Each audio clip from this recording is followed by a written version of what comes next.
Good morning, everyone, and welcome back to day two of our little LAN tournament. We are going to get started relatively soon. Yes, sir. We are going to get started relatively soon. Last night, we saw an amazing showcase to start off the tournament with Ohio State winning a very close 2-0, with map 1 being 13-11 and map 2 being 14-12. We're going to get into the second day of everything. It's going to be all playoff games, all best of threes, with the ending being a best of five, with the advantage team being starting with one map already. But I think we're going to start getting right into the match, which is going to start on Sunset. Let's look at these comps. Michigan State B team starting off with their double duelist that they are known for and some loved. And on the other end, we're going to see a double initiator comp, it looks like, with a KO acting as the second initiator. A little bit unconventional, but nonetheless, we'll see how effective it is. Also, to those in Lansing area, it is the beginning of winter. If you haven't noticed, some snow has fallen. So, with winter approaching, we'll see how these players, well, see if these players can stay warm.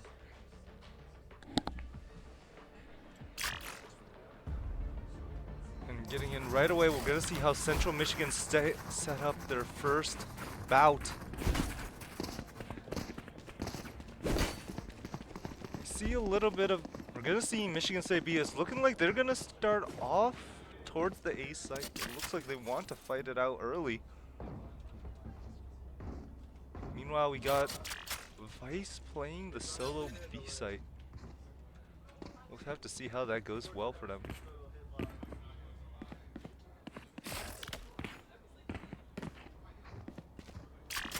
And it looks like the Jet and Omen are going to look for a fight towards A. They have the KO flash in the background, or more than likely his knife. No, the flash is going to take early control of A.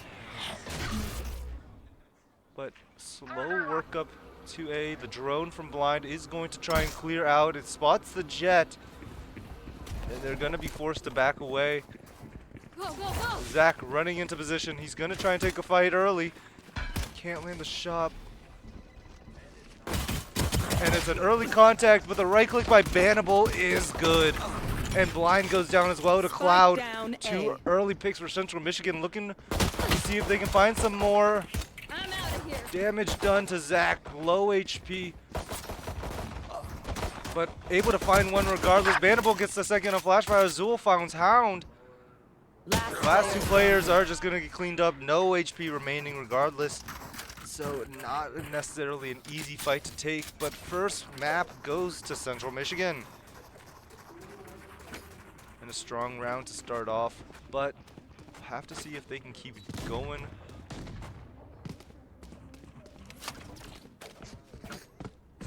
And they need to find a bit more.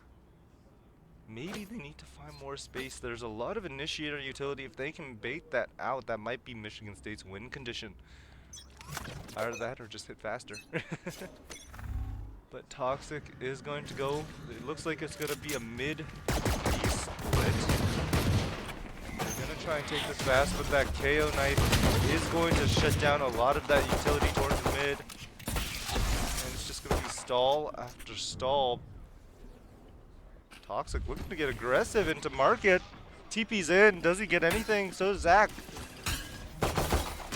Dart's gonna get one pick on Zach. Flashfire goes down, and so does Azul. Two players remaining. But Toxic's Classic is able to find one.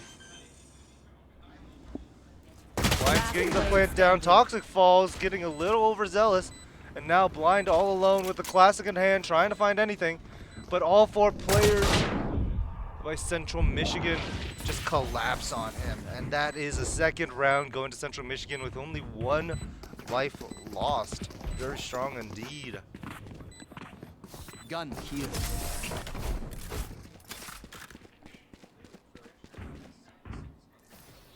Need and Michigan State off their eco round. Not able to connect any shots. Getting stalled out That KO 0 point really causing some problems for them.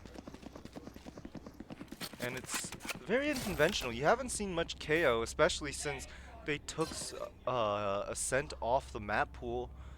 Not many KO players remaining. You see an occasional on Bind, actually, as of late.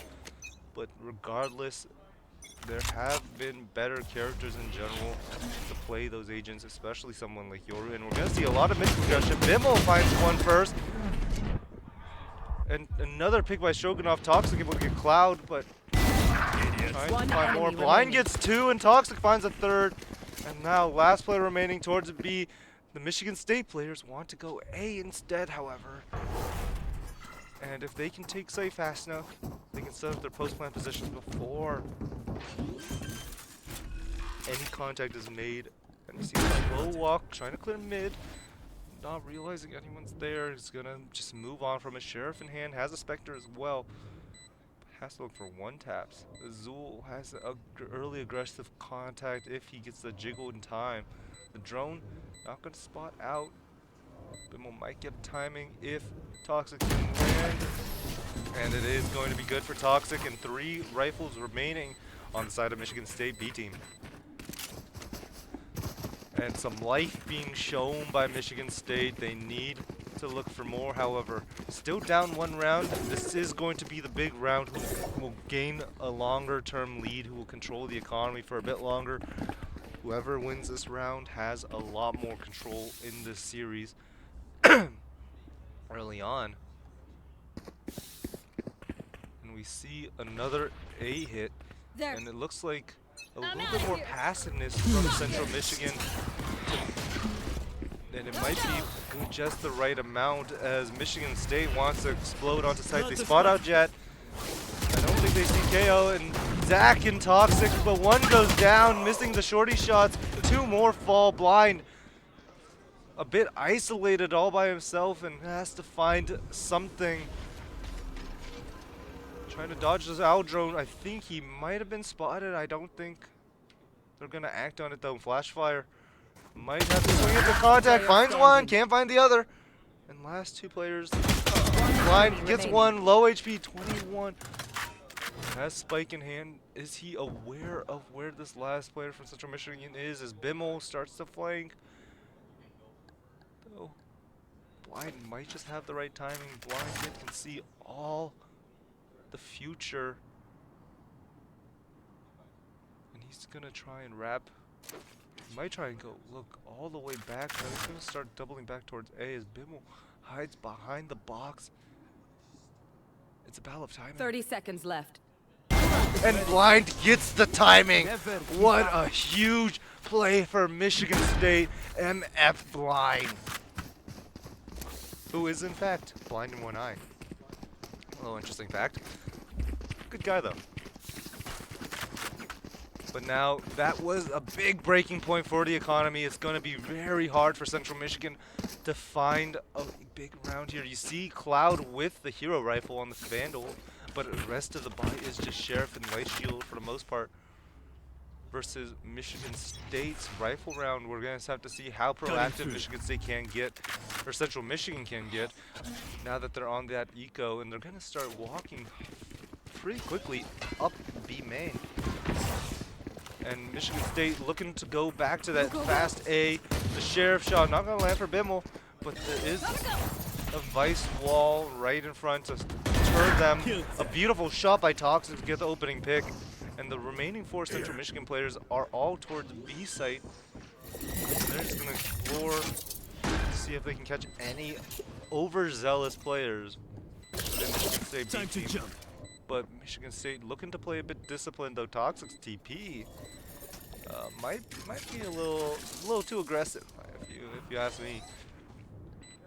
2 players flanking. I don't know how aware Michigan State is. They are aware of them. However, Toxic goes down, or Flashfire goes down, sorry.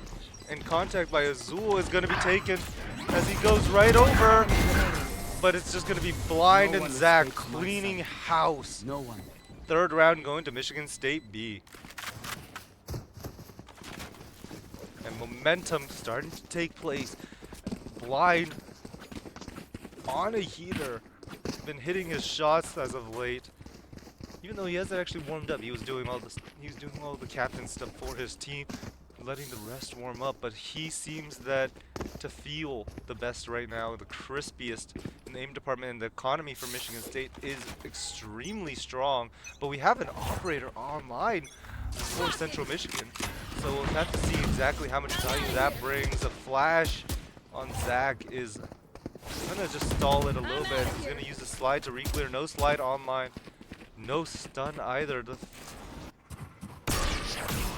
relay bolt is out, and Azul taking his time to clear out Link. As Zach is going to slowly clear the remainder of A site, but the smokes ticking. They're going to run out, and they're still paused. It looks like Toxic is going to start re-exploring mid, but that might be where the op is. There is a slight timing. The door's going to get broken. Toxic, I don't think he's aware of the op, and he is not, as Cloud gets the first blood. And it's going to force the speed up onto A site. Spike is still on there, and they're going to play it safe, but there might be a flood out by the Central Michigan players. Flash trying to stall out just a little bit. The op is going to fall. Azul trying to sneak himself into this corner once again. A strong position indeed, as long as it doesn't get cleared out himself. And they might be aware. We're going to get Vice full popping, but Zach gets one with the ultimate, the Neon ultimate. Flash gets the pick as with the Hunter's Fury being invested. Steel guarded, committed, but not utilized to his extent. Now we win. Might have unfortunately wasted the ult, but by putting him and Stroganoff, no, they're gonna go on another eco round, and we'll have to see how that affects Central Michigan's round. We see the Bucky, we see the Stinger, we see a Shorty, and then some Sheriffs.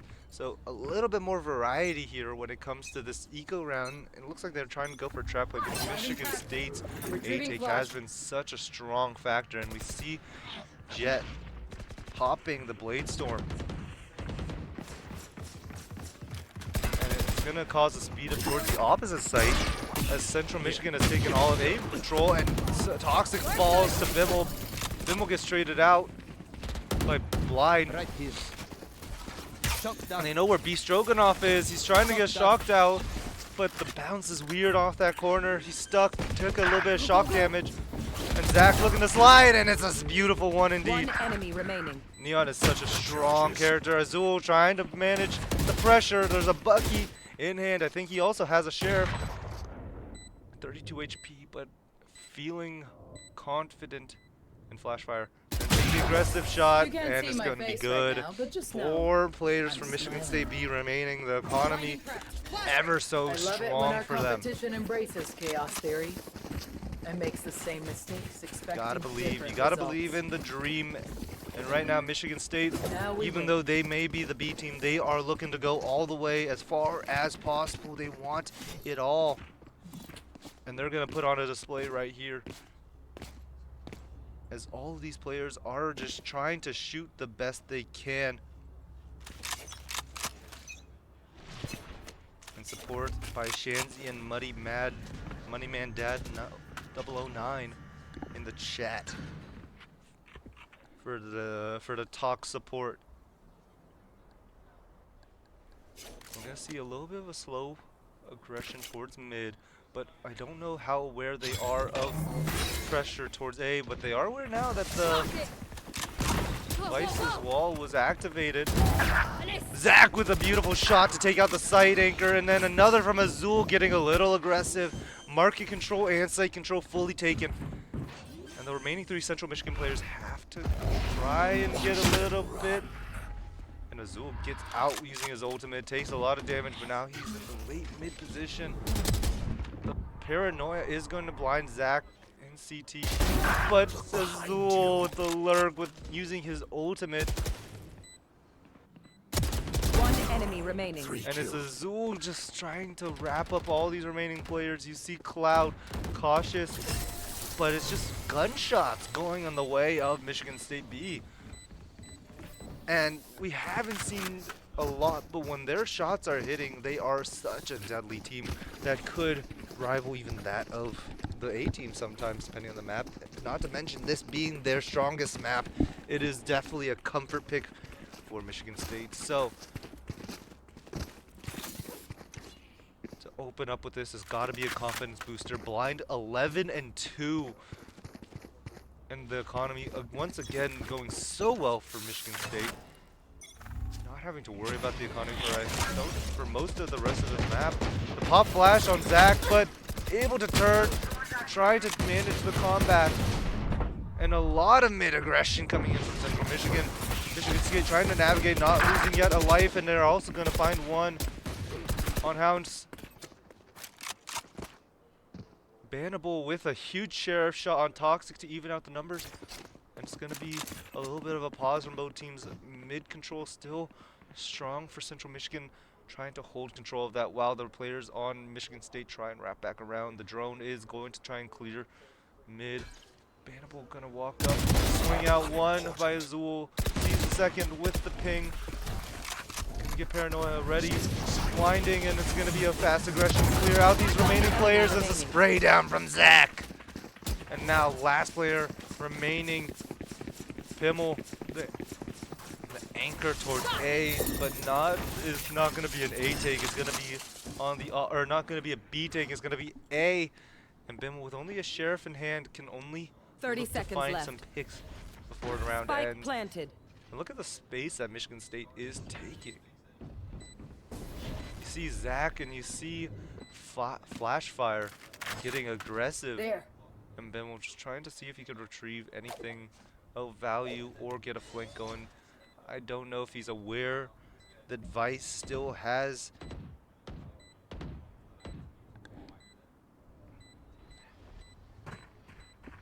her wall up still while discovering it now.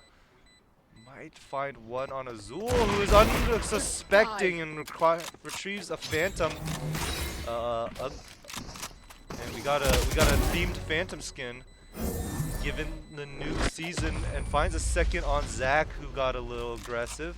And he's just gonna try and save Flash, trying to get that rifle away, but not gonna get the kill. And 7-2, it's going to be a timeout by Central Michigan, trying to salvage the rest of this half. But Michigan State has been on such a heater. They've been doing so much damage. Their shots have been landing. It's been an incredible path thus far for Michigan State B. They have been hitting anything and everything. And right now, Central Michigan have to find out both how to get these guys off their game individually and as a team. They have the op back online on Cloud. Is that enough for them, however? When an entire team is just landing all their shots, it's just so hard to deal with. You see that in a lot of games. We saw this by Des last night, or yesterday, when, I mean, he was just running down so many teams. He was getting everything for his team in the beginning of rounds, in the beginning of matches. When you need a player to rely on, those guys who can just land every shot are so strong for your team's morale. But when an entire team is landing all their shots, what can you do? Now we wait. We're gonna see what adaptation Central Michigan's gonna do. They're gonna stack 4 towards the A side, but Michigan State going on the opposite direction. And Vice is going to go down early to Toxic. The utility is already offline and site is free for the taking. Fast rotates by Central Michigan, but not going to see anything of value as all 4 players are just stuck in CT. They're going to try and explore mid, try and attack from multiple angles. And Flashfire is going to go down early, so now 4v4 and a rifle in a retrievable area. But Toxic trying to hold the line, going to get Paranoid out of the way, and Toxic going to get taken out along with the rest of the team. And a huge round by Central Michigan, whose players are starting to get a little bit loud. They need to get some energy back into this game if they want to bring it back. 3-7 thus far. Michigan State B leading.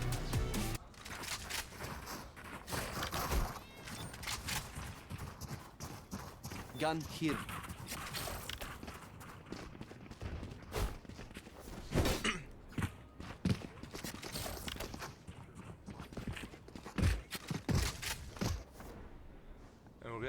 And with an adaptation like this, it looks like they're going for heavy A control with Michigan State's favor towards that site. We'll have to see if it works favorably for them. But Toxic gonna invest. Here. But Cloud with the off shot, and Zach going down early. Toxic trying to get the pick on the off, but finding it. As Cloud is going to be on low HP. Toxic getting the first. They have to be careful of this off by Cloud.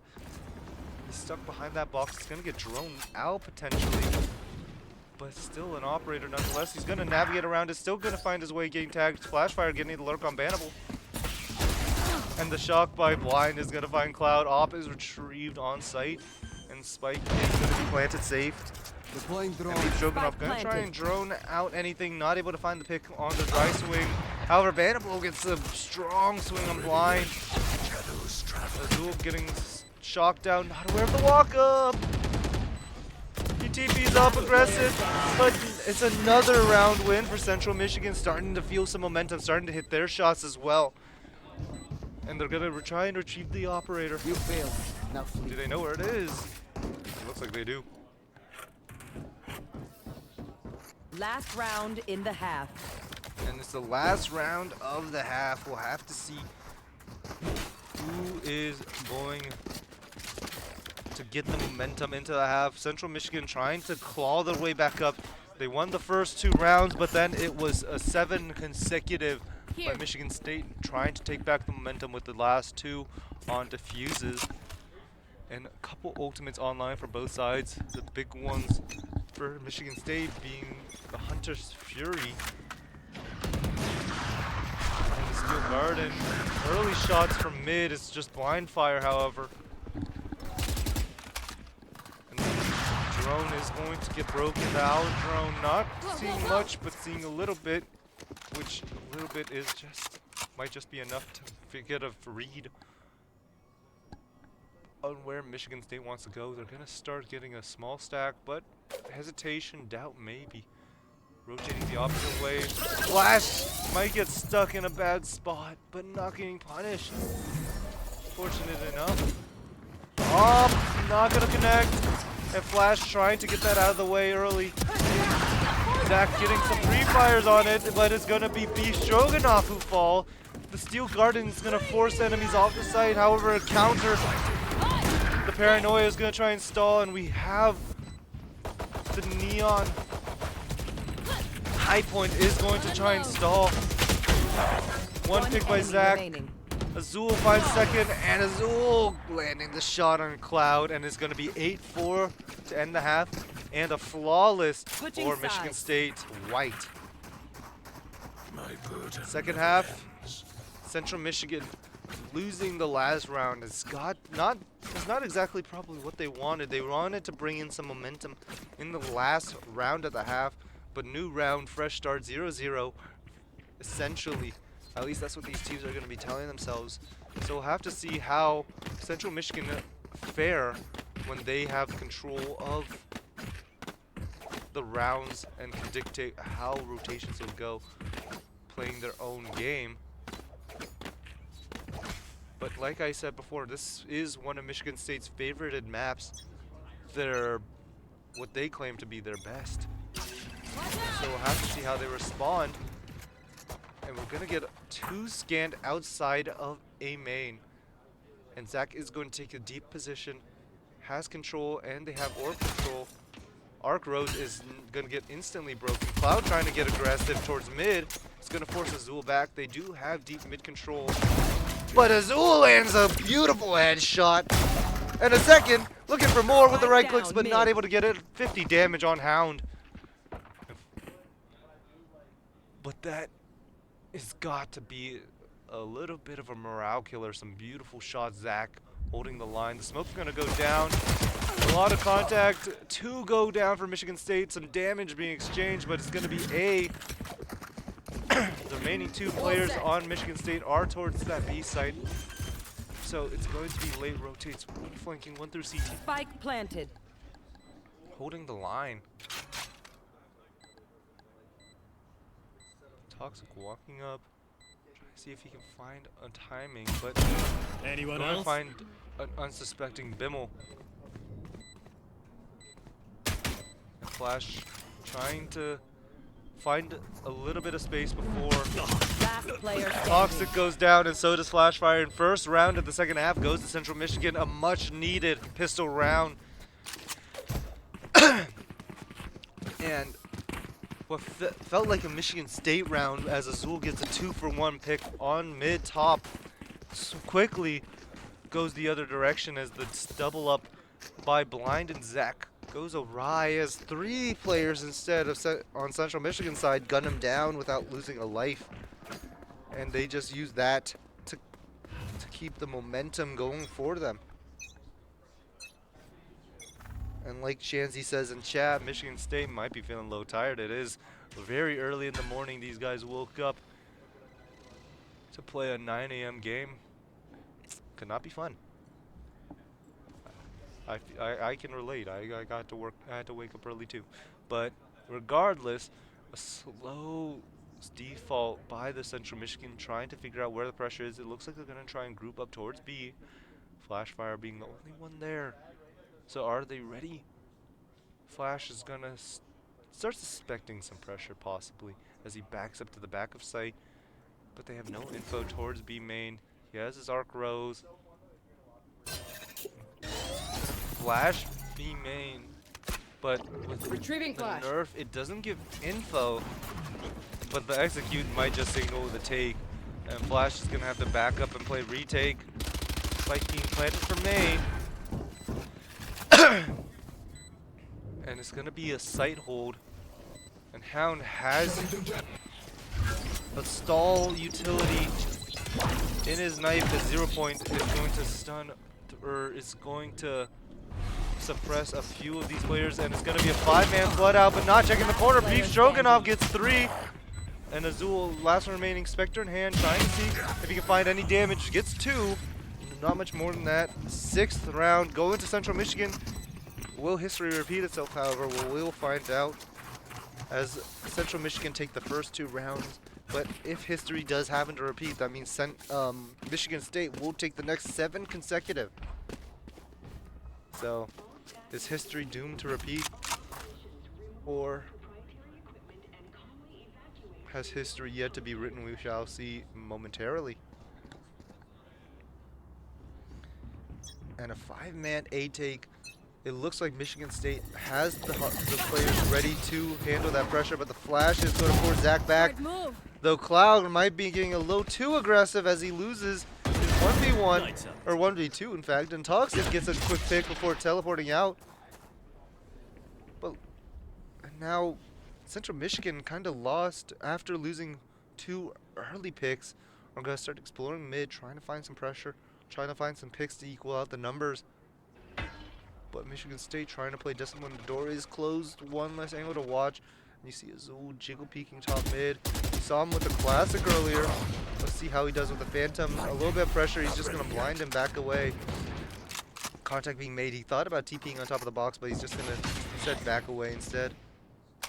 And 3 players in top mid trying to go pressure Azul off a little bit more. Maybe find a pick. And Azul is going to get taken out. It's going to be a flood onto the B side. Looks like through CT. Through Boba, but Flashfire taking so much control. B main, how aware are they of this? No more thorns. They broke it. They're gonna smoke him off and plant 30 the seconds force back sight. But Spike without planted. any Boba control, it might be hard. As the rest of the Michigan State players try and flood in, but Hound enemy getting some remaining. beautiful shots, blinds some of his own, and now 1v2. Last player in market might be trying to catch Blind off guard and enemy is remaining. able to. Flashfire, last one remaining. Not exactly sure where this last player is. Paranoia is going to catch flash fire off, but he's gonna land a shot. A for effort. Beautifully played by Flashfire, playing his life, holding control for his team. Unfortunately, some big shots landed by Central Michigan, but nonetheless, round closed out. Not exactly favorable, but wins a win.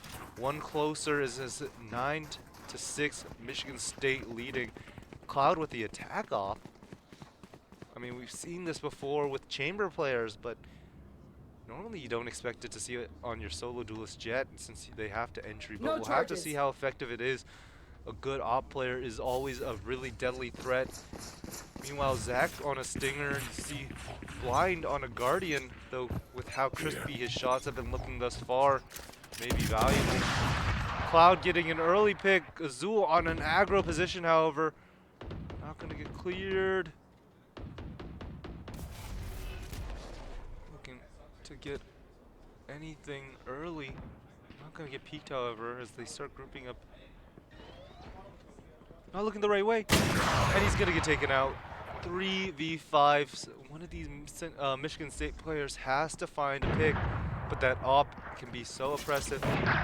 Flashfire goes down. Blind trying to make an equalizing play, but not good. Zach going to get a little bit risky. He has a judge in hand, trying to get this op. If anyone, he goes down. Zach finds one, trying to look for more, Spike planted. but cannot find it. The judge, not good enough. Central Michigan getting another round going. Their economy is extremely strong right now. That op's still such a threat. Meanwhile, Michigan State on another pistol round. Only classic. Maybe a little bit more from one or two of these players is we're going to see Toxic with the Sheriff Light Shield. But how valuable will those classics really be against rifles and an operator especially? Well, I mean, maybe the op will miss a shot and then they'll just run him down. But spread stack, Zach is going to get... He's going to get pushed off his position by the high point.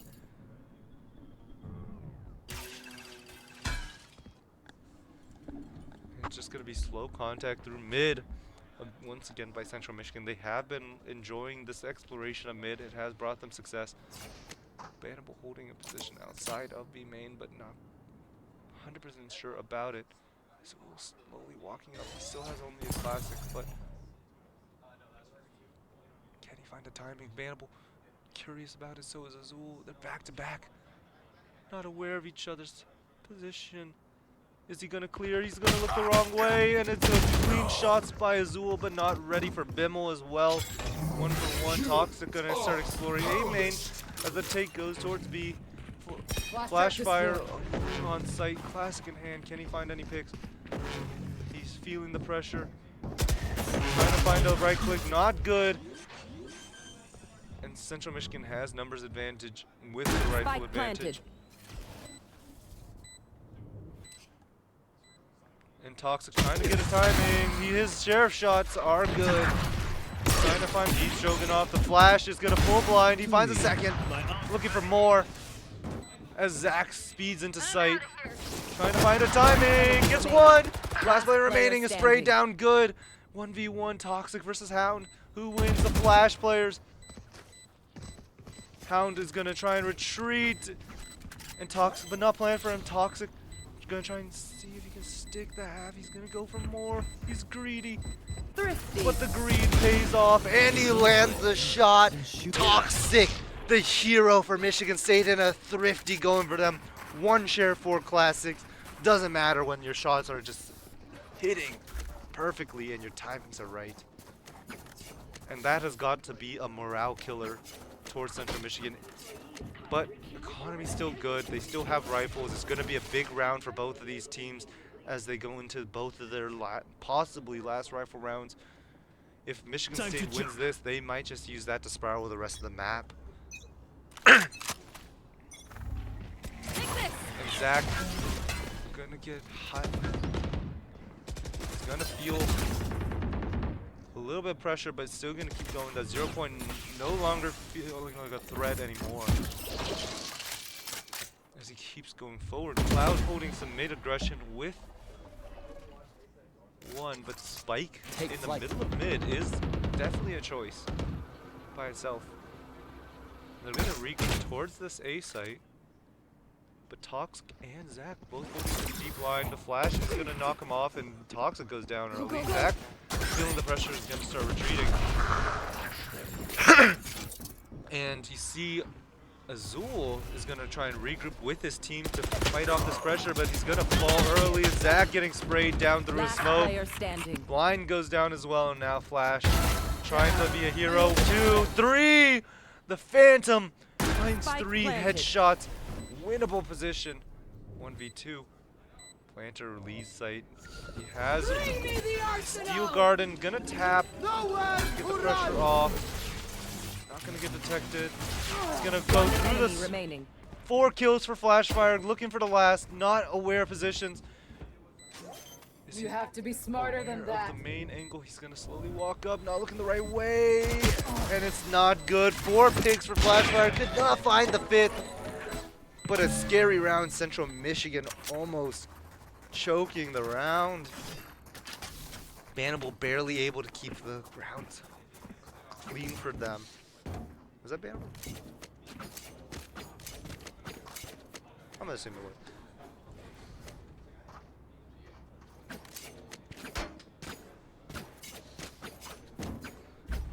8-10, Central Michigan trying to close this gap that was made during that 7 consecutive run. They're so far, they have been looking pretty strong on their defense, or their attack half. Trying to keep that pressure going. And an early pick on Flashfire, the hero of last round, now falling early up to bannable. As the mid-exploration that Central Michigan has been thoroughly enjoying continues, Azul gonna back away feeling a little bit of pressure. Time to jump. And Toxic is gonna join him. But the flood out towards mid to B market. There's 3 players join, and it's gonna find Toxic. Azul retrieving the rifle, looking for something to relieve pressure off these Michigan State players. Here we go. And we're going to get the high point. Spike planted. Neon going in, trying to find anything. Overdrive, looking to find some value on site. The flash is gonna stall. Last Blind player finds standing. one, not finding another, and Bimmel cleaning house. 9-10. Central Michigan one off the tie for the map. And Michigan State, the shots that were landing in the first half, not connecting as much anymore. And a lot of strong ultimates either online or right to be online for Central Michigan, looking to find that KO ultimate to go along with everything else. Kill contract being such a strong ultimate. If not kill contract. Yeah, that's ice. No command. That's the right one. Cloud able to find an early pick on Zach. And they're gonna try and use that to spiral.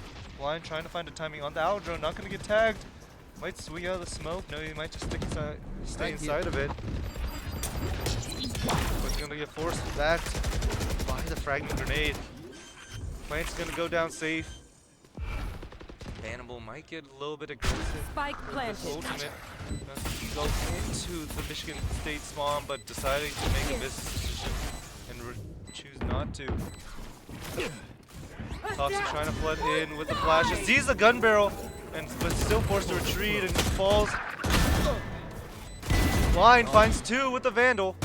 Looking for more, finds a 3rd. Blind, the hero of the first half. Not Can he ready be yet. his hero of the second? Azul about to take Last contact, player not gonna standing. win it. Scanning ahead. And not able to get it, and it's tied up. Central Michigan bringing this half even. 10-10. Michigan State also forced on the save. They might be able to get the advantage, and you see Flashfire deciding to call a timeout for the team, a much needed one, as they can't let Central Michigan spiral. And there's so much pressure on the side of Michigan State. They don't know how to respond. They have to discuss how. These sheriffs are gonna have to go crazy. But Central Michigan are feeling good. They're feeling strong right now. Their shots are landing. And it's just a team effort bringing this attack half. They've been exploring mid, creating pressure, getting early picks. And Michigan State not figuring out a way to respond. Whether it's the mid pressure or the A take and post plant. They've been getting some hero plays but not able to close out round, and that has been the same story actually that Central Michigan had on their defense half. So we're seeing kind of a split between both of them, kind of having the same issues on both sides, but also the same strengths on the opposite. So now, 10 tied up and at an advantage. Michigan State has to find some thrifty here. All of them with sheriffs looking to get some picks. Seeing if they can get a little bit lucky with their one taps or just be a little bit better with their connection. They feel good on their shots still, but Central Michigan feeling just a little bit better. And they're gonna start walking up B main. See if they can get contact. Bannable holding the angle. Gets one. Trying to find the trade. Gets one of them. Spike Are they able to down, get B. bannable as well? Azul making business decisions, TPing away, backing out of that pressure, but that might just spiral into a contact. Mid being threatened. Is it going to be explored? Well, Cloud able to get a kill on blind through his own smoke. And instead they're going to rotate over towards A site. Gotta go. And with A being completely open, Spike is going to be planted though safely. And the last two players, Sheriffs, still in hand. A little bit of damage shared. And they just need to find some one taps, at least get some economy damage. But the post player being very disciplined on the side of Central Michigan, holding and taking their time. The last two players on Michigan State grouping up towards east. Go, go, go. Out of charges. Last player standing. Gonna be nice, not gonna be kind, and Central Michigan able to get a clean round, only losing one life to Michigan State's thrifty Sheriffs. And now, can Michigan State address any of that pressure? Are they going to be able to break this 4-round thus far win streak from Central Michigan? They have Toxic's ultimate not gate crash. Which one's yours? Dimensional drift. That's the right one. As you can see, it's very early in the morning and I am tired. But I imagine so are these players, but they must perform at the highest level, and right now Central Michigan is doing just that, making up the masterclass of the second half as they're trying to take the lead away from Michigan State and exploring that mid site. They have their smoke player bannable, putting the pressure outside B, and an early pick on top mid against Azul. No smokes for the remainder of the half on Michigan State's side as they're going to group up towards B side. Flashfire is the only one there. He's gonna hear the pressures, try and stall as much as he can. The wall being triggered, but not respected too much. And we're gonna get no command invested. As Flashfire just trying to avoid the pressure as much as he can. Maybe just catch a timing within the smoke, but Bimbo gets a spray down blind, and Flashfire not able to get a timing off that smoke Spike swing. planted. And now 2 players remaining between Zach and Toxic. Not gonna get detected, but the pressure is hot right now. Fragment's gonna stall off the players. Zach making I'm a out of different here. direction just for a second. Last Zach gonna player slide standing. through. Toxic, the only one remaining, but a flawless round by Central Michigan to get to map point. Match point. And looking to close the round, Central Michigan trying to just inch the way forward. They still have Clouds, Knives, and they have the Hunter's Fury going for them. Blind with another Hunter's Fury himself. So does Toxic have his Dimensional Drift. 2 powerful ults online, Cutting and through. both going to have to look to use it here. But with a half buy by Michigan State, they're going to need to win this round off their worst weapons. And Toxic feeling the pressure, having to TP away. And it looks like Michigan State not going to back away yet. They're going to actually fight through this. Going to have to be very careful about it. Zach baiting a little bit. Can he land the shots? Blind gets one. Zoo with low HP. Toxic and Zach goes down. A shorty from range finds Blind, who is already low HP. Azul has to make a play, make a move himself. Down numbers, 2v3 map on the line. Their first Spike half planted. was so strong. And the Blind is going to hit Jen. 1, 2, Flashfire finds 2. The last player in main spotted out. Last player standing. And Flashfire just able to do it low HP, but the Dream still alive. And maybe a few beads of sweat dripping down the Michigan State players' faces as they start feeling stressed out, but still winnable, still losable. Dictates if they can believe it's still winnable, will dictate how they continue.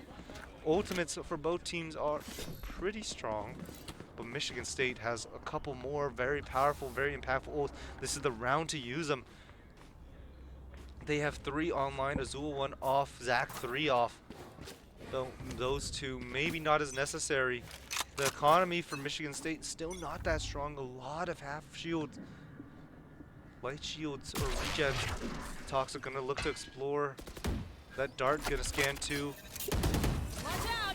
Zach in a forward position. Toxic trying to join him on the one way. You see Blind playing a little bit back further with a shock dart, trying to get some chip damage. I think he wasn't able to find anything.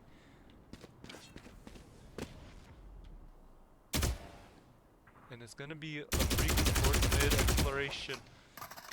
They break the door into market. I'll handle And this. Toxic is gonna start hunting for information. They see Beef Stroganoff, that is the spike carrier. Here. He sees 2 more. I think he saw the 3rd. And he might just make it away. Now, pressure leaning towards that B site. Looks like they're going for that B split. Azul gonna have to address the pressure and mark it single-handedly unless he decides to retreat. Though, maybe a little bit of an exploration 30 seconds left. towards the top of mid instead. Right here.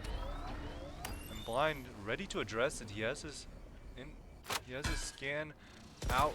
Scan 1, spray down, not finding it, but Toxic gets 2 with the Bulldog, aware of the 3rd, and Spike Carrier 10 isolated seconds left. alone, having to plant the spike, but with the flood coming in and the Hunter's Fury, Beast Stroganoff falls, and it's going to overtime. Michigan State keeping the dream alive, Switching winning sides. when it counts, Overtime. and now we're back into overtime. Bow and arrows And are fast. Blind with a hefty Sometimes threat, old 21, ways are but best. matched by Bannable and Bimmel on the other side. Some strong performances, but overall strong team performances from both sides. But now in overtime, who is the closer? Who can close out these last few rounds? Who can get those 2 consecutive wins? That's the question that these teams will have to answer. And looking to close it out first will be Michigan State. On the attack side, their attack side looks so strong, but a little bit shaky towards the end of it as they lost those 2 rounds towards the end after a second consecutive. But with the end of momentum of those last 2 rounds, hoping to keep that momentum going forward into this attack. Clone is going to pop the shear. There. Take this. I'm out. And it's going to be a fast B take from Michigan State outside B main. Normally B main takes usually don't work dry, but in a team feeling confidence, you can just go through it anyways. And it's going to be a complete site take and a life lost by their Senti player on Central Michigan. Though Blind is going to go down to a shock dart, a big pick for Central Michigan. Post-plant positions being held as Central Michigan trying to prepare for their retake. They have their spread, they have their flashes. prepped and ready. The flash is gonna go through. I don't think it really blinded anyone. The crossfire, enemy not that remaining. great. 2v1, however. The flash is Last getting player hound. standing. The one pick. Flashfire able to close the round. Michigan State takes first advantage. Switching sides. Match point. Now can Michigan State close the first map of this series? They want to take the lead. This, like I said, this is one of their strongest maps. But good attack side by Central Michigan has them questioning a few things. Now deciding if we continue this first map. Let's see what Central Michigan can pull together on their attack. Bit of util expended towards A main. It's gonna rotate for. It's gonna cause Central Michigan, however, to go towards that mid site. Gonna prep to break that mid door probably. They have been exploring mid quite the amount so far, and has been a recipe for their I'm success. out of here. But going top mid, a lot of pressure there. If they're not ready to fight, Cool taking contact, trying to play his life, takes a bit of damage, exchange of his life. Quite the worthwhile trade, and you see a little bit of Bimmel trying to explore that elbow control. As the rest of the players on Central Michigan start regrouping towards A, it looks like that's the intent of end. Blind about to take a 1v1. The winner of that will be huge. And Bimmel wins against Blind. And that might just be the site take. Zach forced to back away and wait for the retake. 30 seconds left. And now down numbers, Michigan State forced on the retake as well. They are they there? The Spike planted. flank as well. The lure from Bannable might catch Flash off guard and force the speed up. Michigan State going to flood at the site. Zach gets two, all alone, 1v3, and is not able to get it. We're going into a second round of overtime. And Central Michigan players starting to get their confidence themselves up. If you can or can't hear, they are feeling some energy, and it's going to be a timeout by Cloud calling. And we'll have to figure out what these guys are going to discuss. But both of these teams looking to gather some energy together. 2 rounds consecutive. Both of these guys have a strong attack. Their defense, not the best. But we're going to have to see who can put together a defensive half more than anything. Whoever wins a defense, I think, is going to win the series. Or going to win the map. But who knows? Maybe both sides will win a defense as well. Whoever can win 2 first, that's going to be the key to their success.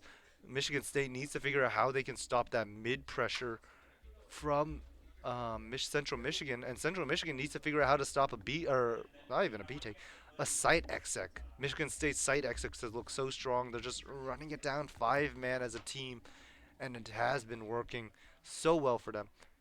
So these are the key to their success. These are the things that each team has been doing so well, and their win conditions throughout.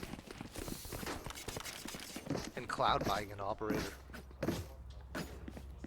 We'll see how effective that operator will be on the defensive end. You've seen Cloud get big picks, especially on the attack side actually, with the knob.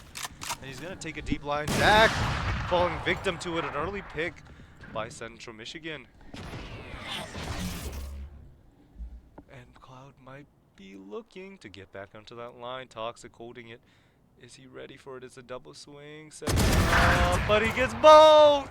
Toxic getting the numbers back for Central Michigan and forcing rotates, but Michigan State also rotating Flashfire, however. Might be trying to run into A site, but getting caught off guard, and he was calling for his team to rotate A, not expecting the player in CT. And they don't know about Beef Stroganoff. Oh, so deep mid. Toxic might fall victim if he gets caught off. No, he's gonna catch a timing, however. He's walking behind him, just not able to find it. And I don't know if Michigan State is even aware of this possibility. as they pause outside. All grouped up. Beef Stroganoff is able to find three! My And ult a is ready. defense won by Central Michigan with the advantage. Switching What a sides. timing! Match What point. an incredible timing! And set up with a lob by Banible's blind. 16 assists by him, 12 by Hound. You see the playmakers on the side of Central Michigan, and you can see how the kills equate to those. And Michigan State now in the hot box themselves, looking to close out this first map. Central Michigan trying to feel it. Their attack side has been affected themselves, winning their own fair share of rounds, Gotta go. bringing it back from an 8-4 deficit to overtime. My ult's not ready. And now defense giving them an advantage, but can it close?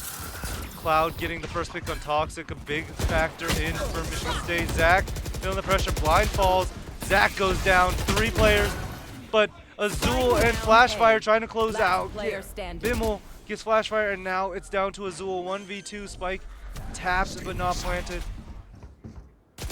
One enemy Azul remaining. finds one, looking for the second, but not good. Central Michigan barely able to close out, but close out they do. And that is first map going to Central Michigan. A huge win for them going to the second map bind.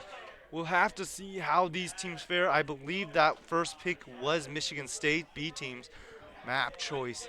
So down their map pick, they're going to bind down a deficit of 1-0. We'll have to see what adjustments they'll make. But when it came to the pressure, Central Michigan found the right aggression. They found the right timings. Look at all those players on Central Michigan on top of that scoreboard. It was a team effort, and all players started to shoot during past that second half. That was when the momentum shifted. But we will be going into a little bit of a break, so don't go anywhere. We'll be right back.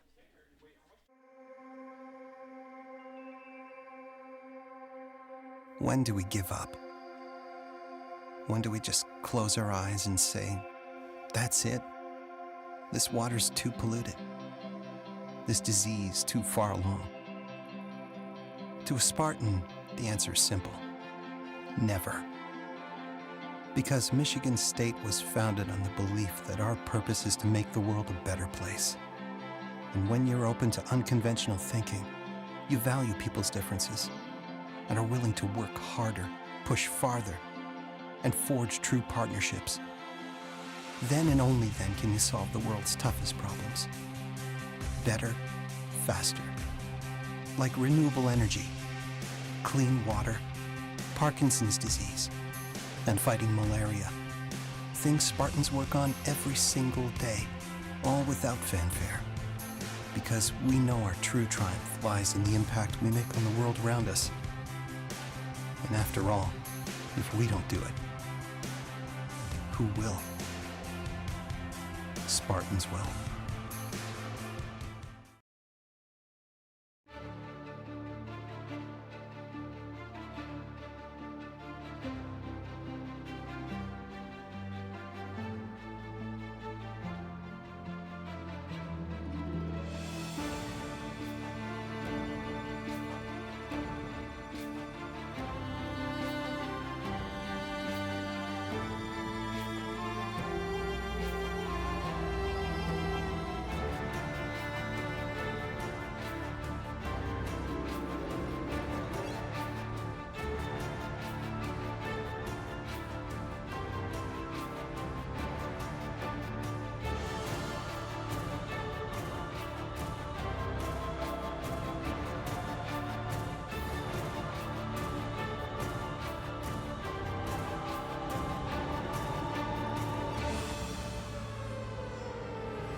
Welcome back. We are getting into map 2.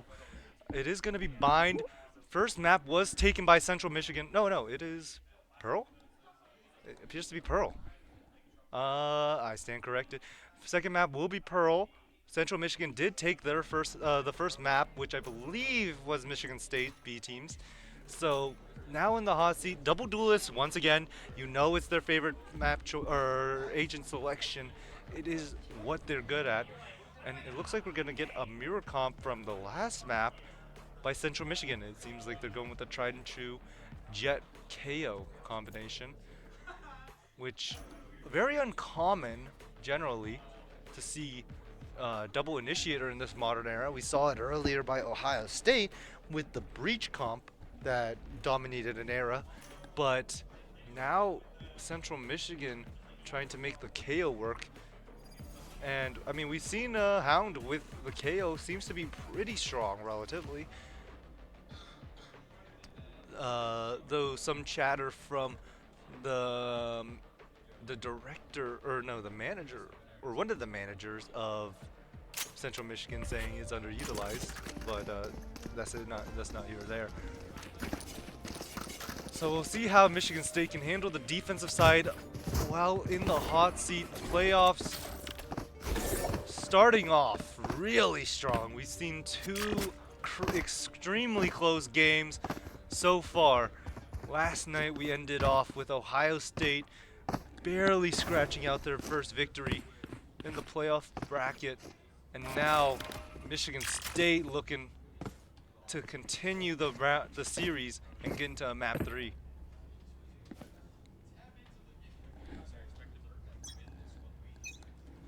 And the round starting off, Zach gonna get a little bit aggressive.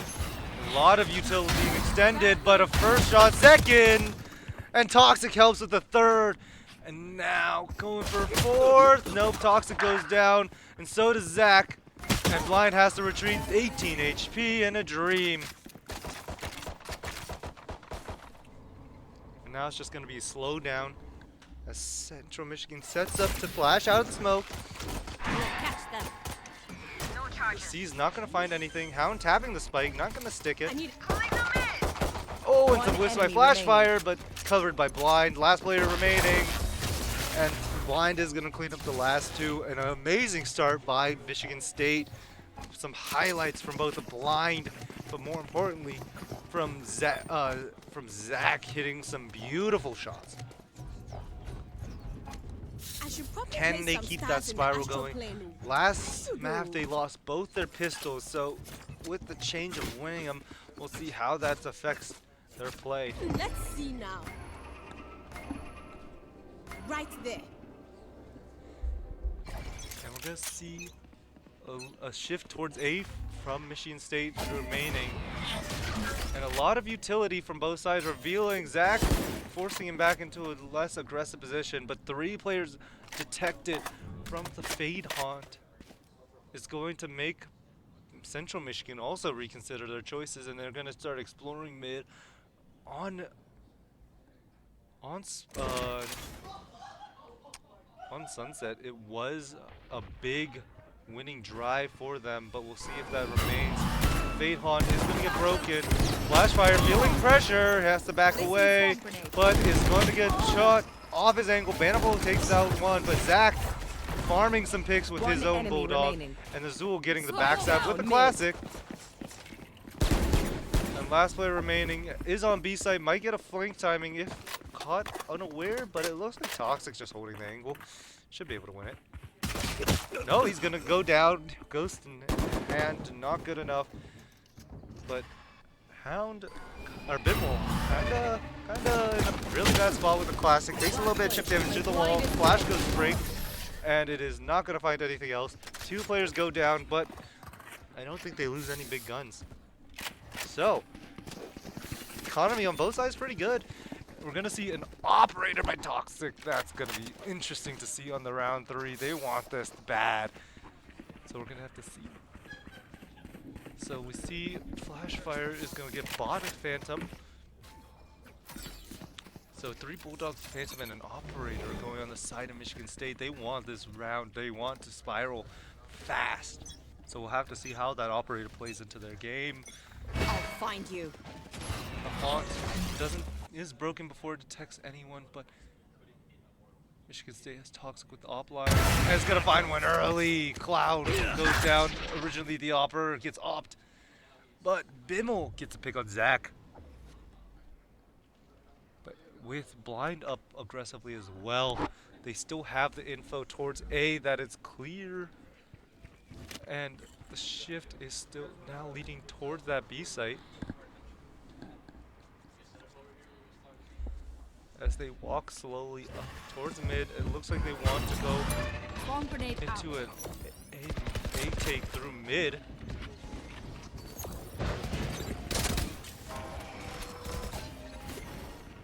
And we're seeing the flood through A link, but a stall by Blind has a bulldog in hand, solo, but him being there is pressure in and of itself. And info, and Flash gets a spray on Bimmel, gets one, detects two with the haunt. One goes down, Beef Stroganoff. One enemy remaining. Blind finds a second, Spike and now down last A. player remaining late. And is just lost. He has a phantom, but one man with only a seize. Haunt, 15 seconds left.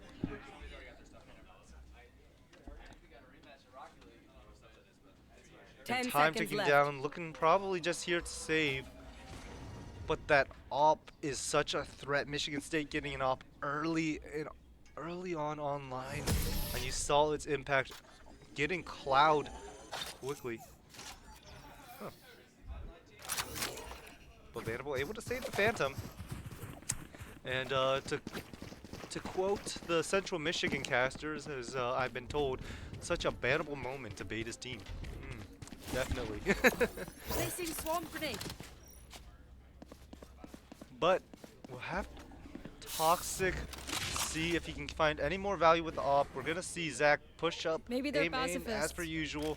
See 4 players outside of A, though the one player who's not is the Fade, in fact. Interestingly enough. And the Haunt is gonna detect 2. Blind Can't use that. and Zach are just gonna try and hold the line with their Phantoms. Feeling some pressure, they're gonna try and retreat with only pistols in hand. Central Michigan is going to just retreat. But Bimmel goes down early to a spray by Blind. Damage, though, being dealt a bit. Blind at 64 HP. And they're going to start questioning where they want to go. 4v5. Central Michigan still can decide what they want to do. And they're going to start doubling back, grouping up to clear out A. Blind is the only one here, and he's going to fall to the one Phantom. Exec. And Zach trying to get a little bit of a spray.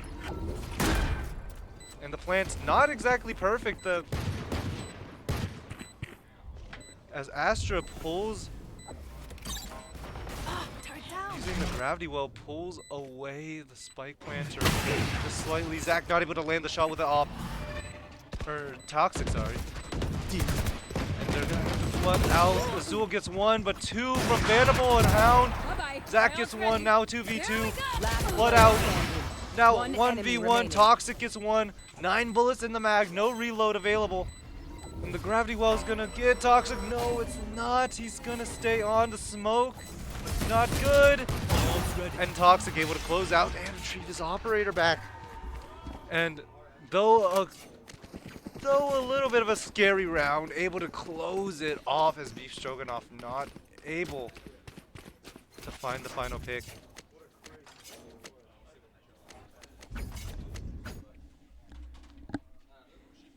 And there is the Toxic Iceman himself, feeling good on that Yoru, especially with an operator that already has his ultimate online. But more importantly, I think Central Michigan might start feeling some of that pressure. And breaking the... And a first Spike pick by down, Toxic, going strong early. And that's going to put some hesitation on the side of Central Michigan. Down one player, down their Flash player, in fact. And Now it's, and with a great performance in the first map, being the flash player for his team, getting a lot of good blinds going. Without those, it might feel a little bit tougher. And a second pick by Toxic with that op. And now pressure boiling. Azul gets 2. Looking for a third. Not able to land the shots. Rimmel, last one remaining, has to try and be a hero. But do heroes win every time? And he knifes the Prowler. Love to see that. But Bimmel getting very well disciplined play by the Michigan State left. players, keeping track of where he is. But Bimmel gets one on Toxic. The off is down. Blind gets the trade, however. And 5-0 start for Michigan State B team. Aren't I? And a timeout being called by Bannable. They're going to try and start figuring out what they're going to do. They have a lot of ultimates online, and they have a decent buy.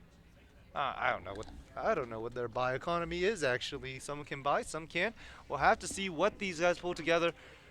4 of their ultimates online. They have the KO null command.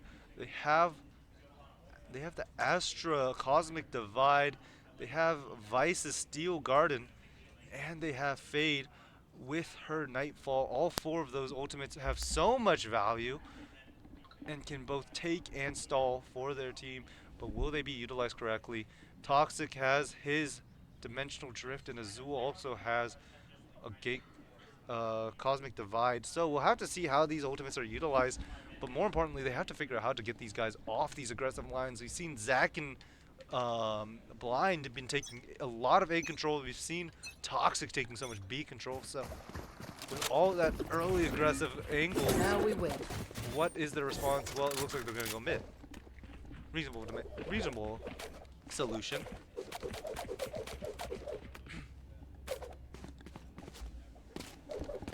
Move.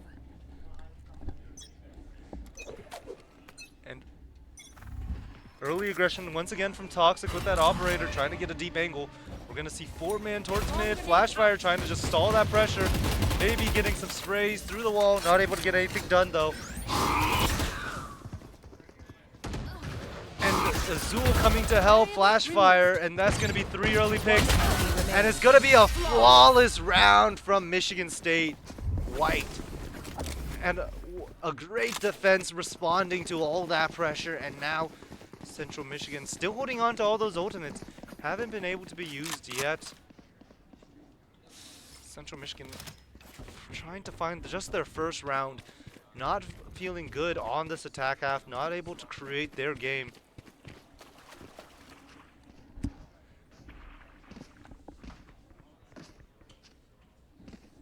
I think we're saving this, we might be saving these ultimates for the Harvard rework, as none of these ultimates have been utilized at all. And a pick by Cloud diffing Toxic with an operator. And a lot more mid-pressure. It looks like that's the name of their game. The spray just not clipping the toes of Cloud. But Flashfire wants to get aggressive. We'll see if it works out for him. He gets 2 with it. And he's just going to back away, using his molly to stall so he can't be traded out. A huge play. And the remaining players are going to group up towards B-Long. Azul, the solo holder, using his smoke just to hold the line. Bimmel prepping to use his Steel Garden. But I think Zach is coming to help Azul. Might be expecting some pressure. They hear some noise. And 1 pick down. The off is going to get the trade though. Azul not getting cleared. And Azul just navigating through the smoke. He's feeling pressured. He knows he has an op. Able to just navigate around the smoke, playing it safe. He's just going to dump Buto on him. And Cloud just trying to bounce around. Just maybe looking to save the op, but might be getting greedy. See if he can find a pick. He does find a third. Azul pillar, is he even spotted? Cloud just running up, 12 seconds remaining. Lens is gonna get W keyed and the op is gonna get retrieved for Toxic. 7 straight again for Michigan State. However, last time they got 7 straight, did not go so well. So we'll see if they can redeem themselves from last time. Need a drop. But such a dominant start has to be noted. We got Blind's ultimate online as well from his amazing first half in this series. Gotten a little bit quiet compared, but definitely still solid. Heading to the above. Being an anchor for his team instead, being the guy to trade Zach when necessary. Get out of my way. And there's going to be pressure boiling on the A side as the A players, defensive players from Michigan State are going to have to back away, play the deep line. Cloud creating a lot of pressure on his team. Looks like they're going to group up behind him. Instead, have to be careful of the ult, but Cloud gets shut down by Toxic and his operator. Blind! Down A. Being pressured, those stingers doing some damage. Player standing. And it's going to be a thrifty for Central Michigan to get their first round. And though you might not have heard, I heard a little bit of chatter from Cloud begging them to pick up that op for the attack side, feeling good with it. Will Toxic get another operator? Yes, he will. So now operators online from both sides. We see Hound with an Odin from Blind, who not ready for that aggressive positioning. Gets caught off guard. So now Michigan State, a little bit of pressure after that round. We'll see how they respond to it. It's going to be Free walking up mid, and Flashfire having to hold the whole site by himself. 3 players starting to walk up. They're going to get caught out by a turret, though Prowler not spotting anything. So maybe they aren't fully aware of Flashfire's pressure. Gonna use the no command, but Flashfire able to get bannable. Zach able to find one on Hound, who's downed but not out. Cloud gets a pick on Blind. A spray down, not good. Zach gets picked off, and now 2v4 as Hound was able to get resurrected. Azul gets 1 pick. Last 3 players on site. They're going to try and back away. This will look to use Cosmic Divide. Toxic trying to get a pick with the op right before the wall goes up, but not able to. And all 3 players on Central Michigan are going to flood into site. Last player standing. And Bimmel gets a pick on Toxic. And they're just going to double swing through the wall. 1, not able to find more. And Central Michigan gets their 2nd round. Is history doomed to repeat itself?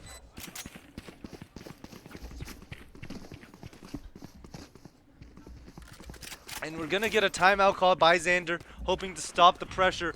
They want to take this half dominantly, and they want to make sure that this does not spiral. More importantly, this is how they lost last time. They let some rounds spiral. It was after exactly a 7 round consecutive wins. So now Michigan State just trying to keep the momentum, trying to keep the rounds together so they can take a dominant half. We'll see what adjustments they make, but can we get a shout out to the Central Michigan players who have started to feel really good amongst themselves. Playing that mid control has been working very well for them as of late. That A site, once they get those post plant positions, it is definitely their half, or is definitely their map, but those post plants are so hard to set up when a team keeps consecutively getting early picks. That is Michigan State's win condition, getting early space, early picks, getting up and aggressive. Going Astro, guys. And then Flashfire holding mid control by himself. Big round for both teams. Whoever wins this might be able to spiral the pressure and control of the momentum going forward. So we'll see who can pick this round apart better. And we're going to see a little bit of control outside of A site, but not too much fast pressure. We're going to see more towards an A split, as mid is going to be a lot of Central Michigan's game plan. And we see a little bit of clearing using the Prowler. A main control is fully cleared out. And we also see that a Link is being taken up as Flashfire playing passive. I don't think they want Flashfire to catch a timing again Face like he your did last time, fear! as they're being very diligent, and that is going to put Blind in a very stressful position. But Azul able to hit 2 shots, Blind gets 1, but Bimmel with 3, One enemy remaining. and Flashfire gets 1, looking for the second, and the shorty not good. And Michigan State gets a round to stop the bleeding. And they still have Flashfire and Toxic Souls online. I got money. Need something? So now, looking to close the half, 2 rounds remaining. So Michigan State probably wants that 10-2. We'll see if they'll be granted that. We saw the turnaround in Central Michigan last map when they went on attack, but now they started attack and not doing the hottest. Bimmel being the shining star thus far for his team, being double the kills of the rest. Bomb grenade out. Found them. And we're seeing some mid pressure. They Alarm bot activate down. the alarm bot and pop Molly, but not much more than that. Toxic getting an early pick and might be trying to look to pressure that B-Link control. And Flashfire is going to go down early. Azul gonna find 2 through a smoke. Check him, PC. But Beef Stroganoff gonna find the pick on an unsuspecting player. And now Plant gonna go down. The only 2 remaining versus 3. Toxic gonna invest Dimensional Drift. Divide it. Cosmic Divide to hopefully stall, but I don't know how successful it will be when both positions are One known by enemy Toxic. remaining. Gets 1 with the up. Last play remaining in long. Not planned perfectly for him, and it's gonna be stuck. And a beautiful shot by Blind. 9-2, guaranteeing at least a 9-3 half, though. If Central Michigan get it, there is always the 9-3 curse.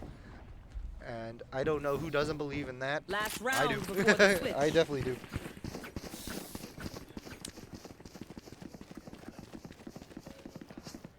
Last round of the half. Central Michigan's economy is in shambles. They have to put together whatever they can to close this round out. You see some Bulldogs, a lot of Bulldogs in fact. You see Hound with the Stinger and Cloud with the Judge. We'll see how effective these weapons are against a full kitted rifle round. And Flashfire still has his ult. Cosmic Divide is back online. We have a good amount of ult taken up. Mark 3. And a lot of pressure coming in towards that A site. Can't use that. 3 players detected by the Haunt in A main. And it looks like Steel Guardian's going to be invested to force these players back. And Zach in peril. We see Blind on site all alone. King sees, has a shorty in hand, trying to look for pressure. Gets a shorty shot on Cloud. Remaining. But it's just going to be a dismantling of the players in Central Michigan. 1 by 1, each fall, and that is going to be 10-2 half for your Michigan State White Spartans. And we also got a little bit of side flash. Side cam flash. But I think Michigan State feeling confident within themselves going into the second half. That will be very important going into their attack. This map generally seemed to be a little bit attack-sided. I think the changes have affirmed that, but definitely still very defendable. We'll see how proactive Central Michigan will be with this double initiator comp. Definitely a comp that you have to be proactive with. So, definitely the question mark of this map. We're going to see Blind kind of getting looks like Michigan State trying to get a little bit of early A control established. No, they're going to start cycling towards mid. Instead, Flashfire holding the A control by himself with a Sheriff. Not an uncommon buy for Killjoys to buy a Sheriff because they have their turret, which is definitely their best kit item. And Zach trying to contact up through A link. Might be finding a 1v1 against Hound and gets a 1-tap. Beautiful shot, by the way. And that's going to speed up a take through A link. Finds a second, 18 HP, but still alive. And Toxic going to hold the back. Plant going down towards A site. The post play positions are going to be so strong with a 5v3 and A link control. 2 players cycling outside in flowers. And Toxic, or Zach does finally go down. Are they aware though? Toxic not going to be cleared out by the Prowler. And a backstab is good. No need for anything fancy. No 1-taps. It's a bunch of body shots. Bimmel gets one on Azul, finds a second also. Or is he able to find a second? Flashfire not able to find the shots connecting. Classic in hand, finds a second, gets the Sheriff. Time ticking down. I don't think there's any more time as Michigan State gets the pistol round on the second half. 11-2. And it's going to have to be a force by Central Michigan. Michigan State should know this. And you see a lot of Bulldogs. Chat, what do we think of the Bulldog? I personally am a Guardian man, but Bulldogs are also very good eco weapons.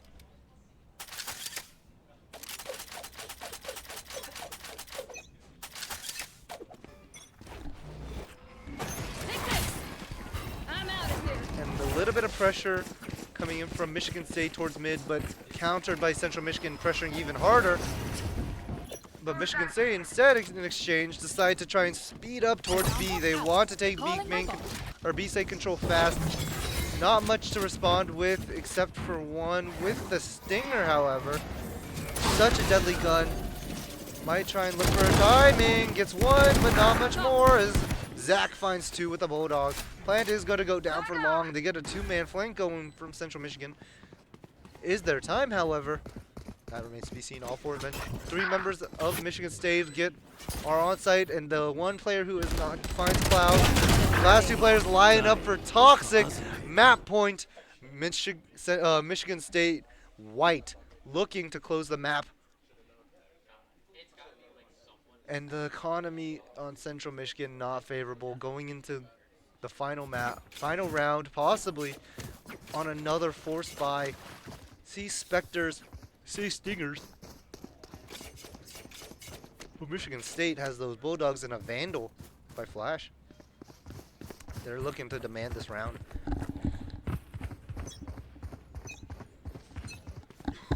Cutting through. It's Toxic is just going to start exploring slowly. The Flash is going to force him back. Two players feeling a little bit frisky towards this A site by Central Michigan. If done properly, they could get some good pressure going. But if not, they might lose a lot of early space. It looks like Michigan State are gonna just realize there's some pressure and start rotating to A site, the weak side no less. Flashfire missing the timing possibly, or maybe even catching one. We'll have to see in the future, but pressure coming in towards B side. Wall is tripped. Zach is a bit isolated. Bimmel not able to find the spray. Flashfire get caught in the lurk by Bannable. Spike planted. And now 4 or 5-man retake through B-Link. Michigan State playing a decent amount on site. These Bulldogs will be deadly against these light shields. Marked one. Michigan State has to be careful of the utility in walls. They're gonna get stunned up. Zach, however, finding one. Not planted perfectly. The smoke is going to be tapped, or is going to be placed, forcing a swing, but it was only a tap. One found, two. Looking for more. Three, not enough. As Bannable closes the round with his own 3K. And Central Michigan live to fight another Push no button. round. Save the day. Easy. But still, such a deficit. It's not necessarily something that most people can force themselves to think through. A lot of people do tend to give up, go next on these kind of scenarios, but always winnable. Until the game is over, it is always winnable. I've had my fair share of 12 O's being won, and by fair share I mean one a couple years ago, but it is still possible. You can never say it isn't.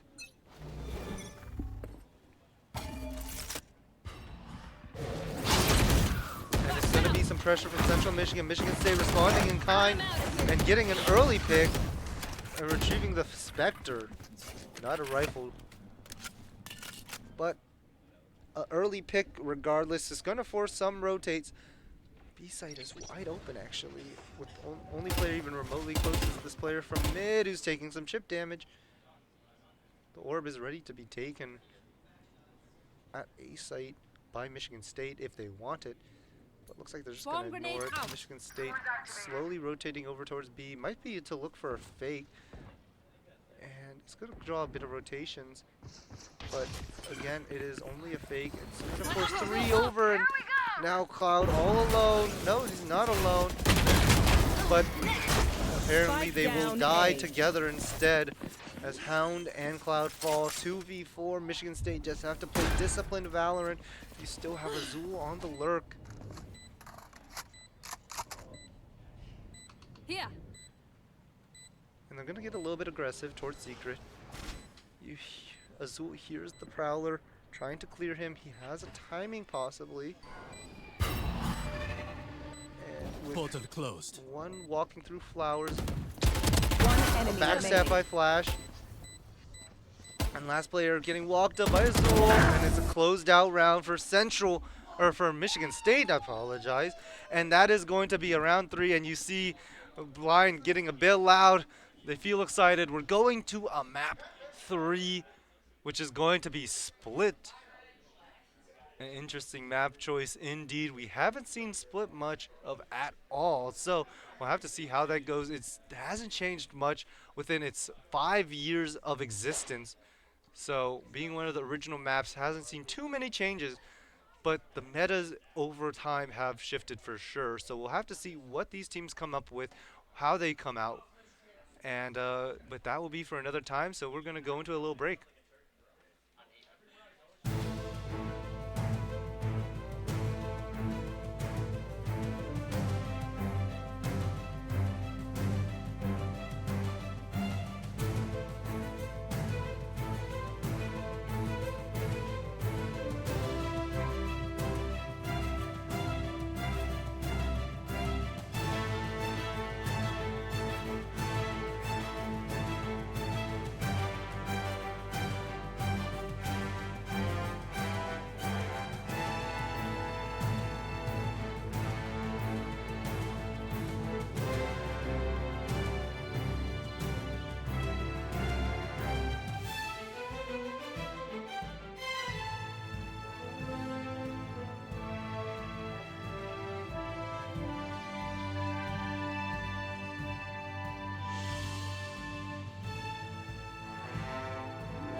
Welcome back. We're getting into the last map of this series. Whoever wins this is going to move on in playoffs. I believe the loser is getting dropped entirely. We're gonna see Split. First time we've seen Split in years. So, we'll have to see. I haven't seen a Split game in years. So we'll have to see what these teams come out with. Double Duelist comes out just as per usual. On the other side, we see another double initiator comp. I don't know about this. Double initiator is definitely no. We might get a. We have a Cypher. We're gonna get Viper from Bannable. We'll have to see, but that is going to be an interesting map. Nope. Yeah, double. So we're gonna get double smokes from Bannable. We'll have to see how Central Michigan plays outside of their double initiator comp.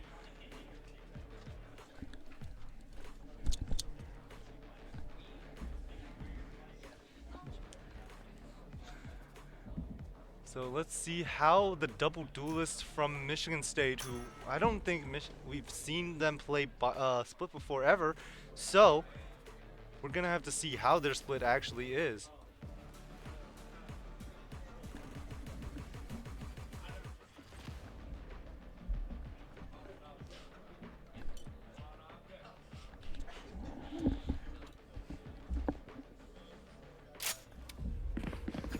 Starting off real quick, we're going to see Michigan State on defense. We're going to see Central Michigan on attack. Let's see what these two teams can bring together.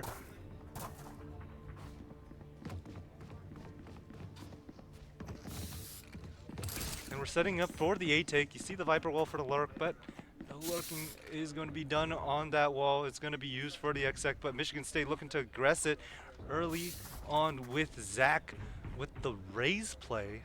I don't think that's a common pick for us, since he's normally usually on the neon more than anything. So we'll have to see who comes out on top. We see the nade and Boombot ready to go. And Cloud getting aggressive early, gonna go up with the blind. Zach's gonna become a victim, but Azul getting a trade. And he's just gonna spam some right clicks, seeing if he can get some chip damage, gonna get healed up. Cover going out. Smokes down. And Central Michigan, knowing the name of the game, you have to take ramp control up into A-site 7. And just able to get to live is Hound, who can find Flashfire with a right click. And they're going to start taking vents over to the opposite side, but Toxic not able to connect the shots. And Beef Stroganoff able to secure the entirety of B. And now two players on site. They're gonna try to get the plant down. One down, but are they aware of the last two players? Smoke's gonna go down. Blind has a flash ready, primed. It's gonna full flash Azul. Spike planted. And Last Blind's player gonna go down. standing. Last player remaining. Intel kind of boxed it. Not looking in the right direction as all three players in the exact same spot, and they're gonna just gun him down. Central Michigan winning the first pistol of the third map. That's 3 pistols to 2. And it's going to be eco buy. It looks like Michigan State are planning on 3-manning it up mid. As Central Michigan plans to do the exact same thing they did last time, which is 4-man A with their omen mid for the blind. And Flash is gonna just play back, avoid the block.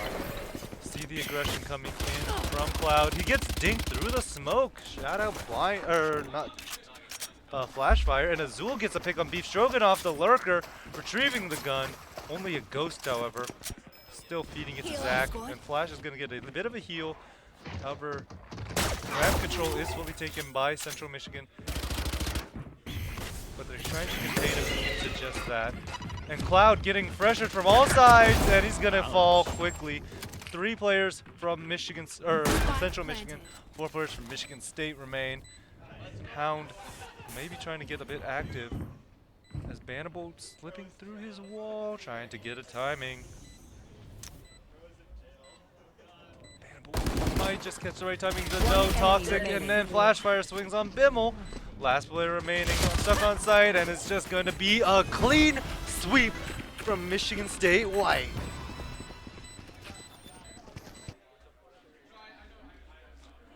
And a powerful, thrifty round from your Spartans coming in, and that's going to definitely bring some energy into that team, being able to get the eco advantage on a round that they were probably supposed to lose.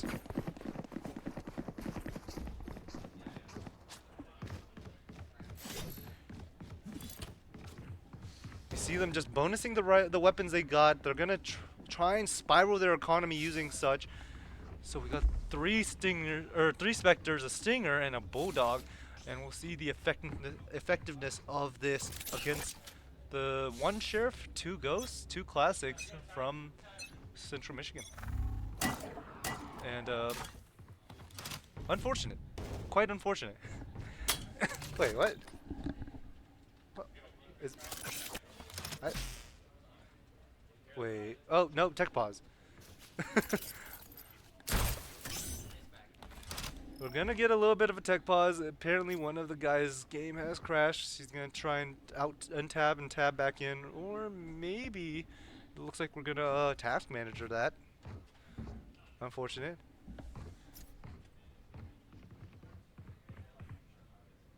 So a little bit of unfortunateness overcoming in. So we're gonna just take a little bit of time to see what is the possible win conditions going on right now, who has ults coming up. So it looks like a couple ults are getting about halfway done for Central Michigan, having their Cypher Neural Theft. They have the Raze Showstopper and the Seekers from Sky, all at 4. Michigan State, not too crazy near their ultimates themselves.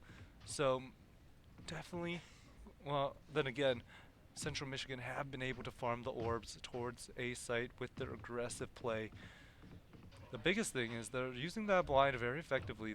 Michigan State has to address the ramp pressure while not getting blinded by the Omen.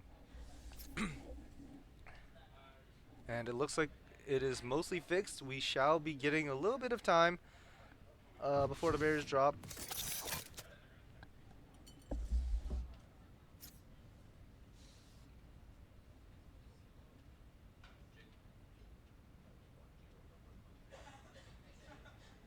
And we're going to get a bit of a countdown. We're getting back into it. Let's see how Central Michigan takes on this Thrifty. And a little bit of pressure towards mid. Hound and Bimmel trying to create a bit of pressure. The blind, the flash finds Azul from Sky. And Toxic looking to take a deep line with that Bulldog, trying to get a gunfight to go for him.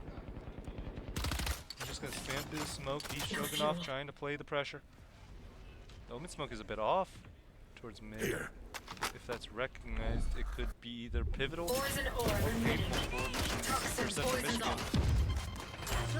And pressure coming in towards ramp. Ramp control mildly secure. Flashfire gets a swing on Bimmel and gets a pick. Is he aware of the secondary though? Well, Azul's here to help out with that pressure regardless. The flash not able to connect.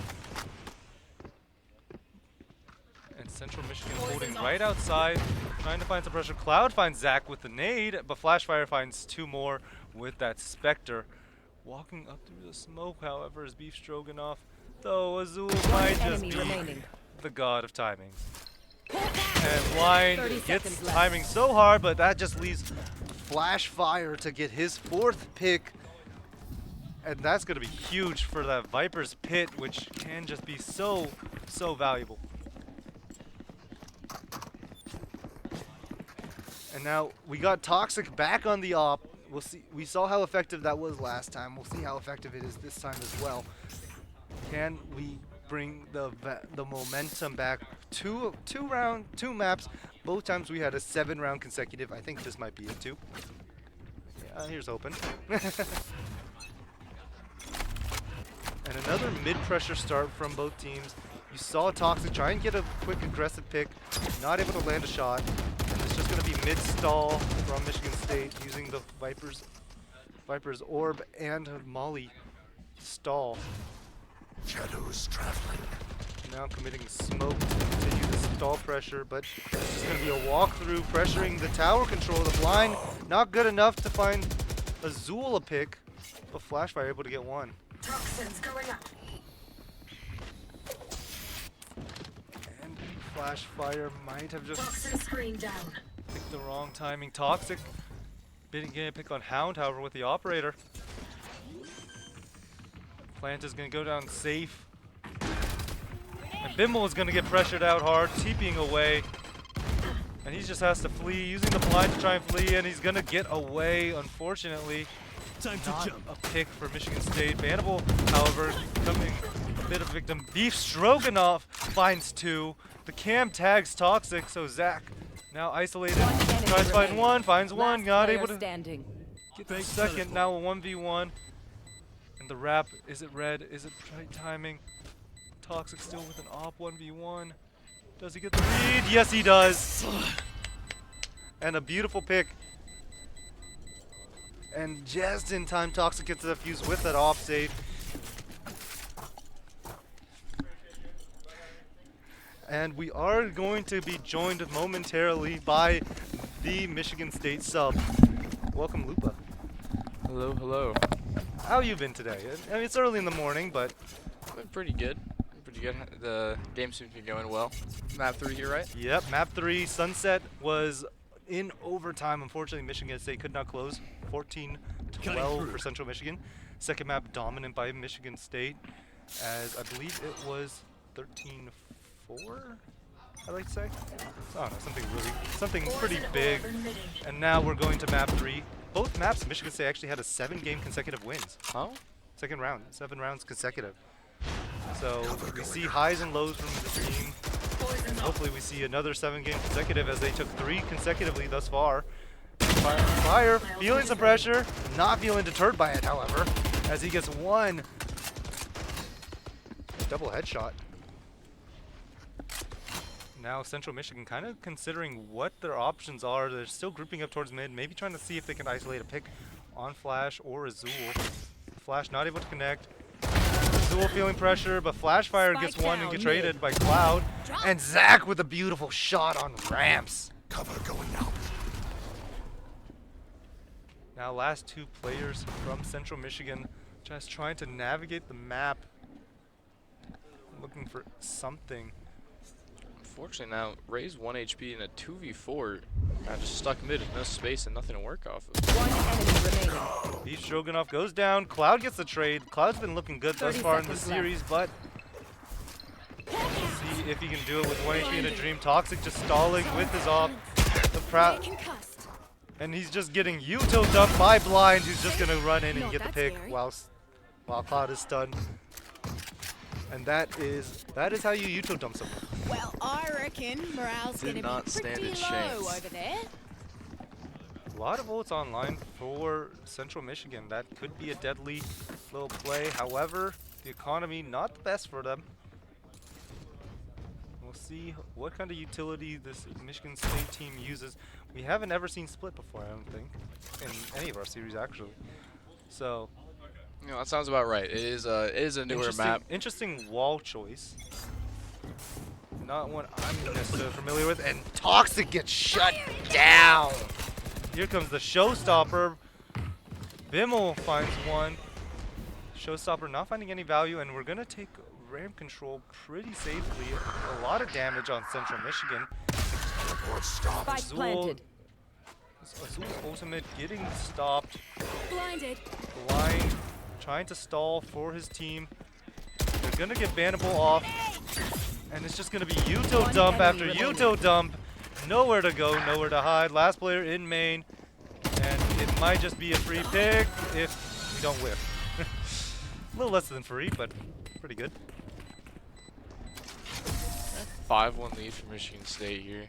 Yeah. You know, that deagle shot to start this round and then followed up by that the Rays rocket did make the round look a little bit sketchy. And But we're gonna able get a to- timeout by Central Michigan, but yeah, definitely a little bit of a shaky start. Gives you a little bit of a scare, but luckily the rest of Michigan State still feeling the heat of the momentum that they're building. Look at Flashfire, 10 and 3. starting off the half so strong. That mid control is so valuable, and that is a Viper space, definitely. Yeah. They've been seeming to put a lot of the Omen Viper towards mid together, which, well, a strong duo with that, all the Molly, the Orb, Smokes, Omen, Paranoia, could be pretty risky. If one of those characters goes down, it makes retaking and, playing from behind a lot harder than if Definitely. your Raze went down earlier, per And se. also, usually expect Omen to be the B anchor because that blind is just so, that paranoia is just so valuable on the back of that site. But seeing him in mid, I mean, we've seen some highs and lows from it, but it has definitely been an impacting value for it, getting the smoke down instantly when the Viper's orb goes down. So we'll have to see if that continues to bring value. The ult game for Michigan State, not really there. They haven't been farming the ult orbs, but instead they're just winning fights. Yeah. Looking at ult orbs, and we do have some pretty powerful mid-round ults here. That Raze rocket, a lot of damage. Viper ult, sorry. Viper ult Speaking of orb ults, committed I've got your mid, trail. lock Viper's down pit that mid is area. going to be invested, but it's going to be a fast take through B main. Op not connecting for Toxic, and it's going to be a site exec, and Zach probably going to look to try and explore some of ramp. You need to take that space before. You need to take that space when the spike is planting. That is the opportune time to take that ramp control. But looks like we're gonna get the showstopper invested. Not gonna get anything. A Rosa ult. However, Toxic finding Cloud. Vimmel getting a Zool and a whip from Toxic might have just closed that round and the door to Michigan State's round. Unfortunately, Toxic kind of whiffing a bit this round. Couple missed op shots. Unfortunately, I think it was a well-played, well-paced, retake that they tried to execute there, but just the shots, Raze ult, just not hitting, finding that value. You have to connect the shots. At the end of the day, it's a shooter. It's a tactical shooter, but you can play it perfectly. If you can't hit the shots, then no one's dying. And unfortunately, the Raze ult also just did not connect to anything. Probably assumed someone was in a spot that they weren't as he fired it into a blind direction. Yeah, two big info ults on the side of Michigan State this round. We have the Yor ult and the Sky ult. Both good mid-round and retake ults. Find out where those opponents are playing later into the round. Toxin screen Let's down. see some slower pressure towards A site, something that is less common for them. And the flash is going to reveal its position. Portal closed. Toxic clearing out the space using a flash. It's doing so, but it's going to get info that no one is B, so it's going to signal the A take. They might know that one Cypher is lurking mid. So how careful do they be about it? And Flash not able to connect the shots in heaven, and Blind goes down as well. Sight is taken for Central Michigan without losing a life, but they're going to get a little overzealous, and Zach gets one. Welcome to my world. Not sure if that was an intentional deep smoke to try and find an angle on somebody rotating in, catch them Spike off guard, but planted. Zach was ready for that and is able to use it against them, if that was intentional. But Yep, well, Viper's Pit is committed. It's probably, I think it's the best ultimate in this map. I know So exactly. good at securing these kind of rounds on attack. So we'll have to see if Michigan State can manage. Only 2 players left, both duelists, however. And they have to be looming around the bald Cypher in the back of their minds. It's the bald one that's most deadly. Last player And standing. there goes one, and Bannable cleans up Zach. The bald man strikes again. unfortunately, Sky and Viper, spike is here. Blind and Flashfire going down on that execute, losing a lot of space, making it quite difficult to try and play that retake. They lose the heaven control and lose a body, they lose sight and lose a body, but they're able to get two. Two good shots, but I think they need to work a little bit more on that staying alive. Definitely. Sometimes you just have to give up that heaven space. Make sure they don't get too much space, but you can't really fight that. You can't fight from heaven from events very easily. It's a very, very committed angle. Especially against a Raze. Yes, The yeah. Nade is so good at stopping that pressure. But at the same time, heaven control is so valuable in that map. It's why that players route up heaven before they route into sight. It's because you need that heaven control to win that sight over. So you also have to make sure that as a defense, you want to contain that area. You want to contain that space. And I think that Michigan State needs to find a better way of maintaining that control. As if they want to continue to win some rounds, Xander obviously wants to make adjustments going forward, as he called a timeout after 2 losses rounds. And I mean, Michigan State, what, they had 5 rounds consecutive?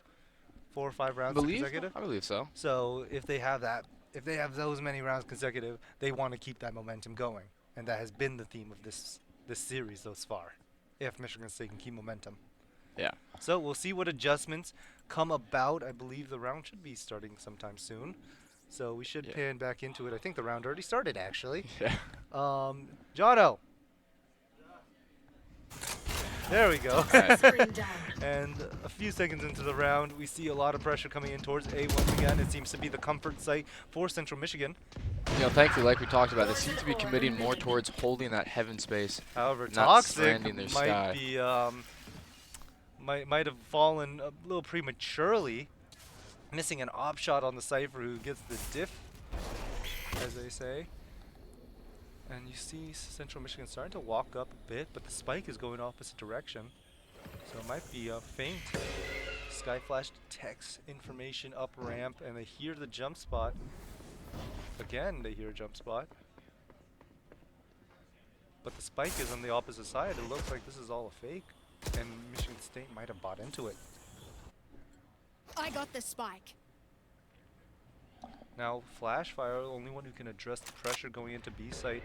Looks 30 like seconds Smoke left. is there, which gives them a small read, and Azul is actually going to be in the perfect opportunist area for it. No, that is not Azul. That is the enemy team's Omen. And now Spike planted. Flashfire forced to back away and played retake, but they aren't. I don't know if they're fully aware of that lurk. Yeah, Viper coming from behind on Vets. All of them except for Sky grouped up towards heaven. No U2 left on the Sky to reclear either outside of that ultimate. And they're not ready for him at all. No one's looking. They don't check. But the smoke might just save them a bit of time. With time, can they find anything? The blind from Azul, but the backstab Player comes standing. in. Flashfire looking for pressure. 1v3. Seen him do it before. Cannot do it this time. And Central Michigan looking to even up the scoreboard with a currently at 5-4. Michigan State barely clinging on to a lead. Yeah, you know, I did like that adjustment they made, trying to play those numbers towards heaven together, not trying to lose one solo on site or, you know, hold that space like you said. But I don't think they were ready for, I believe it was an operator that they had mid waiting for that jump peak vent. No. Toxic was the one with the op. He and was the one with whiffed the shot operator. Okay. and Don't got give hard it diff by ground. Beef Stroganoff. And I think that's going to be one of the biggest difference makers is Toxic just landing his shots. He's one of the better fraggers within this team of Michigan State B. So he needs to make sure that he's getting his impact, especially on that Yoru. But we're going to see a walk-up contact. Is that going to get spotted out? I don't know if it's going to get cleared. Yes, he will, and that's going to be 2 picks. And possibly the round. Trail. As A site's going to be taken. A really strong map to hold if you can have all the control of site. And it looks like they're going to take Spike just planted. that and be Stroganoff. Where the heck is he?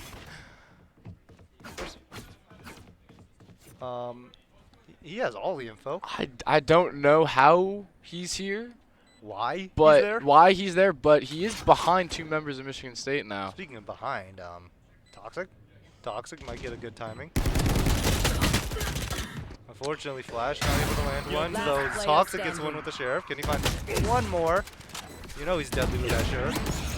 But now Upgrade gets 2, looking for one more maybe? No, he just misses the timing. Unfortunately. I think he even tagged him. He did. I think that was the one he tagged with his deagle shot trying Yeah, to no, cross. I think and he get that tagged him with phantom, the but wall bang, but turned away because he's rushing. Yeah. That's quite the unfortunate timing. Central Michigan ties it up. So now, Toxic and Blind have their ultimates online. Those are about the only ones that are going to be majorly available. So we'll have to see if they can Time get to value jump. out of it. But right now, they struggle reading I'll cut through. the Central Michigan play as they're just contacting up so much space, but playing it together as a team. And also, the lurk by B. Stroganoff has just been going deadly. Yeah, both the Viper and Cypher finding these deadly lurks late into the round, backstabbing one or two members Poison's off. consistently. Yep, and Split being one of those majorly lurk-heavy maps, if you have a really good lurker, or two lurkers in fact, it makes the map so much easier to navigate as a team. And that's exactly what's been happening Poison's off. thus far as this. There's going to be a little bit of pressure. Fire smoked off. He's just going to play a little bit patiently, though they might be ready for him as they're hard holding him, but Flashfire finds Cloud, looking for the trade. That's Luckily, spiked Zach, down Spike down. in vents for Michigan State. I think that was a little greedy. Maybe just a little bit. They for sure were not ready for the second member there. Here's Zach. the reload from Flashfire and tries to catch a timing, but yeah, Zach's there to help out his Viper. Usually it's the team baiting the duelist. The duelist is baiting the team. Comp mentality. 30 seconds No, left. but great play off each other. One enemy And remaining. Flashfire finds two beautiful headshots to close the round, getting them at least the tie. And a flawless round at that. Last round in the half.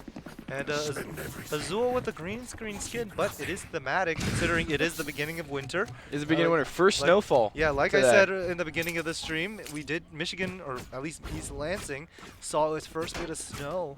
So for some, maybe good. For us, who had to track across the Quite entire a cold campus, walk, I will say. Hey, I did it 2 hours earlier than you. Ooh. Yeah, but hey, definitely a sight to see. First snow always looks so beautiful and clean. It's only gonna get sludgier from there. And we're gonna see a little bit more of that contact play, but Michigan State trying to take the aggressive contact, and Blind getting a first pick, who's been such a big impact player for this Michigan State offense thus far. Just being one of the guys who have been getting so many big moment kills. Now Central Michigan down a number on their Omen, no less. Yes. And they have to work the map. They're going to start regrouping towards that B main. Hard to flood out, but Azul maybe not in the best spot if he's cleared. Off angle is cleared, and Azul goes down. Smokes exchanged. And Flashfire not clearing properly, and that is another unfavorable timing that goes to Central Michigan. I'll handle this. Michigan State will have the Your ult. Comes out to try and Spike spot out planted. these members. Sees 3, sees 4. Last player. Oh, what are we doing? Oh, no. And that's an even half. Not the best if you're Michigan State's defense, especially since this map Switching is very sides. defensive sided.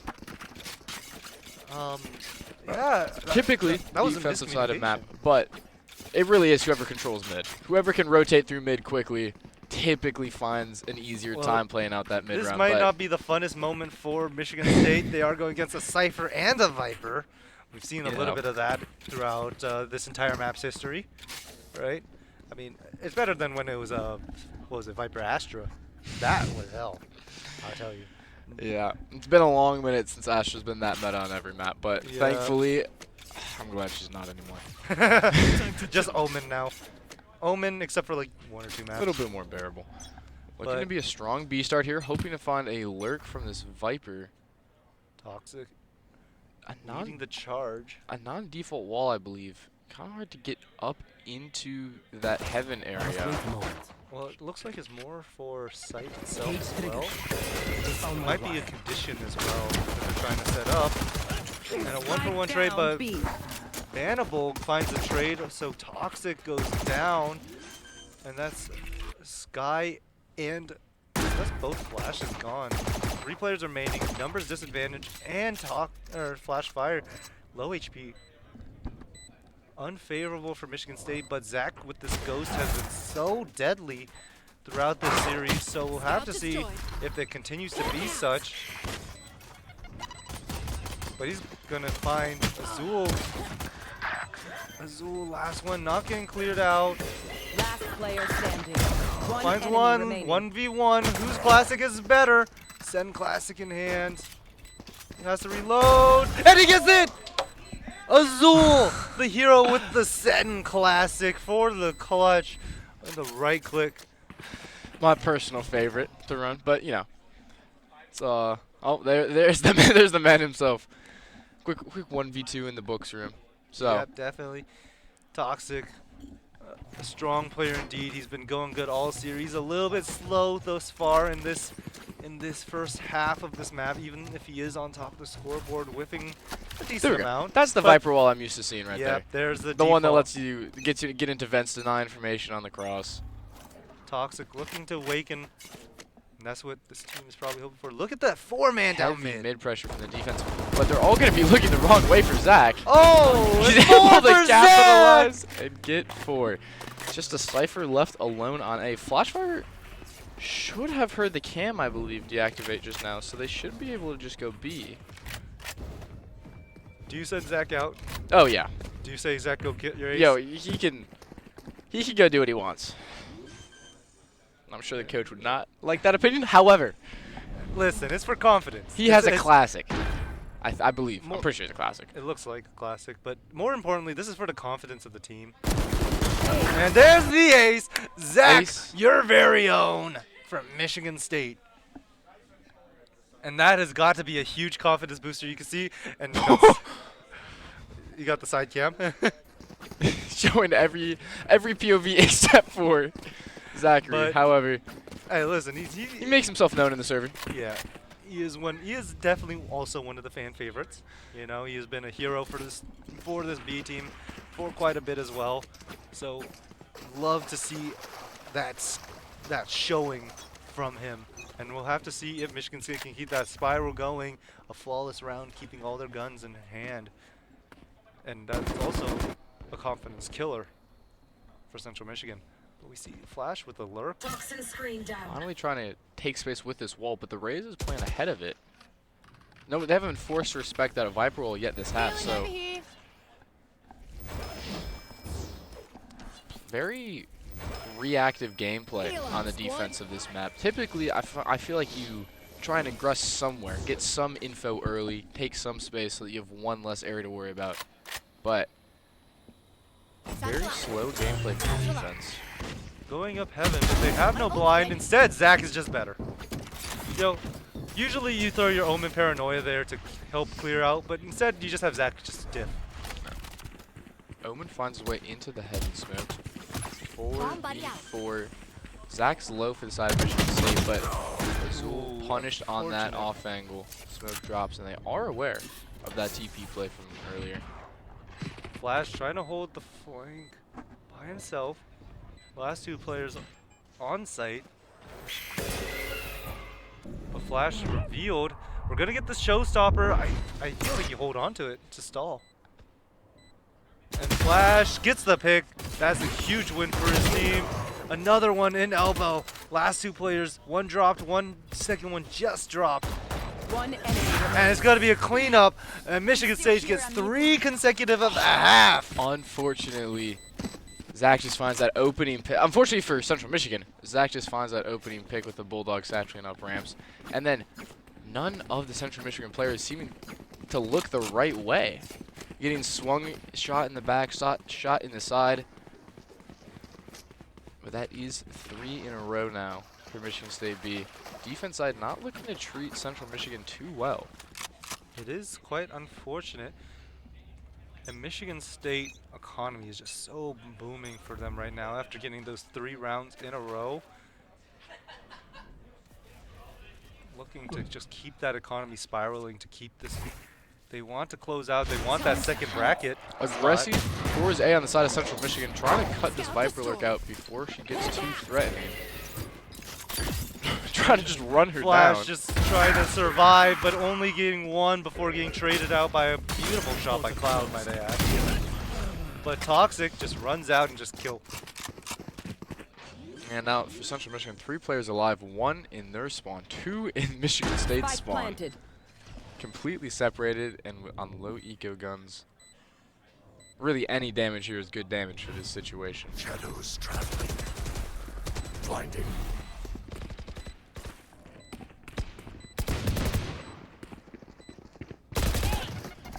One enemy Fine, both Team flank. Ace. Zul takes 1, Zach swings wider, and MF Blind able to wrap You want up to the dance? Viper in her spawn. Timeout called by the side of Central Michigan again. What would you be saying here to your if Central Michigan was your team calling this timeout here? What would you be asking them? Well, first thing, you gotta make sure that their mental's in check. You know, you gotta make sure that they're still in the game. You know, and I just say, they've been hitting some beautiful shots, right? That happens. The other team can just hit some shots. You can't do anything about that. What you can do is just keep your team in control. Keep doing what you can do best, what you have been doing best. You know, you guys have played a great series thus far. Close out. We can win this. We have done it before, right? I mean, the main thing is just making sure that the mentals of the players are confident, making sure that they're playing out their best and keep doing so. After that is just doing what you can, regardless of results. Yeah, I mean, there's been a lot of moments here where surely the mental's starting to play a factor. I mean, game 3, big whiffs coming out, kills that should be being found. Surely that plays into the mental factor there. Definitely. But interesting to see what they're able to pull out here at this timeout. They seem to be trying everything they can. They've tried fighting they've tried to play up on the wall, solo, sit back, wait for them to execute. But it just seems to be a default setup that they're gonna pull out here. Time to explode.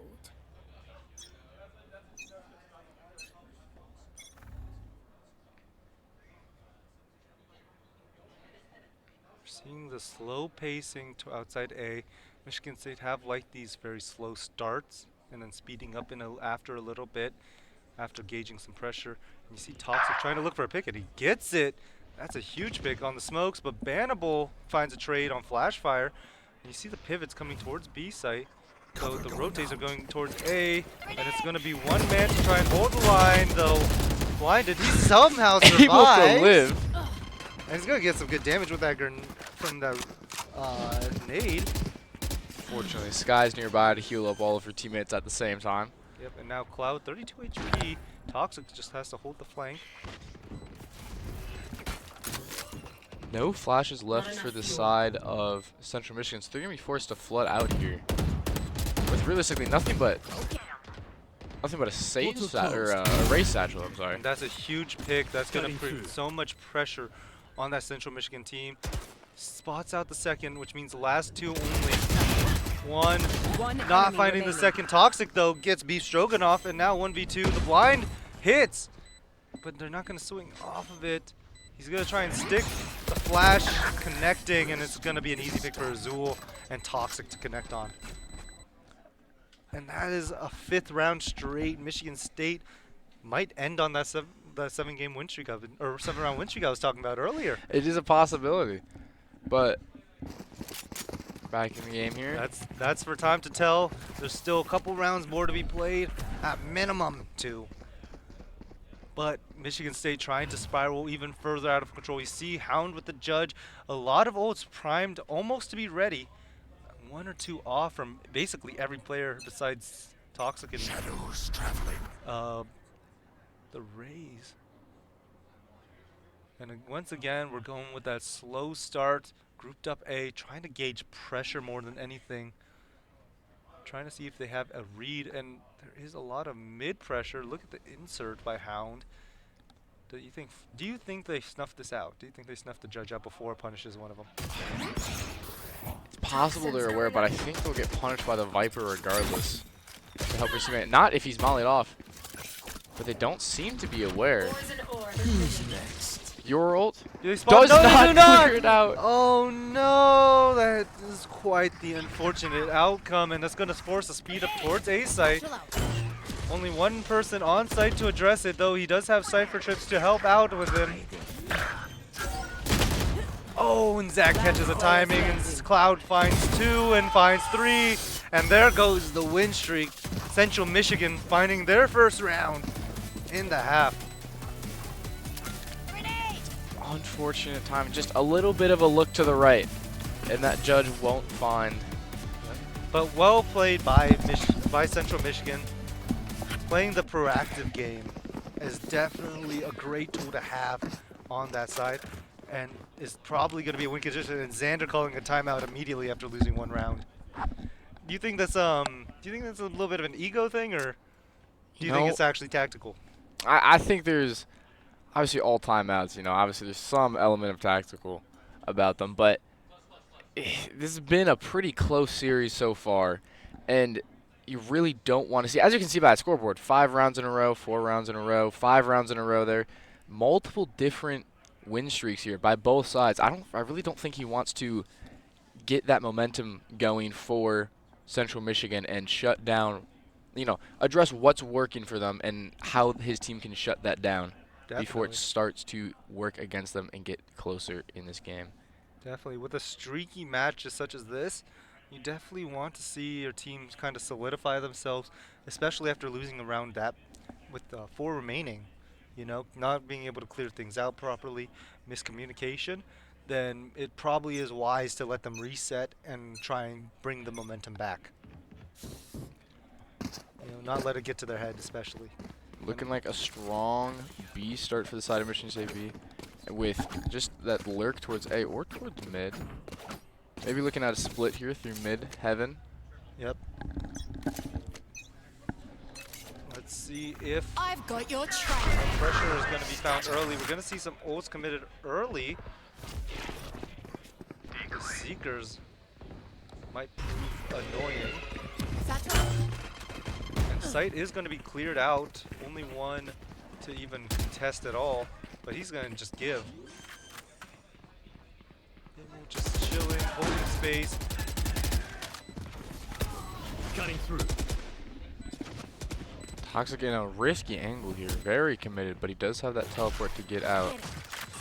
And he Able to does find get one before he got out. Flashfire with the backstab onto Bannable, the other Viper.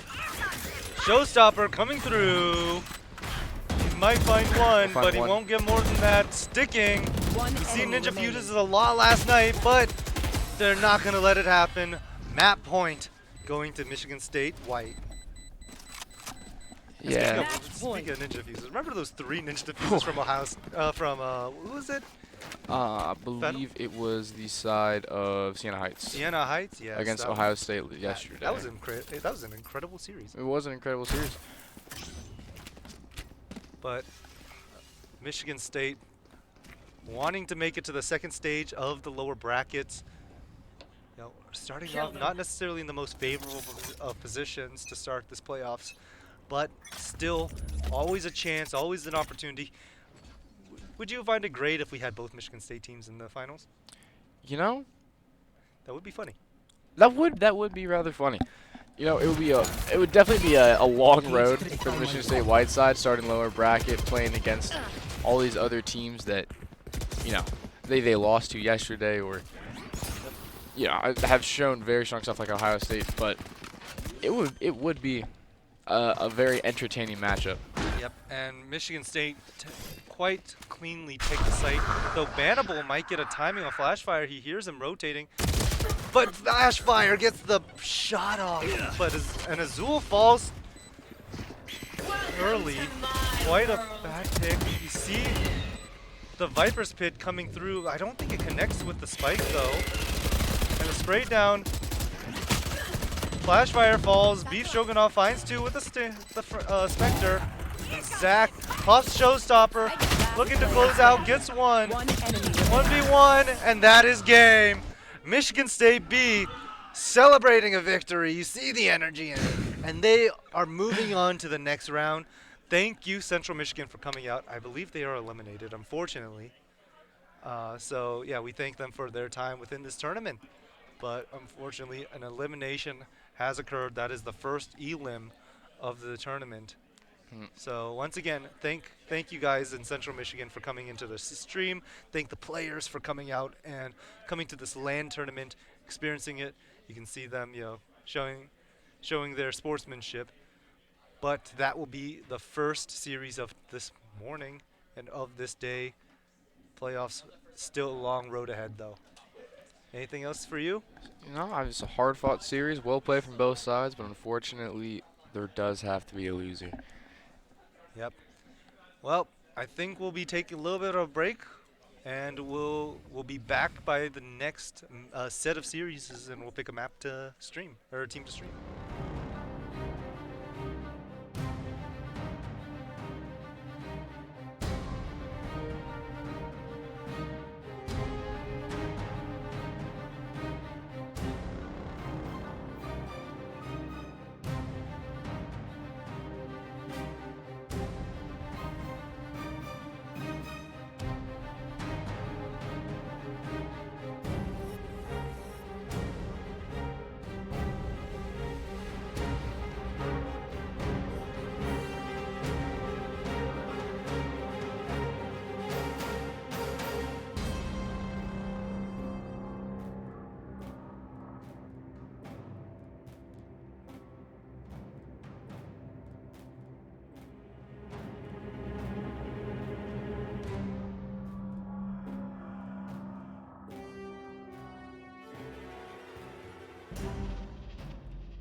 All right. Unfortunately, we may have just missed a life round.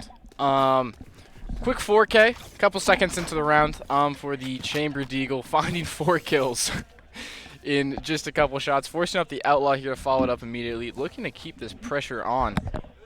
4 then from the side of I don't know, Vortex finding 4, traded back, made it a close roll, but in the end does go to the side of defense.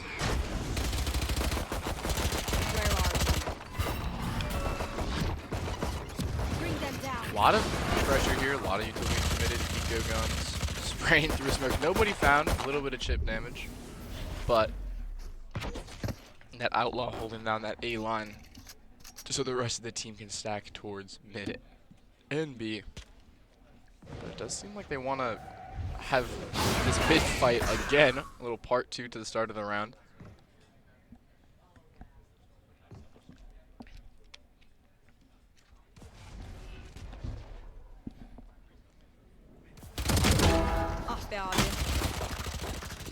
Enemy Found remaining. mid, 4 found mid.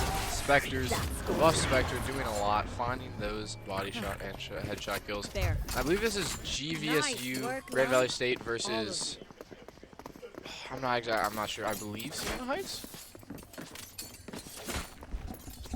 Jonna, who's playing this? Is this Davenport? Okay, Davenport versus Grand Valley State. All right.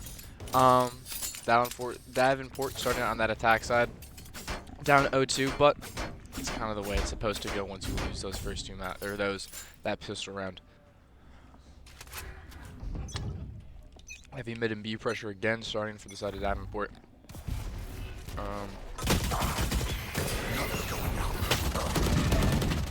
Everybody in the lobby, I believe, was blinded by that sky flash on both sides. Sky does go down. However, not too detrimental here. I believe she was out of util. There's a Jet up B main. About to contact the Sage. Sage rolled up with the Stinger. 1 shot by Dog. Be regrouping, ready to explode B here. Yor behind them. Flash pops behind the Raze. Isn't able to find one. 2 for Davenport on the execute. Now it's a 2v4 retake for the side of Grand Valley State University. Owen flanking with his Vandal that he picked up mid, but an Outlaw in the hands of the Chamber. Unfortunately,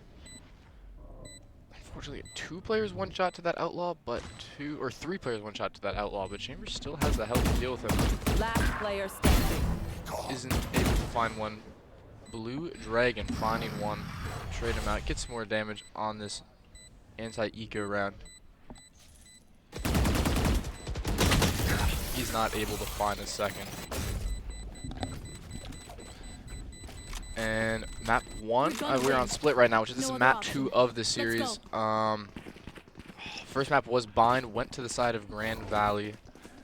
Not quite sure what the score was, but from what I can see, this seems to be a absolute slugfest. And we do have a tech pause here going into this round. There's some monitor issues going on for the side of Davenport, or I believe so, but you know, nonetheless, it has been a great start to this game, but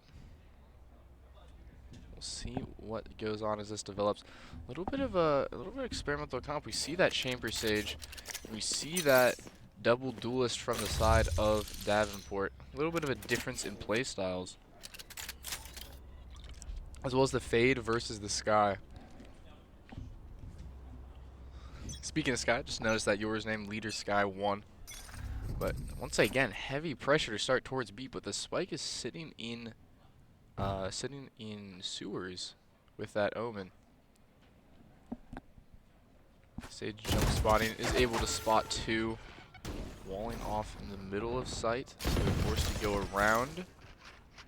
There's a lot of stall utility that the Sage brings to the table, able to realistically stop a push for like 30 seconds. By a lot of time for that team to rotate over and help, but there's an operator online holding this lurk, and unfortunately no Viper wall to cut that off.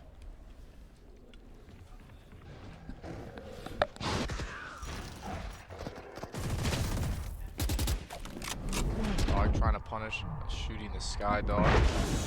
However, they're looking to fall back, regroup, potentially towards A, but no, they're just going to re-rush through the smoke. Chet dashes onto the Omen and is shut down. 3-person crossfire here is able to find 2 for the side of Grand Valley. Find a third. Blue Dragon with 30 2, I seconds believe. left. One The enemy operator remaining. finds the lurk. Interesting chat message there, but nonetheless, Yeah. nonetheless, unfortunate spot for the Omen on Davenport to be in. Low time, 10 seconds spike left. in hand, but nothing to really work off of here, and it's looking like he's just electing to save this round.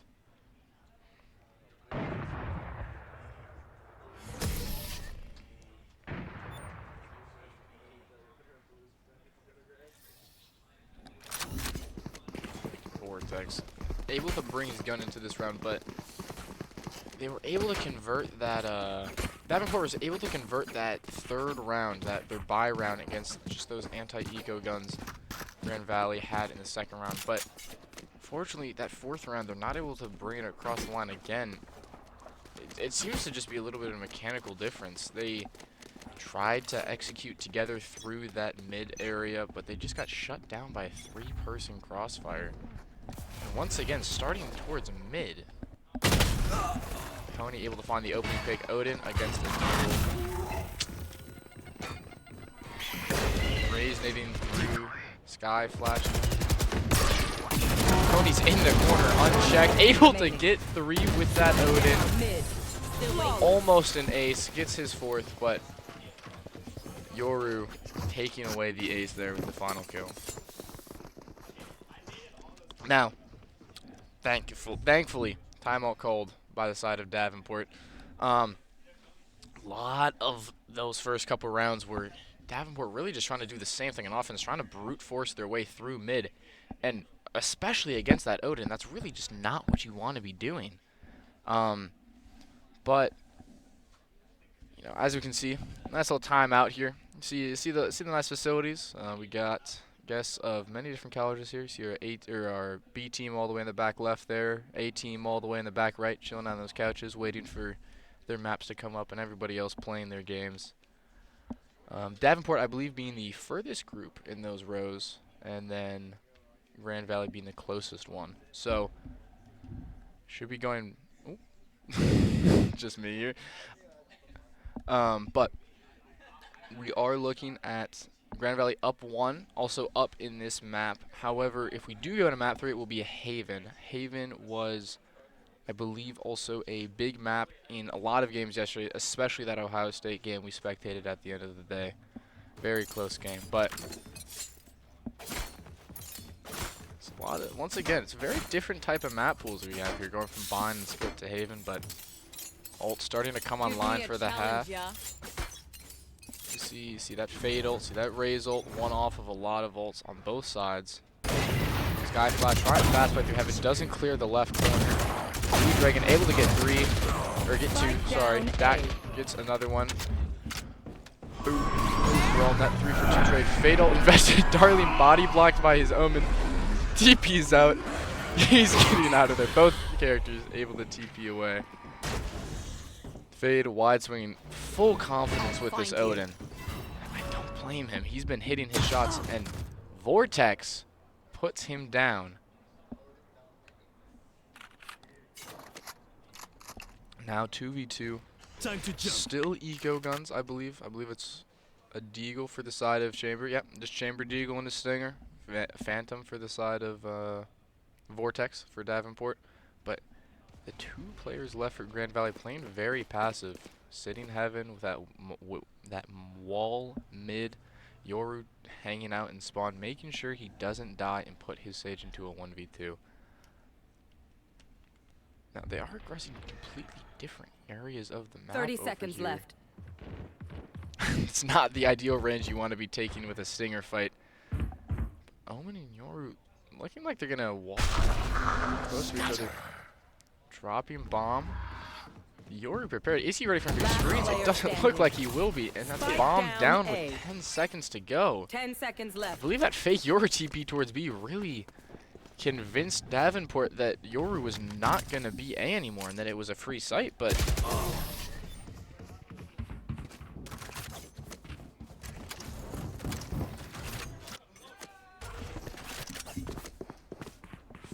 5-0 to start this game. It really is a rough time going here for the side of Davenport. I'm curious what the score of this first game was that we had missed, but should be getting joined here by co-caster Josh in a second here. They are so dead. It's been a rough start to this game for the side of Davenport. So they haven't really been trying to do too many different things. They just keep doing things, but they continue You want to not. play? Let's play. Shadows traveling. Electing for the fast site execute here as opposed to the ramp they tried to go through last round.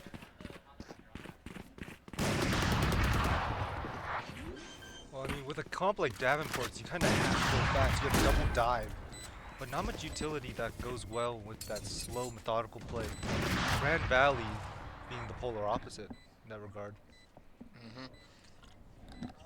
Speaking of, daring, trying to line up an off shot, just time and time. All invested by the side of Davenport to try and stall out some time, but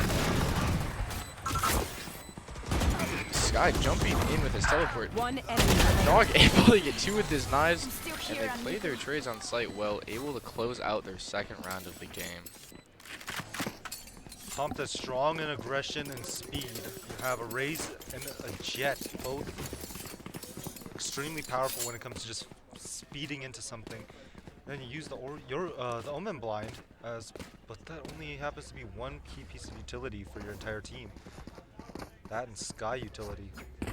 So both strong and weak at the same time, but There. it all depends on how well the team can use the comp as well. They are so dead. Got Chamber Op online by Grand Valley towards mid, but it's gonna be a 5-man walk up. Sage might be taking I've some got deep your contact. trail. So again, the Sage util able to just stall so much time for them to really get into sight. Already 4 members of Grand Valley here to support their Sage, including that Chamber Operator. Another Odin from the side of Tony, but able to get Oh, Flash himself. 1 before Kozum trades out 2. Operator the Operator, Chamber Op loses. Last player standing. A 2 for Darling's Operator. Darling on a heater with that op, isn't he? Oh, he spots him and sees the drop. Fails the silent jump, Oh! hits 120 in the leg, TP's above him again, and Vortex is able to find the kill.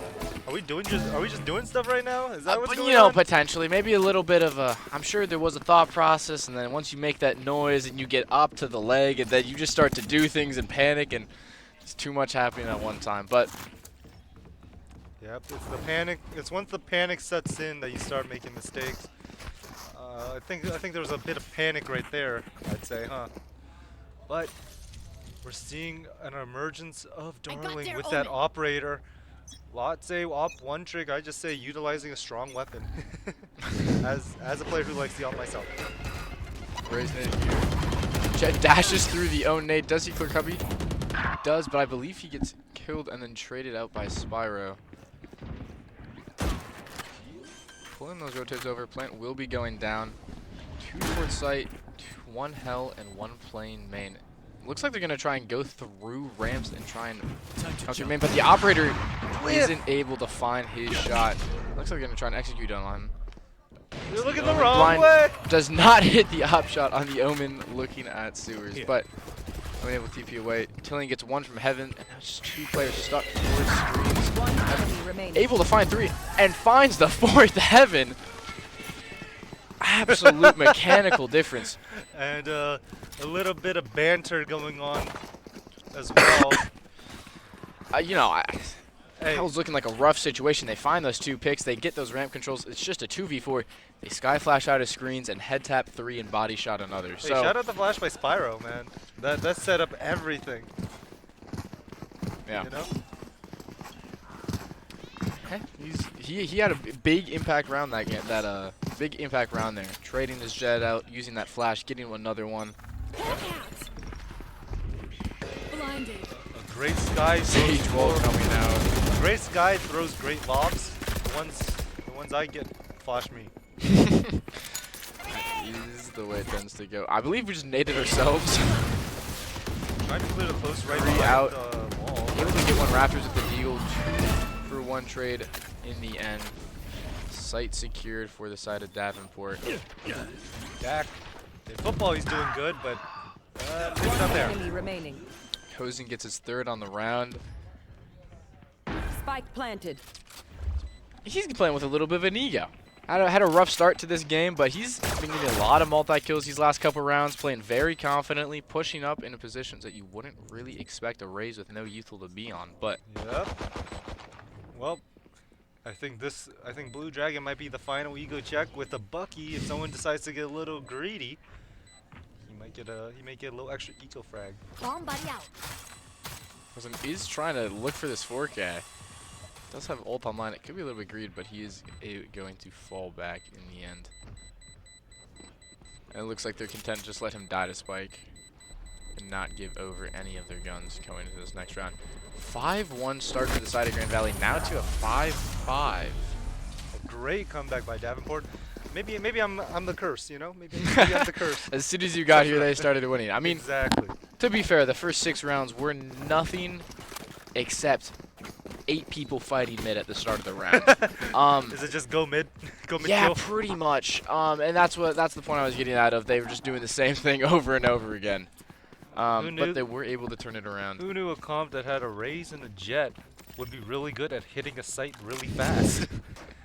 Who would have thought? That is true. The operator also coming online, making a big impact throughout this Definitely. second quarter or so of the game. As long as Darling's not feeling pressured, it's like a pocket QB, you know? It's like the Detroit Lions, you know? As long as there's no pressure, he throws the perfect. Pony able to find another one with this Odin mid. He really is just, he's taking these close angles and getting a lot of these wallbang ship damage or just straight up kills mid.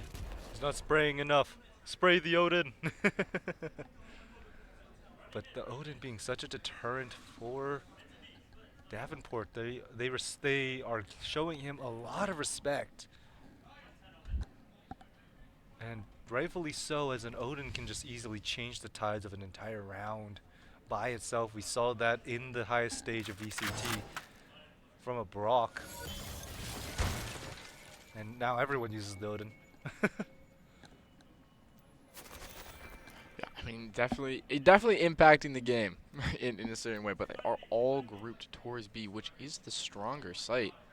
As long as having that fade close, that Omen as well able to rotate 30 quickly. seconds But Razor committed, able to find the Yoru. Vortex kills the last man Raptors. Goes in, just running it down. Kozen's on finds one pillar, kills one backside. His Omen has his back. It's one of the biggest things. That's one of those important things to have as a duels player, is that trust that your team will have your back. Yep. Unfortunately, no sky heal, I'm assuming, to heal up Raze, but triple high low, I guess. just all play backside. Thankfully, actually, I guess they do have no damaging abilities on the side of Grand Valley, but There's a Paranoia invested. interestingly, Dak finds 2, Vortex with 1, able to find the 3rd and close out the 6th round for Davenport. Yeah, Davenport from a 1-5 start, now taking advantage, going to the last round of the half. That is an incredible turnaround. But now it's the question of, can they keep a lead? You know, Kozen, he's been on a tear. He's been a key pivotal player as their entry player especially, but just as the fragger, he's been getting so many big picks, getting a lot of multi-kills when they're winning these rounds, and that has been a big key condition, and so has Vortex actually. And Darling just holding pressure.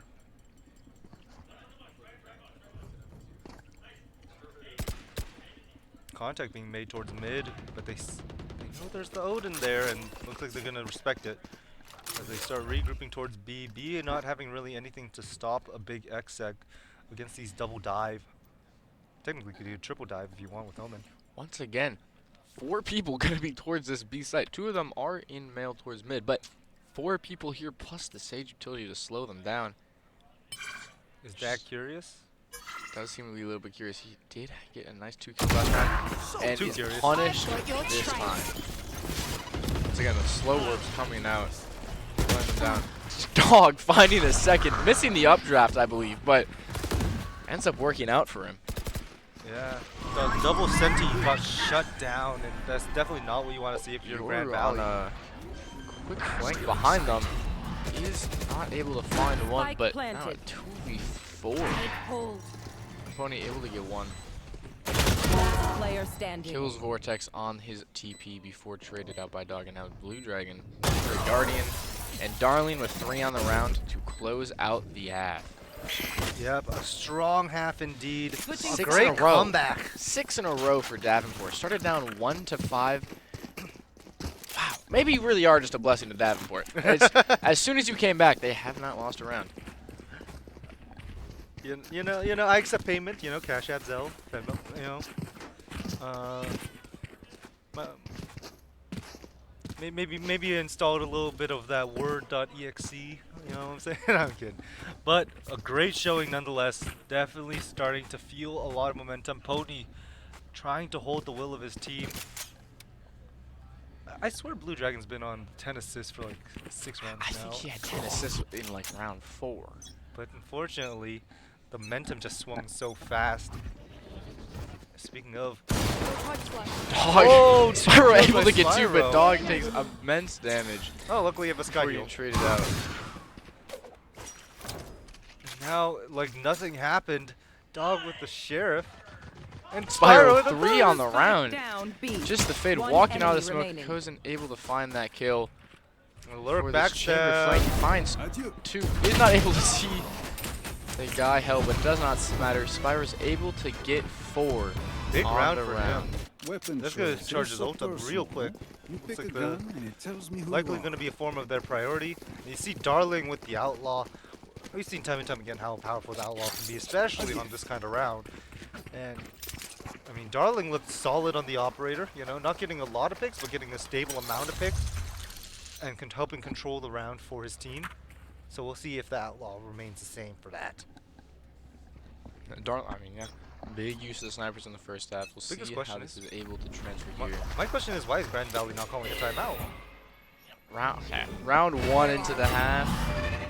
No, just in general. That is true, but maybe they want to let this work out a little bit. I'm not too sure, but they're getting caught out by that chamber trip. Nobody in vents Pressuring with from him. top, from B tower. Contact can be taken a big fight to go down for Grand Valley. One traded by Pony eventually. He seems to know he's there, has the satchel. Bulldog Spike to down the mid. head. Spike Last and now player standing. contained. Sage Blue also Dragon. found, and now it's just classic invents. Able to find one. Trying to get that stinger in his hands. But bomb is down male, and there's still 3 players alive. The question is, what is his plan? 1v3, gun still disadvantaged, low HP comparatively, and crossfires and smokes. Well, no more smokes, but crossfires. And this is 2 in male. If there's anywhere they want to be against a stinger, for Perfect wants them to be in that close angle, but the Guardian headshot comes through, and he's not able to find any more. the ultimate just click on head gun, the Guardian. I mean, hey, it's the best gun in the game if you only hit headshots, right? Yeah, I mean, I do believe it has the highest first bullet accuracy of any non-sniper, because obviously the snipers are. Well, it's perfect accuracy if you're not moving. Yeah. So it is the equivalent of a sniper, and it has higher penetration. So as long as you just click on head, you win any fight. Simple Watching solution. here. Just be better. A very strong gun if you can hit shots. Spyro again aggressing towards his B main space. We found so much success. Pistol round 3 towards A. Gonna call the raise over almost immediately. The Jet also starting to rotate over. They seem to recognize that it's a fast B. But I'm worried that the Sky's gonna be I left haven't seen alone that here. Sage Wall enough. But able to find 2. Spyro gets 1 before going down on site, but it will be a 2v4 retake. Davenport disadvantaged here. Worse guns, less numbers. Dog able to find 1. Spike down B. Dashes backwards into heaven, regrouping with the chamber. Last player A standing. headshot, Dragon. but not good Spike enough. planted. Last one in heaven, trying to find a single pick. As an outlaw. Teleport's ready. Once again, missing that silent drop, but Blue Dragon TPing behind him before he takes it away. And you know what? Maybe they don't need a... Don't need anything fancy. Maybe just- they don't need that timeout. Yeah, maybe not. Maybe not. Blue Dragon started to feel the momentum come back to him. 12, 11, 11. No, Pony's just been doing pony things. You know what? I haven't seen that Sage wall in so long. And that feels a little nostalgic to me. I remember the times because I was a Killjoy main. That wall was my favorite thing to see on the enemy team. Funnel to death. He's a little bit crazy, that Sage wall. It's very Kozen able to find 3 people there, only one hit the shots. But that Sage wall is a little bit scary sometimes. It does give a lot of space to those defenders to be able to drop hell and play around pillar. It's a without double-edged being traded, sword but for sure. it does allow you to get out sight rather safely. Now, if they had Omen on site, that paranoia would just go crazy. That is true. And grouping towards A, for once, I believe this will be the first time they've even gone towards A at all.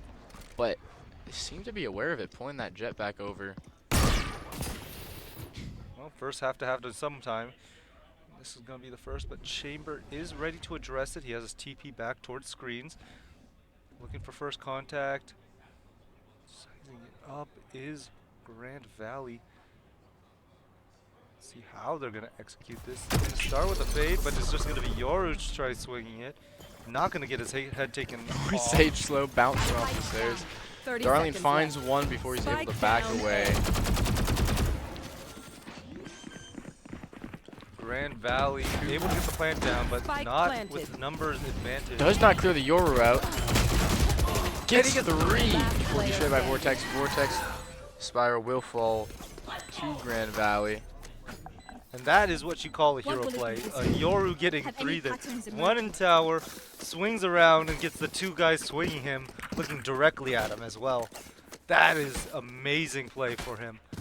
And that might just be the momentum shift that they needed to take this half. If they want to come back, they need to build off that, that's for sure. Finally, those 8 rounds in a row for the side of Davenport. Finally been able to put a stop to it, get one, and then also convert the next. Not quite out of this game just yet. Will be difficult, but A lot of contact being spotted, and the 4 mid. Spray is able to find 2 through the smoke. Jet also in low HP, no Sky to heal him. So Dog, 15 HP in a dream, trying to look for the 1-tap above the wall, but not being given. Now it's about to get double swung, somehow comes out with his life. Dog will fall eventually. Last player 15 health for the standing. Eagle. And last player remaining, just trying to see if he Spike can scrounge planted. anything with the Sheriff. Looking for a headshot, not being given. The game is not so kind. So he does have a stinger. I don't know how weird they are to that. Does not matter. His pony gets the 3rd. Only able to get 3 now for Grand Valley. Starting to heavily impact Davenport's economy here. Or not necessarily impacting Davenport's, but building up a pretty large buffer for the rest of this game. They haven't even been losing that many numbers in these rounds that they've been converting. So there's a lot of guns being carried over and a lot of money starting to stack up.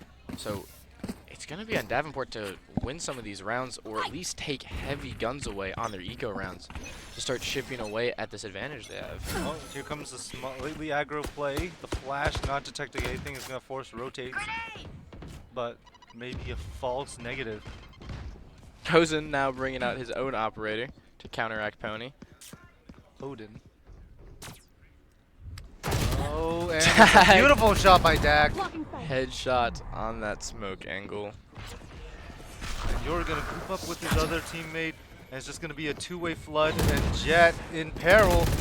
Under duress, but he's going to fight his way out. Before traded, Spyro has his back to kill the Sage.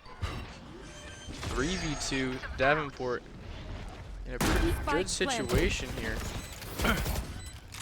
Pony might have gotten a little bit team flashed. Here. One enemy remaining. Darling finds Pony. Leader. Not Able to good. get one. So he's eventually falling to Davenport.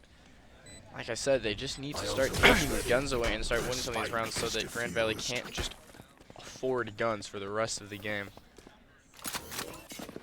Yep, a big win con is just going to be if Davenport can just continue their momentum, their play that they've been doing so far in the last, what is it, 8-win streak? Yeah, yeah. 8-round win streak. It's incredible. But I mean, if they slow down for even a moment, it's still very much winnable for Grand Valley. They had that amazing start. You know that they can win a lot. So can they continue to win a lot? That's the question. You want to play? Let's see play. with a little bit of a default, the chamber off, not connecting. And Darling's just going to rotate back. And you see Blue Dragon just trying to create as much pressure as he can, taking TP to create even more faint pressure. Looks like they want to go towards A here. The numbers are towards B for the defense, so that is a loud IGL on the side, I believe, Sienna Heights, but you know, that's just what they need. That's what you want to hear from an IGL. They should be the loudest in the room, usually. But at the end of the day, it's whoever can make the best plays and keep their team in the game.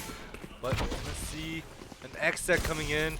Chamber One player backside, not able to find the chamber. Kills the Yori. Chamber TP's away.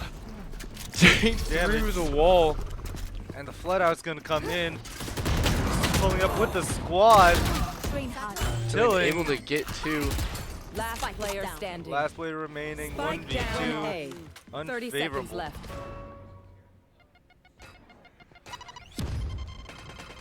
Screens one default. He has nearly a full kit, but time ticking down. Take hold.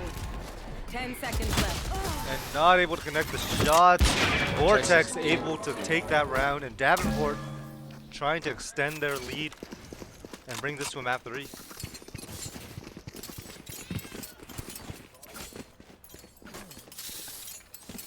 I mean, what do you think it is that Grand Valley needs to start doing right now to get the win? They seem to be playing very passive. There's a lot of Chamber playing solo A, or somebody supporting him with very deep heaven. You know, maybe a site player, 2 mid players, but they're all playing very far back. And I would like to see them play a little bit more aggressive and together with this double duelist Sky composition that they have here. Yep, Davenport has a comp that takes early space control and takes it aggressively. Grand Valley needs to start stepping that out if they want to create pressure on this map. Blue Dragon and Dog seem to be aware of the possibility that both of them are close on that angle. There's a Yor TP to the right now. We'll get the info that 2 people are heaven. Probably looking to go towards A then. Thinking that's the weaker site. It is just a Sky right now, tucked behind, or sorry, not tucked behind Flowers, just on top of those, but it might TP's just on be too the late. Dog. Careful to be silent up those ropes even after pressure. Looking to, I believe, just try an A split here. It will be the weaker side, and it will isolate the 1v1s with this split. But Here, face your fear. And we're gonna see the Fade commit the ultimate over. Dog, Dak, 30 seconds Spyro Dog and will Spyro find the duo. kill. Sage will screens to try and cut off this Flood retake, but Team Flash. But the blind just saves Kozin. 2 members of Davenport, or sorry, of Grand Valley still stuck heaven, but they end up being able to get that backstab, and it's just Vortex on site. The timing is so bad. Quite the unfortunate outcome. Leaders 1v1. Vortex is defusing. He has half. He's getting off the spike though. Swings out, but Leader has the read. Don't make a big deal about and gets the tap off the swing out. Unfortunately, I don't think Vortex is John QT, if you know the reference. But we are looking at a well-fought game here. Grand Valley able to get another one on the board to bring this closer. Yep, Grand Valley don't want to bring it to a map 3. Davenport fighting for their lives for it. This is lower bracket, I believe, right? Here. Should be. This is lower bracket, right, Jonah? I believe it is. Yep. So whoever loses this series is going to get eliminated. Shadows traveling. So they are quite literally fighting for their lives in this game, Going out. in this tournament.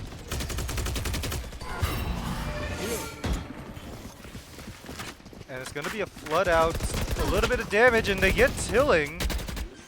Vortex with the spray with the Phantom. Love Phantom moments.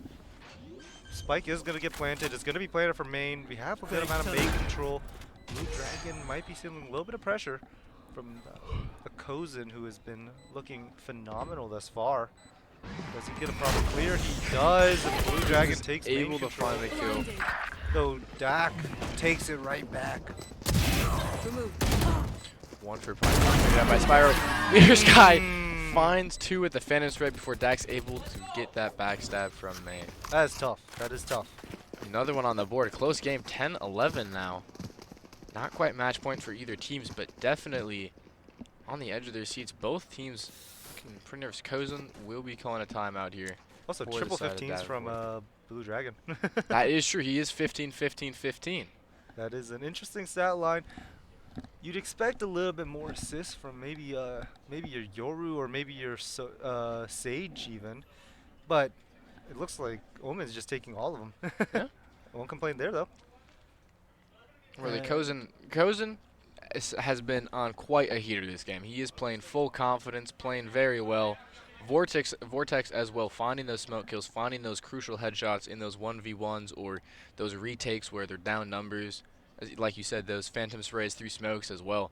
GVSU, it's been a lot of Pony just consistently getting his 1 or 2, multi-fragging occasionally, but then he gets traded out. Yep. But the biggest win condition, I think, in Grand Valley, their biggest win condition's got to be those 3 in the bottom. They have a lot of potential to get a lot of impact and kills. You know, between the Sage, the Chamber, and the Yoru, all 3 of them have so much potential just to go frag out. I think if those guys start heating up, then they will win this map. Yeah. We'll see what can happen. They are starting heavy towards A on the side of Grand Valley, but also 3 heaven for Davenport, so it'll be a pretty quick round here. Killian is able to find that one on Kozin. Darling trying to hold the off angle, looking for a little deep angle pick. Not going to be fed. Instead, they're going to make it themselves. One with the Sheriff. 2 C's, and this is going to be a speed up. A Vortex gets 1, gets out. Now 3 players remaining. 3 players remaining for Grand Valley. But then they're all stuck on site. They have no extremity control. It's a box that they're put in. And I think Davenport might know that. They might also be careful of that little corner over there. Awkward positions for both teams. Not a lot of cover for Grand Valley to play. Blue Dragon able to find one on Darling. 2 for 2 trade. Dak is not able to win the 1v2. 3 on the round for Vortex. Crucial pick screens. Taking that gun away and then able to get 2 more in the retake, trading his team out. I think that's a thrifty too. No, not a official thrifty, but a few of them weren't on the best of guns. A huge round win for Davenport, looking to extend the series to map 3 map point. A lot of ultimates primed for Grand Valley. They have a chance to equalize it. They have the res and they have the dimensional drift. I believe this was. Yes. One off that sky ult for Spyro on the side of Davenport. He did have a rough start to this game, but he really has been stepping up in these later rounds. Especially that pistol round on defense, finding 4, but Who's next? And speaking of dimensional drift, it is going to be invested immediately. It's going to spot out 1, blinded, looking for the kill, but gonna make a business decision to move elsewhere with that judge, and gets 1 with it. Tilly finds another dog trying to fight his way out. Gets Pony. A huge pick. He was able to res Pony. However, Even bigger. And they make a great decision to just rotate to the opposite side, leaving the guy with the judge to get this. find another where he backs off, tries to go with his team 2v5. Planted. Match point for Davenport, but it's looking rather unrealistic Looks to like- try and commit to this. Looks like they agree with you. Low Yeah, save. eco, I believe, as well. Just gonna elect to save, try and carry these guns into the next round, and try and close it out before they get OT. Yep, a strong round. I love the discipline by the Yoruba captain, or by leader, sorry, to not pursue the Jet who's blinded, but in a perilous location, but instead to switch his attention to stairs, get the guy with his guy with his judge, and just play discipline there. You know, it takes a lot of discipline not to just follow the guy with who's blinded. I think that made a huge difference on who won that round. Not gonna swing. And last chance for Grand Valley to get into overtime. Davenport, last chance to close it out before overtime. We'll see what these two teams can do. Not really many ultimates that are going to be used. The most, I think, will just be Sky ult and maybe something else if we see Pony get 2 or if we see Kozen get 2. So we'll have to see how these teams interact without their ultimates with all the pressure on the line. Both need must-win rounds for either team if they want it. Smoking mid, playing the quick rotate, fully leaving A, it seems. There's not somebody A to capitalize off that pressure or lurk. You know, there hasn't really been a lot of lurks we saw this game. Definitely. We see a lot in that earlier series we watched earlier on Split, but that's with that double Viper. But a lot of the chamber grouping with the team, playing together. We see the slow contact up B main. Dog is jump spotting, trying to get info. He hears the gate crash. The flash TP is going to force him back. Is detected. 3 players are backside, however, they're ready to meet this contact if Sky doesn't flash the team. That seems familiar. Darling gets finds the pick one. in mid. He does find that lurk. more that Omen. Face your Running back fear! that fatal coming off to the side of Grand Valley. Vortex with the judge. Just wanted to smoke. And the paranoia is going to get some value. Find The another. judge comes in, and Vortex closes it for the team with the judge. We are going to map 3. And what an incredible display that came out from them. Davenport, you know, down, what was it, 4-1, 5-1? 5-1. 5-1. Showing that Rezone's able to come back, force, not just force map 3, but force Grand Valley to try and make a comeback down significant numbers. Definitely. And yeah, all behind of Kozen and Vortex, both putting on an amazing show for that team. Pony trying to will his team forward, but unfortunately it was not enough. 7 first bloods by Pony. What the heck? Yeah. Team with a duelist, with a Yoru and a chamber, and your initiator is the one who gets 7 first bloods. That is an insane play. Yeah. I mean, he Offense. was definitely on a heater during that first half of the game, finding a lot of early picks mid and a lot of value from that Odin. Yep. But we will be going to a map 3. That is going to be another exciting series, so stay tuned, but we will be taking a short break.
and gentlemen, we are live going into this Haven. Agent select right here.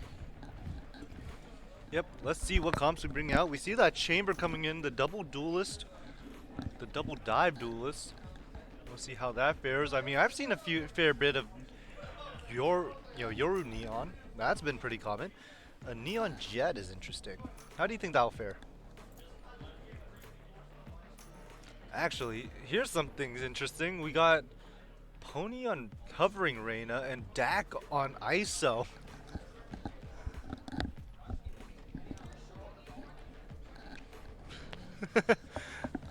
Well, we'll see how these comps fare.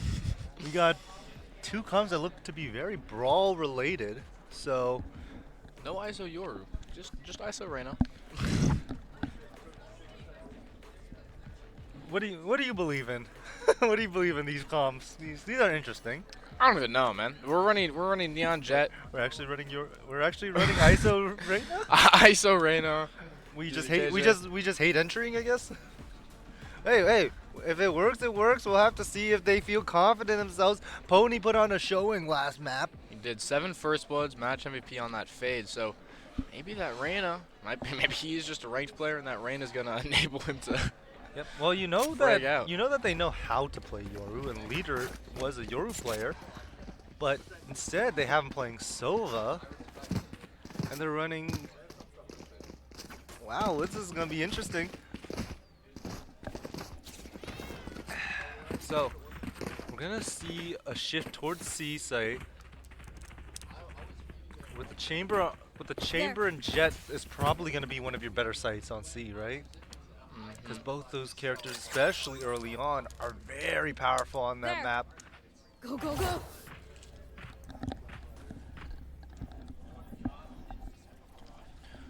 Are looking at map 3 of this game, the Michigan State B versus Siena Heights did go 1-0, I believe, to Siena Heights now.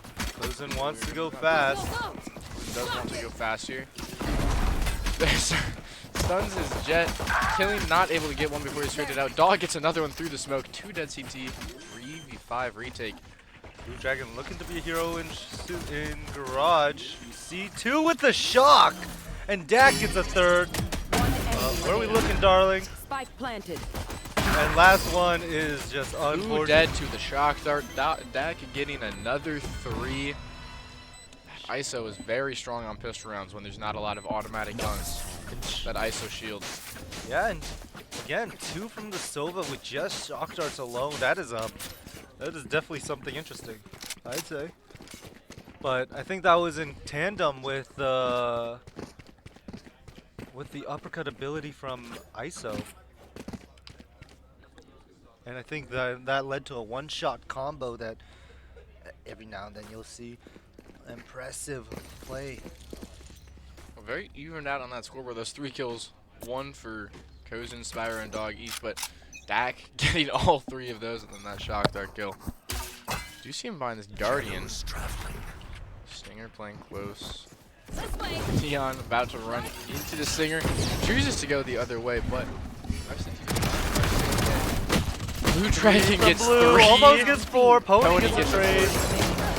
Not able to get more than 1, but wow, 20 bullets, 3 kills. Almost finds his 4th with the classic right click there. Cozen might have picked the wrong target. You know? Unfortunately, kill contract was activated. Or is it kill? No, it's double tap. That's the one. And Over there. honestly, that ability is kind of powerful. No outlaws in play. Over I there. know there was a lot of outlaw sniper rifles, last game, but not choosing to use them here. Well, let's see if it's a good or bad decision. So far we've gone, we started C, 2nd round we went B, 3rd round now we're going A. Fast all the time. They are playing a very fast Over comp. there. Similarly there. to last game, but seem to be a little bit more committed to how quickly Darling gets headshot by the Deagle. That's gonna put a fear in a man. And then as Vortex runs away, or sorry, as Blue Dragon runs away. Gonna go back towards garage here, smoking window to deny. That off angle, but Take flight. running out mid, getting that information of where they aren't. Trying to help this KJ towards C if they do decide to pinch her. Yep, KJ in a tough spot. Blue Dragon trying to see maybe if he can find a timing. Look at where Kozen is. Vortex able to find Blue Dragon. And it Calling might their have just teammates been back to fake. A. Kozen heard the Reyna leaving and is now in their spawn. A lot of characters who could lurk. Usually it's not the Neon. Usually he's the one entering, but with 2 entry duelists, I guess you could have room for one of them to go out. Though you 30 need to seconds land the left. shots as Kozen fails to find leader while catching him off guard. Site's still taken and post-plant positions Spike are still planted. established, but maybe could have been a little bit easier. Able to use the wall bang. Dak, heavy penetration gun, kills Spyro through the wall before they try and retake here. They do know that there are 2 people. Last player standing. Oh, and the Oh, Spectres 5 go well. kills going out. That's And one the time. spray is not Vortex good. 1v2. Both tagged up, killing, able to find the kill. Converting their bonus round here against the full buy of Davenport. Once again, a little bit of a weak start from Davenport. Yeah, and an unfortunate whiff from Davenport. Those players need to land those shots once again. It's all for naught if you can't land the shots, if those don't connect, and unfortunately they did not right there. Dak 6-1, very strong start to the game. As a matter of fact, everyone on Grand Valley only dying once except for Blue Dragon, who's died every round. But A necessary Who sacrifice. He has 5 assists and 3 who assists. doesn't mind an aggressive Omen play? You know? Yeah, and he has, hey, again, like I said, he has 5 assists. Dak somehow with 4 on ISO. That undercut must be doing some wonders, if I had to guess. We're going to see a lot more garage pressure. Sonic go fast. Buggy in the hands of Kozen could be dangerous here. There are 3 people towards CT here waiting. Kozen just kind of having fun.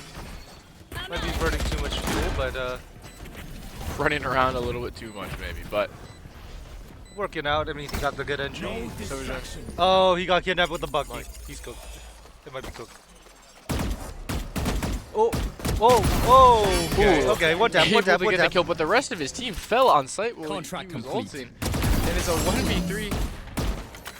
Out of ammo. No contract Does yet, lose the double tap. One Not have a enemy shield. remaining. Got 3. Did get the orb, but not shooting it. Stinger in hand. It's so powerful in this distance. If he gets a read. No, he's just going to play so disciplined. He has the read, and the time has expired. Is able to get the 4th. Thrifty. Kill I con. believe that is 12-2 then for Dak, but not able to secure the 4th round for his team. Almost with a 1v4. The Not entire 12, sorry, team 10-1. died during the kill contract. That's actually kind of crazy. He won the battle but lost the war, as you say. Pony has an operator online. Slow start for him despite his success in the last map, but I mean also Dak is 10-1. Over there. Dak is on an absolute heater right now. 3 that pistol round, 4 that round, 2 I You want believe. to play? Let's play. And there goes Kozen Pony with on Pony. the operator. Cover going out. Smoke is going to stall, and it looks like Davenport trying to move their way to a different location. Trying to reroute towards mid, but they're down numbers. Don't have a lot to work with. They're trying to find something. That KJ turn is still up in garage, so they have the info. They're not there, but they're playing very far back A. Very respectful of the possibility of where these guys could be. I can't use that. Omen There's Blind under- committed to stall, but able to bait that out. It's an important piece of util to not have for a retake. They're able to get out C. Pony starting to feel a little bit of pressure, wanting to back up. And it looks like they're going to start executing outside of C. The off shot doesn't go. Fine off shots. Sova just now leaving that, but there's four garage CT area, but choose now. They're free fighting through garage. Are able to find the Reyna pick. Sights cleared out. 3 in garage, 1 long. Dak's still alive, however, he could be the difference maker in this round once again. Finds another, gets tagged by the Silver Drone, stuck on the wall, over there, able to get out. He's not going after the spike. Spyro dead in the back. Dak's still alive in One the 1v. enemy remaining. Or sorry, 2v2. Last player remaining. Op is not looking at it. One enemy remaining. Oh, close range operator. Darlene able to get 2 on that sight those close sight angles there. But close rounds here. Once again, giving up a couple rounds, Davenport, before they start to come back into this game and put together a little run of their own. Eco guns now, except for Dak forcing up that hero rifle with only the half shields.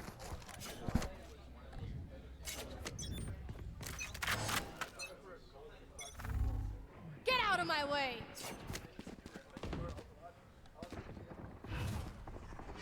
Cover going out. And we're gonna see a lot of pressure towards A. You see the drone clearing out. Will it find leader sky? No, will not. A little bit of a gap in that sight smoke.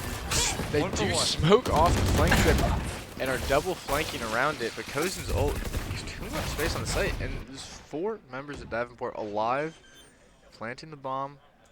Don't seem to be aware of these 2 flankers. Chamber dead in the back. Pony also finding one from long, and others aware that there's 2 behind them and 2 in front of them. Last player Oh my standing. god, he's nasty. They're Hilly nasty. finds 2 Ew. with his deagle. Oh, that's disgusting. Some share shots ring out, and that's gonna be a thrifty round for Grand Valley. Ready. Oh, no, you don't deserve my inventions. I want my sheriff to do that. So it's just a skill issue. Honestly, a well-played round. 3-man aggressing down mid. That hero rifle from Dak, not really finding the value it wanted to, but the Deagles were able to find the round and secure it for them. Smoking that trip and walking around it just worked out so well. Yeah. Able to get 2 picks. Part of the reason why it works so well is because those guys with the sheriffs just apparently only hit heads. You know? Yeah. Like, I don't think you win that if you hit even 1 or 2 body shots. You have to go for the headshots, and that's exactly what Dak they able to find, looks like about 130 damage and spam through the wall to start the round. Darling now 1 HP. Dak not able to convert Spike on the planted. 2 duels back sight, however. They do have deadlocks There. lockdown, and it looks like it's going to be invested. And there's going to be pressure coming in. Tilling gets fallen, and it looks like there's going to be an opportunity to break it. Pony in an interesting position. It's going to pressure these 2 guys who are playing off-site. Last player standing. What a tap by One Vortex, enemy 1v1 leader. Very low HP, but has the spike halved. He should have stuck. Is he gonna get the He's just defuse? gonna get the defuse anyways. Vortex maybe a little bit of miscommunication of where the bomb was planted there. That is definitely a miscommunication issue on that part. Vortex trying to call a bluff, maybe called it too hard. Timeout for the side of Davenport. Yep, and that's just going to be a mental reset, I think, more than anything. You know, we're getting some miscommunication, we're getting some issues outside of the gunplay, and I think Davenport's been hitting their shots too. But They've been having some good rounds here. It just but seems they're to leaving not so many holes. be able to drag it across the finish line at the end of the rounds. So yeah, they definitely have to communicate, figure out how they're gonna clean up all their plays. You know, for example, those sheriff flanks, they had that completely open. That play by Pony, the miscommunication on the spike. They've been having rounds where they lose solely because they're not communicating as well as they should be. So hopefully they clean that up. We'll see what adjustments they make. And Dak, well, Dak's just going on a tear. Triple positive in round 7, 12 and 4 for Dak. Blue Dragon with 9 assists as well. He has a shorty. I'm assuming he'll probably try and ask somebody for their rifle and get an ult kill here. Well, Tilling just enough Or he to can just buy get, or if he can just get bought as well. But you know, and he will just get bought. But would have been rather I think funny. Blue if, Dragon dropped him that rifle. Oh, there they go. They bought around. And Dak has his kill contract available.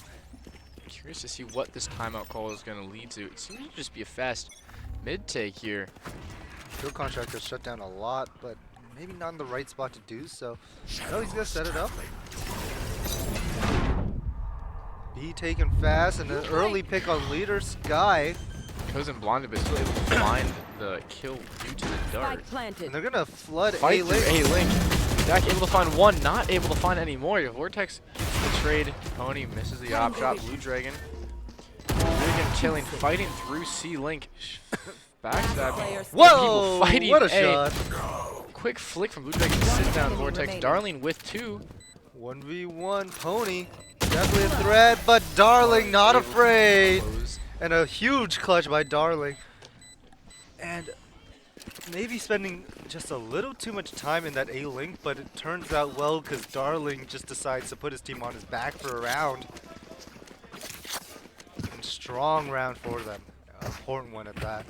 Still have to be worried, however, about those ultimates that are online for GVSU. The kill contract, we know Dak can win those. And we also have leader Sky, who's been holding on to that Hunter's Fury just for a good amount. So if we gotta see how they play around those. And Kozen just gonna go W key, but there is a Bucky, and it pumps him in the throat. Look how proactive Pony's here. Unfortunately, I don't know if I agree with the call to try and go garage against an eco round. It is that and short are both short are both really close range areas of the map. It's quite easy for those eco guns to find the advantage there, like the Stingers and the Buckies and the Judge, but now down numbers, looking to just re-move towards C, I believe. A little bit of spam found, but no one falls. Will be a fast flood retake here with the ISO wall Sova ult. Trap destroyed. Now backside. Blood coming in, but Dak gets shut down by Vortex. Shock not gonna go anywhere. Now 4v4. Gun's still not favoring the yellow rifle. And that Sova Fury might be. Pony will be found the blind. Pony with the Stinger kill. 2 Stinger kills from the garage. You know, I think that Hunter's Fury signaled the flood actually, because it took one player out of the gunfight. Yeah.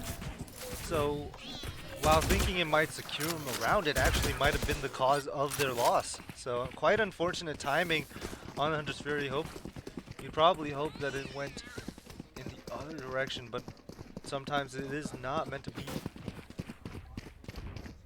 Well, Davenport losing that momentum that they built off that last win. Another diffuse for Grand Valley. Grand Valley trying to spiral their wins. That's where you look. I've been trying to remember this Sova lineup. I played a Haven Sova game yesterday. Could not remember where I had to look for this lineup. But you gotta stand right in the middle against the barrier and then the lineup there. That dart does get insta broken. 3 here. Eco round now for Davenport. Dak with Dak and Pony. 1. Him and Pony just swinging together. The two ranked duelist choices here. ISO Reyna just playing as aggressive as they can. Not able to find his third. Stinger's too strong, but not strong enough to be able to find his second there. This goes into mentality, you know, if you're just better, be better. You know? I mean, both Dak and Pony both having a little bit of a fry of their own. Getting a bunch of kills, racking up for their team, and obviously it's been a driving force for a lot of their success. You know? End of the day in this game, quick head better, you're better. And right now they are looking crispy. We see the chamber also with his ultimate. You want to play? Let's play. Florida Force is activated. Pony trying to get proactive, trying to push Sewer, but Darling holding the line. If he swings this improperly, he's gonna get this off, and Spyro falling into the op. No distractions. Spyro getting pulled out of his drone into the ISO ultimate. He is able to win the 1v1. Flawless Crouch as well. spray not hitting the way Dak would want it to. And we're gonna see another person try and make a hero play out of necessity. He's gonna catch a timing, but there is a chamber trip active. And couldn't Only get able more to than one. get one. So close to, look, 2 of them are on such low HP, and now Tilling all alone He's gonna have to clutch a 1v3 against an op and 2 rifles. Low HP for 2 of them. All 3 are Spike one shot to this planted. Phantom, but Chamber just decides to shut it down. Operator's so 7-4. strong. Chamber operator, such a strong gun. Last round in the half. And we saw the surprise tactical penguin spray. Shout out. Anyways, last round of the half. I think whoever wins this is gonna probably take the pistol round next, just off the momentum, because this half has been pretty back and forth as of late. I think someone's trying to pick up momentum. I don't know whom yet. Gun here. So we'll see soon. And it looks like they've bought an extra rifle. Gotta go. Goes in, going fast, Garage. Blue Dragon under duress. He does- might have stunned himself. He does in fact stun himself and gets ISO vulnerable, but, or no, sorry, not ISO vulnerable, KJ alarm bot. But they are looking to regroup towards A here. It's just Sova on this one and done angle on A. Gotta go. They're not. He are they should gonna die clear him? Yes, here. they will. But he's not able to get one. ISO now alone on site. Not able to get one. Or not able to get two. Go, go, go. See the Omen, but I think that trip is a little bit better for the flank. Spots out Sees 3. long. That's going to be a signal to the players in CT to start speeding up a bit more.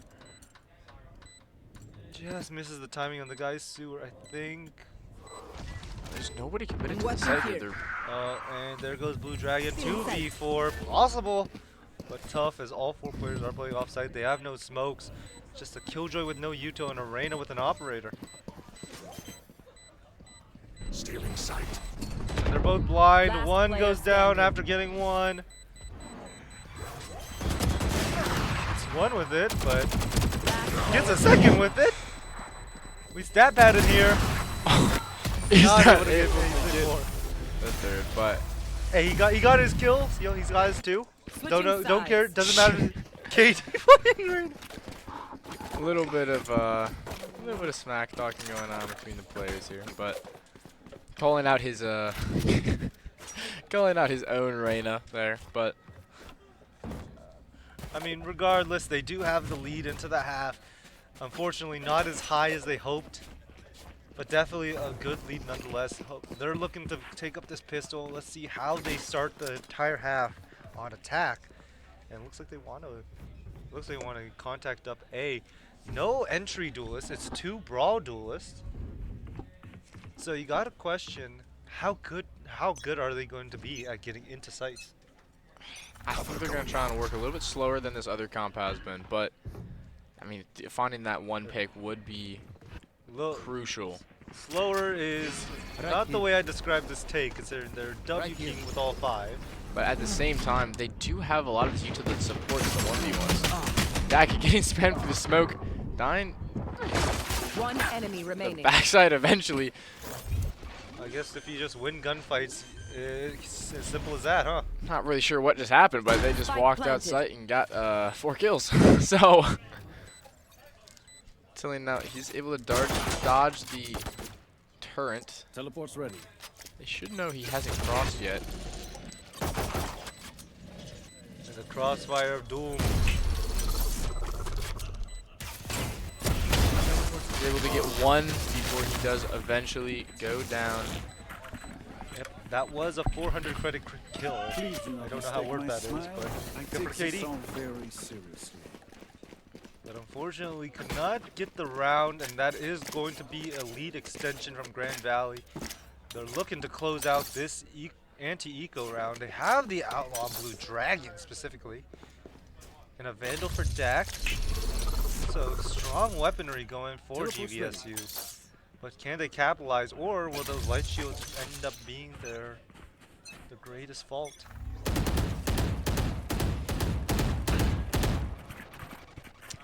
See a lot of slow contact out mid. It's just going to be disciplined Valorant from both teams, poking and prodding to see where the other team is set up.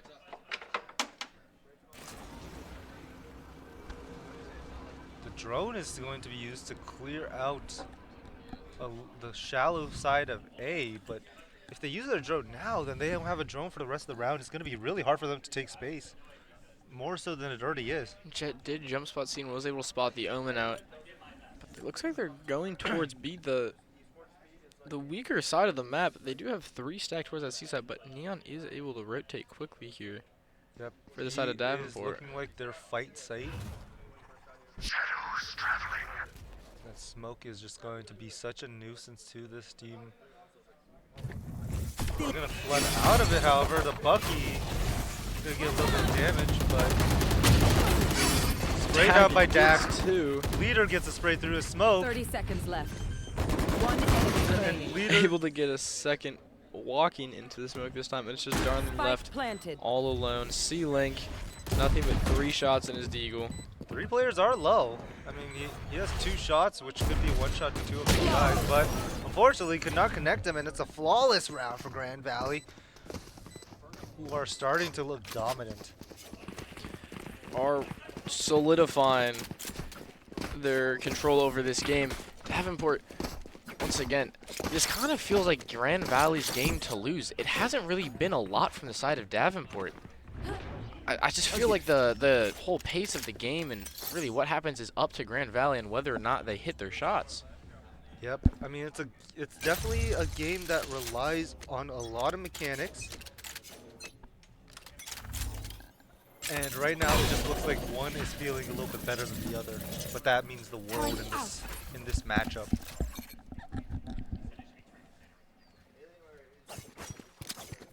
Darling trying to get a little bit of info, just give a little jiggle, not much more than that, but a lot of info gathered just off that.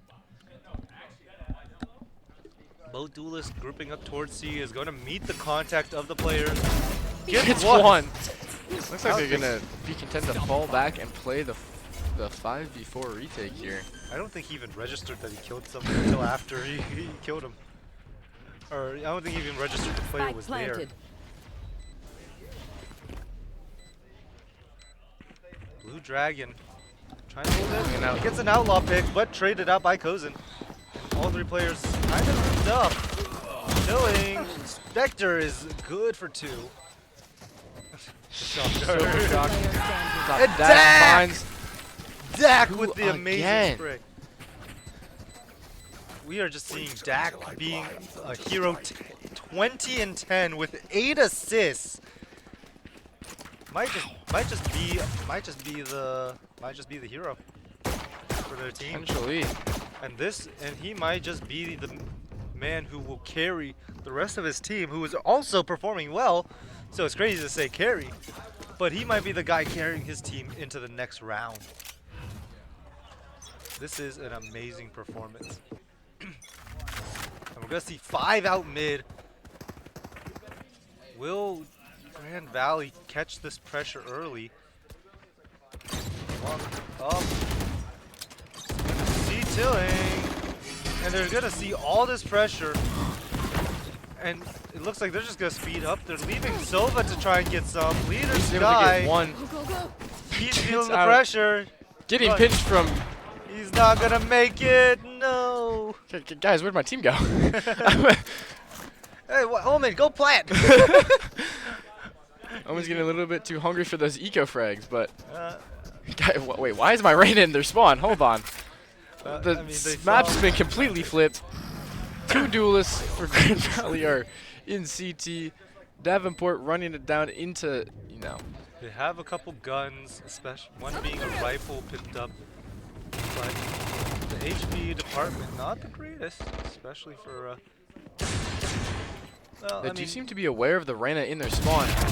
Darling loses the fight. I don't think they were aware enough, unfortunately. And last 2 players tagged up a bit. Kozin, no.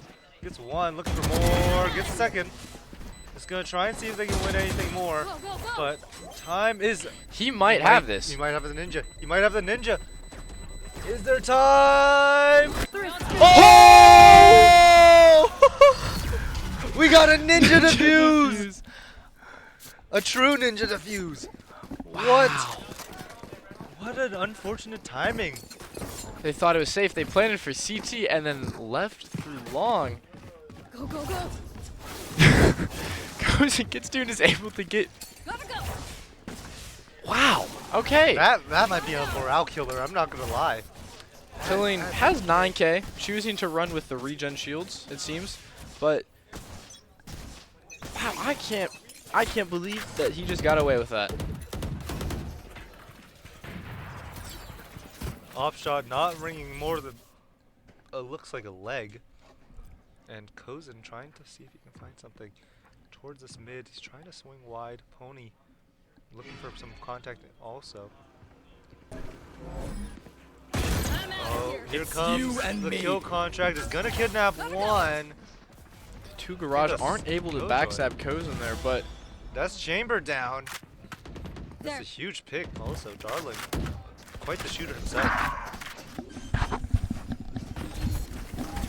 Now 4-man retake, planted. 4v5 or 3v5. I apologize. And it looks like they're all gonna play long. There are no smokes, and they just burnt the. Burnt the wall by Neon, so now Tilling might have been sacrificed, but a noble sacrifice indeed. Dak just playing his time. unfortunately there's 3 long and no smokes alive to smoke them off, but oh, Pony falls. Dak also And Dak with the 4K, not up expecting Garage. an amazing discipline on him to tuck away in mid, right outside double doors. And Surprised obviously we paid haven't off. seen more timeouts this game. Yep, I mean,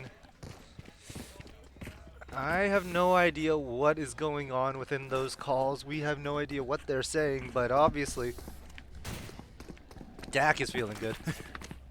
That is one truth. Dak is feeling good. Dak at 24 and 11 9 assists on a heater this game. He almost has a triple-double. And he's gonna try. We're gonna see one try to take a peek out. Not gonna find any contact, or not gonna find any kills. But spots out 2. Darling looking to get some value out of his headhunter. Probably one of the best equal weapons in the game. ISO trying to charge through, uses this undercut to try and charge into that chamber, and they hear Killjoy get her alarm bot taken out. See long, so they're gonna be concerned about it, but the players both rotated out. 3 players now in Garage trying to take some fight. Dak gonna just retreat away. It's gonna be a flood into A, but are they aware of Spyro? No, yes they are.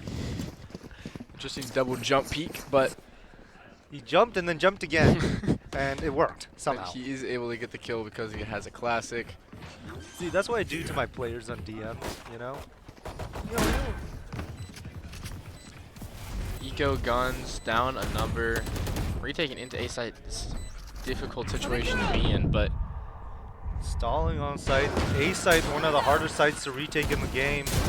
When these crossfires are set, it is so hard. And well, able to get one before going down. But ult invested by Sova, but I mean, it got them to match point, in fact. So Grand Valley won off from staying alive within this tournament, staying alive in the playoffs. And now you got to be wondering what's even going inside Davenport's head, you know? Their morale is, I imagine, if I were in their shoes, my morale might be shot by now. it has been a rough couple games that we've been watching here. Tough, although close on that split game. Chamber And with the they tour were de able to- force, but the wall not giving a lot of space. The drone is gonna spot it out too. Kill contract protects him from a shot, and is going to catch him off. And I don't think he has anything. Oh, Is no! able to win the ISO ult with a classic before Dog able to get one with the knives as well, and now it's a 5v3, 2 ults online, the knives and the chamber op for Davenport. That is a tragic death. And especially since he's been playing so well so far this game, whiffing that badly is kind of. There. 3v5 Pony with an op. Trying to find one. Almost got the head. Not able to, however. And then they're just going to start grouping around. Grand Valley, or not Grand Valley, Davenport spread out looking to just play disciplined Valorant. 30 seconds left. Start to get information. Gonna get broken, but now no longer gonna be used to deny the plant, though they can just kill him instead. Last player And standing. it's just going to be a flawless round. Davenport showing just a little bit of life. Can they keep it going?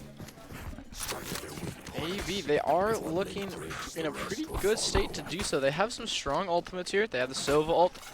I believe they're coming back up on Neon soon. But they are in a good position to make this comeback, but they just have to keep their mental straight, hit their shots, and continue to make good calls. More importantly, because it's in match point, they can't make mistakes. That's the hardest part, not making any mistakes. Because you're human. So let's see how few mistakes this team can make. There might be one. Blue Dragon gets first blood on Dog. Gonna back away. And you see the group up, 3 players on A. If Grand Valley rotates, it might be really good for them. Should run. And instead, they're just gonna make them back away instead. Punch's Fury is going to try and break the ultimate. Killing headshot down. It is going to low break health. lockdown. But Pony. Darling living for so long. And that is game. Grand Valley just go out and shoot people in the head. Grand Valley able to close that one out. Tough split game, close loss, but they were able to take it to map 3, perform well, and it was a hard-fought win. And I think it was a deserved win. Unfortunately, because there's a winner, that also means there has to be a loser, and I believe that with that, Davenport is eliminated. Yep. Once again, thank you to Davenport for coming out here. They played amazing. Unfortunately, at some point it did have to end, and for them it was just a little bit sooner than they hoped. But thank you to the fans for coming out and supporting them. You know, thank you to the players for being here, for giving it their all. They played amazingly. Just unfortunately today was not their day.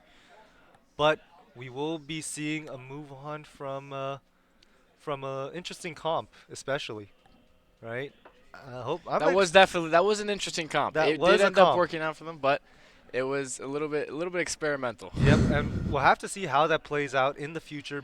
The teams might get a bit harder going deeper into the playoffs, so we'll see how these better teams also fare with that comp. But that will be in a moment. We'll be taking a little bit of a break.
Welcome back, everyone. We are getting into another interesting series. It's gonna be probably the biggest one of the tournament. I think these are the two best teams thus far. So we're gonna get Michigan State A versus Ohio State. Yeah, it's a big matchup. Last week we played them in the Big Ten Conference. It was a 2-1 victory for the side of MSU.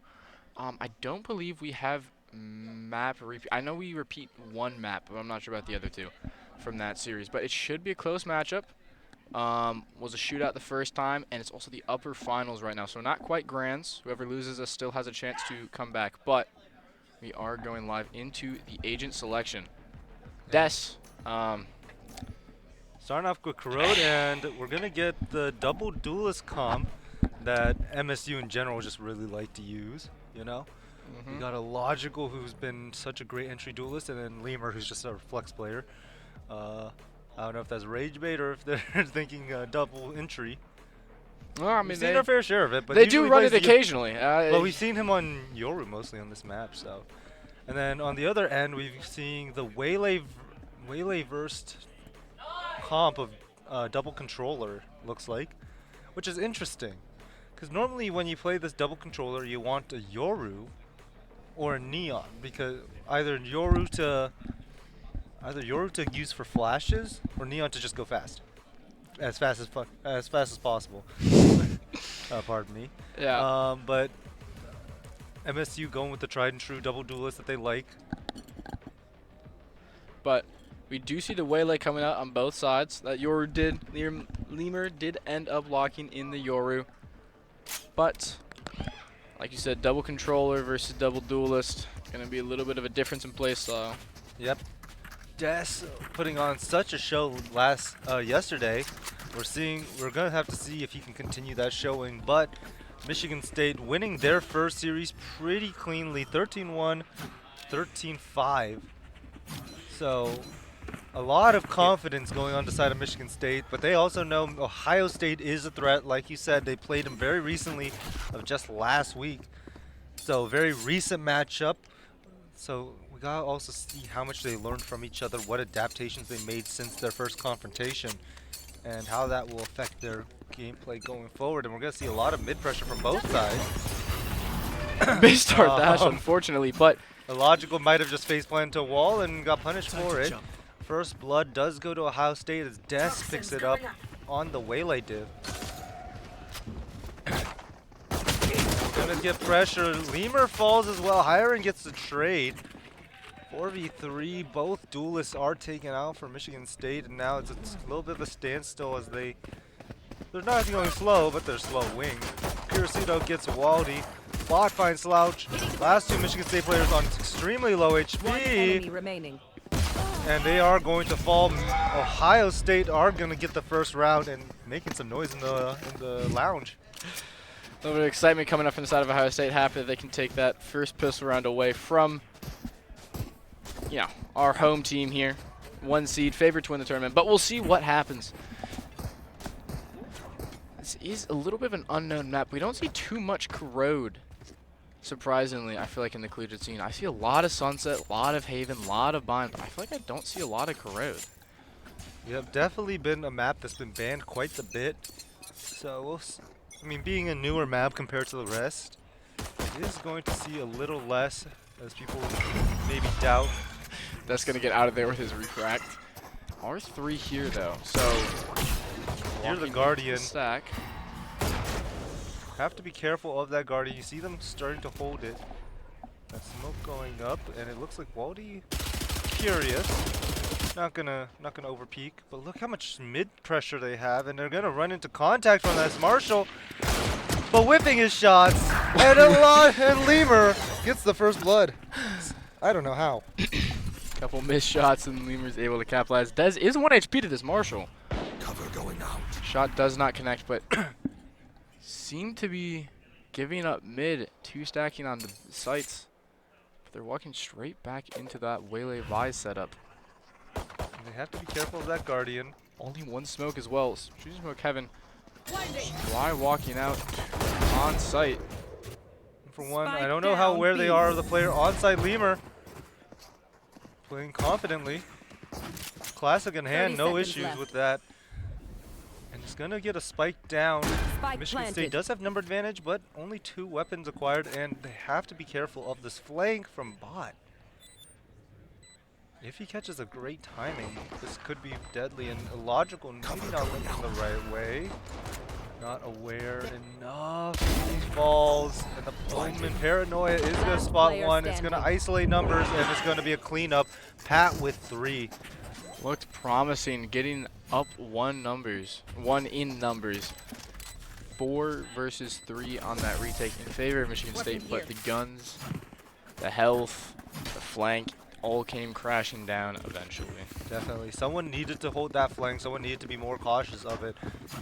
They probably, I think they had a shearer there, but I think Omen TP passed it, so unfortunate indeed. Now rifle round, Hiron leading this kill board with 2, but on the other hand, Bot and Pat are 3-0. So we'll have to see if Michigan State can find the first rifle round. Well, Ohio State investing in this as well. And Lemur gonna feel some pressure, but gonna just TP away, and it's gonna cause a deterrent. 3 players towards A from Ohio State. Looking a little aggressive, and Michigan State is still poking and prodding around the map, trying to test where the pressure is. I'm gonna work the way up mid slowly. And you saw logical poke and prod towards A. I think he invested his dash to explore. Kirisuto trying to hold the flank. He finds one. Is going to force Bot to rotate back ever so slightly. Lemur falls over to Hamburger, traded by Slouch. 1 player on site. Pat feeling pressured. Going to have to retreat, but it's not enough as Hiron cleans it up. Plant is going to go down for CT. But again, the flank. The TP gets behind him, but I think Kirisuto is aware of the possibility. He starts to jump spots.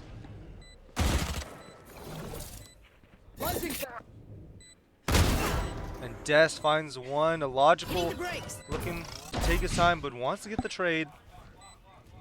Gets it, and now last one known, and it's going to be Kirisuto cleaning up with a crispy headshot. I do find it rather funny.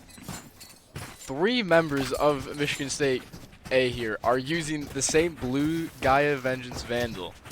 I just kept flipping between the POVs, but the gun kept staying the same, and I was getting a little bit confused, but it is a crispy weapon indeed, and I feel like it is one of the guns that do hit a little bit better than a lot of others. looking like a mid play here based on the map pings from Ohio State, but seem to be starting more towards the extremities for Michigan, but potentially could get caught in a trap play here. Omen or Vise. Yep, and Michigan State going with their poke and prod kind of method, putting in their duelists on different sides of the map, seeing where the pressure is, trying to get one, but Lemur unfortunately losing to Hamburger. Now Kirisuto left all alone, possibly looking to trade, but will he get that opportunity? He's going to get spotted by Hamburger on the jump spot and is just going to have to play it carefully. He's going to get some razor vines out though, and logical testing that one way. Pat just jiggling. Spotted, not going to get punished however, and Bot finds Slouch at mid. Takes a little bit of damage. Hiron falls to Des. Now 2 players remaining. Kirisuto and Logical trying to group up. Kirisuto spotted, is going to get paranoid. Getting pressured to both angles, and it's just going to be clean shots and a flawless round for Ohio State. Yeah, unfortunately, I do believe that was a cross-map lineup from the Vise, because she was playing A, setup A, but she did have the Thorns on the other side of the map, so a little bit interesting maybe. Yep, you see a lot of Vipers or Vices having cross-map lineups because yeah, see, it just landed from spawn right there. Throws at the start of the round. A lot of those agents usually have cross-map lineups because their utility are good on both sides of the map, and it is important to have both sides of the map with utility in it. Good round coming out from Michigan State now, trying to work fast play. Woo! Beautiful One shot by Logical. Tap from a Logical onto Bot there. Top frag for Ohio State, opening up outside of the map, isolating Viper on B or on A. Sorry. Yep, Logical is MSU's veteran player, the one remaining from last year's roster. So showing up some leadership skills within his team as stepping up to be that. Lead by example, I say. Pat starting to hear the pressure, maybe looking to get one, but not able to find it. He's just going to back away and hold space on Link. That's as well coming from heaven now. Planted. All three remaining members, or sorry, all Face your fear! all four members relatively split up. You die. Pat Iron. able to find the kill on the high end.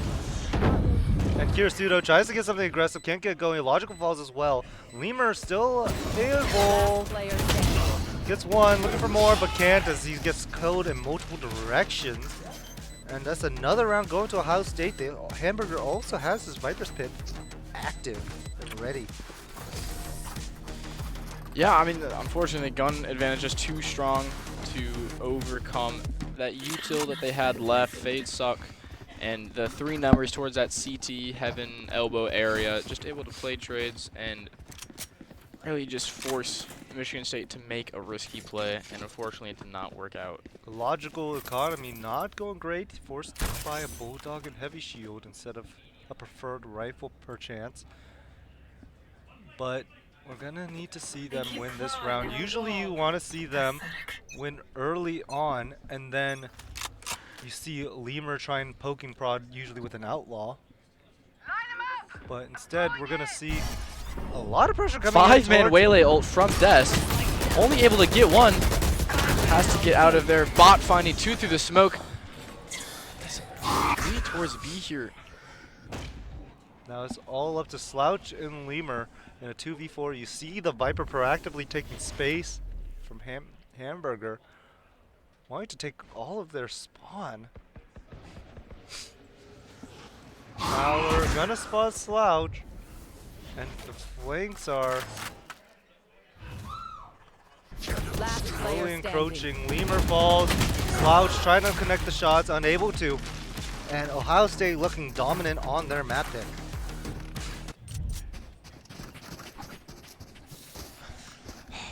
A lot of ults online for both teams, and Xander wants to make sure they take advantage of them. So we are going to see a timeout. And right now, Michigan State is kind of struggling in the 1v1 department more than anything. Yeah, I mean, some of these plays seem like they should work, but they're just losing the 1v1s. But that round, Waylay ulting 5 people in B main. Yep, and then Bot just crab walking and spraying through the smoke. And unfortunately for Michigan State, they lost 3 in that early fight, and by then it was very hard to salvage.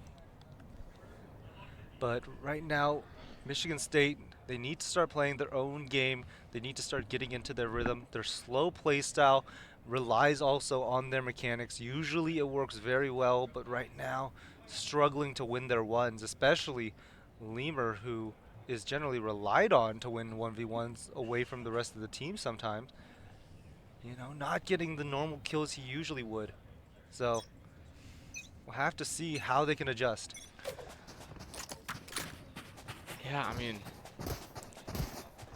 thankfully they do have 4 of their ultimates online. All very strong, but Maybe not the round to use it. yeah, it's a rough time to... It's a rough situation to be in for Michigan State, long story short. But heavy presence toward A for... Oh, he's going to invest it. Spotting one out. And you see a Logical starting to feel a little bit like going for it. A Logical trying to get this pick on Bot, though the spray by between him and Hamburger gets 2. Hamburger finds Kirisudo. Now, last 2 players remaining in A main. Only Sheriffs. Not in a favorable scenario. One falls, last one, Lemur, has a stinger. But here's the pressure. It's going to try and get something, but not able to connect enough. Des finding Lemur. 6-1, another flawless for Ohio State.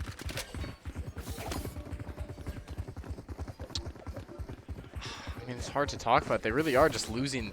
They are just losing everywhere. I mean, you see them try and get the angle out main there and shoot the Omen, defending that mid area, but then, you know, Viper swings from the right and they play their trades and crossfires. It really felt unbreakable there that round. Show yourself you can.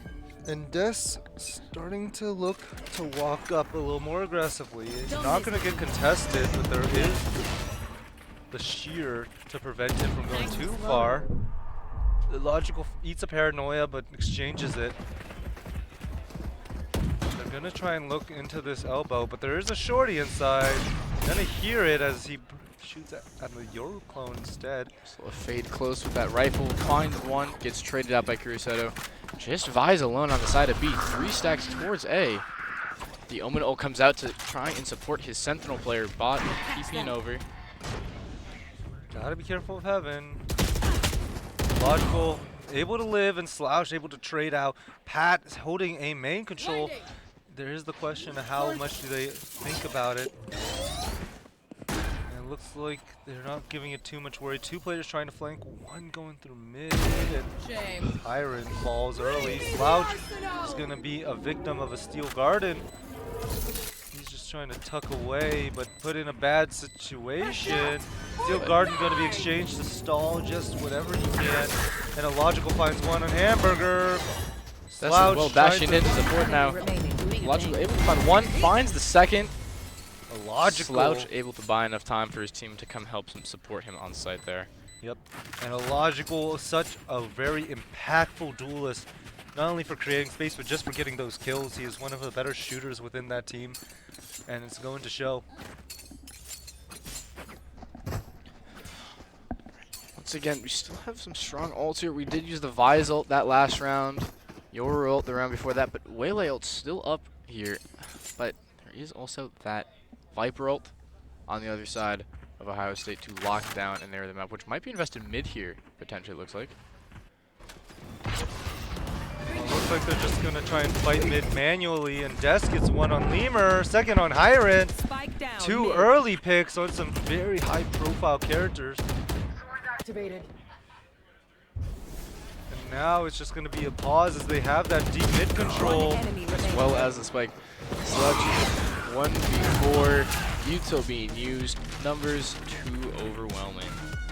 Yeah, and right now Ohio State trying to rally the momentum of the game, trying to keep their pressure going. They are taking mid control, they are fighting extremely well on all ends, and more importantly, they're winning their fights and they know when they're fighting as a team. And right now that is meaning the world to them as it's up 7-2 with no crazy consecutives, but consistent wins. And that is equally as valuable. Shadows traveling. A lot more mid pressures with the sprays coming through. Illogical gets one in the just swinging out the smoke, refracted, but does not matter. Lemur gets one with the spray, traded out by Des, however. And Des, noticing the pressure, is going to start backing away. Has his ultimate, thinking about it. There is 4 there. Not able to get one. Mike, or Slouch with the Stinger, able to spray him down. All 3 members, 1 HP on the side of Michigan State, but it is a 3v1. Most important thing is numbers. Yep. Even if you're low, if you're alive, you can still shoot back. And that's the idea behind it. And all 3 of these players are able to shoot back. See the last player prodding through mid, trying to clear it out, making noise, so all the MSU players know exactly where he is. And are able to stall out.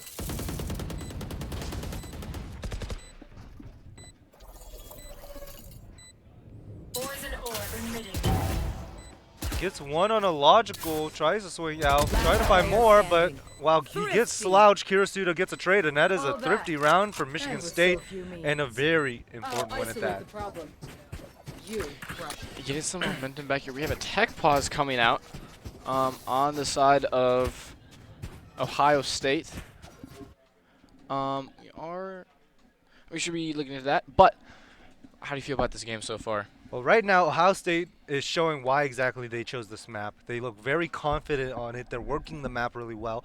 And more importantly, they're shutting out Michigan State's play. They are They are able to win the fights that Michigan State are trying to take. And that's been doing them so much favors, especially since Lemur, the star player for Michigan State, often seen, is getting shut out pretty effectively. We should be back in live. There we Looks go. like we're The out. logical Waylay Illogical. ults tries to dash in, but gets killed by Waldy, who I believe was in a dodgy ultimate. And Logical Type it in the confused. chat. A little bit confused how he dodged that one. Lemur gets a headshot off of a jiggle peek. Bring them down. There's three here, but they're fully contained by these two mid players. Face your fear! Investing the Fatal, trying to go in for another round. Heron gets one, is traded. One enemy remaining. Kurosawa and Lemur and Slouch all getting their one. Just peeking them from different angles, not looking the right way. Yep, well, that's going off that idea that Lemur was being contained before. No, now given some room to work, he does wonders, and so does the rest of the team supporting him. Yeah, Michigan State, a very strong mechanical team. They like to win fights, they like to take fights, and that is exactly what they're trying to do. Gonna see the last round of the half. It's going to be a mid XX. Both teams looking to take a little bit mid control, but more so Michigan State. See Dangerous the Vipers, position to be in. see the Vipers pit towards A. Gotta wonder how they're gonna consider that. Taking his TP, but Des was up enough to spot that out. I've seen a lot at the start of these rounds of these two Waylays immediately popping the refract and trying to take as much space as possible, knowing they can just go back at any time. Specifically towards mid, we do seem to be working towards A, trying to go around. Lemur? Lemur gets the kill on the box above the smoke angle. They seem to just be wanting to go away from that Viper ult, go towards B. Well, it happens to be the weak side regardless, as only one player is there to hold, though they don't have control of that space at all, and they're gonna actually fake it out. Might end poorly, might end really well. We'll see what happens. Hamburger hearing all this pressure, but just sitting patiently, and there is one player to respond to all this. Iron wins, and Slouch so able does to get the kill on Kirishima. the Viper ult. Now 5v2 in favor of Michigan State in the last round of this half. Pushing towards CT, trying to catch his Vise off guard. They wear a bot. Stouch Last just player misses the standing. timing. Kirisudo wins his fight, however. Last four players by Michigan State, all grouping up on site. They know where he is, trying to contain him. Enemy But three remaining. shots, bot on for the ace. Last player on site. Cover going out. Just playing it slow. Gonna use that smoke, maybe thinking it's a flood, but he's gonna sit in the corner of it. But it's an ace for bot. 1v5 for the last round of the half. And that's exactly just connecting shots. That is a huge round to end the half on. And you can see the excitement on those players as they collect their ace with pride. Yeah, that was definitely that was a round. Yep. Well, they are not the type of team to sleep off of. So we're gonna You respect they're getting a little bit endued by the hype, but looking at defense side here to start. I have to see how MSU responds. I think they're slightly better on the defensive end, right? Being able to be a little more aggressive individually. And and Kirisudo also being a really strong site anchor, especially on that B site. And we're gonna see how these teams fight. We're seeing a lot of mid takes once more, and a logical feeling some pressure from Des. There's gonna be exchange, and Des wins. Slouch whiffing, and it's gonna be two early picks for Ohio State. Lemur trying to equalize. He has a sheriff. He's gonna swing one. Looking for a second, turning around, but cannot get it. Now, last player, Kirisudo, classic in hand, low HP, and is going to get caught on the bad jump spot. And Michigan State in dire straits as they lost the second pistol. Once again, you see thwarting a that lot of the fast fight. play coming out by the two Waylays, both immediately popping their refract, trying to take that aggro space mid, but that Omen paranoia supporting Des and catching a logical off guard. Kind of opened up that round, as well as Des just getting 2 kills to start. But I mean, it's like we said yesterday. When in doubt, let Des go kill, yeah, and good things will happen. And I mean, that's exactly what we're seeing right now. Des is just going to kill. And we're gonna see see a lot of mid pressure. You see the Sheriff. I think there's been a small force into this. We're seeing exchanges, and it's going to tell Lemur just to back away. But Logical with the Bucky, trying to get a little frosty with it. But smoke dissipating. He's going to try and back up. Des spotting the pressure, but not going to get his shots to connect. And Illogical's classic just absolutely smokes him. Slouch caught off the bad rotate, and Illogical sprayed through a smoke. And now A-Site free for the taking, but they might hear the rotates and are going to look to pause. Not aware of this angle. And 2 more ball, and it's going to be clean picking for the remainder of Ohio State. I mean, it's such an awkward position to be in there. The Viper walking, your Viper kills your A lanker, and you start to try and rotate over there. But the Viper, instead of trying to take space or support her team, she's walking mid, and they're still mid, and they're pinching you, just catching them a little bit off guard. Might have been a replay. We're gonna see this interesting wall. It definitely isolates the player in elbow. We'll see how Hamburger utilizes this. Not your typical lurk wall, that's for sure. But it also works on the post lane. We're gonna see aggression from MSU, but Illogical's gonna get shut down. Bot trying to retrieve the rifle and get into a little cheeky position. And Hiren and Lemur both, Hiren, Lemur, and Slouch all taking a lot of damage early. Once again, in this very aggressive position, up mid elbow already. Might be able to catch one of these 2 MSU players that are mid off guard. Heron's about to walk into his crosshair, and he is able to find the one. Lemur's gonna have to be the hero of this round. Trying to catch a timing behind all these players at Ohio State. Slouch trying to hold some control. It's gonna get spotted out. The spray is gonna get him taken out. Lemur gets one on the flank. Trying to find more value. Kirstudo just has to hold the line. Is spotted out. Lemur gets one, but Hamburger cleans up the rest. 11-4, and the Ohio State is looking dominant. Yeah, I mean, it really is a little bit of a mechanical difference. The 1v1s just seem to be going the way of Ohio State. Even outside of the mechanics, we see like Bot TPing deep into mid there and catching Illogical off guard. But, you know, Michigan State, there's a lot they're going to have to fix here if they want to come back in this game, but it starts with small steps. Small steps indeed, but it looks like Ohio State just want big plays as they send 4 towards B site. One looking a little bit outside A, and Des is going to start trying to fly.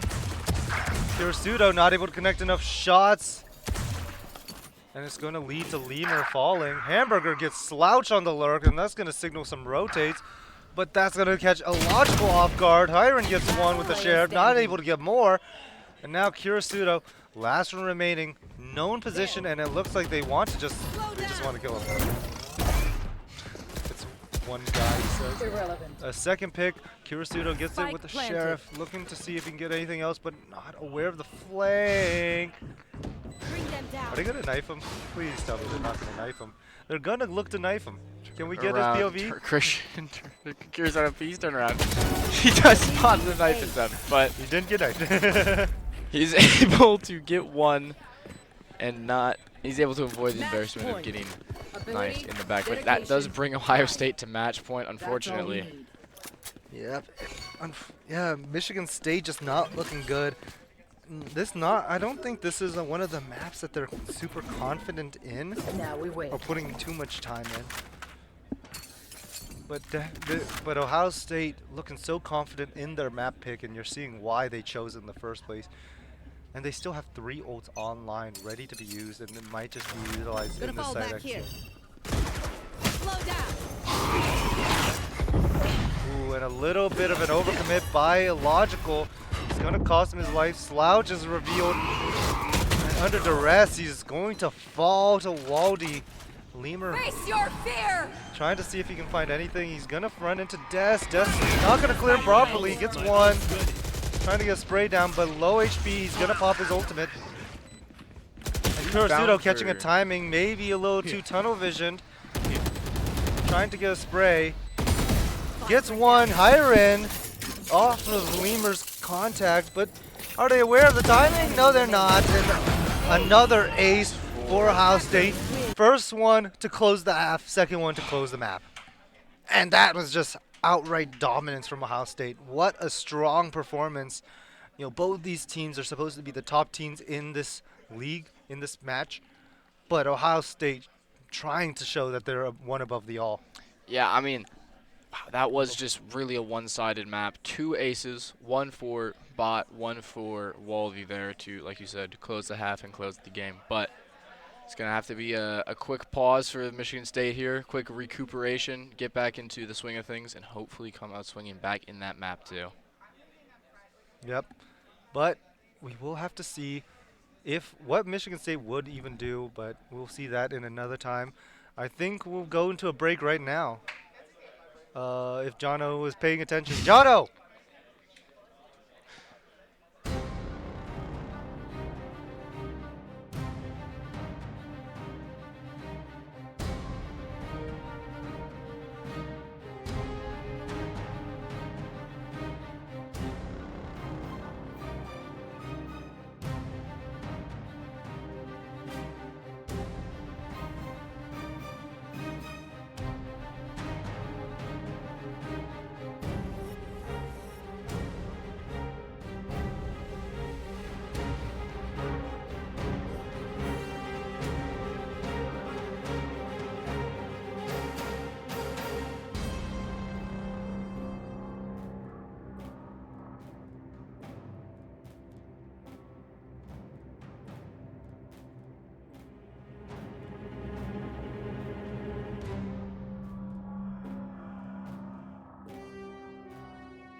Welcome back. We are going to get to a map 2. Ohio State with a dominant performance on road. So we're going to have to see what adjustments Michigan State can make. I mean, what's your expectations of all this? I mean, so Michigan State played against Ohio State earlier this week, and you know they had to go to 3 maps too, but they came out on top, and I have no doubt that they can do that again. So. Yep. And I believe that they won Haven against Ohio State too. So this should be a good and promising map for sure. There is the question of how well does history repeat itself. That is These true. teams also know exactly how they play, especially against each other. So we're going to see what adjustments, especially Ohio State, will make, knowing how Michigan State will play. You see the double duelist from Michigan State. You see double controller coming out for Ohio State. And so we'll have to see what these two teams do with each other. Yeah, so this comp looks extremely familiar to me, and I feel like I don't think either team switched up their comp. I remember Ohio State earlier this week. Dez had a really outstanding game on Neon, which I feel like you really don't see Neon too much on Haven anymore. So I thought that was interesting in that. I think this is going to be a good game, you know, especially because our team is very adaptable and they can just, they know how to, you know what I mean? You get what I'm saying. It'll be good. Our team is a very skilled team. We have some of the greatest players around. For sure. In the collegiate level. Shout out to Lemur for being the star player of our team. Peaked rank 47 Immortal last act.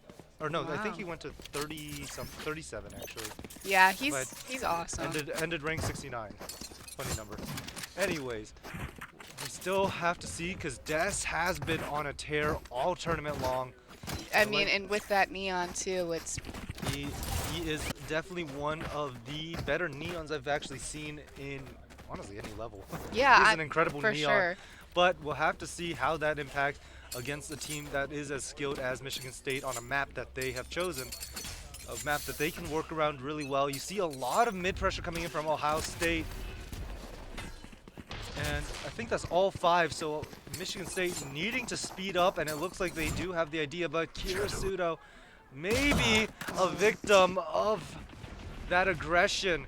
And now the 4-man flank is going to be seen quickly. Des leading the charge. Iron planting for backside, and it looks like Michigan State knowing that pressure, intending to fight into CT. And the slouch caught off guard.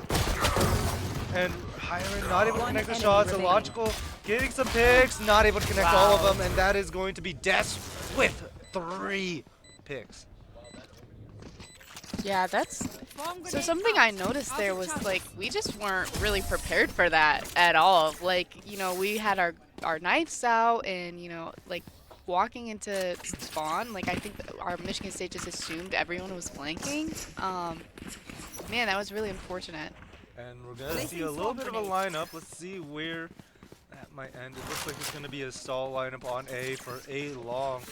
Interesting little lineup. Might have to write that in the book as an old Killjoy main, but Michigan State now losing their 3rd pistol round thus far. Gotta look for some sort of pressure, and it looks like they're going to try and fight mid control. But a lot of players from Ohio State mid. Blocking sight. Logical trying to dash out, trying to create pressure for his team, but Des playing so disciplined. Tad having his back, and Kirasudo only one who is able to find a pick. And classics remaining for these players. Marshall shot rings, and unfortunately, no more than 1 pick was found. Yeah, very unfortunate, but it seems like Ohio State pretty much heavy bought. We saw lots of ARs that round, so Michigan State was a little bit bound to lose that. Yep, and this is going to be the round to beat. Look, the buys are both so strong. 3 rifles on the side of Ohio State despite it being the 3rd round, and 5 naturally for the side of Michigan State. We'll have to see who comes out. If Ohio State wins this round, they could spiral so quickly. I think so too. And it looks like the call is going to be a fast take towards C site. Only 1 player, Hamburger, is going to be assigned to stall this out, tucking within his smoke. Will he get found out? Rotates are going to start coming in. He's going to try and tuck within. So maybe not finding too much luck. It's one, however, Bot finding a logical on site.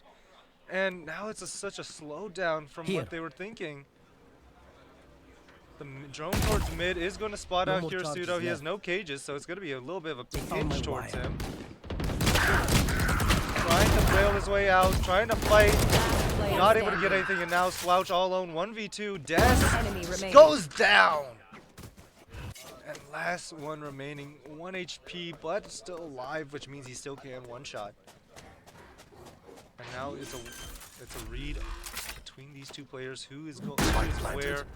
Slouch decided to just play the long fight. He has a smoke, which means he can one-way spike. We'll see how that ends up. But catches a bad timing, and Pat with the one tap, and that is a crucial round for Ohio State. Yeah, man, that is so unfortunate. Something Viper on Ohio State did that really kind of like caught me off guard. It definitely changed the round. Was they had that Viper orb, and as soon as they heard Sova's, drone, they went right into the smoke to try and distract them, and was, able to get that pick. And it's just it slowed down the team. You saw three players, three of the I believe it was the controller, the initiator, and the sentinel. Not the sentinel and Oh, lemur. yeah. But just Illogical was already on site because he thought his team was behind him. It really just kind of changed the round. So. Yep, it looks like a lot of hesitation going on for Michigan State. Here. Don't like to see that, especially with players at this level. You don't want hesitation. No. Because it's a lot of our team's strength is in their confidence. Cage Speaking of confidence. Wow. That's Logical what would we do. And maybe a little bit of team flash between him and Lemur, but site will be taken control of. You see the fast flank. Iron might have caught wind that there could be a flank. Planting a little safer in the side. But taking a little bit of damage. Illogical with the third. Tagged up. Not too concerned about it. But two players on site as Hamburger sneaks in through main. Waldy gets a logical third by Waldy, and now Hiren all alone. One enemy remaining. One. No, can't find another. And a strong round that opened up because of a logical quickly turned south. Yeah. They're not, it looked like a miscommunication. They left the walk-in from main open, and it led to a lot of early picks and confusion. Yeah, that was really unfortunate. I feel like some of our players just got a little too confident that they were right into sight after those 3 opening kills. Kind of felt like they already won the round, and it's really unfortunate. But yeah, Hamburger, what a great round with that 3K for them. Really kind of changed An it. incredible timing he caught through that main walk-in. Able to find, like you said, 3 picks. And we see Des with an operator. Unfortunately, Michigan State is going to go the opposite way.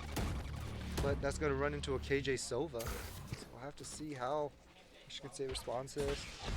A-side being a pretty frequent take by most accounts. Bot pushed up in mid, so there is some expectation of this with a deep line and then 8 players. Here. And the mid walk up. Here. Killjoy Molly to stall, but Pat is put in a corner along with Waldy. Waldy though has one, Illogical gets one, Illogical gets another.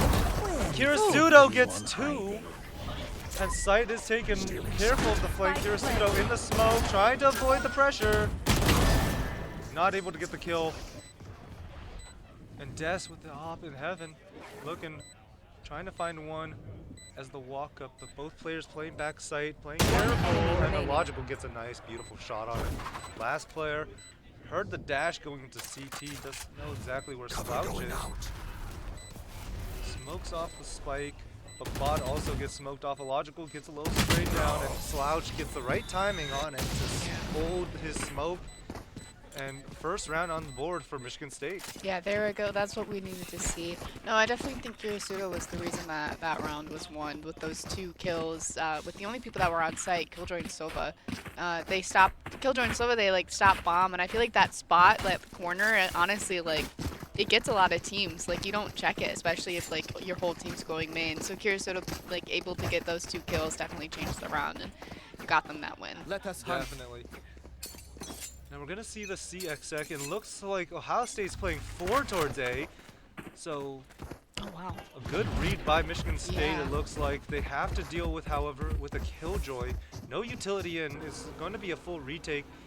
They should be wary of the flank, however, as 4 players are trying to work their way around through mid and flank. Site is fully cleared out. Michigan State needs to get this fight down soon, as the remaining players on Ohio State start walking. And there's going to be a Hunter's Fury. Kirisuto tagged up, trying to avoid the pressure. No fatalities, only a little bit of damage found.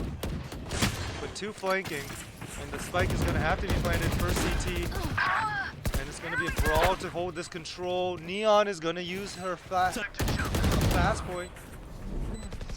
One enemy remaining. But Kirisuto holding the line for his team, Yeah, and that wow. is such a stronghold.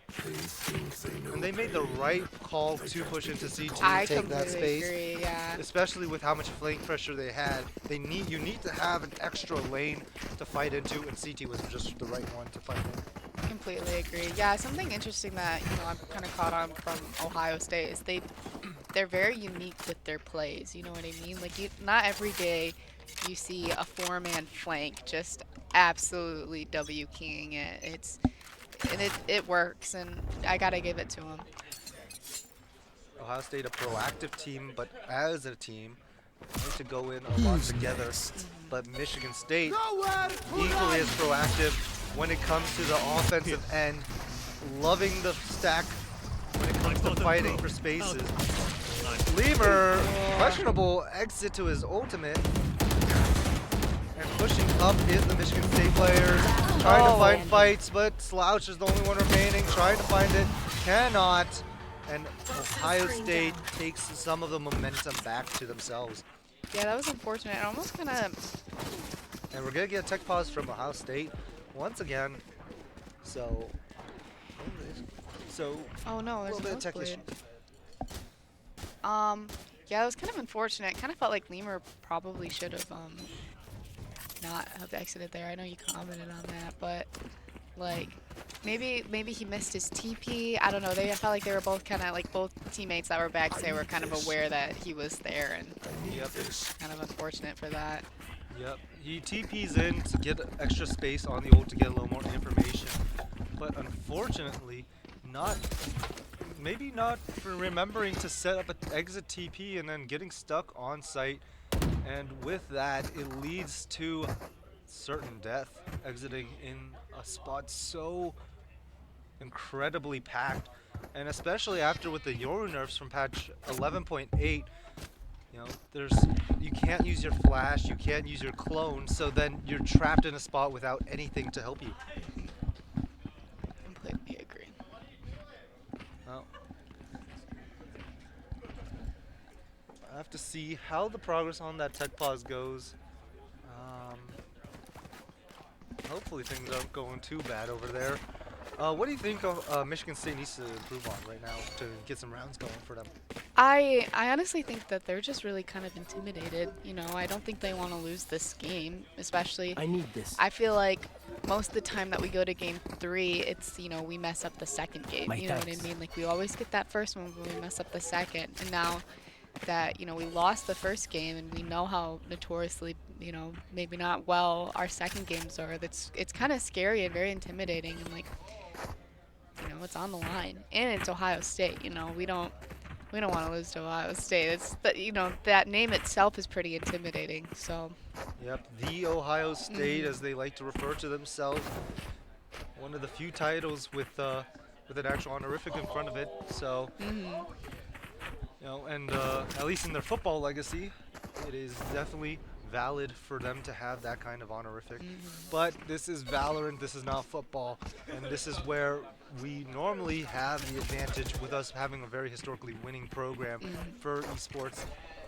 And bring it back to just earlier this week on Thursday where we did win 2-1. But I think there is also that level of respect Michigan State is giving Ohio State, especially since thus far their bracket has been very easy for them. They've gotten a lot of clean and easy wins thus far, either in the group stage or in the playoffs. Or actually, no, this is their first playoff, I think. No, they played the first playoff yesterday, where they clean swept 2-0 in dominant fashion. So maybe they're also lamenting a little bit on the struggle of it, and not necessarily fully in the game, especially since the morning was a little early. Yeah, I completely agree. Just it's intimidating. It's been a long weekend, you know. So Definitely has and been. there's more to go. A lot of Valorant, especially on some players more than others. Shout out Lemur and Funhavers. Fortunately missing a round for this tournament, but it would mean all the world to him if he can get the win as well here. But that will rely both on him and his team stepping up their performance. Still waiting on that Sova player to load in, it looks like. I believe that they had a nosebleed. Oh, is that I think they texted it in chat. Quite unfortunate. I think they ran out. Yeah, I agree. Unfortunately, that bathroom actually doesn't have paper towels. Oh no. You think they're using like, do they have toilet paper? I think so. Probably. I had one. I just hung my head over the sink and just let it drip. That's about all I could do. That does not sound fun. It is not, but Here. I mean, we're gonna see.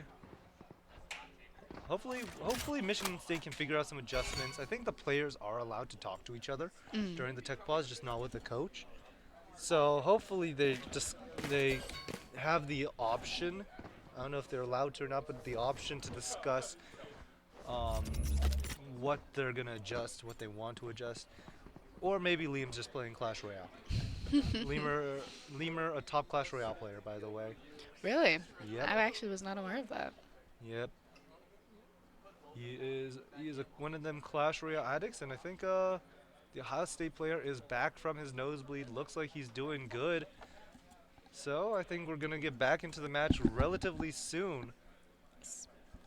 Just waiting for the confirmation message, and it looks like we are live. Where are you? So we'll see what is going to change for Michigan State to get some momentum back. Cage triggered. And it looks like Kirsudo's trying to walk his way up, but the judge by bot is going to take out a logical extremely early. Blade Storm no longer active. And mid crunch pressure is slowly forming around Lemur, trying to relieve that pressure, but Waldy wins the fight. Judge is going to explore, and it's Hiren who becomes the victim to it. Kirsudo falls, and unfortunately Slouch cannot land the shots. Overall, Michigan State just not hitting their shots that they usually do. No, and also just like.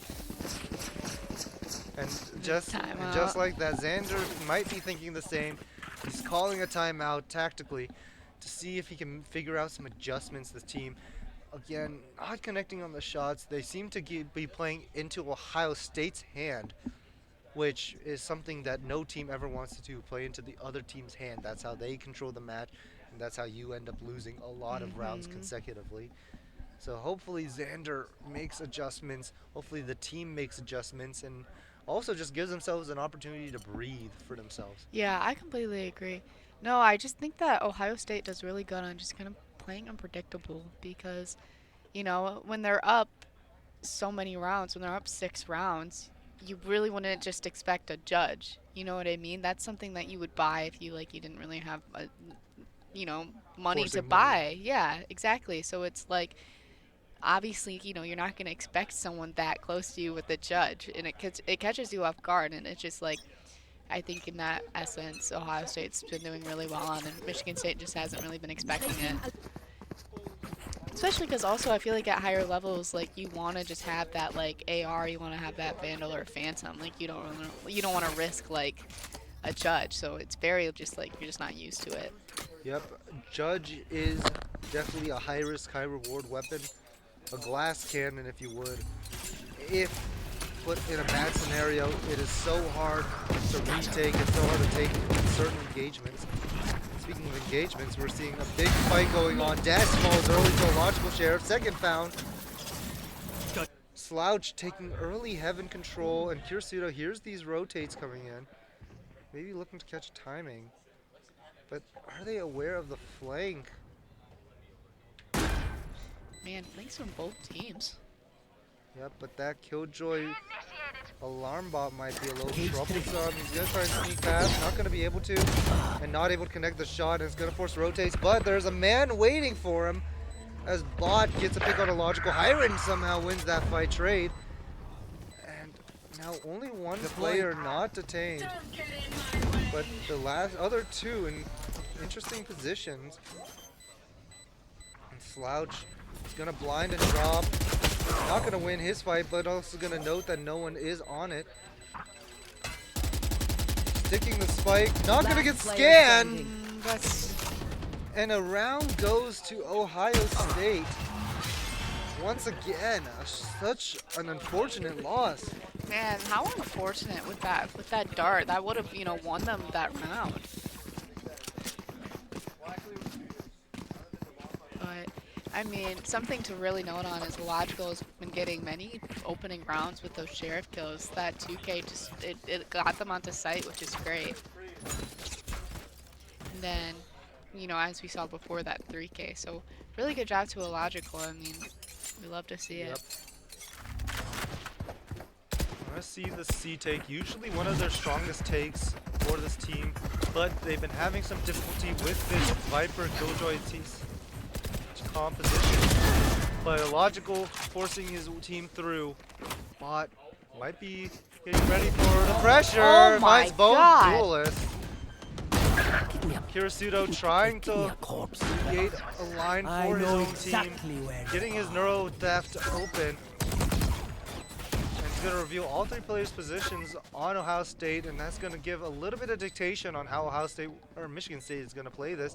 Looks like they want double up CT, contact one trade, but Kirisudo falls to Pat, and Slouch trying to win 1v1, gets one, cannot win another, and quite another unfortunate close round for Michigan State, just not being able to close.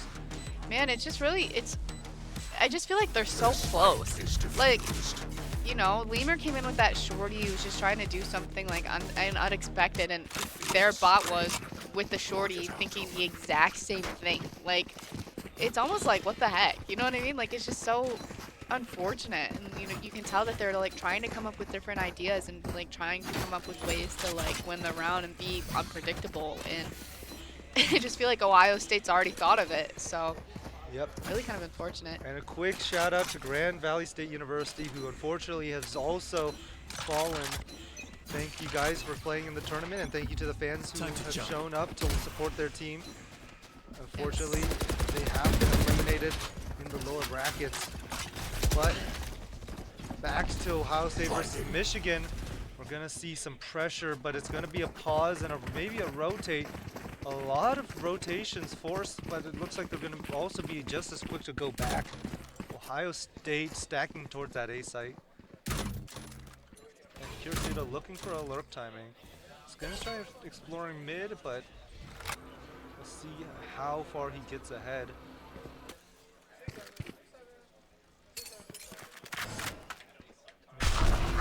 Approach, but there's four now from Ohio State who are on this site. Illogical isolated himself, and Lemur not aware of the corner. 3 clicks found, and that's going to be 5 in a flawless round for Ohio State, taking 9-2 lead. So unfortunate. Last round yeah, in the I feel half. like Ohio State's positioning has also been very, you know, unique and very well positioned. And to get everyone familiar with the stakes on the line for this matchup, the winner goes into the grand finals guaranteed, and they'll have map advantage. So they'll have one map guaranteed advantage. Wow. Okay, so Michigan State, hypothetically, if this game gets lost, what does it mean for them? They have to go into the lower bracket grand finals, win that, and then they'll still be down one map in a best of 5. So Michigan State has to win 3, while Ohio State would only have to win 2, given I the see. scenario. Okay, yeah. That advantage can be everything in a tough series. Especially when, you know, these games are so close.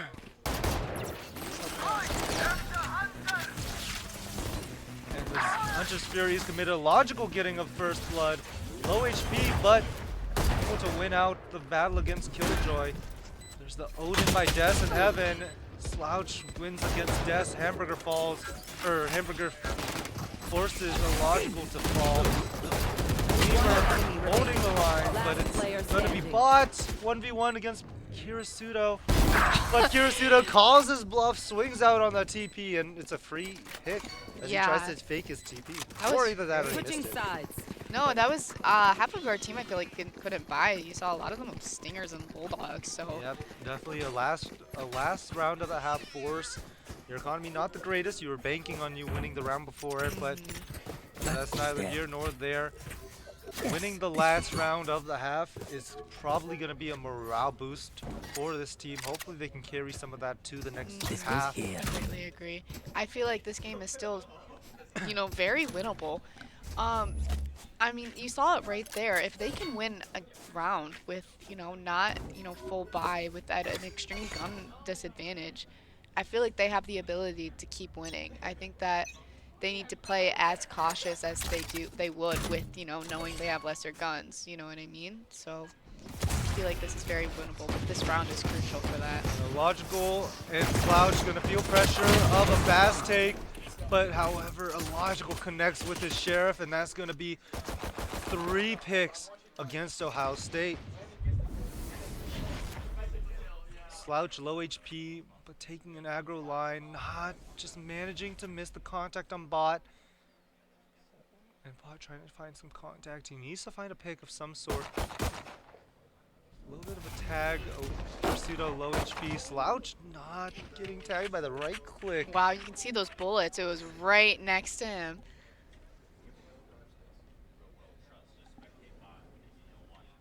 Now you just see a slowdown as they start exploring garage. Kirisudo's so low, so he's not really holding aggressively, but bot might just try and go exploring. The timing is not good, but Kirisudo wins it anyways with a little bit of luck.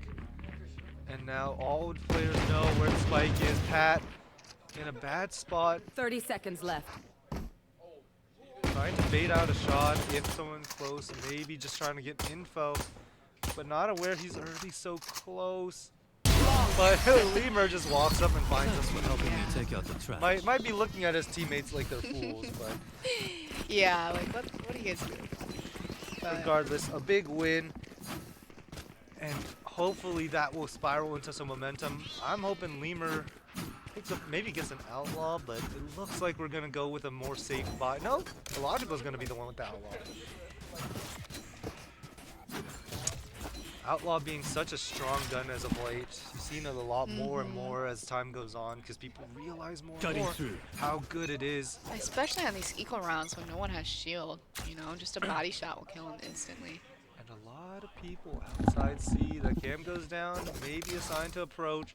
Lemur wants to score. Oh, 1-for-1 trade. That is the Silva player, but Des able to get the trade and a Sheriff acquired. So now Kirisudo might be a little bit alone.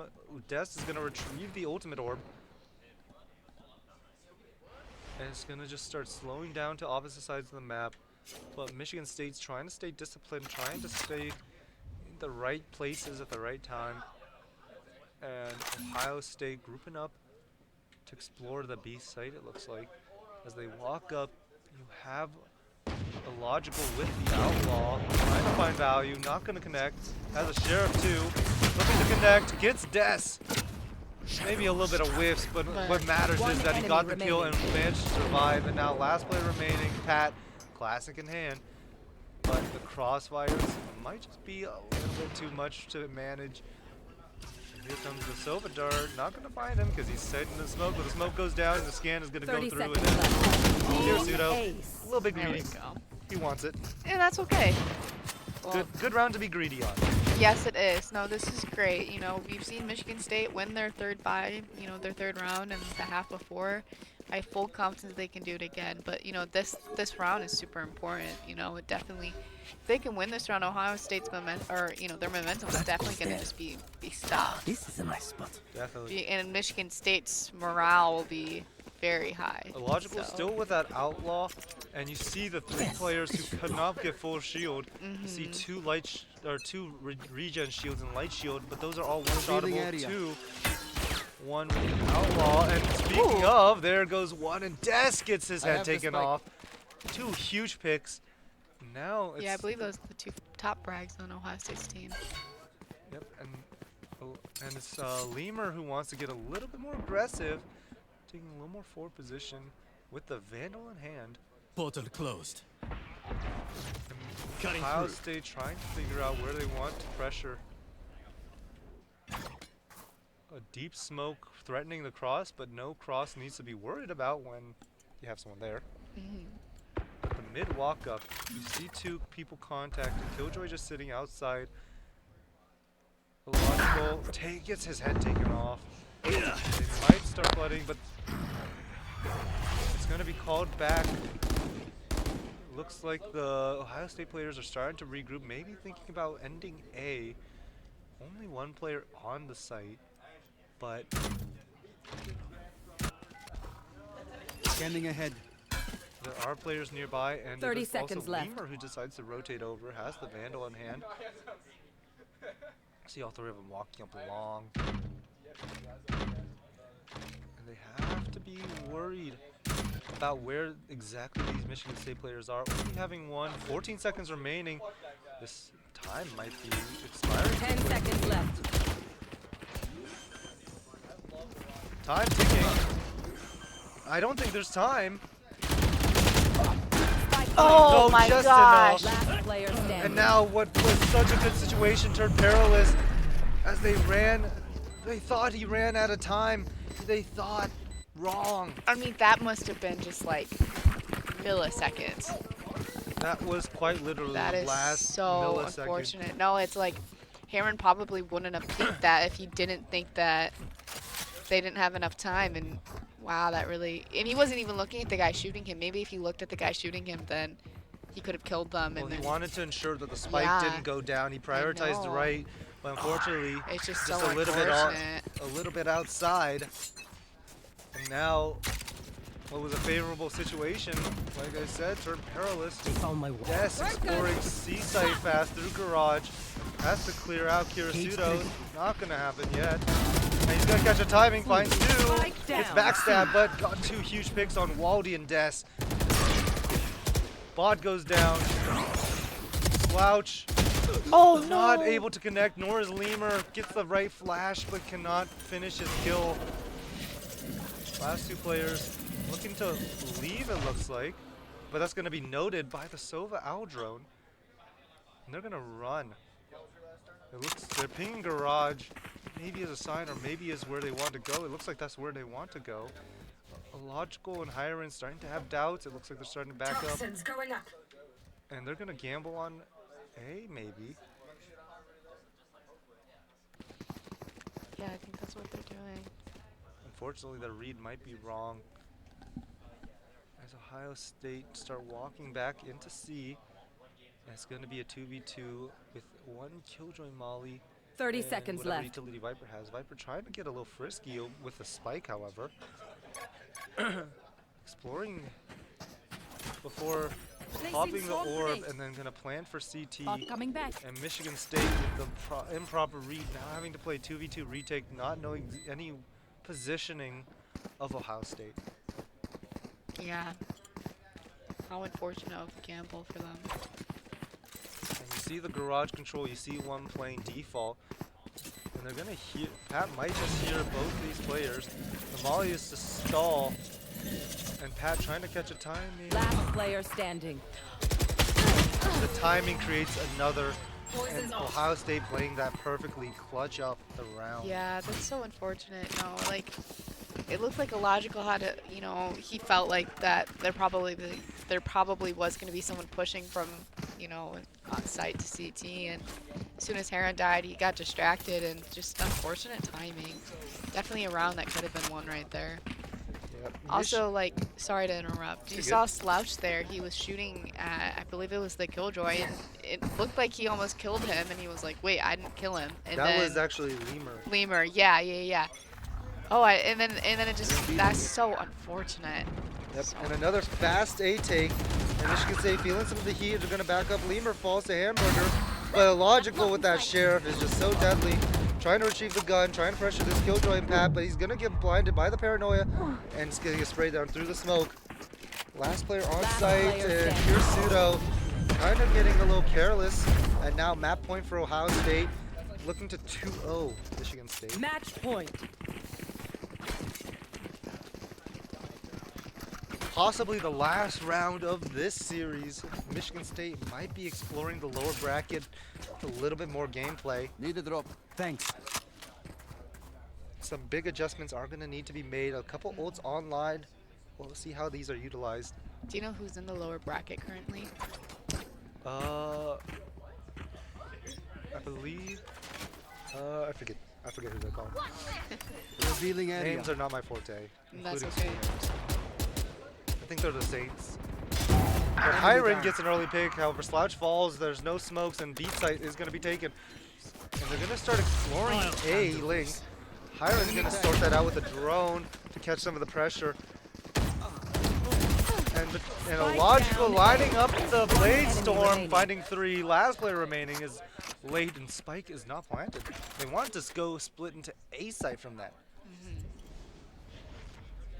Anything finds one. Been clutch thus far. Can they replicate their clutch factor? Placing swarm Hat's grenade. gonna molly, but not spotting out logical properly, and is gonna fall. 4K from a logical, giving an extension to what could be the dream for them. Yeah, man. Awesome that they won that, but that round. You know, do you think that this is winnable 12-6? I've seen it before. I've seen It's it in always pro winnable. play. It's always winnable. They just it's have just to how much you have- believe in it. Yes. But 5 ults on the Alts. side. And those are all deadly Ohio State. alts. Those are all. Except Omen. Besides Omen, I mean. I don't believe in Omen ult. Yeah. But the other 4 are all very, very crucial and impactful alts. So. Yep, well, we're going to see a lot more A pressure. Logical trying to catch Des out of place with Lemur, no less. And 2 early picks found. And it's going to be more fighting towards this A short. Lemur trying to close out, and Lemur being a hero. You know, when Lemur and a Logical are together, you just know it's going to be good. That Logical able to get 1, Lemur able to get the other 3, and also to mention that Heron got that first kill, so great job for that. But we love that Logical and Lemur duo. Looks like a Logical is going for that match MVP here with the 21 and 15 kills. Definitely a high lead compared to his team. Yeah, Bot being a very big hero for his team, both on the playmaking and the kill factor. Now we're going to see a little bit of pressure outside A, but it's mostly going to be directed towards that C side. Lemur, however, getting a first blood on Waldy, and a very crucial pick, getting rid of the info initiator. And it's going to be a slow approach towards C side. Lemur being the biggest menace for Michigan State. Isolated is Bot, but winning his fights, and so is Des. And Slouch having to deal with that neon slide. Not going to be able to. Welcome to my world. And they're going to have to deal with Des, trying to get aggressive, trying to get Last player standing. Silence. strong, and now planted. Viper's One pit. enemy remaining. 1v1, however, Hiren does have his owl Deploying drone. drone. He has. He's trying to bait out timings, making sure he doesn't get swung. Poison get ore tagged. emitting. Poison's off. And he's very worried, but the ult does go down. It might be a little bit foolhardy. Hiren unfortunately falls, and Michigan State has been relegated to the lower bracket, which means they're going to have to claw their way back up if they want another chance to rematch Ohio State. But I have no doubts. I feel like that's going to be totally okay for Michigan State. Definitely. Ohio State putting on a display, a message to the remaining teams in the lower bracket. These two who are about to compete to see who goes back up, who can compete at the top. And it's going to say, we are ready for anyone. We are ready to beat anyone. So we're going to have to see who is going to compete. But I think we'll take a little bit of a break before that.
Welcome back.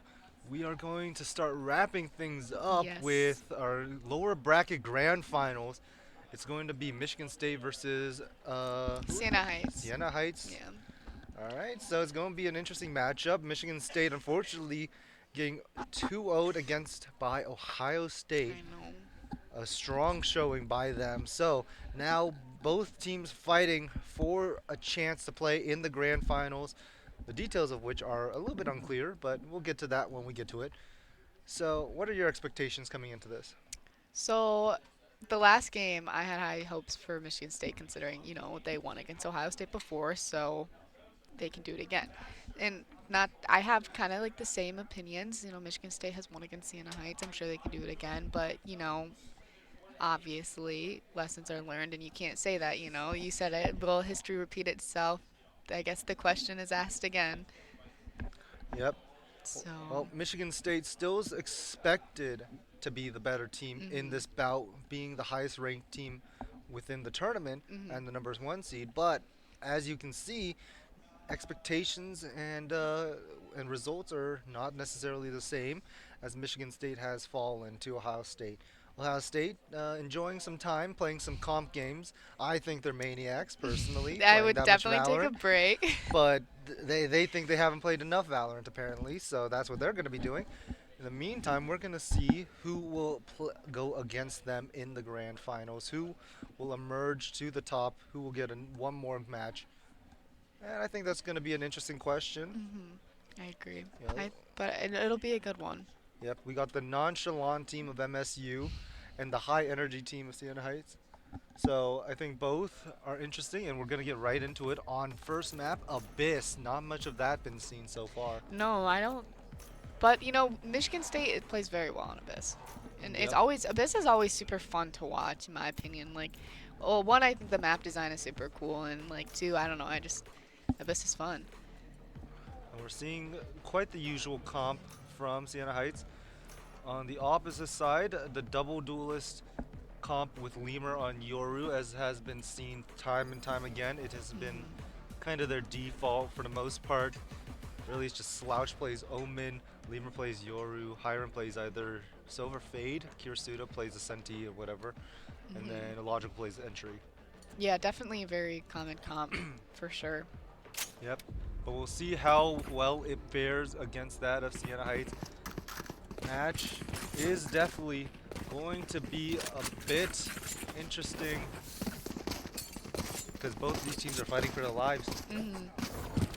No, they want to win. Both teams have last game it was like if we lose it's okay, we still have another chance.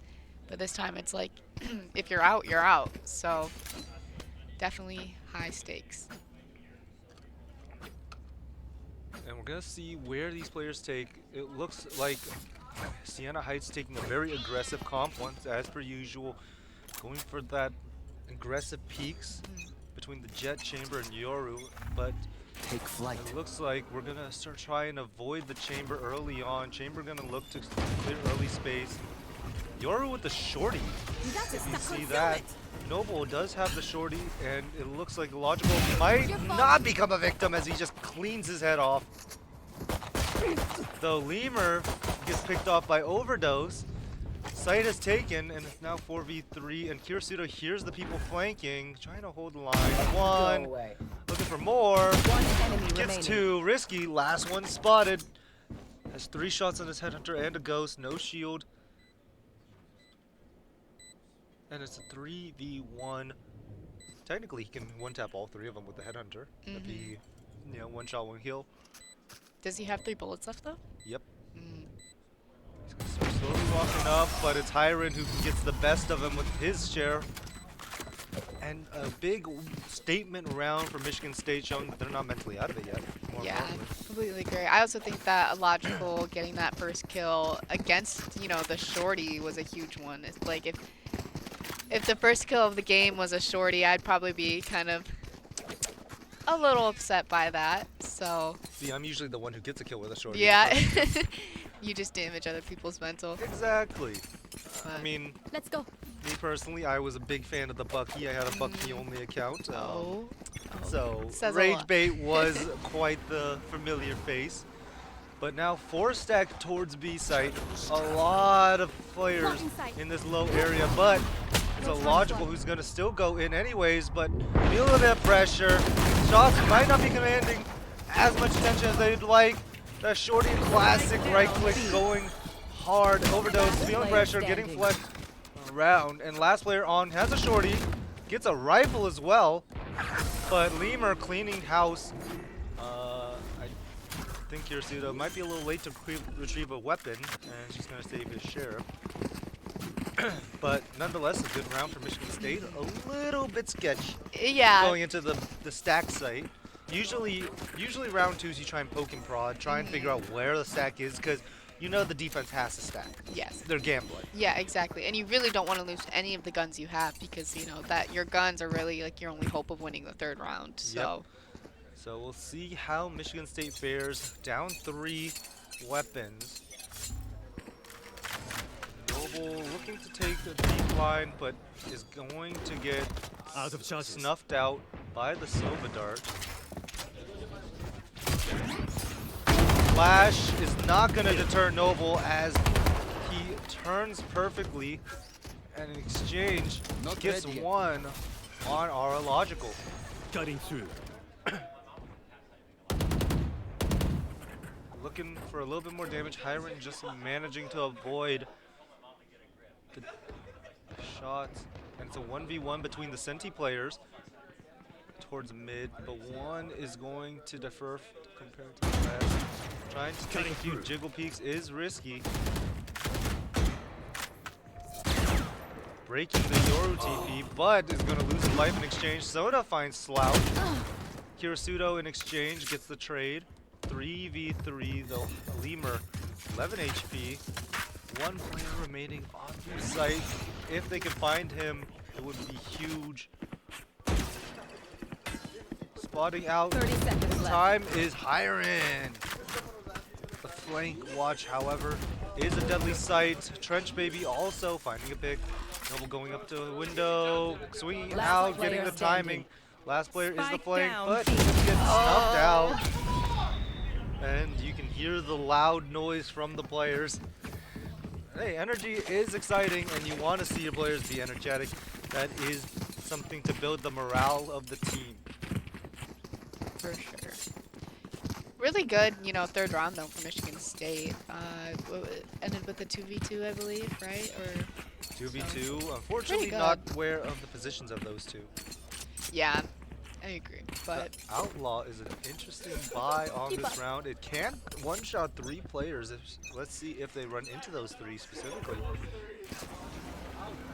Silva's Drone gonna try and snuff out somebody, and is gonna be taking early contact. And Lemur decides he's gonna get one early with a headshot, guaranteeing it. But risky, trying to hold the line. Finds one on a logical, trying to hold whatever left, but only 15 HP. More from his teammate, but Lemur finds another headshot with the Outlaw. Spike planted. And Lemur looking for more info. They see Risky out, One enemy and remaining. the distraction was perfect. The rest of the team, they hear the drone, they know where he is, but will that Silva player risk it? No, I don't think so. I think he saves. it kind of looks like Silva's planning on doing that. Yeah, running all the way over to A site.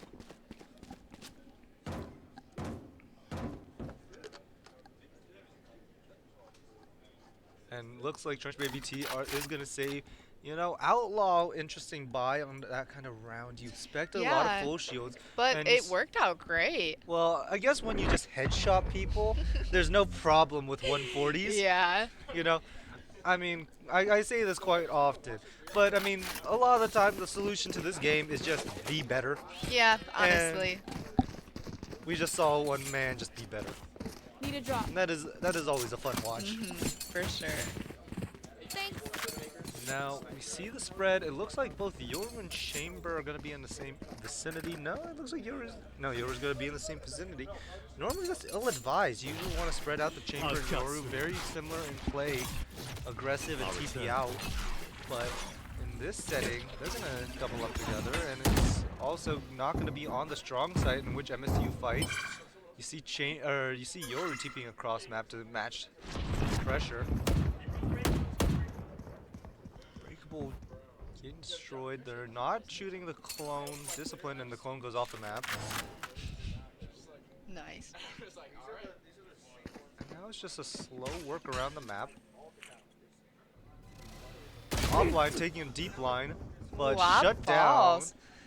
A logical holding for exactly that, and it's going to force the exec. Ooh, he Logical gets tagged up. He's just going to try and flee, knowing he's in mass peril. Meanwhile, Lemur getting a pick on Sona in the back of sight, taking a headshot, but not deterred by it. Risky, getting ready to swing out. 1-for-1 trade, Slouch being the bait for Lemur. A logical falls to Trench Baby T, now 2v3.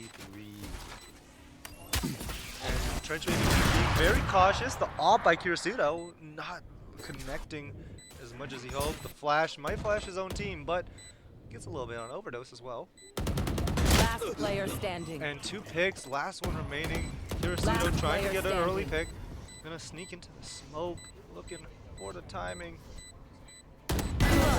And follows the tracers. Kirisudo, Wow. check him PC. He might be cheating. That's crazy.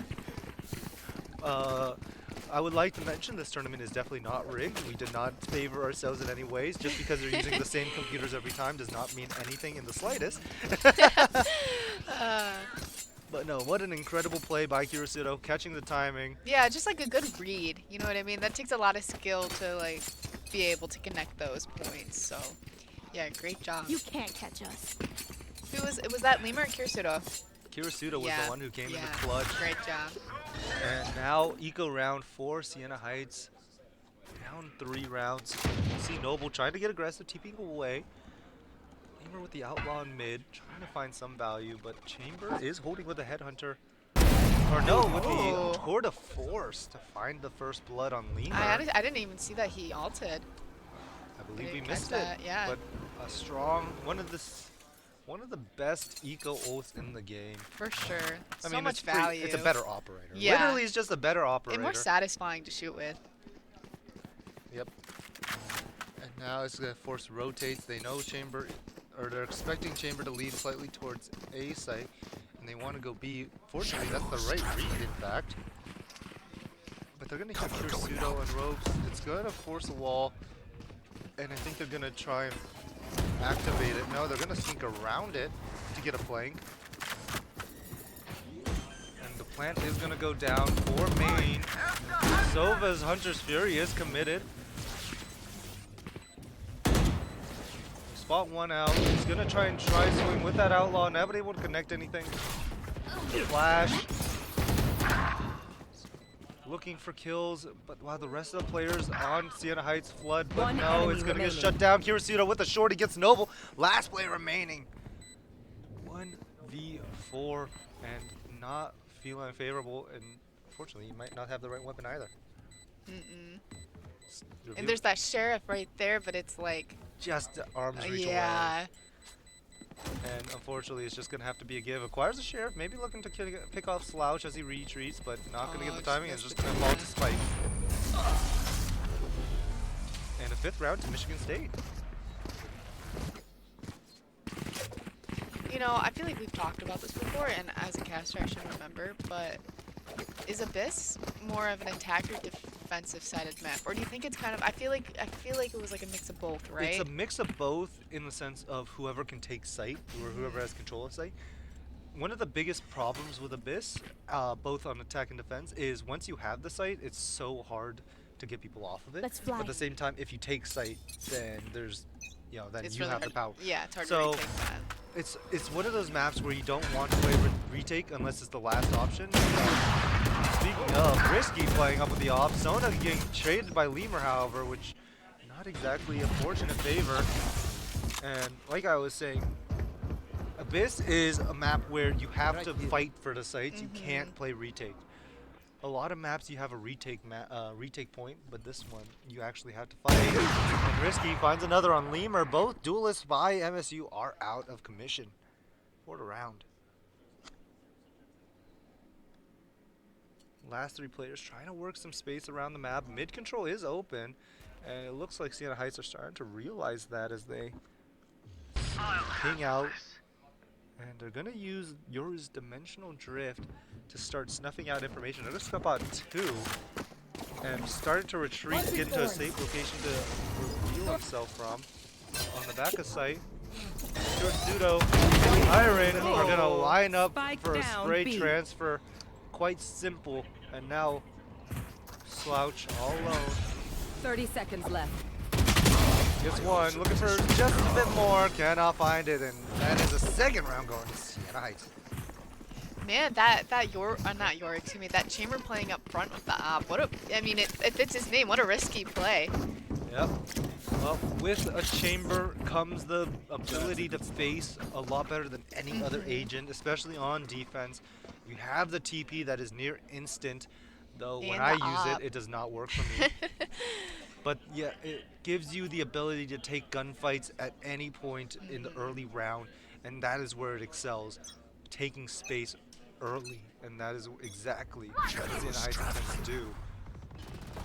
But it's the dynamic between the Chamber and the Jet that is the interesting play, because both of those do very similar things, and putting them in tandem together creates an interesting kind of play style that they're using as like a 1-2 bait combo. Yeah.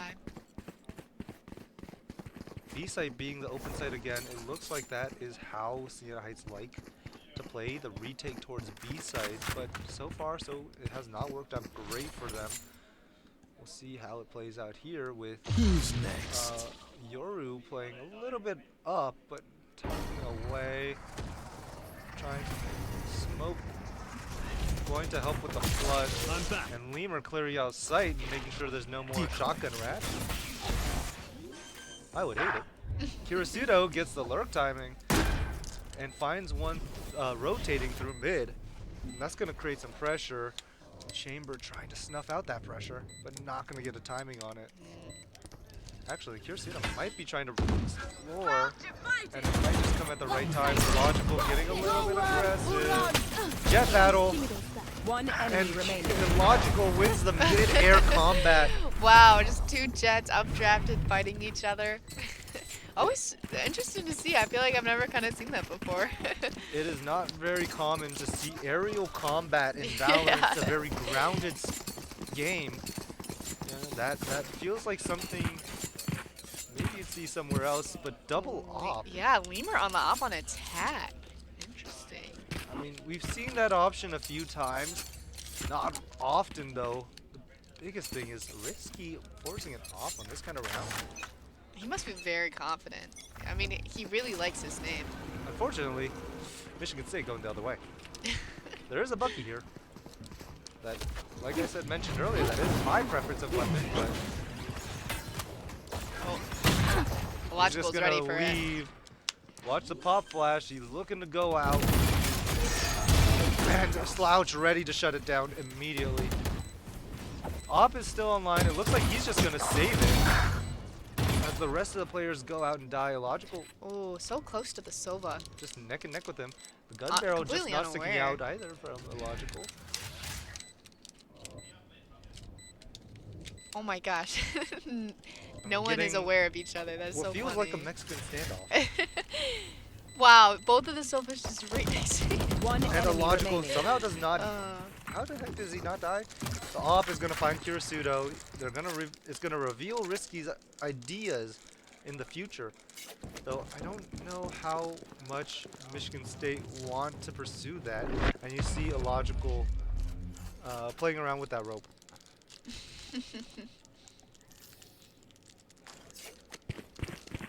Another round 7 straight for Michigan State. And knowing there's an op, you imagine that there's going to be a little bit of inference in how they're going to play, trying to predict where that is. They've seen him a lot on A, so maybe they assume that's just the case. And, well, maybe Sienna Heights have the same thinking. Wow, 4B. Definitely different. Big contrast from, you know, earlier ways that Time to jump. Put their characters. Looks like they're gonna big duel right here. Last player standing. Wow. And the brawl Spike leads down with B. Michigan State coming out with 3 remaining. A powerful victory. Just a war right there. And now Look at all last those player axes. remaining. This Chamber with his operator coming back in. Trying to Spike clear out planted. space, but space may not come. 1v3 makes you question, should he just save? But no, he's gonna be thinking into a different op. And round falls to Michigan State once more. Man, unfortunate. Yeah, would you have saved that up there, or would you have tried to get some picks? How would you have played Knowing that? the economy that they have currently, I would think you save the op. You know, you're gonna, I mean, especially since they're trying to force rifles, I think the op would be so valuable around this, Completely around a agree. force buy. I think you just try and save. You know that Michigan State also has to hunt you too. Well, now we'll see how they play around without that operator in the line. It looks like they're intending to just rush C again. The walk down though through mid. Gonna lead to interesting problems. Kirisudo gets to pick on Sona, trying to be a little more, not gonna peek. Noble gets taken out by a logical. And now it's just gonna be some pauses. Kirisudo backs away, back to the team. Not taking any chances with it. And you see Risky kind of concerned about that lurk timing. Last players trying to fight it out, making timings for themselves. One Logical enemy. playing aggressive, and it's just going to be 3 Wow. clean kills and a flawless for your Spartans. Last round before the switch. Last Spend round your of the money half. now. There's no ban. What's your expectations? For this next round or for the Yep. rest of the game? This round. Let's Well, say I mean, let's look at the bye right here. Looks like Siena Heights kind of, they were kind of wanting to win that previous round, I'm assuming, because looks like they kind of they did force really, into yeah, it. really unfortunate that they are so, you know, they can't full buy. But I think that Michigan State, just with the likelihood, just with the guns, will probably come out on top. But seeing all like, a lot of members of Siena Heights on B also makes me question that. One big factor is going to be the ult counts for the Siena Heights players. 2 of them 1 off, 1 of them 2 off. But Michigan State with also 2 faults. Yep, and they're fighting into the stack. Slouch going in. Oh, look at for those it. smokes too. Just With Slouch losing the 1v1, that is going to be a Vandal. Lemur going to try and retreat. And the rest of the team starting to rotate towards A. Only one there is the Yoru.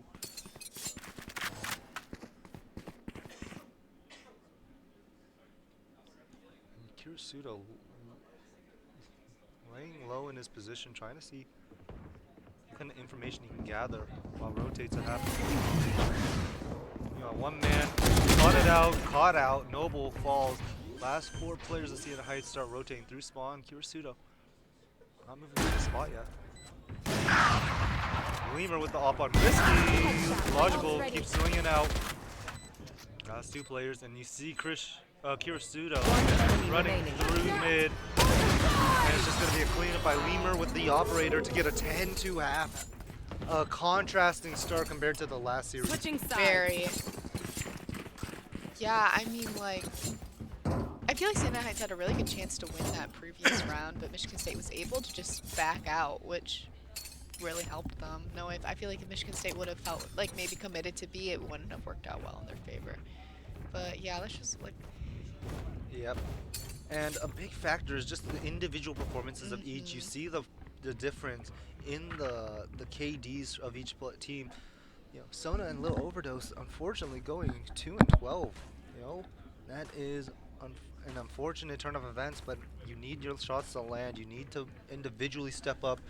A great teammate is first a great player. Especially with, you know, the important roles that they're on as well. Sova Dart is going to get destroyed immediately. A logical Oh. getting caught off guard by Noble. Unfortunate And timing so right is there. Slouch, who is caught being a little bit lazy. And now Hiren all alone to deal with the 3-man. The 3 players up in A main. And also feeling a little bit of that mid pressure. Is there someone behind it? Well, he's going to have to back out and play retake. Unfortunately, there's no place for him to be. spike is going to be tapped, clearing just to be safe of backside, and then just going to stick the spike. Spike planted. Two other players are rotating through mid. But a lot of players are holding on to site, though only one in the back of it. And Lemur goes down to Noble's Sheriff. 3 for him. 4, gets Potential 4. ace. Going for the ace. Can't land the shots. Hiren finds 2. Looking to see if anyone else is willing to give him a pick. Risky going up. And is able to get the final pick. But Hiren able to get 2 extra picks that maybe shouldn't have been given to him. Yeah, I mean, kind of unfortunate at the start of the round. Just the timing there on mid was really unfortunate. But what a great 4K. Definitely probably boosted morale and just like individuality right there. Like I feel like if I got a 4K, I would feel really good for the next round. You know what I mean? Yep. So. Not to mention that those sheriff shots at mid, catching people off guard. It's gonna keep the Michigan State players guessing on what Siena Heights is gonna do. They have a lot of people who could lurk, so Michigan State has to be careful of inserts and people playing in certain angles. But Michigan State might have gambled on the wrong side, stacking 4 towards B with one who's not even probably gonna push. But they might be getting wrapped as you see the Yoru from Noble in a precarious position, and Lemur in quite his own perilous scenario. Surprised he doesn't have a shorty. And Noble just lurking around in mid with an outlaw, trying to see if he can find any pressure, but Lemur might have convinced them not to go over to A site, and they might go into the gamble stack. Oh my goodness.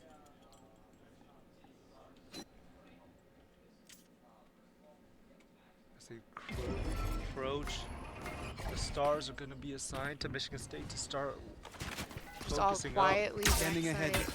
Iron gonna be the sign of pressure, but the remaining players in the back of sight are gonna be the win condition.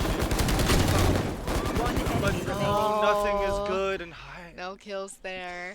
Spike all planted. 4 players on Michigan State's trap fall early, and now Lemur, the last one remaining, likely gonna get pushed down for the ult economy. Unfortunately, Trench Baby T able to get the pick off Michigan State. And a flawless round for Siena Heights. Yeah, I mean, Michigan State, the positioning was great. Just the kills weren't there. Siena Heights was able to come out on top with those gunfights. Now, with better guns, Michigan State looking to close this round, but all 5 bonus guns saved gives Siena Heights a good chance at winning this round, despite the disadvantage of the economy. Eyes up. So we'll have to see what adjustments each team look to make going into this specific round. And it looks like Lemur's going to try and deep insert himself. Is there an awareness for this angle? Lemur looking the wrong way. No, he gets the pick, and so does Flout. Spike down mid. And Spike has been dropped. That's going to be a sign of pressure. And illogical thinking about getting aggressive, going to decide against it. And all 3 players on Siena Heights are rotating towards mid, looking for pressure. None going to be found. Michigan State playing very disciplined Valorant, playing back, playing cautious. See Lemur and low HP, and they're going to group up towards A site, which happens to be a bit of the weak side. Though, I think in a 5v3 that might be fine with such limited utility, as long as illogical doesn't fall. And all 3 on. Logical picks off the biggest utility piece. Spike Risky trying to down A. fight anything. But Lemur joining his teammate on site. 30 seconds left. And Risky, realizing the risk is too high, deciding to back away. Does he have time to rotate though? I think he's probably just gonna try and get the kills. He might just either go for kills or even possibly save, but it looks like his agenda is picked.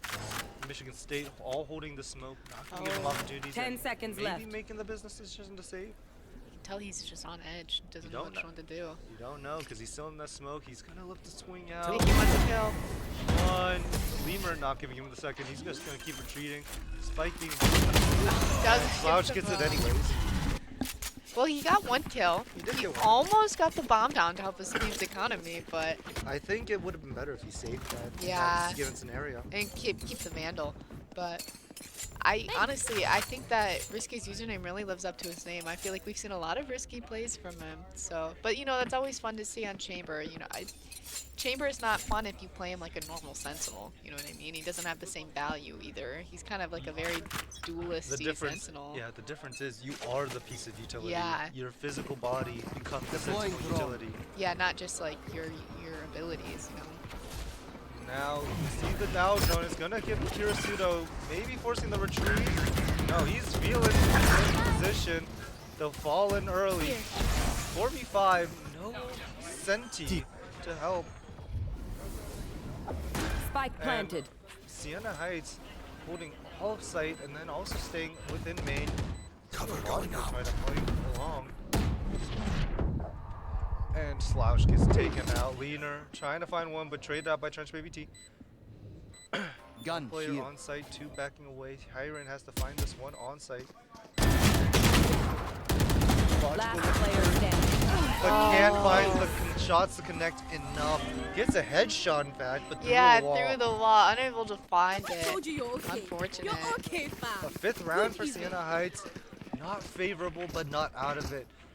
Able to pick apart rounds and they're trying Should to I build play some some sort of stars in this momentum. They've gone reality? 3 rounds and a half, but the lead is so large. There is still a long journey to go if they want this map. The next one could be totally favorable for them though. Looks like we have the chamber alt ready. And Michigan State probably unable to get a full buy. Looks like they're all saving. You want to play? Let's play. Revealing We're area. gonna see the Tour de Force activated. flight. You see him lurking mid, trying to see if he can find a 1v1. Trench? The Owl drone can only survive a certain height from the floor. So him going so off the map will just make it slowly fall. And that's exactly what you saw right there, but fortunately they cleared the Spike corner planted. anyways and Kirisudo was snuffed out. Maybe a little bit over risky for solo Deploying anchor. drone. Now, you see the chamber starting to walk up behind. And it goes Misses through a Hyren? shot. And Hyren gets the Oh! shot and exchange. Last player standing. Unfortunately, all for naught, but Yeah, but I mean, great shot. Hyman right there. I mean, My people, are you ready? We must cultivate a sense of I mean the shot. that was a great one. Reminder that we're on land, so there's no input delay, nothing like that. So I don't know what that was. But a 6th round for Sienna Heights, trying to build Here. momentum. They got another round in the bag, good work. slowly coming Don't through screw it up. with the comeback. Can they set it apart like NRG, Fnatic on NRG? You always get those Logical. pro games. Getting stunned back, not allowed to take the deep angle, but he's gonna send. And we're gonna see Hunter's Fury, but Sona able to pick off a logical, trying to swing through that smoke. And look how much mid control Sienna Heights has. Who's next? And Yuri's gonna use Dimensional Drift, and it's gonna be in tandem with the Silver Old Hyren trying to avoid, trying to dodge and weave, but not able to do Cover so. going out. And encroached in both positions is Kirisudo, trying to manage his way out of the line of fire. Noble trying to swing into him, able to land the shot, just slightly better. The Slouch gets ultimate one, is ready. a little bit of pressure. We have to be careful of the mid. Spike planted. Last player Lemur standing. not looking the right way now. Slouch the only one remaining. Trying to just isolate picks, not able to get the spray down, and unfortunately, yet another round for Sienna Heights. Yeah, Sienna Heights, I believe, has gotten 5 rounds so far in this half. So That works. really great job for them. Looks like timeout's coming out for Michigan State's side. Yep, Lemur calls the timeout, likely to just try and stop the bleeding. You see the amount of pressure that they're under, and they're making a lot of mistakes. They're leading to early picks, and they're making what feels like poor decisions as a team. Yeah, I completely agree. I also just feel like, you know, the gun battles and winning their ones hasn't really been there. We saw it right there on B. Kirisudo unable to follow his shots and Slouch unable to get that kill on Noble. Yep. Oftentimes it just feels like they're in a bad position or out of position, and it's leading to them getting picked off individually against teams or just bad scenarios. But we'll see how they can adjust with this timeout. With Coach Xander in the booth and them just talking together, they are a smart bunch. They're an adaptive bunch, and hopefully they can make those adaptations to close this Yeah, map out. for It is only sure. map 1. And also, you know, we've seen a lot of these timeouts are very crucial for Michigan State. We've seen a lot of good outcomes from them. So, but still, Michigan State out of 4-round advantage, with only 2 rounds needed to be won to win this game.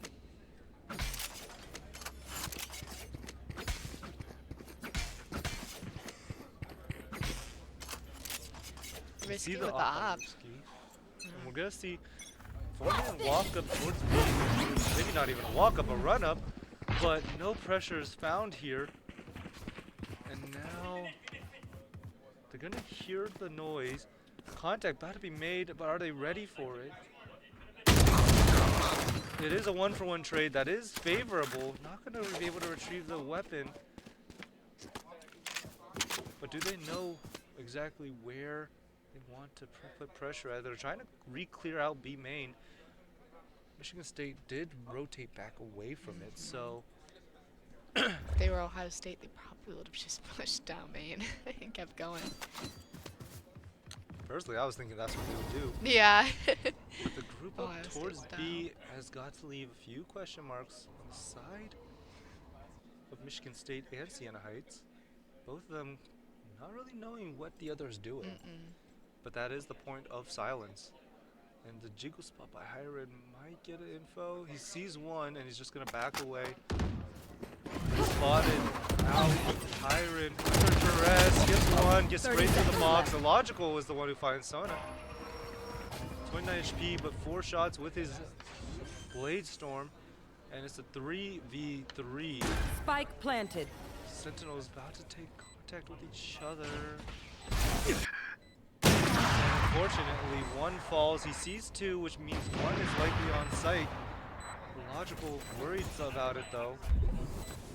Blocking sight. Blocking sight. And Illogical looking for the player on site. He has the Blade Storm. Last player Not able to standing. land a shot. Gets a sheriff shot. Gets another headshot, but it is just not good enough. Man, just the distance there. And Risky's gotten a few headshots with that sheriff once he has the op. Kind of his enemy. But it's okay. That was Michigan State's Byron. They were still able to get it down to a 3v2, or with only 2 players left. Yeah. So not bad at all. Definitely not bad, but in this position, they just need to Yeah, close they 2 just rounds. yeah. But 2 rounds is seen to be really hard to gather. The pressure With is only on one, still. yeah, 1 round won so far. The pressure might be on for Michigan State. It depends on how they view it, but they definitely need to figure out how to close these defensive rounds. Sova drone. Logical trying to see if he can find anything mid. He's gonna hear that noise, possibly. The mid lurker is all the way up. But are they aware of the op line? Take flight. They see the op, he's gonna be forced to back away. And Illogical holding a tight angle, seeing if he can catch that op by Noble. And he does find it. Illogical, always so good at those tight angles, catching off the op is special. Another op. I didn't realize it was double op. And Spike a down. 1-for-1 trade, Kirisudo finds Jet. Sona goes down as well. One enemy And remaining. Heron manages to avoid the shot by Risky and is able to pick off 2 players. Yeah, what a great round. Especially when there was Match 2 point. ops there and they were able to overcome that and just win those fights. Very well played. Well, map point for Michigan State. Looking to take the first map by themselves. We'll Risky see still with the op. what is available. 2 ultimates, Blaze Storm And we also see a what is the ultimate called by Astra? I can't remember. I said it earlier. It's like Astro. Get Astral out of my Divide, way! is it? Oh yeah, yeah, yeah. Cosmic Divide. Cosmic Divide. You got the divide. And Lemur not hitting the shot on Noble. The shoulder peak is a little too wide, and it catches a pick for Lemur. Surprised he double swung down. But it is exchanged by Risky, who has his off his own. And a little bit pressure towards B site, but not anything too crazy. Kirisudo falls to Soda, and Soda's a logical to Risky. A site is looking to be the site of execution, but Hiren, not sure about it, is trying to rotate to the opposite.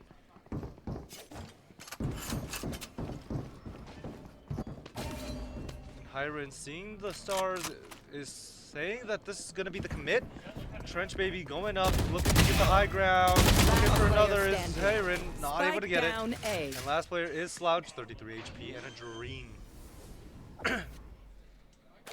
Spike And planted. it looks like he is going to look to save, possibly pick up the operator in mid. Yeah. Before backing away and just playing his life. And that is another round for Siena Heights. Michigan State once again just needing one more round to salvage.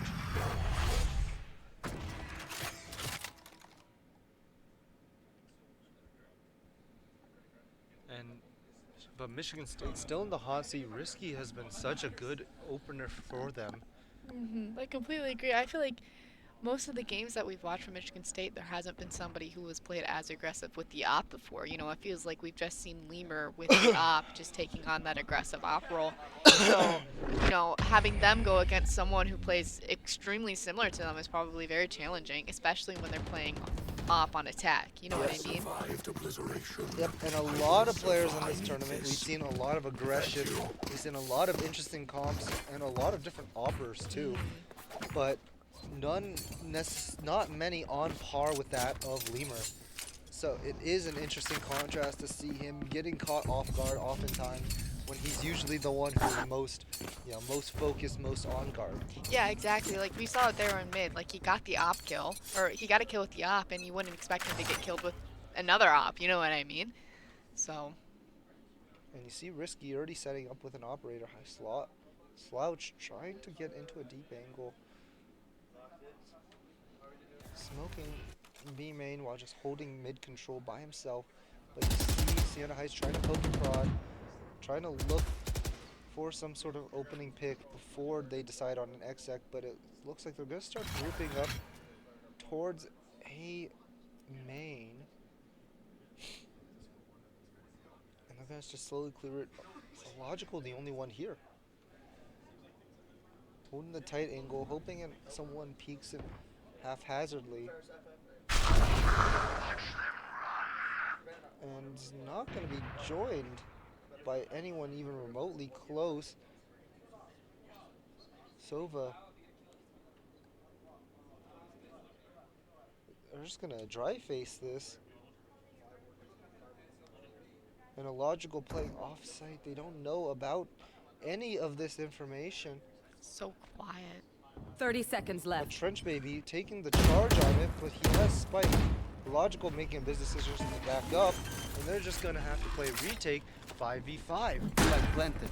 But they also have to be worried about ropes. They have an insert, they have people holding the back sight line. Nowhere to run! Logical, or not illogical, Lemur finding one in tower. Not able to get the kill. Trying to create some pressure. You see the op by Noble, but it's going to be taken away. Noble finds one, looking for more.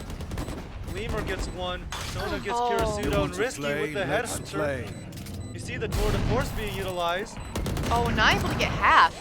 Just missing the half, and it's another round for Siena Heights. A huge round at that. Man, how unfortunate. You saw, I felt like he was right on that line and unable to get half. Even if he got half, I still am unsure if they would have even won that round.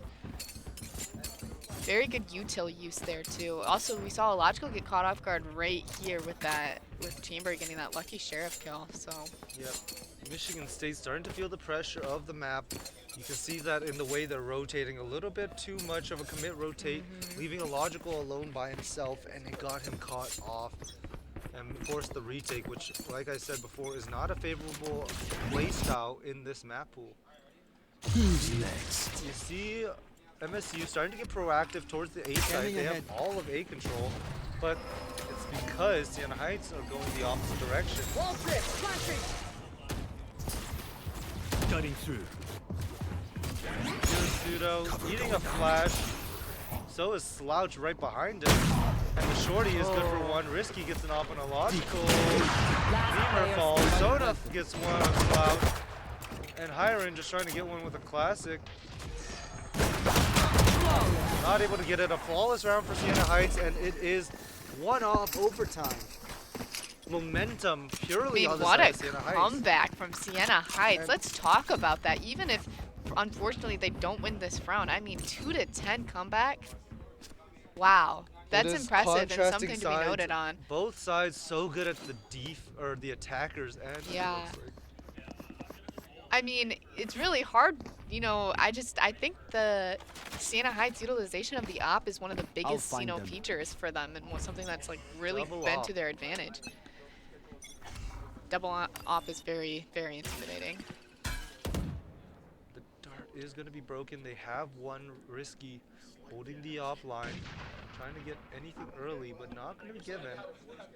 A Logical and Hiren holding together from a high-low standpoint.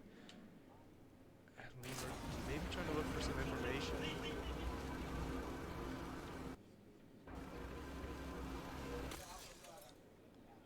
Drone, I don't think spotted anything.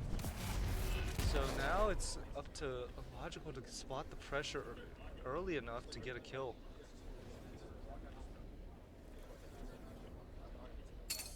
Oh. He's gonna back away, spreading the pressure of the smoke dropping. And you see Trench starting to contact out if a Logical catches a timing.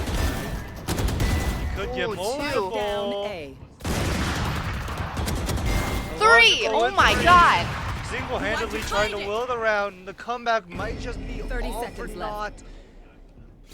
Unless a big play is made right here. Two players are mating. Overdose and Noble. One enemy remaining. A pot shot by Lemur, and last player 13 remaining seconds to with get this 30 bike HP. down. And a Logical going for a long-range shorty. Shorty. And unfortunately, Michigan State shuts down the comeback at the last second. But I mean, look at them. It's like they won, but they almost didn't. Like, it's really hard to biff. Like, they were at not an a win you're 8 proud round. of. Yeah, 8-round advantage, and I mean, it almost went into overtime. But How? a win, not one you're proud of, but a win nonetheless. It will get them with the advantage going into map 2.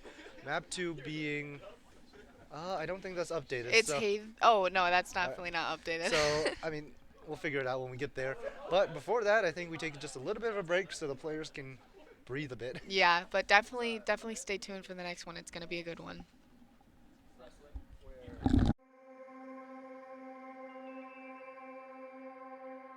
When do we give up? When do we just close our eyes and say, that's it? This water's too polluted. This disease too far along. To a Spartan, the answer is simple. Never. Because Michigan State was founded on the belief that our purpose is to make the world a better place. And when you're open to unconventional thinking, you value people's differences and are willing to work harder, push farther, and forge true partnerships.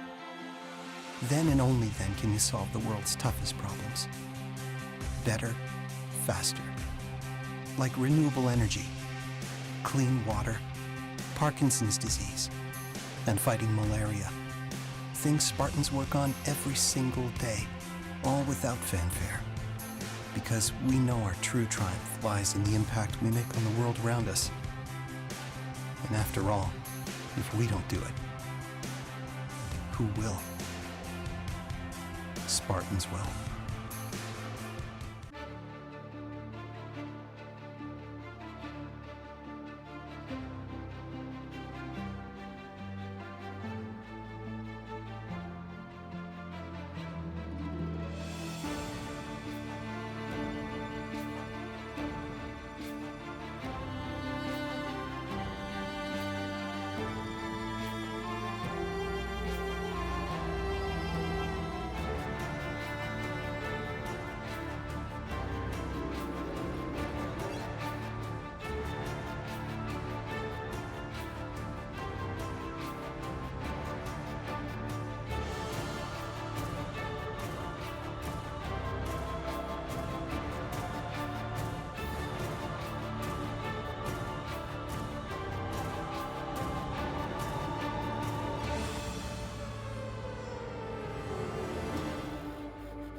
Welcome back. We are in for another treat. Again, it is going to be Haven. We just saw Michigan State play on this. Oh, Unfortunately, is that an ISO I see instead of a that is Yoru? ISO.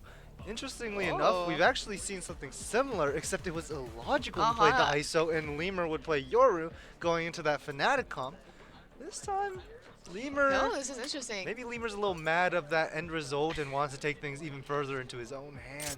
No I can see flashes, that. just W key, run it down, Yeah, do him dirty. wow. On the other hand, you see the Clove, which I've expressed before. I'm not a personal fan of Clove. No, and I feel like maybe not Clove on a Haven.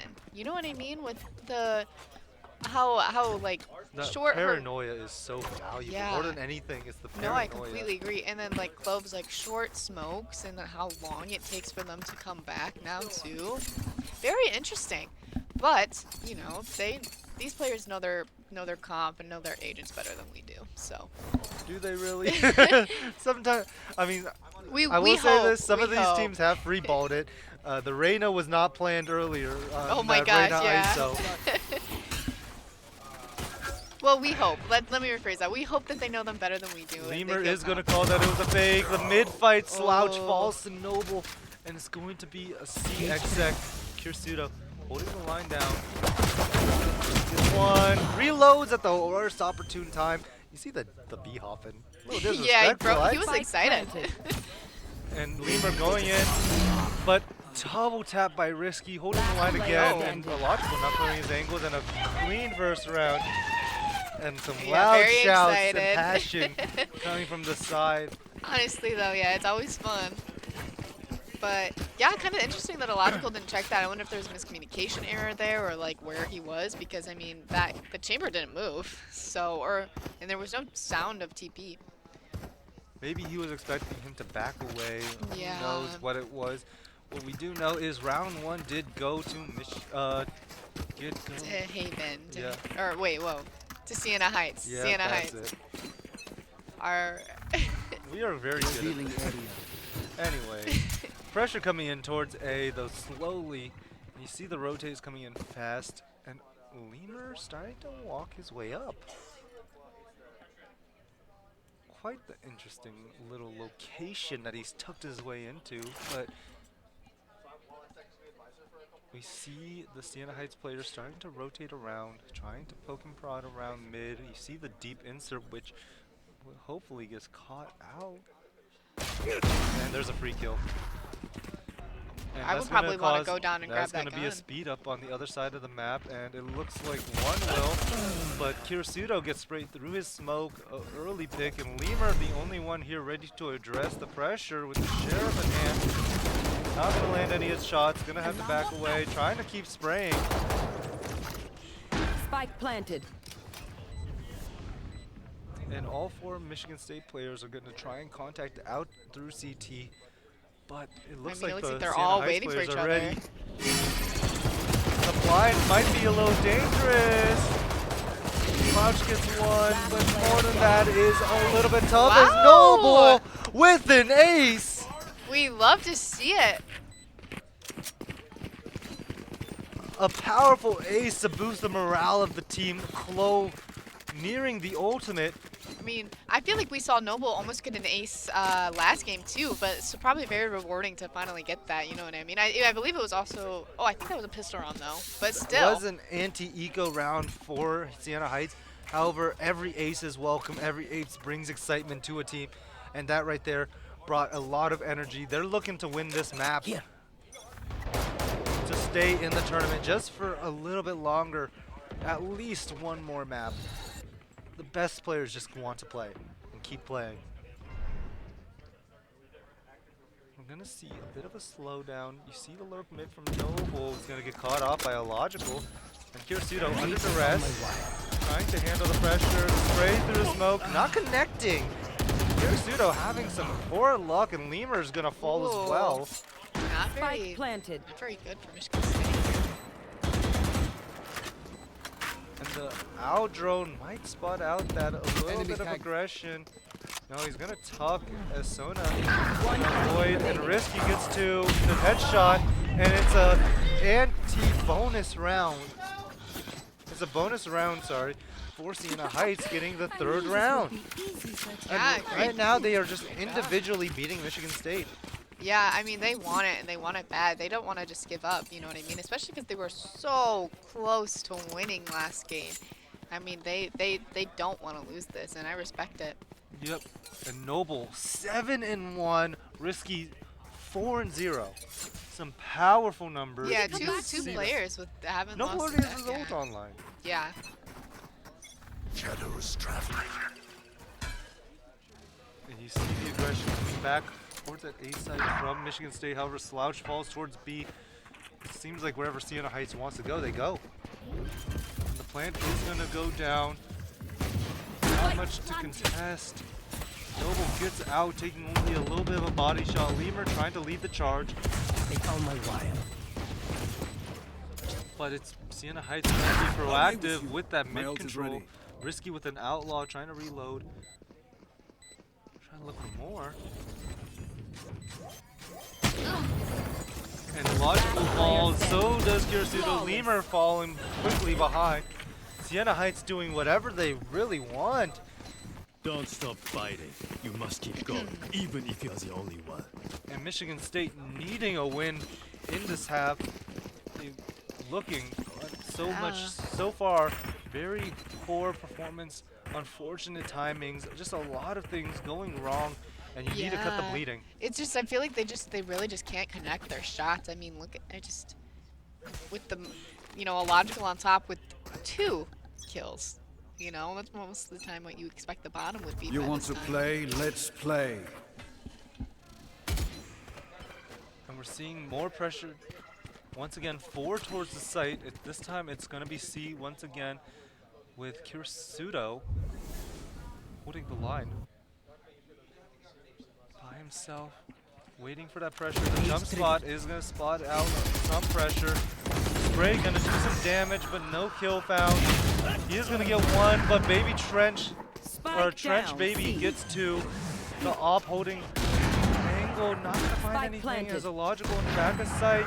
Though Risky finds Last Slouch. player standing.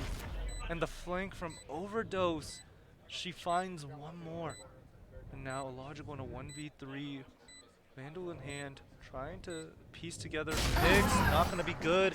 And 5 rounds straight for Sienna Heights. You want to see probably a timeout for Michigan State Yeah, I to would regroup not themselves. would not be surprised. Yep, that's As we say, predicted. it is going to be a timeout. They need to figure themselves out. They need to recuperate. Right now, it's just been a stomp by the hands of Sienna Heights. Yeah, for sure. I mean, this is also an attacking map, too, to just throw it out there. But I don't know. I feel like Well, it's an attacking map, except if sometimes it does feel very defense-sided. Yeah, the I mean, they choke have points 3 are so sides. thin, and they're so easy to defend once you do a few things, which is take A control, so you can limit the amount of lanes you have to hold. But with every choke being so thin, normally you have a ability to just spray, get picks, or whatever. But Kirisudo especially feeling the blunt side of this game, and not getting Yeah, any of just- those fortunate spray downs on kills that maybe should be. But overall, it's just been a one-sided game thus far. Sienna Heights not only winning, but absolutely controlling the entire tempo of the game. I know. Just, wow. Great job, Sienna Heights. Yeah, they're putting on a show. They got here for a reason. They're in the lower bracket grand finals, and they're wanting to go all the way. They want to play more. Well, maybe. Maybe they're feeling a little tired as well. Well, yeah, but I mean, they, especially after that last game where they just barely lost, had such a beautiful comeback and just was unable to close it. Yep.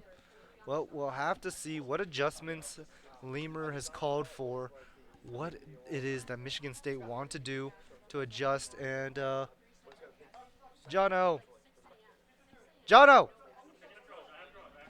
We're gonna see what's been going on. Illogical gets 1, Slouch gets 1, we get the res. Slouch gets taken out, so's Lemur. Noble being able to resurrect herself. Last player standing. And Sono gets Kirisudo, last player remaining.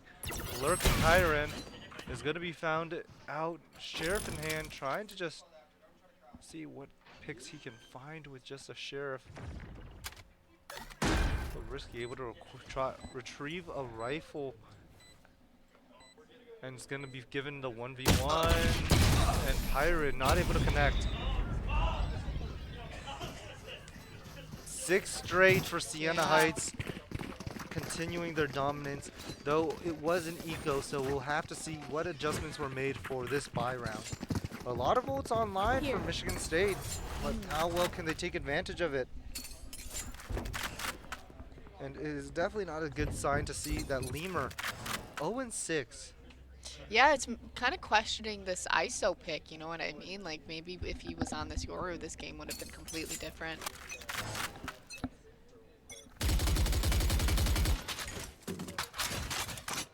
Who's And next? we're going to see the seaside aggression led by Sona, who's going to spot out too. And looking to get drop from old offside. Lemur 7 HP, but lives regardless, TPing away, and it's going to be a full rotate over to A side. But met by one man who's going to just try and manage the pressure. A 1-for-1 trade, risky falls, but Trench Baby T get the trade. Iron not able to get the clean kill. And now 4v4. Lurk is good. Spike Overdose able to planted. find a logical, backing away. Side pressure is also being held. Lemur trying to find one. But Lemur not able to get his first pick. Kirisudo walking out with Slouch. Last player Not able to standing. get the timing is Kirisudo, and last player on site is Slouch, trying to just get whatever he can. And it is just too much pressure. Sienna Heights with 7. Wow, I mean, what a shutdown. I wonder what's going through Michigan State's minds right now, you know what I mean? This is... they haven't been this, this low in a long time, not even one round. Well, they're losing at such a fundamental level at this point. Yeah, I mean, just They're look at losing. those kills. They're not playing as a team. They're not swinging together, and they're not taking proper fights. They are... It feels like they're feeling impatient. Yeah, I completely agree. And also just like, once it gets to this point, it's really kind of hard to come back like mentally. Nowhere to run! And Hiren looking to get some value out of his Hunter's Fury. No, I don't Not think able that to was get it. Hiren. Or is that not Hiren? No, I think that was Sienna Heights. That was Sienna Heights. Trying to get value out of the ultimate, but not able to find anything. But you still see Risky with this op line. But if Hiren did do that towards A main right now, it would probably be pretty good. The Sofa's owl drone not finding any information. Hiren may be trying to manually get information. Gonna avoid any damage, and he's just gonna back away, but that's a lot of contact being taken. Lemur only a sheriff in hand. And it's gonna force rotations.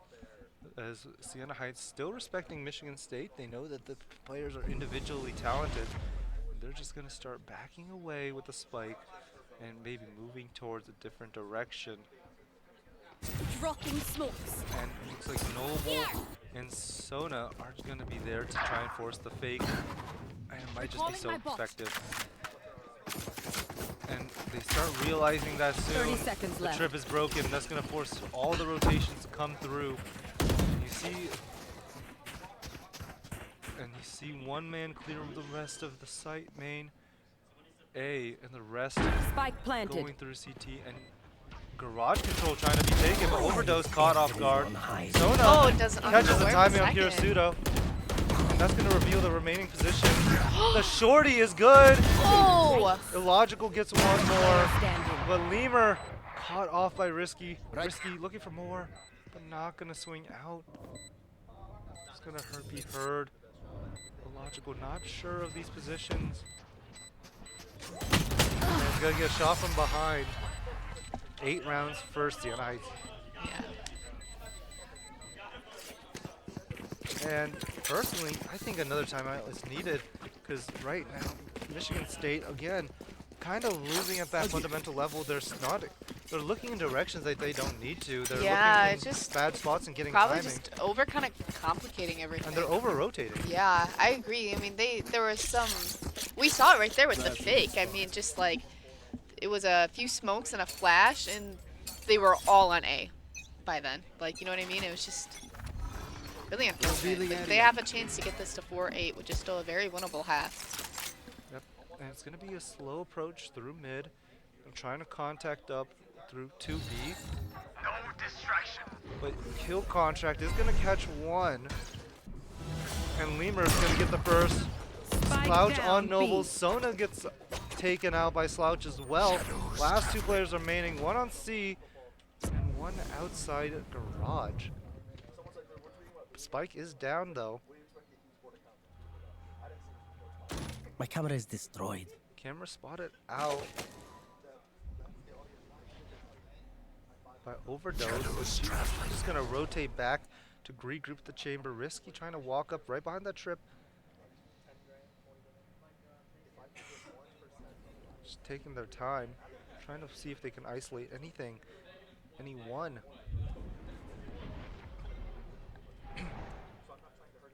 But with that trip there, they do not have to worry about garage control whatsoever. Now 3 players 30 in seconds that left. smoke.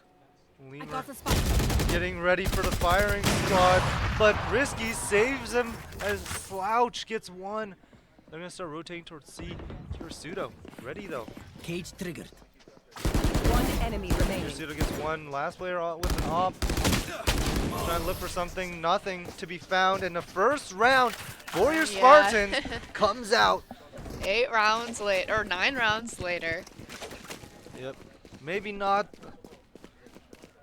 the best time, but better late than never as it finally does show itself. Yeah, and Lemur was able to get his first kill that game. First kill in 9 rounds. But, you know, it was very effective with that ult and just getting it right out of the way. Looks like we have a logical on the op now. Yep, retrieving that operator, Risky getting one of his own. Looks like a mid-exploration, but see how valuable the ults available are. See the A take once again.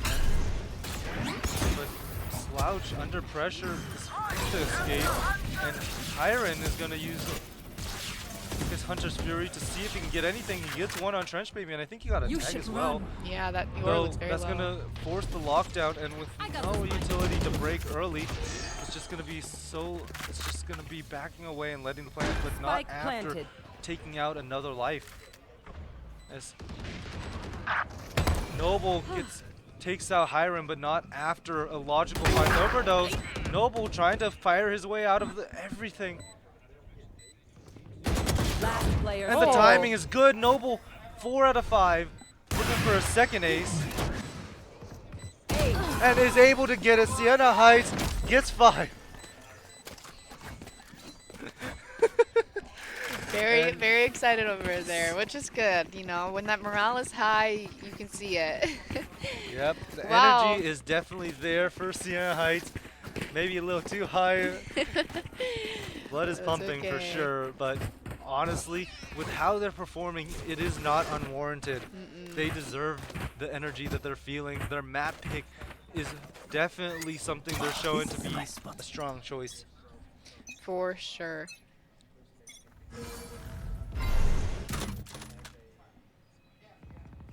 Baby gonna dart, Kirisudo, though not worrying too much about it. Gotta be careful of that operator as Lemur goes down early yet again. Kirisudo feeling that pressure, has to back away, feeling all that utility. Spike planted. Site's gonna be taking 5 players.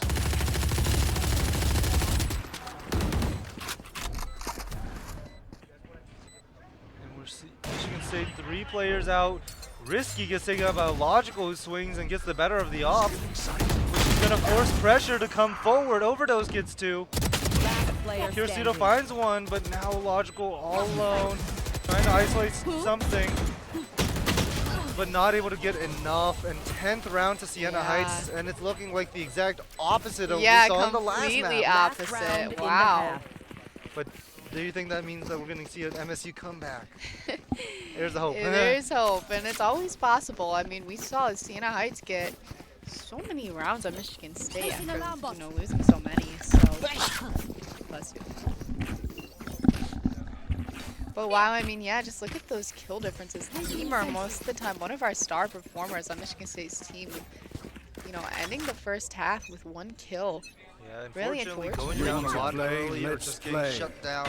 It kind of really shows how important, like, our main duelists are in regards to our score, you know what I mean? Slouch goes down early, so does Kirisuda, trying to address the pressure early, but unfortunately are the ones victims to it. And Illogical also falls rather quickly. Myron wins one, but Noble able to resurrect. And looking for violence. Last player Gonna standing. jiggle and get the pick on higher, and now 1v5, Lemur all alone, being held by the whole squad, not able to get anything. 11-1 Wow. half for Siena Heights. What a half. Switching sides. I mean, wow. What a stark difference from last game. And now with the pressure on the line of a map 3, we gotta see what adjustments Michigan State can make to this defensive half. Obviously a lot of things gone wrong. What can go right for them? That is a question that we need to figure out. But Lemur, more importantly than anyone, needs to start getting on the heater. 1-11, not a performance you want from someone of his caliber. You know he's better than this, so we want to see that coming into this defensive half.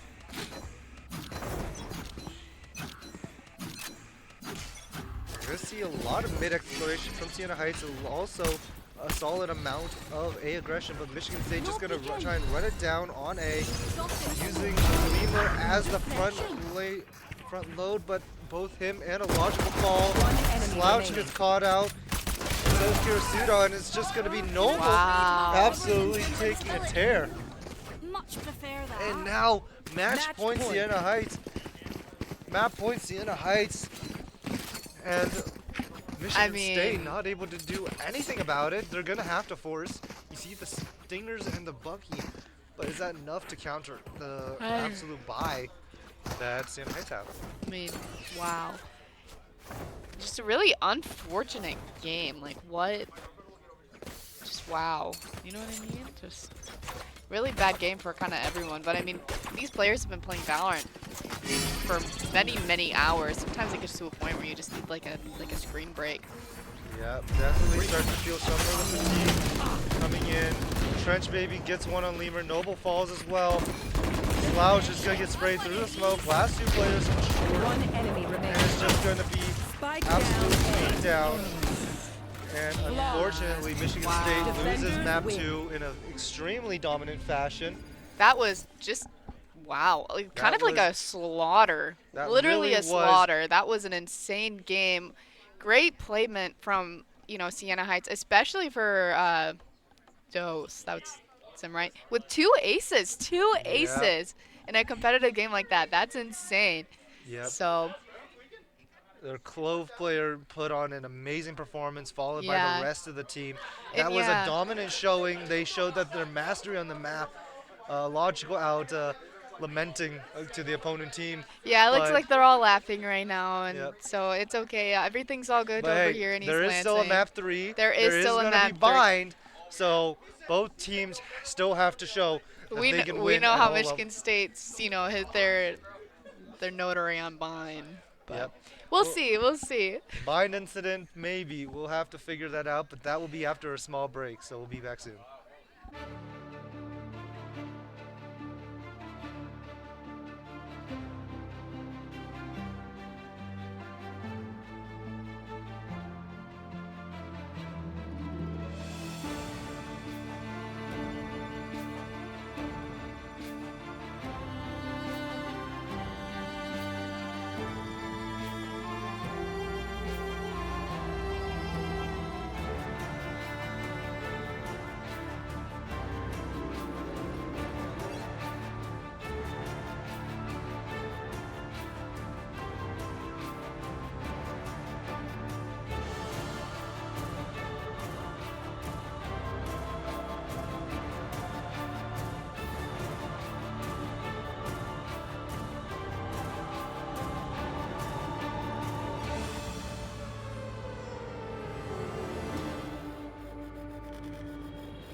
And we are back for the last round of the lower grand finals. I'm excited. What about you? I'm pretty excited. Yeah, if you missed the last game, it was quite the upset for Michigan State and one of the, you know, One of the better maps, I'd say. yeah. Sorry, I was about to say the A score was one of their A better maps. 13-1 defeat. Yeah, I don't think that we've seen Michigan State lose that poorly in a long time. You know what I mean? I don't even think this season. A huge win for Siena Heights, going, again, 13-1, 2 aces from a single individual. And, I mean, just an absolute dominant performance. That is exactly how you want to play your map pick. And that is a confidence booster. And, I mean, we talked to some of the players after. It appears there was a little bit of miscommunication going on throughout the players, but hopefully everything's going to get cleared up. It is the last map. Whoever wins this are going to go to the grand finals. It is going to be a best of 3 against Ohio State, with Ohio State having 2 map bans, or an extra map ban. So we'll see who emerges on top. But before that, we have to decide what characters he play, and a Clove on Bind is interesting. Yeah, I agree. I feel like, but you know, we commented on, you know, Clove on Haven, and we were kind of like a bit surprised by that. But I think Noble just plays, you know, very confidently in Clove. You know what I mean? Like, definitely a very confident player when it comes to taking aim duels. But the biggest question is on the smokes. The smokes are not long lasting, which is very important on this map. Especially when you also have Viper, where their smokes aren't nearly as long either. But we'll have to see. We see Lemur on the Veto. That is the map as the agent that they are used to. It is also the, like we referred to before, the Bind incident. So we'll have to see how that goes. But knowing that this comp has actually been played is... They played this comp against Ohio State, in which they also won, which is, you know, important to be noted. Yep, but Siena Heights proving to be its own challenge, its own difficulty. We're looking to win it, but we'll have to see exactly. We're going to start off with that A aggression early. And Noble trying to just contact through, gets one, but Hiren able to get the right click going. Flash doesn't spot anything. Slouch takes some contact. And Hiren wins his 1v1 as well. And some big wins for Michigan State now on the opposite side of the map. Contact being shared nearly. Lemur taking some contact for Kirisoto. Are they going to clear him? And gets one. And Lemur with the beautiful shot.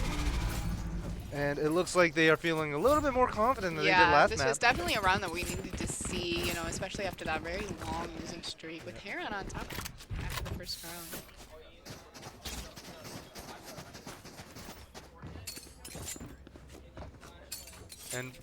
And with an advantage this time, not too many pistol rounds for Michigan State. Not many victories, but we know that they are usually quite strong on those round 2s. We see a lot of Bulldogs. They're going with a safer option, it looks like, with 3 Bulldogs and 2 Sheriffs. Yeah, you know, sometimes we see a Vandal during Kirisoto is going to get challenged. I think Noble's just running straight through it, and Kirisoto on low HP, but Lemur right there to help. Down, B. Trench Baby has fallen. Lemur one line. I think they do get orb control, but something that Michigan State is willing to forfeit.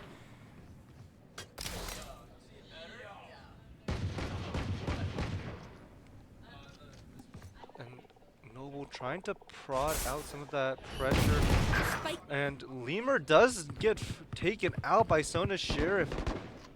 Kirisoto low HP as well. Gonna need to get a bit of a heal, and it's gonna be TP's forced.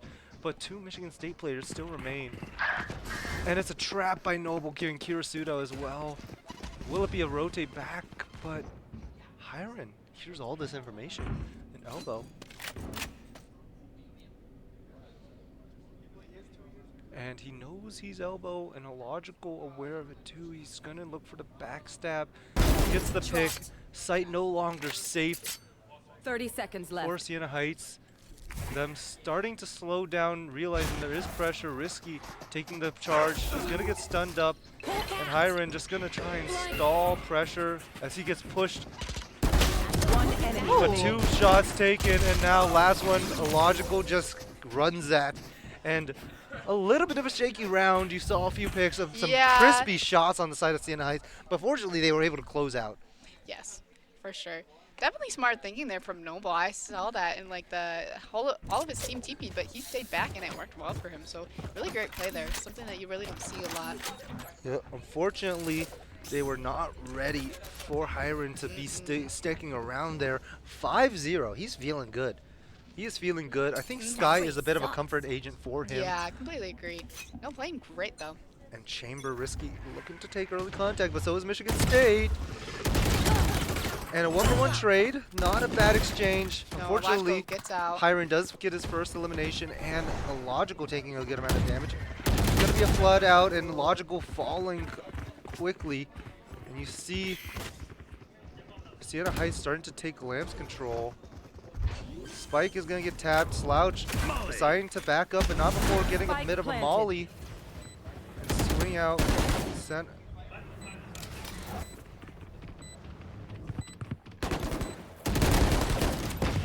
And we're seeing contact in Lambs. Overdose sticking around in that little cubby. But it's a one tap by Lemur, not able to get the second. Kirsudo with the classic finds Risky. One enemy remaining. Slouch holding tap. Kirsudo with the classic, not able to find the kill, but he's able to re-swing. And it's going to be a bonus round for Michigan State. My words can't be put together. As you can see, we are pretty fatigued, especially me.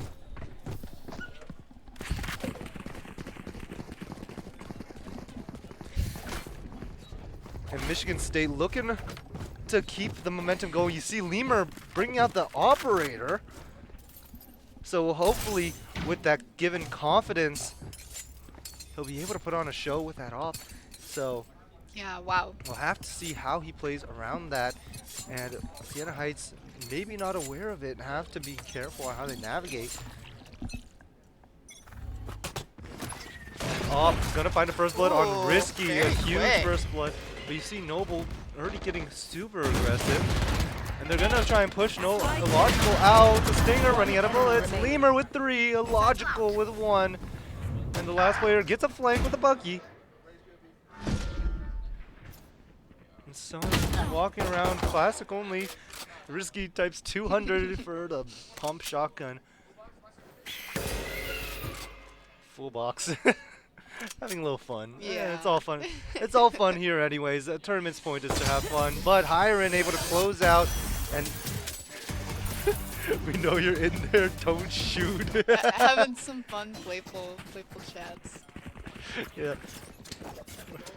But hey, it's all fun and games. Everyone here, you know, after the games, you know, before the games, they're all friends. You know, Yeah, they're all having fun. communicating. It's important to know that, like. And then in the game, they might be trash talking though. Yeah, but it's good to have a good balance. You know what I mean? And Risky bringing out his own operator. We'll see how that brings value. We've seen Risky getting some aggressive op lines throughout the series. And operator going towards shower. Slouch trying to jump spot. Wider and wider does the man go. Not able to hit the shot, and the operator contact is known.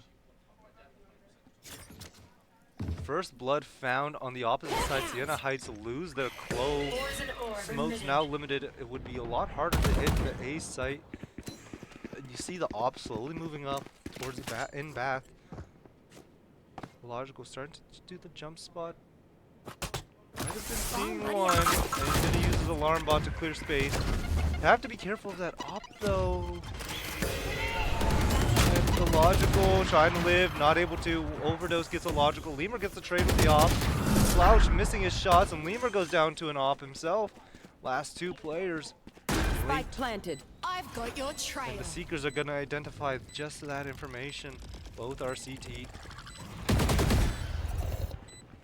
2v3. Op is online.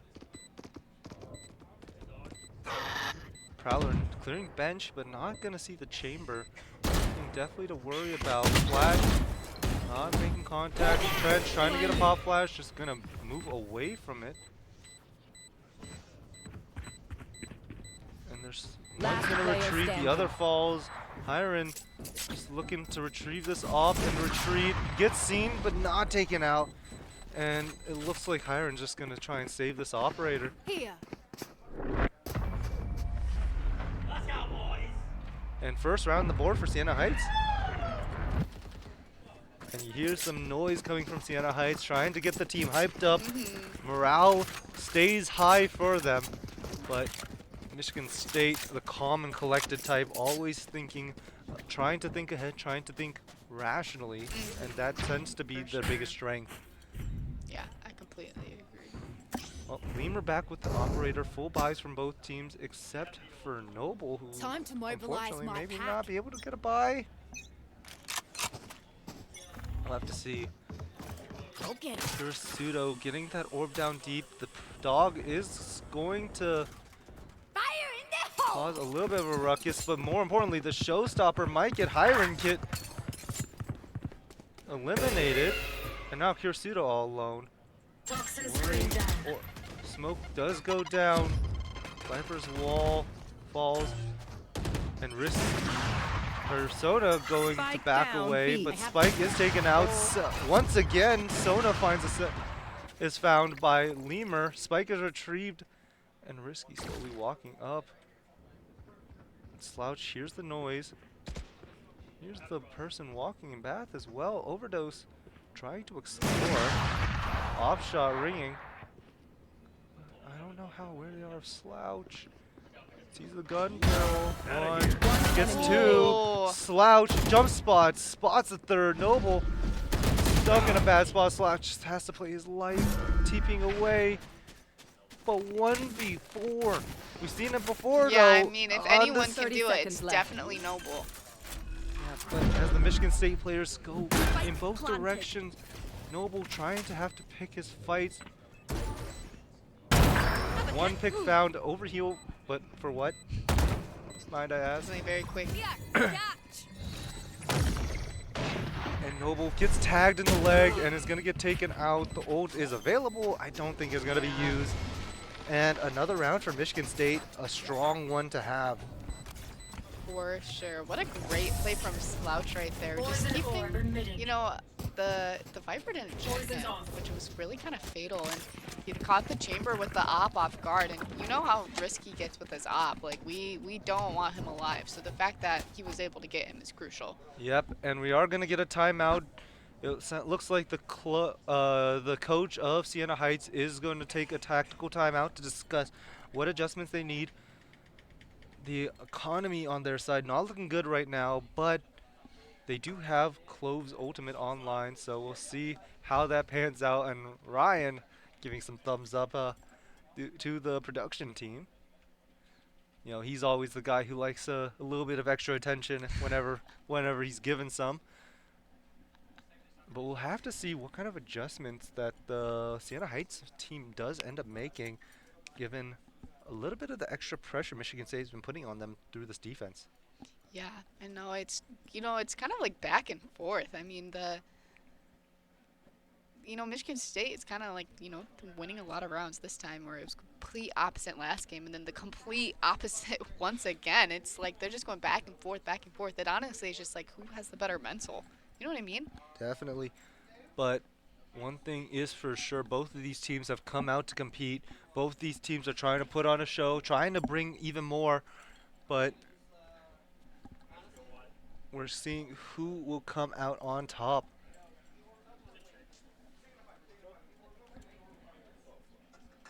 And we're getting back into the game. We're going to see a little bit more contact outside that.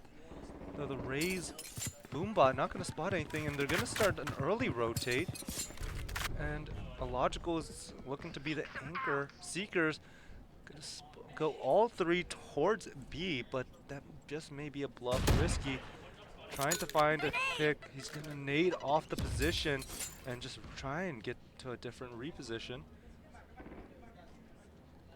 Slouch back in the corner that he was in before. Saw so much value here. Will they and guess look at it where again? Pseudo is.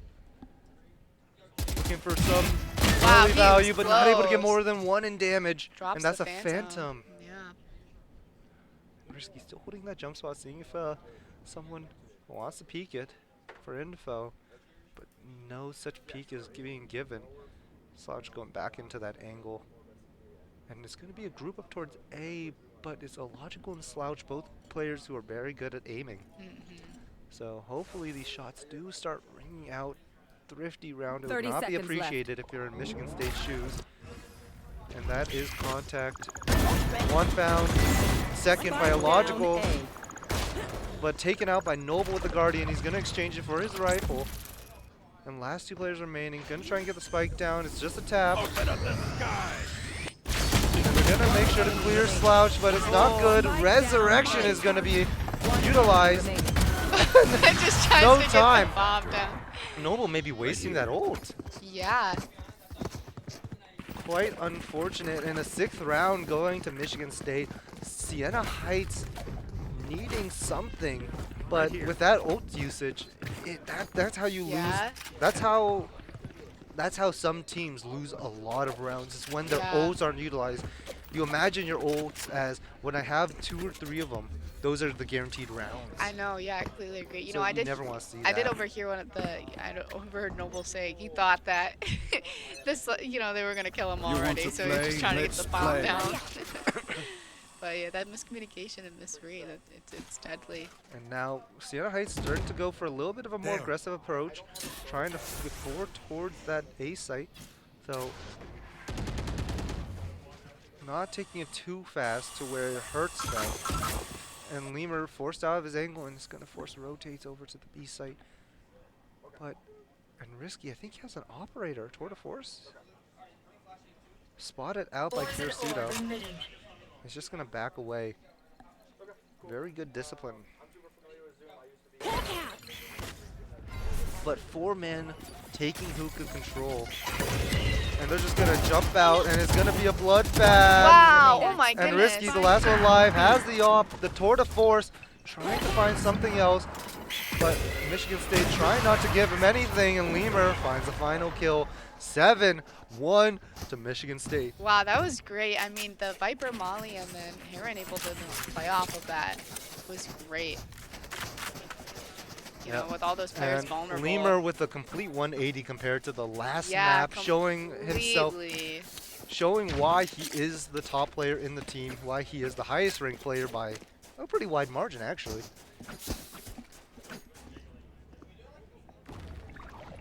Not too wide. Radiant versus Immortal 3. That's the rank disparity. That's a pretty big gap, though. Yeah. But nevertheless, a very important round to close sufficiently. But Kirisudo goes down early. That is a bad play. That is a misplay. And Hiron just trying to evacuate. Might be getting pressured, but Lemur getting one early and then just popping his ultimate. And he's going to... And Hiron gets immediately decimated. So is Illogical. So does Lemur. And Illogical has it all out. And Sona shuts it down, or shut down, but not after getting 3 in a tear. Now the last 3 players all group up. Wow. What a crazy round. And that was a Illogical wasted his ult there. That is so sad. You know, both Illogical and Lemur popped their ult and then got immediately decimated by that Sheriff. 2 ops on the side. Wow, Sienna Heights. Sienna Heights loves their ops. Wow. What a great round for Sienna Heights, and especially Sona right there.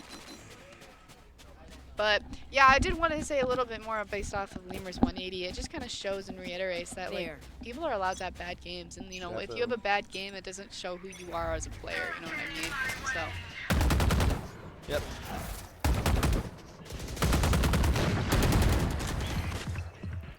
It is not by your lowest, but how you recover from it. Exactly. Which we see right here. Lemur has recovered greatly.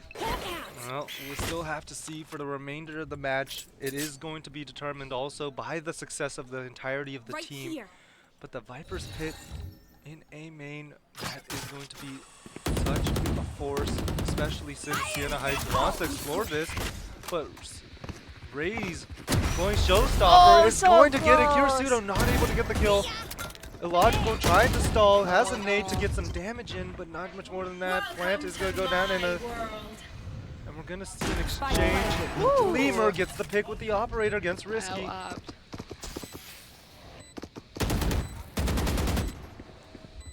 seeing a little bit of contact. Slouch trying to find this Viper player, but it's going to be taken out by Trench Baby. Last player standing. Trench Baby gets a third. Looking for one more. Lemur trying to explore with a shorty, but decide to try and back away with the op. Taking one of the ops away, but also forfeiting a round. Here's the footsteps. Trench Baby thought he could retrieve the op, but Lemur thinking otherwise.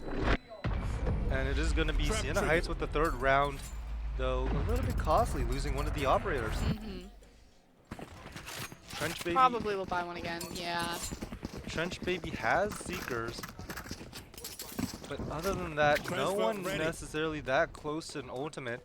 So this is just going to be more or less a slugfest between the two teams. Lemur with 15 and 5, an incredible start. Yeah.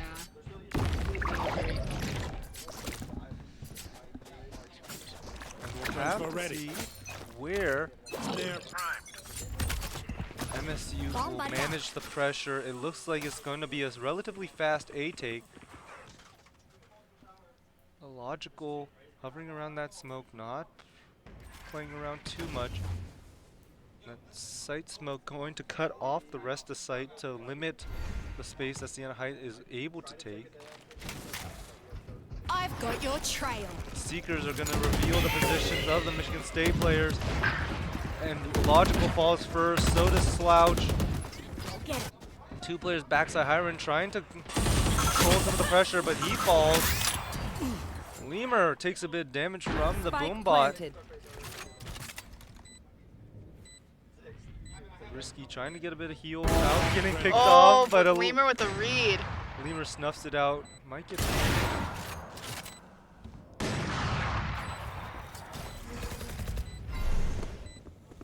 Lemur drops down, has a shorty, might be using it to try and clear bench, but not checking the right spot.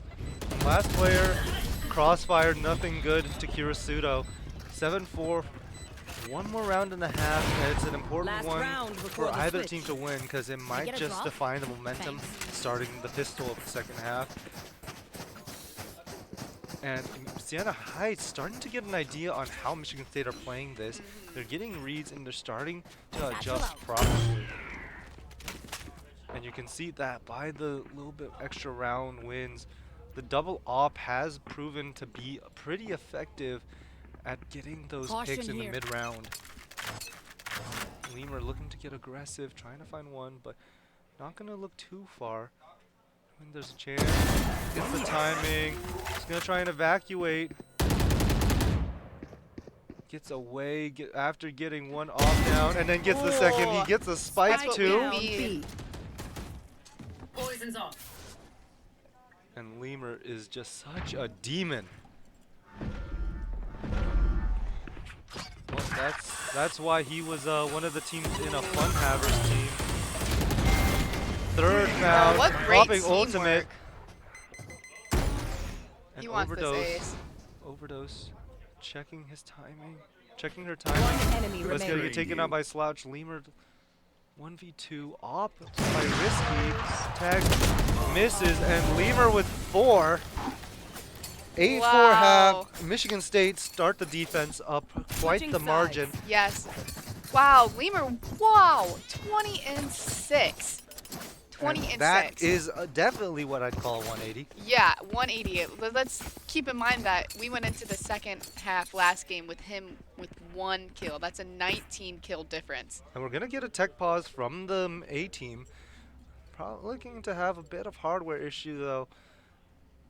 And hopefully nothing too apparent that would affect the mentals of the player. Because that does happen sometimes. But we'll get our very own Jono to go check it out and make sure that everything is going fine.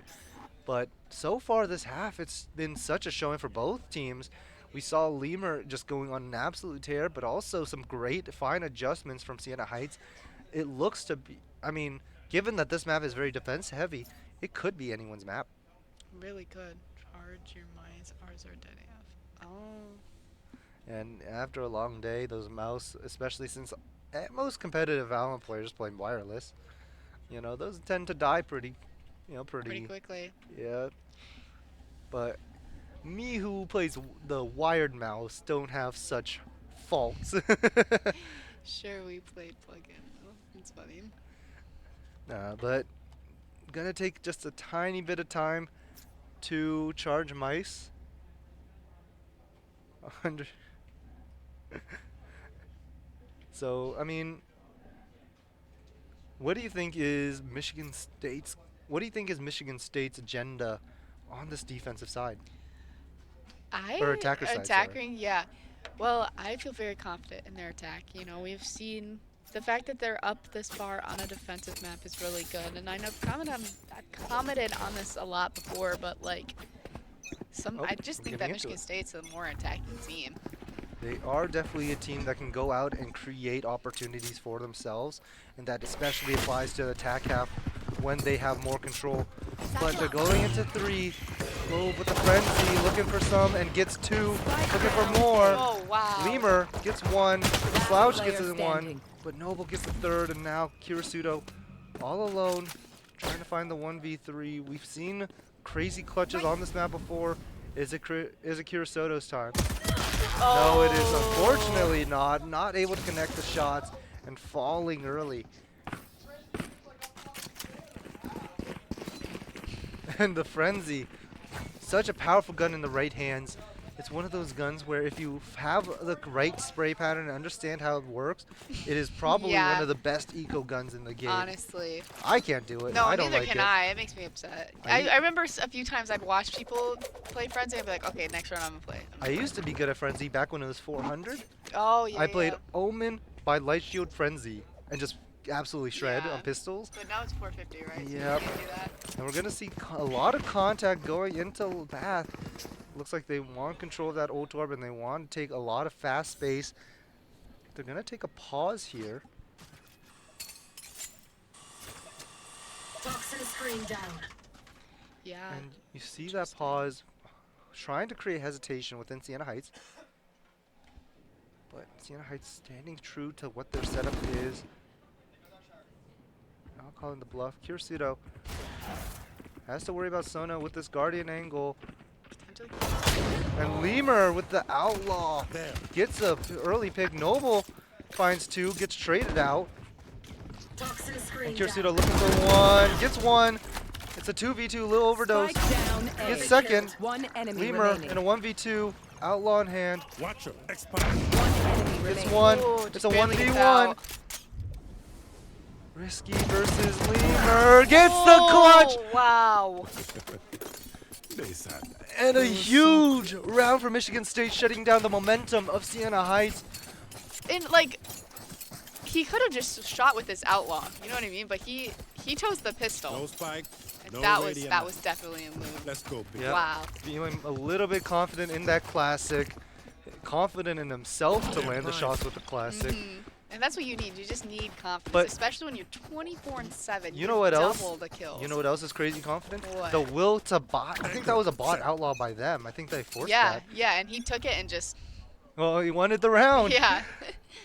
But amazing plays from the entire team, not just him.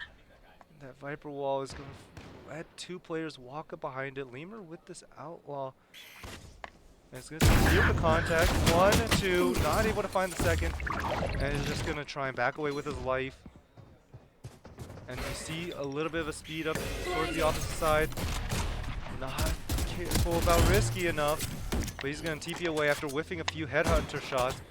Michigan State has to be able to clear him out. And they're going to see that he's on top, but illogical whiffing his shots.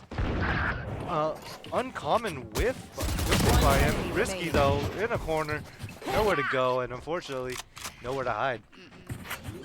Last play remaining. It's a 1v4. Sona with the classic in hand could get some damage if treated him promptly, but unfortunately he just jumps out and gets sprayed down by Slouch through the smoke. Strong round for Michigan State, 10-5 lead. After a plan. And Michigan State not only trying to win, but trying to make a statement back to Ohio State. They want to tell them that they are ready for the finals. So we'll see how that turns out. You see the op online for Risky. Lemur foregoing the Outlaw for the Vandal. Has his ultimate in line as well, though. Against a comp like this, maybe not as useful as you would expect. But utilized yet anyways. Risky has the op. It's going to get broken for, but the flash is going to force them off the line. And Lemur leading the charge, a Sentinel agent, but playing it as a duelist. And he's just going to sit in that molly. This is just for the fun of it. This is purely for the fun of it. He can. Yeah. But site cleared out. All 5 players from Siena Heights have rotated over. Michigan State none the wiser. It's going to be a flood take. And once that spike is tapped, see Lemur get one on Sona. Overdose gets the spray on Hiron. Gets the second. One enemy remaining. Kirsudo goes down. Noble reses. And Lemur trying to navigate around 1v2, but not looking the right way. And unfortunately, Siena Heights getting loud, getting energetic. No fireworks today. There's a potential ace from Lemur, but 29 picks for him though. that's Such insane. With only 16 rounds left, like 29 and 8. Not rarely do you see someone almost quintuple positive. I know, that's insane. I mean, he was or quadruple positive, sorry, not quintuple. Quintuple's 5. he didn't want that 1 in 12 to be his name, you know what I mean? He's coming back. He's making up plenty more than what he needs to. Transfer ready. Well, when usually you look at the stats as the entire series. When you look on VLR, I don't think we're on VLR, but still. He's recovering nonetheless, you know. Yep, and Risky putting on that deep out operator line. Lemur, if he isn't careful, will find himself a victim, but it looks like he is slightly aware of that possibility and is going to rotate to the opposite side. I mean, he knows how operators work. Takes, as they say, it takes one to know one. Exactly. And it's going to be a little bit of a speed up from Michigan State towards that B site. The Molly is to stall. Logical gonna get a nade off to that Sienna Viper, and it's gonna take him out. Trench Baby gets Slouch, however, and Illogical gets popped in the air. The rotate's coming through, but Kirsudo gets the lurk timing and might be telling his team. But they're gonna stick it anyways. They don't know he's behind him. With all the info in the world, Michigan State making plays around it.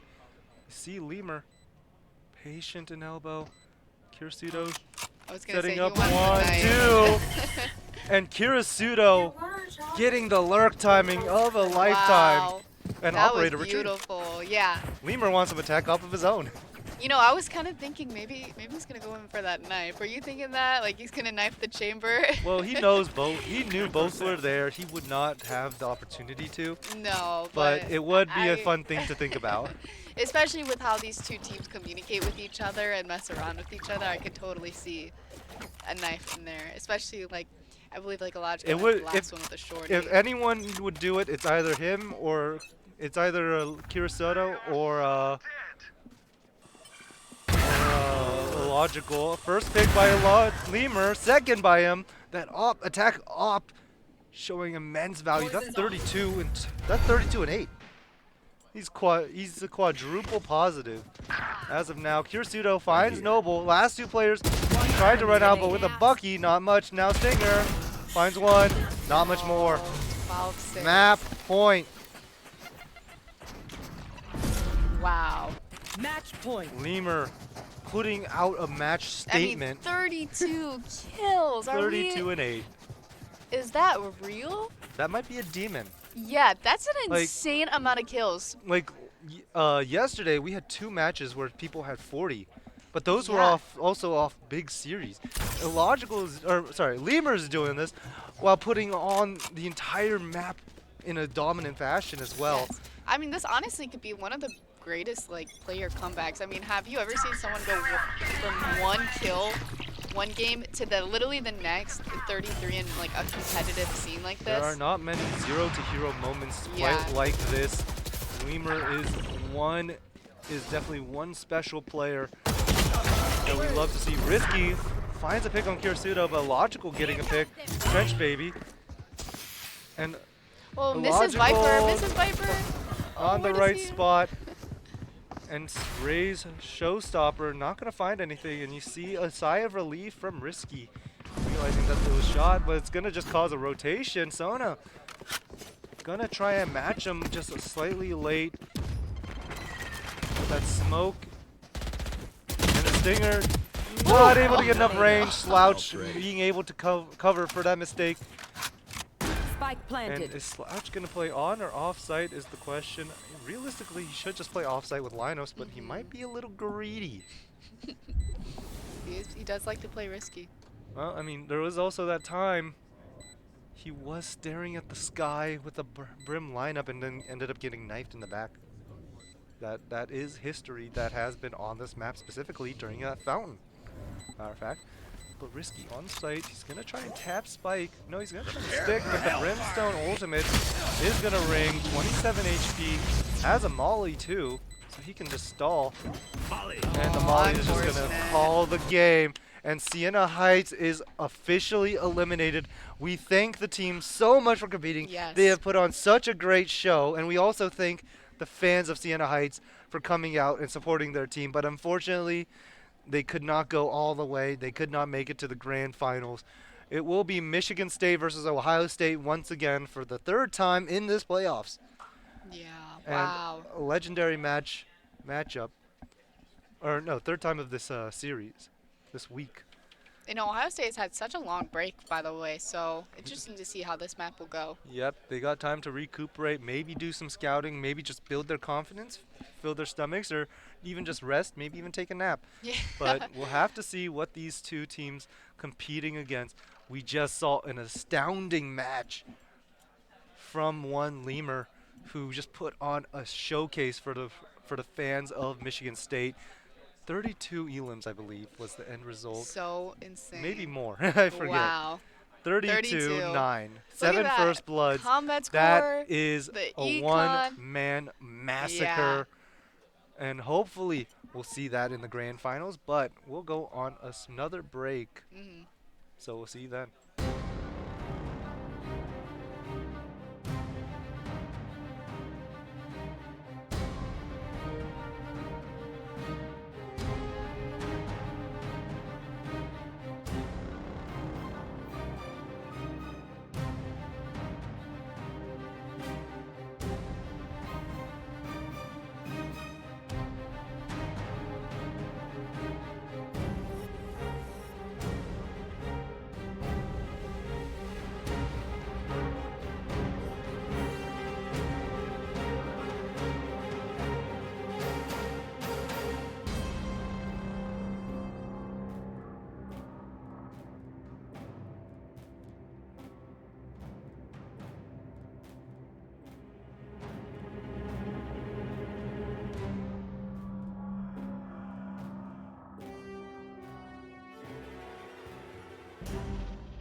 Welcome back, possibly for one more time. We are going to get into the finals very soon. The grand finals. This is going to be Michigan State versus the Ohio State. And they're going to be competing for this here trophy. So one's going home with the trophy, some pictures, and some bragging rights. The other is going to be a little sad. Yep, that checks out here. But winner takes it all, as they say, or as the great ABBA sung once. But anyways, regardless, I'm back here today passing the final game of this tournament here. I'm Cloudy, and this is Josh. I've been here all day since 9 a.m. I've been putting in the work and grinding it out for the reward of seeing the winner of the grand finals. In the semifinals of upper bracket, we saw Ohio State actually not only beat, but in respectful fashion, they did actually destroy Michigan State. But in a turn of events, we saw a huge showing in the last round of the map against Siena Heights, where what was it? Lemur had 32-9, an absolute incredible shower. showing. So while coming from the lower bracket, it is going to be an interesting showcase to see what these teams can do. We're going to take just a moment to get into the queue, and I believe the maps, I know MSU chose Bind. I believe the first map was, I think, Corrode, and then Haven? Yep, that's all you. That I'm pretty sure. I'm going to this year blind, so I'm just here Yep. excited to talk about Valorant and ready to end this tournament here. I'm sure Yep. we're all excited to see the winners, right? I am, you are, you've been here. You said the investment was here. Your time was the investment to see the winner. I have seen the entirety Yep. of the playoffs. I've seen most of or half of the group stage. Unfortunately, I wasn't here for the full of that. But we're here to end this weekend. You know, Ohio State, I know, are feeling tired. Michigan State, both equally as tired. They've been here just as long as we have, but they've been putting in the mental fatigue Yep, that's for of sure. playing these matches. But it all comes down to this. We're going to see who comes out on top, and Corrode, Haven, Bind, like I said. Yep, I can imagine. But again, hoping to walk away here with a green victory, right? We see Yep. a huge victory of the weekend in basketball too. Right, go green. Yep, go white. But really excited to go into this here. We're going to see our pretty typical picks. I think I've casted a lot of Haven these couple games. I'm not sure how you casted today, but definitely casted a bunch of Haven yesterday. Corrode and Bind are relatively new to me in this tournament. Haven't really got the chance to cast them, so really excited to see which teams fall on top there. Well, like I said, Bind Lemur did drop 32-9. Yeah. So maybe a little bit of confidence going into that, you know. And I think we are gonna get started right now. So let's see what the. Oh, I think they picked the wrong map actually. I don't think Bind was supposed to be the first map. So looks like we're gonna reset that. But I mean, it looks like Corrode's gonna be the first pick.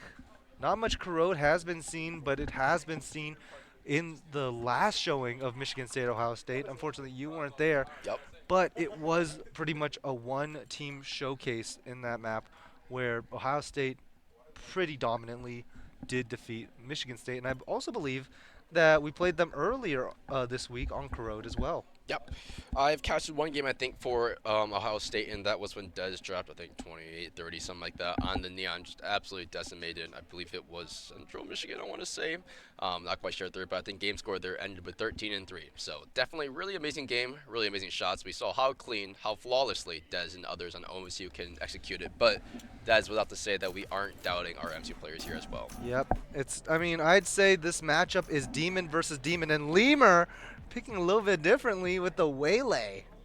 Usually you see him on the Yoru. Instead is going to be one of the entries along with a Logical who's going to go to the Jet. A little bit more comfort for a Logical, looking to impact the team just a little bit more. So we'll see how that comes into value. Yeah, But definitely. this will be interesting. I think with looking at both the teams' lineups, right, the Vise is a very typical pick for Corrode, and the Waylay is just monumental for Corrode, right? You're just able to trip the wall, able to get in, bait the util, and just absolutely dash out really quickly. Either you bait the site, you bait the commit, or anything. So Waylay is not quite surprising pick, but to us it is, because Lemur isn't usually on Waylay, right? Yeah, normally it is a Logical's job to be the Waylay. He is an excellent Waylay in and of itself, but it looks like they're going to take a little bit of a shift. It didn't work out too well in the last match when they foregoed the Yoru for ISO, and Lemur proceeded to go unfortunate 1 and 12. Oh, it is what it is sometimes. Or even worse, I think, actually. But yeah, 1 elim on an ISO, not necessarily the confidence booster you'd want, but proceeded afterwards to go 32-9. Right. So we'll see exactly what the end results are. Ohio State's first pick unbanned. As for our ruling for our grand final, it's going to be a best of 3, where Ohio State, following the Fun Havers format of best of 3s, will get 1 pick unbannable, and then they'll just go through the rest of the maps as a normal would, with the final map being Michigan State's ban or map pick. Yep, that's for sure here. And Michigan State is known for their aggression, though. So we've seen several games of Cass and several games before where Michigan State loves that shove up mid, loves taking the fights early and just completely picking up their opponents off a rip. However, this time I think we're seeing them geared towards mid and A this time, so I'm not too surprised. Yep. Heavy U2 coming out. We see Lemur coming out here with the C and E here, not really having the dash, I believe, interestingly enough. But Kirasoda, as usual, we have him on the other side and lurking up or covering B space here.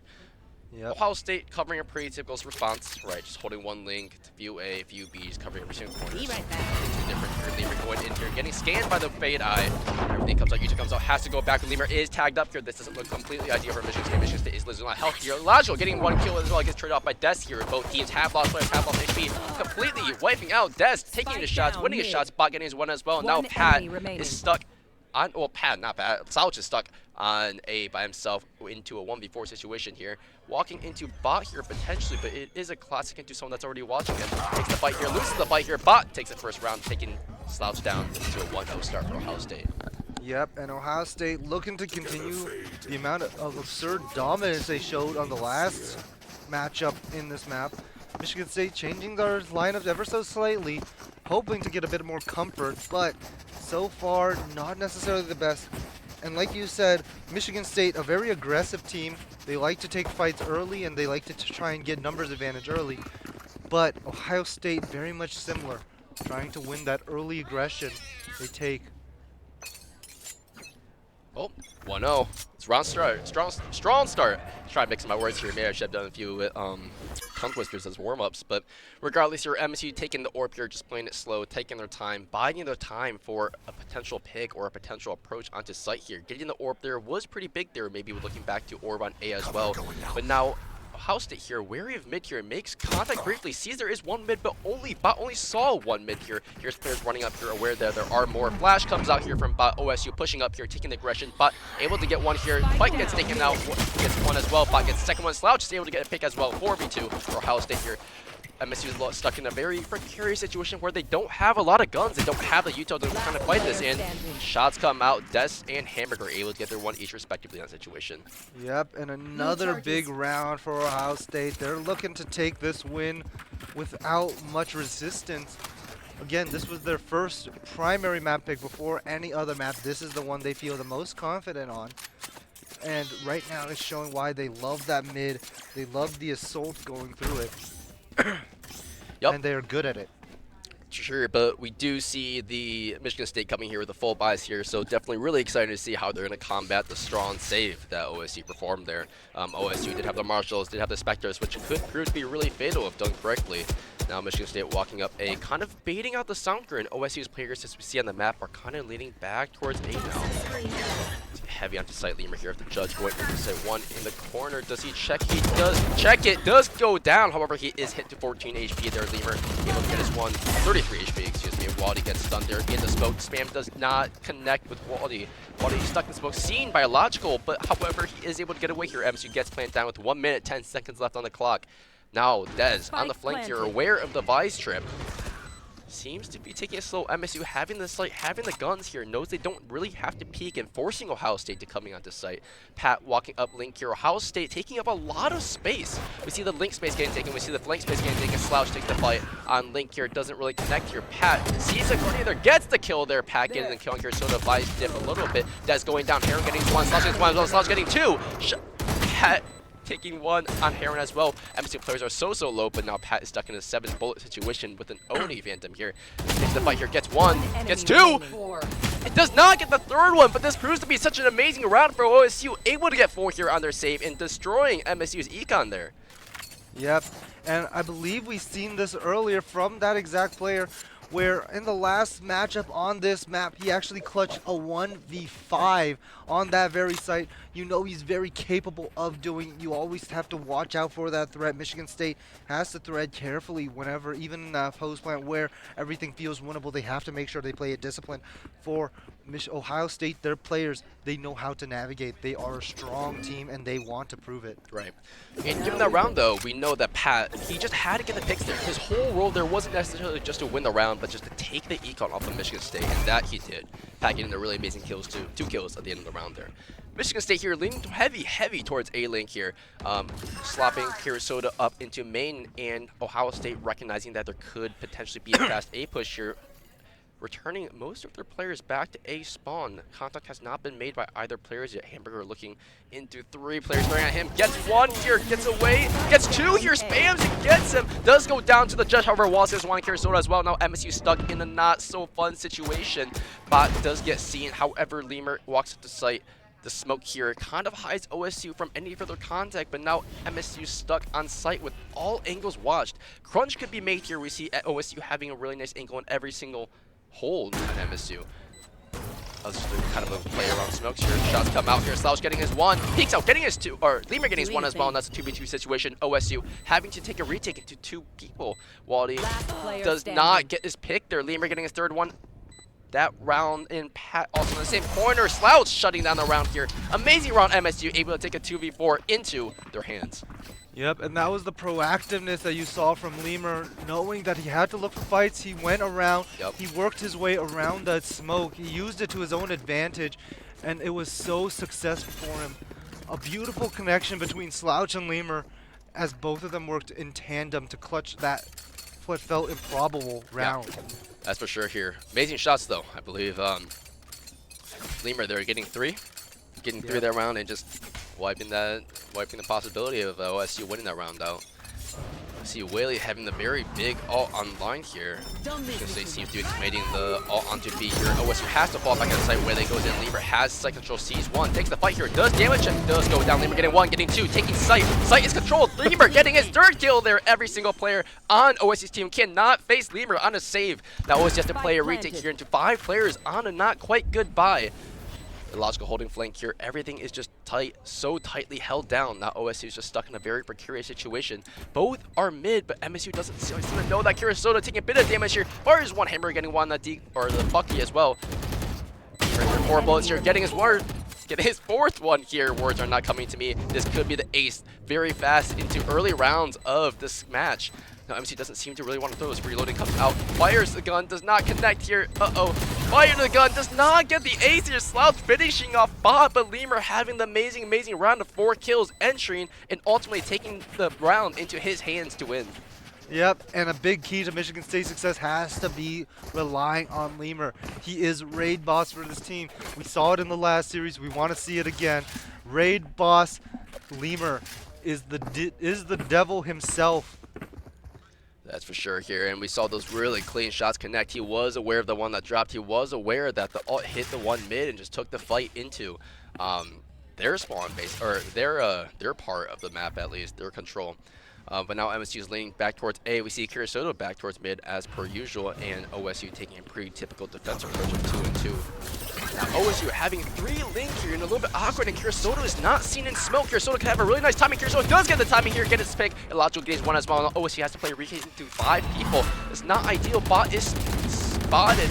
Knows there is 1 mid, but cannot do anything about it. Heron gets the kill on Des, and Lemur getting his 1 on bot mid as well. Pat has his kill as well, but it is surviving with a little bit of HP. Can't really do much here. 45 HP and a dream. has to walk him to Link, take the fight here into two different people playing up and down. Now Logical finishes out the round on the kill on Pat. 4-2 MSU. Yep, and Lemur is just looking Helps so your good aim. on that way. Like we see him on the Yoru. We know he's also supposedly a Viper main normally, but right now he's playing entry duelist, true entry duelist, and it's working so well. They stopped. I think they stopped having him IGL.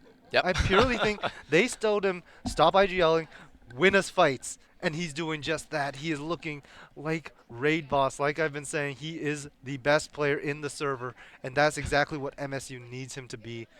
This is looking to be exciting. Ohio State trying to figure out exactly what it is they can do to stop Lemur. That is definitely true here, and just like you said, right, get out the IGL and start turning on the aim. So turn off your brain and get on the aim. So for sure, definitely exciting experience here. We've seen firsthand in the first couple of rounds how Lemur completely dominated OSU players, whether it's through the pistols, through the save round, or even through the Vandals, right? We see him dive on site, taking his ones, and winning every single one. So doubtless that Lemur is one of the better players here that we've seen throughout perform throughout this whole tournament, and definitely excited to see what he can do going forward on Waylay as well. Yeah, and Lemur looking to get more aggressive towards that mid site. They want to take this control back. We know that it was a weak spot for Michigan State, as Ohio State was so good at fighting it previously. But now they want to claim that space back. And on these ecos, this is probably one of the better times to do so. Lemur getting a big off rip, getting two off rip there. He is aware there is potentially one more smoke here. Does get the shots off, does not connect really. Might have taken a little bit of shield off, but now Lemur absolutely dominating up front, up mid. MSU having so much mid up space, and OSU being forced down to mid. Kirisoto up B, Logical getting one, Heron getting one as well. This isn't just Lemur's game right now. It is the whole MSU team on fire, motivated to win this game and bring it to a 5-2 round. Pat here with the Deagle, not quite sure what he can do, and honestly, there is not much he can do. He has an ult, but it's not the best idea now to commit it. Planted. Yep, and great leaders lead both on and off the game by example. I can't tell you guys too much about the off the game, but right now he is showing his team how to win, and they are following him behind. And Shots you come can out see here. exactly that. Uh-oh, Pat. And Pat does not get his one there. Kirisoto taking down this round into a 5-2 for Michigan State. Great round, MSU. A flawless round, and that is honestly what it looks like Lemur is doing. He is going up, he is doing whatever he wants, and you saw him just dash up and immediately get to one on Des, who has been one of the biggest threats as a duelist in this entire tournament. Yep. He has been That's one for of the sure. strongest duelists thus far, and Lemur deciding, I'm gonna just lock in. Yep. Get those kills, get the one, get the two, tap up the third, and amazing performance from him. We saw the really clean and crispy shots. 10 ultimates online, everyone ready to use, but who will find the value out of him about more? It's It's true. gonna be a Big round. Overwatch game right here. Ult does not quite come out here. Ult does come out here. MSU seems to be trying to fake out B here. We see a lot of MSU players slide out towards A, and now OSU is not aware that they are not there, actually. MSU being able to take up space on A. Wall is, I believe, tripped on A here. Now OSU seems to be a little bit aware that there could be someone there. Has sight here. MSU has so much space onto A here. Not quite aware there's one right in front. Does get the pick here. Kirisoto getting the Viper. Now it's a 5v4 for Michigan State. Lemur getting his one on bot as well. Traded off by Waldy.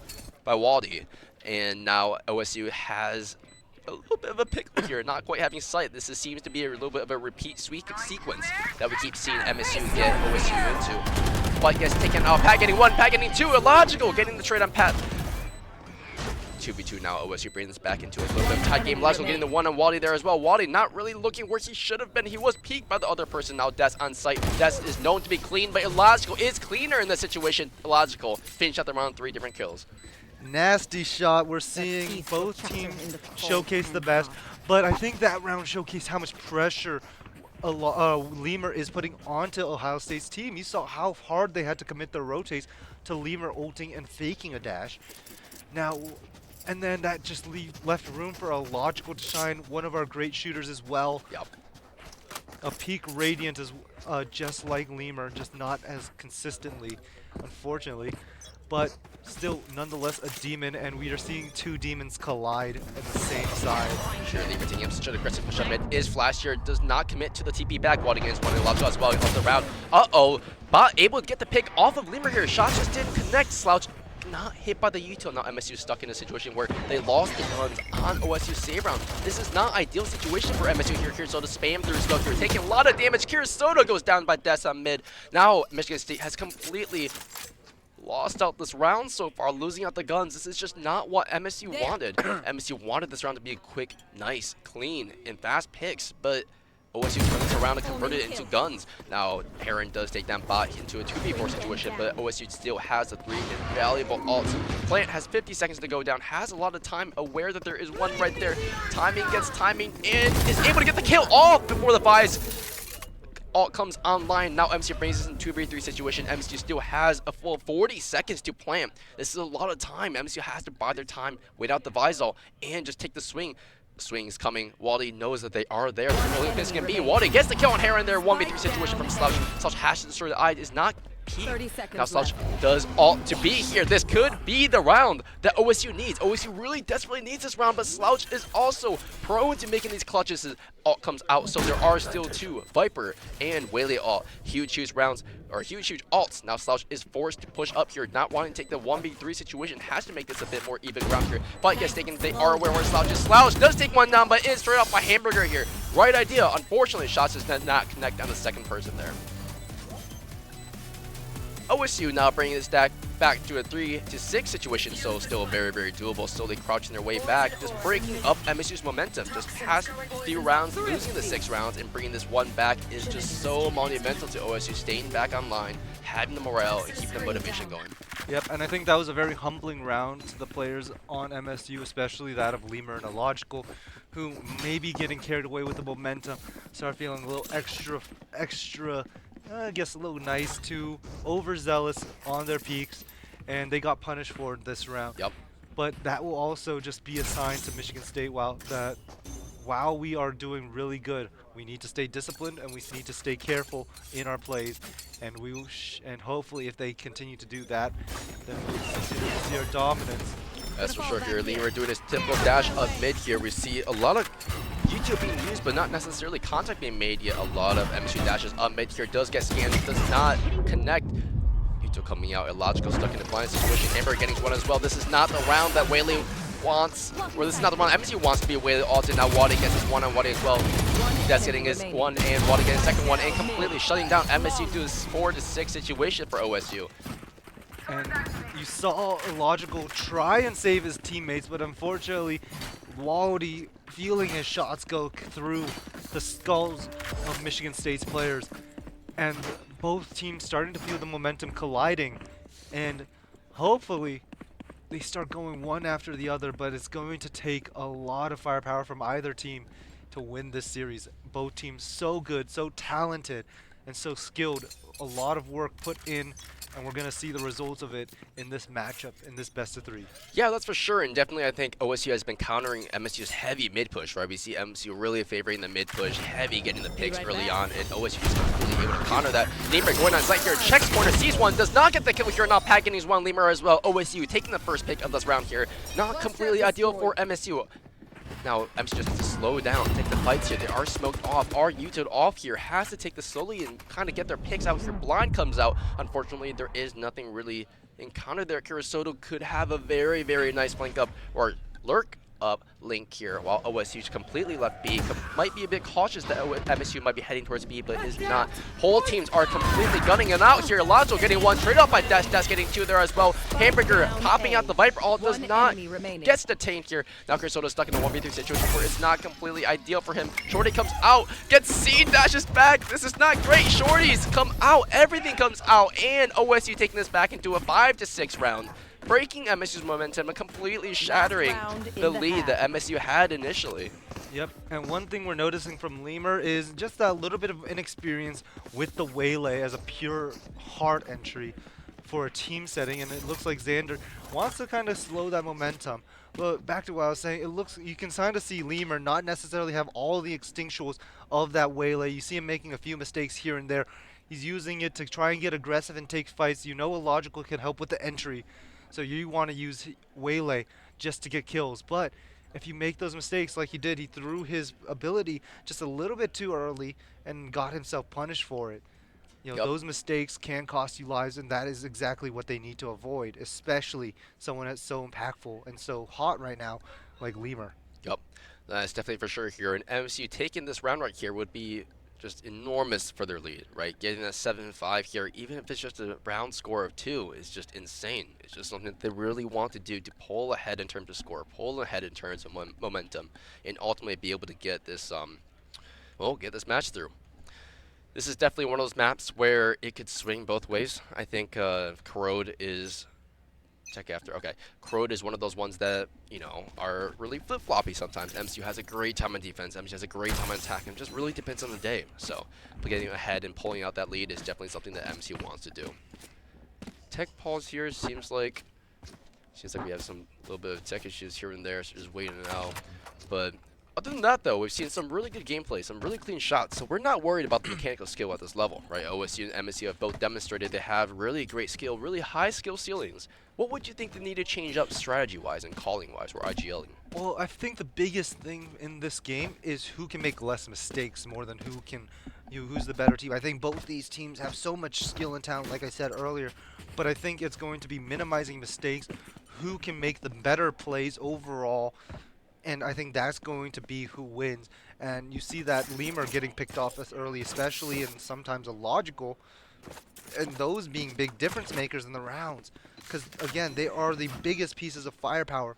A lot of talent at MSU, but you have 2 guns, you know? Yep. 2 guns and 3 clubs. Those clubs are deadly, but not as much as the rest. You need to see Lemur, I guess, value his life. No, MSU here getting up the mid space here. Fade Alt does come out here. OSU having the really nice Fade Alt connect with some people, but now Lemur gets up here, getting one. Does not get the second one. Hamburger able to trade off Lemur. It shoots his teammate and get Lemur here. Kirasoda is able to get his one. Now MSU has full control of B. Has to make contact with Des soon. Are they aware that they are working at mid? This is not a great situation for OSU. OSU does walk up, get the pick there. Now evening up the round to 3v3. Des getting score on logical here. Might be a bit of a duelist diff. However, Kirasoda here takes the fight here, getting the kill on Des, making it 3v3 for MSU. Huge in terms of people, in terms of the util. MSU does have a slight advantage now, knowing where they are. And scanning the very last one mid. MSU having 3 players knowing where the very last one is, having to play slowly so they can actually win out this round. He comes out here, Slouch, finishing this round on the final Koan pad. 7-5 MSU. Yep. And like I was saying, it is also a matter of making less mistakes.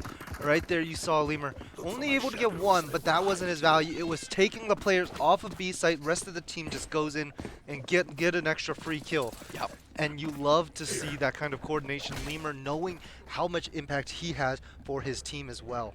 That's definitely true here. And, you know, starting this round off, we would love to see a nice, clean pistol round here. We've seen how they can shoot, and hopefully that converts to nice, clean ghost shots. I think MSU is really favoring that classic light shield. Our 2 players from both teams are favoring that classic light shield, and I guess OSU really likes those ghosts other than that. But definitely interesting to see this because classic light shield is a favorable option. I prefer playing it. I do like it. I think classic shoots straight, shoots well, but definitely to each their own. Back in a flash. See Lemur trying to avoid this Prowler and get an early pick out. Able to get 1, but Des able to find Slouch, and Lemur falls to Waldy. Not completely ideal here. A logical force to be the hero. Does have the Sheriff, but can he be the playmaker that the team needs? Well, it's whizzing past his head. MSU now having to make this kind of tricky situation where they have to do a retake into 4 people, but now we know that Des is low and Des is stuck in that corner. This is going to be a wallbane. And all 3 MSU players are lurking up A link here. Shots are made, or footsteps are made. Audio cue comes out here. Shots get taken. Shots are not connecting. Des and Wally finds their one, making it completely shutting down MSU going into this pistol round here. OSU is catching up this lead and closing this gap, this small gap that Michigan State fought so hard to get. But unfortunately, a quick pistol and a quick buy can completely decimate that. Yep, and Waldy and Des both looking phenomenal themselves. Both of them trying to help their team get some momentum. And it is going to be a team effort from both sides on whoever can decide and close this series. You know, not out for Michigan State, but definitely a big blow to lose that pistol. They have not been very successful in pistol rounds overall so far in this tournament. So we're going to need to see them be making a play here. Just not get the TV back in time there. The idea was there. Kurosoda getting scanned by the spotter there. Now, and Heron stuck in the transition. He peeks out here. MSU taking the fight here, not quite connecting. Now OSU having a strong numbers advantage, having a strong people advantage, and MSU getting shut down. Bot getting the final 2 kills that round, tying it up to a 7-7 match score. Yep, and beautiful shots from Bot. You love to see some Christie Sheriff gameplay every now and then, and that was definitely just that. Even if it was just the anti-eco, you know, crispy Sheriff shots are always welcome. Yeah, and Bot in the game I casted before, I believe it was on Sunset, also was one of the shooters. Like crisp aim, clean shots, and connecting straight to the dome. But now MSU here having to face a very strong buy, or even, well, technically a buy, but a little bit of a save here from OSU too. Looking like a little bit of a difficult take here, like in the regular round. Lemur coming out here strong, heavy into mid, does not see anyone. OSU taking up space onto B. OSU having the space, having the Whaley on site, not connecting. Whaley does go back. Des is active in 30 HP here. Pack getting the kill on Kurosoda here, but Lemur does get his one on Bot as well. Slouch getting his one on Hamburger. Now OSU stuck in a little bit of a lack of players and lack of health situation. Walking back towards mid. OSU having the space here, does not quite necessarily know Lemur is here, does not know. Lemur getting the kill there, 1, getting 2, shutting down the round. Great hold, just watching for the other players and knowing he can get his 1 for sure, looking to greed for more, and it did work out. High risk, high reward. Yep, and trigger discipline gameplay always fascinates me, knowing that, you know, they missed that timing, they're not gonna clear me. I would just wait a few more seconds, wait for that, and that is definitely a trigger discipline moment. Lemur single-handedly willing his team forward in that round. You saw those 3 very important kills, the early pick, and then managing to tuck away into an angle that you don't normally clear, and it rewarded him so greatly. Yup. That is for sure here. And now MSU here heavy at mid again. MSU really opting to the mid push. Does not quite know there is one in smoke. Could know is one of Kurosoda shutting down Dash, getting a little bit aggressive on site. Now OSU down a player, having to kind of make their way onto a site here. Having a full minute 20 left. But does scan a player. He has the Guardian hold here. This could be a really big pick for OSU. OSU just has to play steady. Heron, Yuto comes out here. Lima getting his one on Hamburger mid as well. Now MSU is really driving through the player advantage. Heron getting his one as well. These ones are taken from OSU, but OSU is not able to win out the gunfights, and that's just detrimental to the mental, to the guns, to the economy. MSU showing that even if they take their ones, even if they take the fight to OSU, that fight's going to be won. Logical getting his one, Wade too, and MSU closes out this round to a flawless round. Huge in terms of closing out the gap. And I think I'm starting to see the reason why they put Lemur on Waylay, not as much for that entry force, but because him on Waylay, it creates an ability to get out immediately, not like any other agent, even Chamber, Yoru, Jet. None of them have as much ability to get out of a fight as Waylay, so it lets him just go have fun and explore to his heart's content, especially since it's on land. There's no delay. Right. There is no delay. So all he has to do is just go out and have some fun. Yep. That is for sure here. Whaley's just one of those agents. And it seems to be working just perfectly. A slouch goes down to a beautiful Sheriff shot. Excellent shot here. Des having the space taking shot. Des taking Lemur here, getting his one on Des as well. A little bit of Whaley taking shots. And taking last one. He's one. Lemur getting second one as well. Paul does not come out here. We saw him kind of pop it up here. But now OSU kind of just having a player mid, having that player elbow here. Not in a great situation. Pete gets taken out here. Wadi goes down by Lemur. Lemur getting third round. Won that round. Now OSU stuck where we don't know where anyone else is. We don't know where they are, what they have. We just know they're on A. And this is not a great situation from the peak. Shuts down Lemur, getting him for that round here. And like you said, he's just having fun and he's just completely destroying them into a 10-7 lead for MSU. Yeah. Lemur starting off even just as strong, if not stronger, as where he left off from the last series. Looking to go on that absolute tear that he did on that bind map when he was on the Veto. Yep. Now on Waylay, he is like we've been saying, he's been having fun, he's been doing his thing, and it is working. He is just going on the tear. He is the hard carry. He is the Smurf player on your plat rank up game. Yep, that is definitely true. I can definitely relate to that one a little bit more. Slouch getting his one on Des as well, bringing a player advantage for MSU. OSU having to take it slower now. We see them defaulting and leaving the spike near mid, but they do know that MSU has been winning so many fights, so many gunfights, and so many ones that this might be a dangerous idea. Hamburger making his way up here. Slouch getting his second one that round. Does get shut down by Hamburger. Hamburger able to get Slouch as well. OSU here still having that spike up mid, not really having the players to go back and grab it. We have players deep on A, kind of B main, and contact is about to be made B main contact is not made here. YouTube is heard from B main. There are audio cues, but now Lemur sees the spike. He saw the spike. And they don't know he knows where Spike is. That's the craziest part. Uh-oh. They have no clue. This doesn't look good for Hamburger. Hamburger does go down by Kirisoda here. Two players now in OSU on the complete opposite side here. Contact is about to be made here. Lemur hears him. So cautious. He has to play it slow. He knows that the player is there. He did hear him, but he doesn't know his teammates on the other side. Does go down. Waldy getting the kill on Lemur as well, and that is MSU star player going down, making 3v2 for MSU. Still having the player advantage and site advantage. Gets spotted here. Kirisoda. Uh-oh. Not quite ideal here. Takes the fight. Swing comes out here. Pat able to get the kill on Kirisoda as well. Alt comes out. Elijah getting his one, getting his two. Even if OSU wanted the round, able to get the picks, able to tie up the player advantage, they aren't able to secure the round after committing so much to it. And an important timeout call from Ohio State, needing to kind of figure out what exactly do they want to do going forward. What is it that they need to adjust? Because right now, Lemur has just been running rampant. You see him just kind of going wherever he wants. He wants to just explore mid. He wants to just find wherever the enemy is, wherever the lurker especially is, and he wants to kill him and just take control of more than half the map. He wants control, and that is what he's getting. So Ohio State needs to figure out exactly how to find that.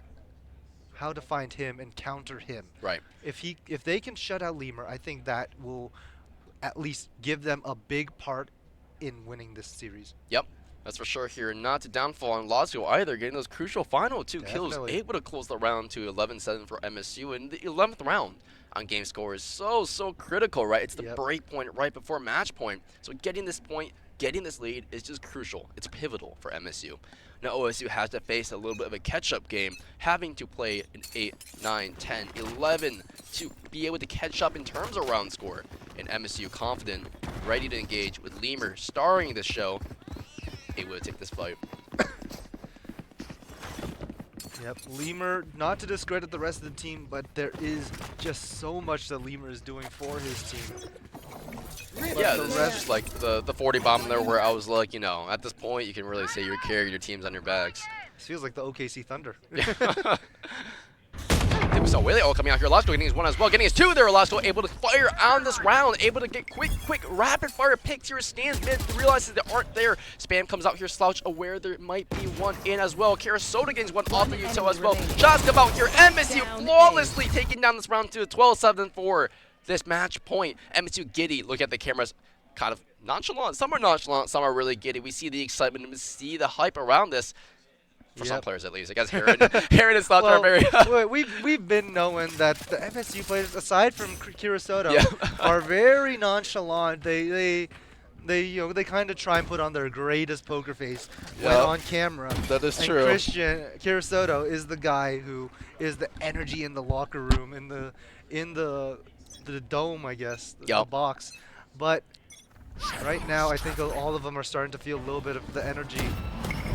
Good fight up mid here. Sees one, scans, does get the kill. Lemur able to get the kill, finishes it off. Herring in the trade on Des as well. MSU having the player advantage 4-3. However, Slouch is a little bit low. They have to play a little bit cautiously. Slouch is tagged up, holding A nearly by himself, having support on B. Now OSU having that default again, having a spike in spawn. MSU this time, however, not able to walk up and know where spawn or spike is. Illogical, taking the fight, realizes there are some players mid, and OSU about to make potential contact onto B, but they don't know MSU still has the stand. They have the defense on B to prevent a push onto site and be able to get it taken. Now MSU kind of stacking the wrong site. We see them near A, near mid, on A. And we have Kirisoda here alone on site here, but we do know Kirisoda has that pivotal Vise ult here. Popping the ult can completely delay OSU's plans.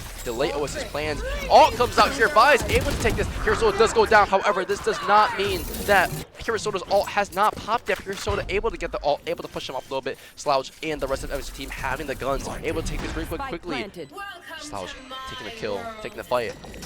contact is potentially about to be made. Spam does come down. Spam comes down here. Hamburger going down. Herring is one. Waldy as well. 3v1 for MSU. MSU having this 12-7 lead. Knows they are main. Spam comes out. Spike is tapped. He's so low. Pat he does not have the util, have the health, or have the gun to be able to completely take down MSU and bring the lead back. MSU leads first game 13-7. Yeah, and such a crucial victory. This was, like I said earlier, this was a pick that could not be contested. There were no bans before this pick, which means this was the map that I believe Ohio State felt the most confident on.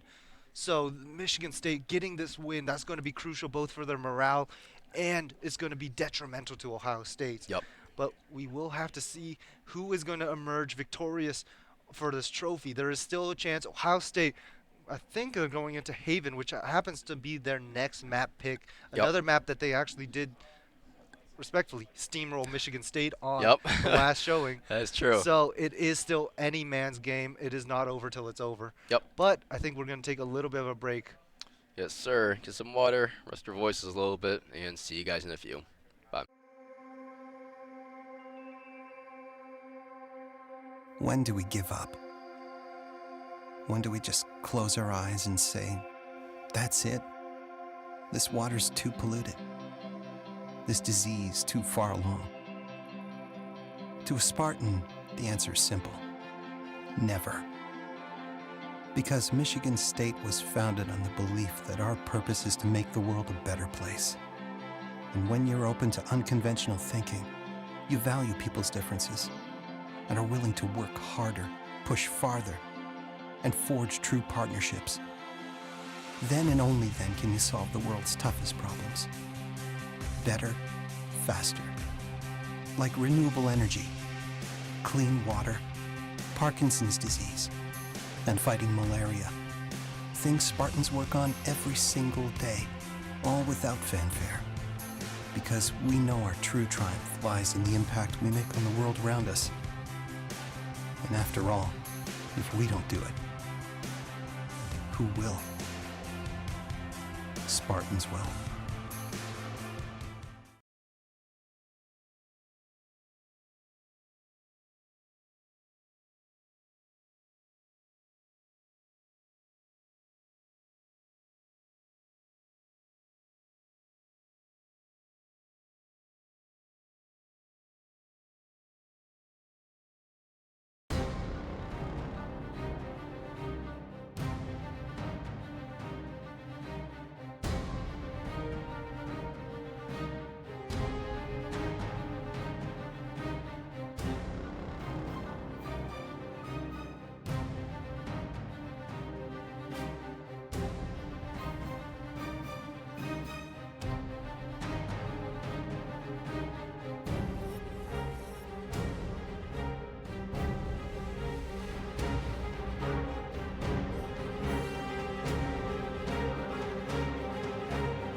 Welcome back. We got another series, another little map going on. Michigan State taking the first, which was definitely Ohio State's pick, and is going to look like another pick for Ohio State. And we'll see what we do on that. It's going back to the tried and true. We have Lemur back on the Yoru. You know, last time he went on to the Waylay to see if he can just get kills, and kills he got. Yep. But now going back to that Yoru, not the ISO this time, fortunately, because a little bit of a We don't talk about that. little bit of an issue on Yep. that. But yeah, Lemur, apparently one of his better agents is Waylay, just not playing because role issues related. So And I'm surprised that there aren't any Jets or Waylays on Ohio State's side. We always see, usually 90% of the time, always see a Waylay or a Jet or some form instead opting for the Neon. well, and the when you have controller. when you have a Neon as good as Des, That's you true. might as well try and basically a rock it DAS as much agent. as you can. Yep. And you did see a little bit of Waylay. Unfortunately, not in their favor as much as Lemur just decided to become a demon, maybe even the devil himself. But Sure here, and we know how dangerous that Des can be at the Neon. I believe dropping 28 here on the Sunset map before in previous matches and absolutely dominating performances, landing those shots on the slide. So definitely looking out for that as well. MSU on the defense here looking at OSU looking heavy towards mid grass. They spots a lot of players now. Logical taking the fight out there. Spam comes out, does not connect with anyone. They're Heron jump spotting or just spotting up A. That's coming out here. Does get space he needs. Wadi able to get one. Hammer able to get one as well. Now MSU has to play their retake with 3 players on pistol round into a full sight. Pat getting the one on the lurk here. However, Heron gets the lurk as well. Does get spotted by a Lord Bite here. Goes down by Pat. Pat sufficiently covers his role he needs to do. Kirisoto gets the one before Des snags away the round. yep, and as per usual, Michigan State not the best when it comes to those pistol rounds. That is for Quite sure. unfortunate, but it is how it is, and we will continue to play as if it did not happen.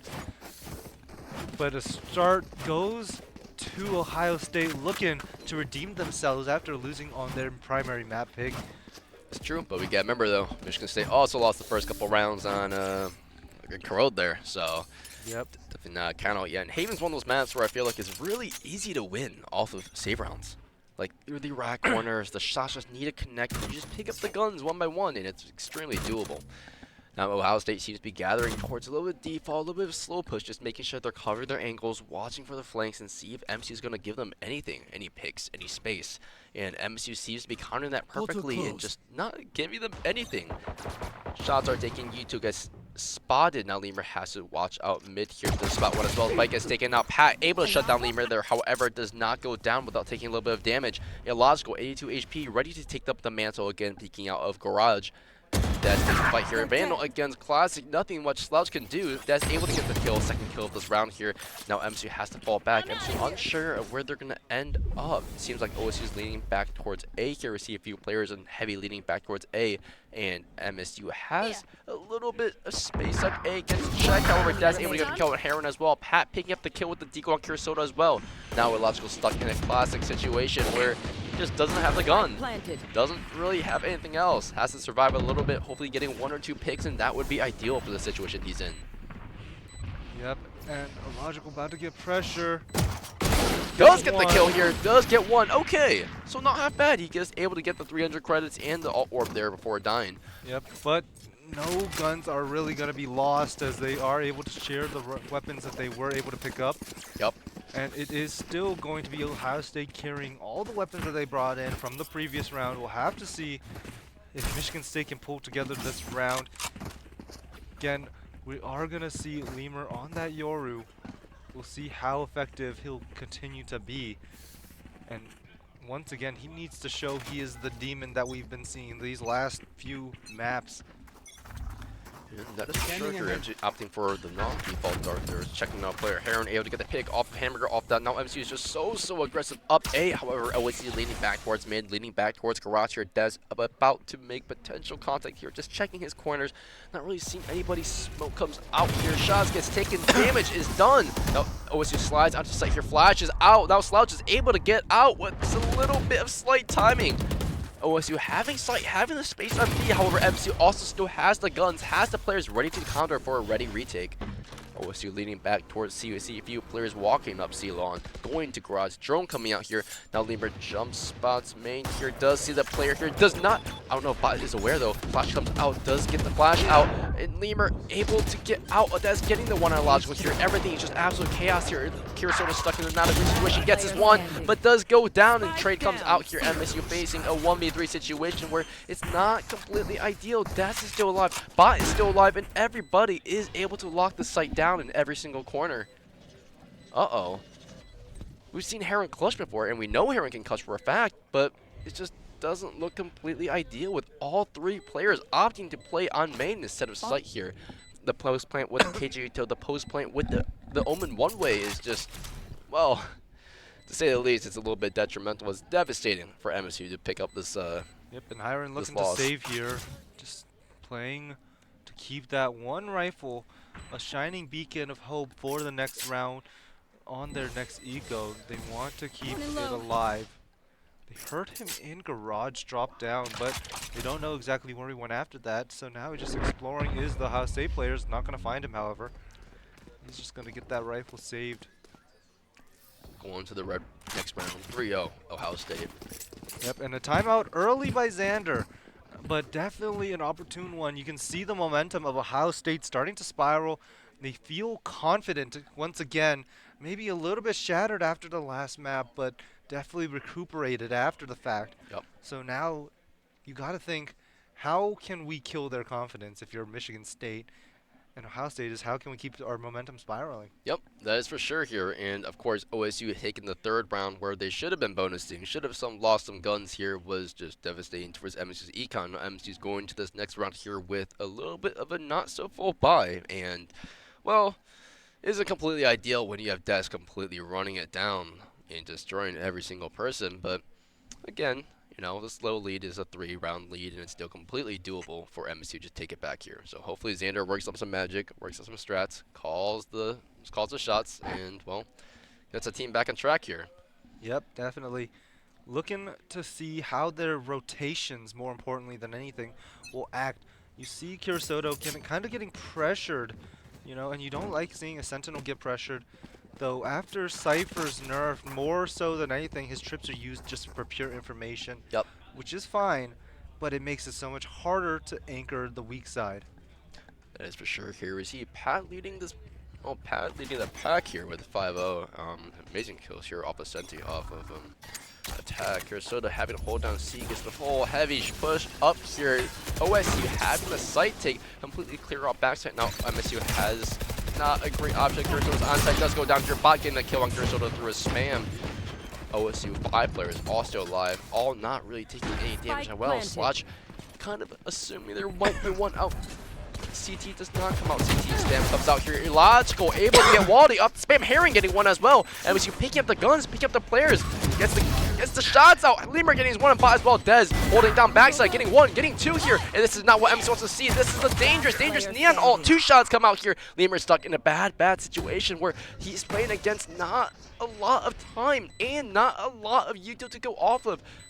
Shots him out, does get the kill here. Now the last one's main. He's aware of the last one being main.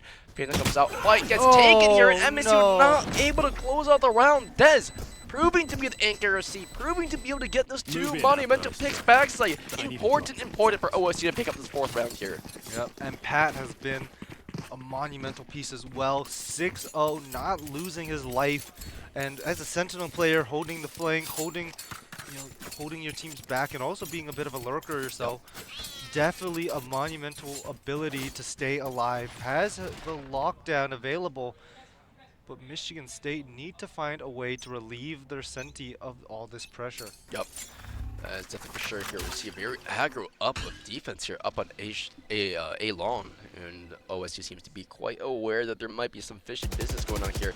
Walks by. This is not a timing you really want to see. OSU having control of short, and MSU just holding down long. This is just who can trade it better, who can take the space better, and ultimately coming out on top. Neon here, fight gets taken here. Shots are taken. Does not see the player. Uh-oh. This is the trigger discipline coming out. It does not. Does sees illogical. Illogical is not able to pick up the trigger discipline clear like he originally wanted.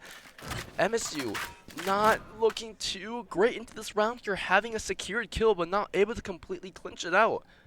You Now, see the group up coming towards A site. All 5 players are there. But more importantly, Hamburger's still tucked here. uh-oh. Might be able to get a timing. And he is. Hammer does get a timing. Op comes up. They're able to get the one. Does not get out. Lemur loses the op here. Does quickly able to finish I out think the the op execute. actually gets TP to teleport away. Maybe. Nope. Nope. Op gets taken there. Op retrieved on site.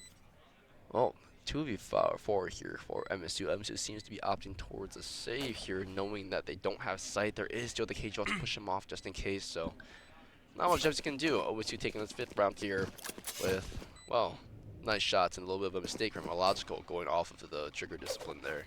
Trying to see if there is an op there in the first place, seeing if it glitched inside or something. I mean, the corpse is there. Yeah. The gun should be, but I think it was retrieved on site. Did hear a few guns get picked up there. Curious if it did as well. But you know, this is just also Riot Games, right? Billion-dollar company. We see the small indie company for sure. Yeah, sure. small indie company. I feel like there's a little bit of a mix-up here and there sometimes. But anyway, Ohio State taking around the 5th round here on Haven. MSU going into this round, having to start to take rounds back. This is not what MSU wants to see. This is not the blowout that MSU wanted at all. This is something that MSU should be taking back slowly and surely. But now this is a really, really important round for State to take back, or Michigan State to take back. Both schools are state schools, and we have very strong alts still from Ohio State and the Lemur alt there. So definitely looking forward to see what they can do. Well, they're gonna look for a garage slam, and Lemur or Hirasuto has to try and avoid this pressure. But luckily, he's already starting off-site. He's just gonna try and play full retake and actually follow pressure maybe from behind. Hiren taking a little bit of contact outside of A, but it's gonna be a back away. Slight is taken here, and now MSU has to put this trick to retake with Guardians and Small Shields, and not the best buys. This man comes out here, so a little bit afraid that wasn't his teammate, but there are someone's right below Garage. He's just unsure. Bot tucked in here in a really nice timing and a really nice angle. Lemur popping out backside here, taking out by Wadi, gets one. Lemur gets one as well, but Wadi on fire on backside. Slouch going down to the pads util, and now Heron stuck in a bad situation. The Bulldog here able to get the one. Clean shots, and unfortunately Hamburger shuts down this round to a 6-0 lead for OSU. Yep, and it is just looking like a one-sided game once again. It's repetitive of the previous bout in this map. Ohio State's confidence here looks so strong, and it looks like they are so familiar with this map as well. Yep, that is for sure here. And well, MSC wins the round, looking not too great in terms of buying. We see Kurosota here looking at the judge. Just kidding, he sold it for something else. But you know, you're on the save, you want the econ for the next round here, and well, this is what they have to do. Standing ahead. And it's going to be a 3-man down mid by Michigan State, trying to take fights, right. Okay, they're getting one as well. This is a very reverse. Good first pick. Hamburger and Dez getting one as well. Unfortunately, some players seem to be running into each other and not completely ideal in terms of space taking. Yuzu comes out here. Dez tagged up to 49 HP, still doable in the deagle distance. One deagle shot is all it takes for MSU to take down OSU's star Neon there. OSU able to take up space on B. OSU having space on B does get detected, and now MSU has to play this bad, horrible retake. What? Soto, what is going on? Killing Dez there. That was the one-shot tap that we said we needed from MSU's players. Plant is starting to go down here, 50 seconds left on the clock, and Kirisoto being cautious that there could be one mid. Unfortunately, all 3 players from OSU are on site. Now Slouch is taking up his angles, taking up this fight. He's aware that there could be one close, and there is, in fact, one close to him, but fight is not taken here. Cypher all comes out. Kirisoto having the really nice detection on every single player. Heron, Yuto coming out from each player, linking to maybe an alt there. Shots get taken, shots get fired. MSU running out of time here. Uh-oh, Kirisoto here is going to be huge. Heron getting the one as well. Hamburger taking down Slouch here with the shorty. Uh-oh, this doesn't look good for MSU. MSU has to defuse, has to use this time to get on the bomb, but Spike and not be defused with all this post-play. Yuto on Hamburger, taking this round into his hands here, getting 4, wiping out MSU. And And Ohio State starting to feel a lot of energy in this match. And you still have so many ultimates available. You have the Killjoy Lockdown, you have the Viper's Pit, you have the Hunter's Fury. All three of those ults so good at stalling a Spike Defuse or taking a site, basically whichever you value. Right. And the only thing in response is Hiren with his Hunter's Fury himself. Don't Lemur overthink has it. an AWP That's my online, job. looking to see if there's any contact towards C that he can snuff out early. Unfortunately, it looks seems like like the OSU's not going to mid-control. give that. Yeah, OSU looking for that mid control that they've been enjoying as of late. And it's going to be a walk-up chance towards that B site, though Cypher Trip is there to stall. This is a tricky situation for MSU here. This is one of their last buy rounds here, already in the 8th round of this match. So knowing that this is a round to win, if there was any round to win, default Spike comes back onto B here. Now OSU leaning back towards A, leaning back towards B. Does not know Illogikal's right here. Illogical taking the fight here, able to get the one, dashes out, able to secure the number, able to get the pick right away. Illogical knowing that there could be more there, quickly able to get out, and now MSU holding down sites, securing A. Shots got taken. Illogical getting the second one. They're on bot there. There is another shooter, big shooter on OSU. See them, it goes away. Dez uses his dash here, not really having anything to really rush on the site that we always see him do now. MSU able to secure site, lock it down here. It's so dangerous for OSU to be able to push it because all sites have good players, have good util, and have the good shooters on every angle. So this is a matter of time for 30 seconds left with OSU having to get plant down.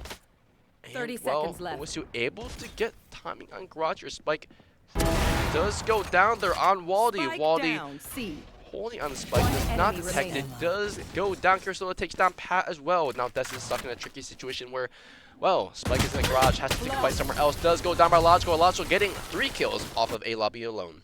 Yep, and that is the first round for Michigan State, but one, hopefully, of many as Michigan State attempt to launch their comeback.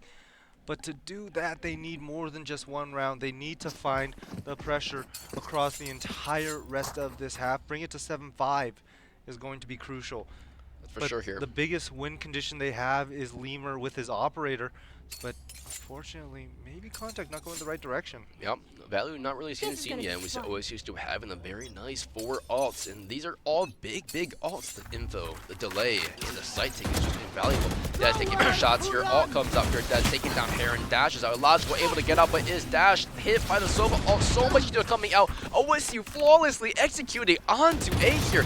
Bot getting his kill on Logical there, and now OSU having sight here. Lemur finding his pick there with the op on Pat, and this is the value that we really want to see out of the op. However, Viper ult does go down here. Ults are coming out from Ohio State, deciding to use it in this pivotal round to prevent MSU from getting too much momentum.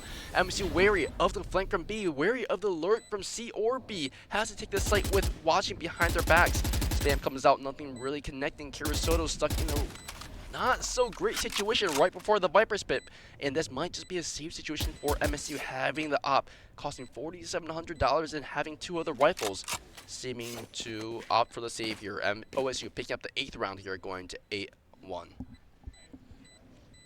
Yeah, and just most of these MSU players do feel cold. It looks like with Des's pressure followed by the rest of the team, they're really doing a good job at just getting Michigan State in uncomfortable positions, getting them in uncomfortable spots.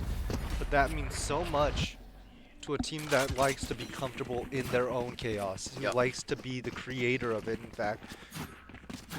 And Lemur not seeing the amount of impact, still at the top of his team, trying to will his way through. But right now it is Des's game. This is Des's showcase. Yep. That is for sure here, and unfortunately we did see also very nice off of Wadi, just tracking Logical, getting him down here and forcing him into a position where he is able to get taken down by bot as well. So very good ults, very nice usage of util. OSU looking to gear up towards B here. Bike is taking here, Logical getting 1, Lemur getting 1 as well on Des. Des and Henry both go down here. Lemur getting a second one on Pat there. Pat, this is not what you're taught to do. Don't repeat the op. However, Heron is able to get so much information that there aren't a lobby here. Logical confidently able to walk up, take up space here. Wadi up window. Op. This is the op that we're so careful about. And the contact is potentially about to be made here. Drone comes out here, sees the op is still there. Drone is still alive. Peak does not come out. They know that Lemur is still holding on to the op. Shots get fired. Nice. Great pick from Lemur here. 3rd kill of this round. And Does get the kill here. Lemur popping up with 4 kills here, confidently swinging into the util. Knows they are both there, but taking down the players into punishing them for picking up. Yep, and I think right there is what I would like to say is when in doubt, let Lemur out. Yep. And he'll get you a round win or two every now and then, and that is exactly what he did for this MSU team. You know, not necessarily feeling the greatest. I think they're looking a little bit tired. It has been a very long day, especially for the players who have had to been locked in for so long. You know, fortunately, these guys got to play a little bit, got here at 11-ish. Yep. But, you know, it is... Shout out to it's everyone in production. We had to get up a lot earlier. Yeah. It is 7:46. You know, these guys have been here for 8 hours. You know, either they're watching, they're playing, maybe a little bit of break to eat or stretch, but not much that isn't Valorant. And whether you're thinking, you're watching, or you're playing, it is all very taxing on the mind. Yep. And these guys are feeling the extent of that. But both these teams are still gunning for this trophy right here in the between us. They are looking to win it all. So, yep, definitely exciting here. Looking like a little bit of a OSU scrambling back to desperately get this match, right? If without this match, it's going to be, well, game over for them. So taking this back into a 1-1 each into the BO3 of the third match is definitely something that OSU wants. And MSU wants to completely shut down that chance and catch up before the gap widens too much for OSU. Going to this here, we see a lot from MSU getting aggressive up A main here. What do you want to see more of? Like, should they change anything up? I mean, it's kind of working. I'm hoping that they can unlock the rest of the team. Lemur is basically having to carry his own team, and you know, it's moments like that where unfortunately the rest of the team can't put on the same amount of pressure. It just does not feel great. OSU able to get plant down here, and unfortunately we saw the really great play of the Sova ult and the Euro ult coming out, but unfortunately it's just not completely ideal. Timing is made. Cage ult finally comes out here. I believe that was the first time we saw Cage ult all match so far, able to stall for time. But MSU walking on a site here. Lemur's so confident with the op, walks on a site, does get taken out by Hamburger. Hamburger able to pick up 2 kills there. Now Kurasota stuck alone in a 1v, or stuck with Heron in a 2v3 situation. Both sides have players that are low. But Hamburger in this little corner here. MSU has to clear this, but they are running out of time. This is not the ideal. 1 goes down, 2 goes down. Hamburger picking up another 4K in this match here, closing it into a 9-2 game score for OSU. Last round and a half. What can Michigan State scrounge up? They want to look for that 9-3 at the very, very minimum. 9-3 curse does exist. Coming back. You know, I'm a firm believer. But they need to get there first. 10-2 would be detrimental because just them losing a pistol round. Let's put them at match. Pistol round and second bonus. The bonus after. Cutting through. That would be the entirety of, or that'd be into the map point. Yep, that is for sure here. MSU really desperately wanted this round. Does able to take space in garage here. OSU having complete space up garage here, and we know how devastating this take on C is. We've seen it before, guys. Tactical biz. All comes out here, does go down. Dez and Bop both taking out 1. Kurasota able to get Wally as well. However, Lemur here stuck in smoke. Not completely ideal. He is the op player. Flash comes out. Timing is barely made. Uh-oh, Lemur gets Tommy by Bot. Goes down by Heron, and Heron is traded out into Pat. Illogical here stuck in a 1v3 situation where, uh-oh, this is not a great situation. He has the health, but he just doesn't really have the players to back him up and support him into this round, while OSU still has so much post-plan. We have the Viper Molly, we have the KJ Molly, and we still have Des, the shooter, alive to be able to take out Illogical. Now Illogical takes the fight, takes the 1, fights it out, sees the 1. Cannot commit to a Viper or comes out here, does get spammed out here. OSU taking this round and half into a 10-2 game score. And Ohio State looking to bring this to bind. It is fortunately Michigan State's map pick, but with a lot of confidence, we've seen even your map pick can turn south very quickly. So, we have to see what these guys bring to the table on this opposite side.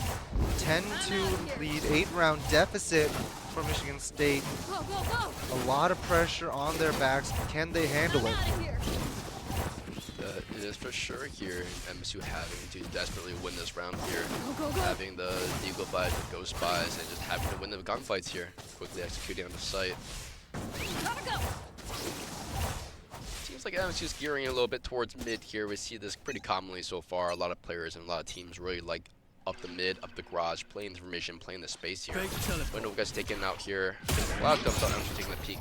And no player spotted yet, no contact made yet, and now OSU is aware that MSU has the fewest players up mid, but isn't free to fully commit on it. Still has players on the A, players on the C, and just watching the angles. Holding down the site. Site contact gets major. Lamer getting one, Des Bot getting one as well. Bot getting two there. Lamer gets trades into two players there. Spam comes out. Spam is connecting successfully through the wall a little bit here. The Slouch is not stunned. They are aware where every single player are on MSU's team here. Lamer, just kidding. Lamer does able to get the lurk kill up. Now making a 2v2 situation. Lamer picks up the Shirker and knows there is one on site here. Des gets a little bit of a good shot here. Slouch able to get down Des on site. Now they are where Pat is as well. Fakes the TP. Uh-oh. Shot gets taken out here because he's so low. Lemur is so low. This could be really winnable for OSU. OSU really wants this round here. This is the round for OSU to win. 8 HP Slouch. Slouch, you're so low. You have to take the round. And unfortunately, Slouch cannot close this round into a 1 or 2v1 situation here. OSU taking the very first pistol round, putting them nearly towards a 13 score. Yep, and I think Slouch is feeling the most out of the fatigue. I think he was looking extremely sleepy. You know? Yeah. Again, forced to wake up a little bit early. It is a weekend, so you probably expect players to want to sleep in a bit. But forced to wake up in the morning, forced to play all day. You know, no breaks, not much of anything except for just a little bit of food and a little bit of stretching. Yep. So I think he's starting to feel the effects, but it is one more match, it is one more series, and he needs to stay in it just for a little bit longer. You're here with the judge already knowing to avoid the clone here. Sovatron does see the judge in the smoke. And comes out here and now MSU is a little bit hesitant to push onto site. MSU knows there is a judge so close to them. Bot having to exit. Hamburger does go down here. Bot getting a trade onto a logical. And players are just hesitant to take the fights 4v4. So Des making one slot as well. Kirisoto whipping his shots, not connecting with the Deagle. Heron picking up the kill on Des as well. MSU here looking at a 2-12 round. Goes down. Final round here to the shot tower here. A little bit of BM comes out. However, it is game score 12-2. Match point. Yep. And Ohio State feeling confident in themselves. They are willing to take those aim duels. They are willing to challenge Michigan State. They know their talent is just as good. Yep. And they feel more confident on this map.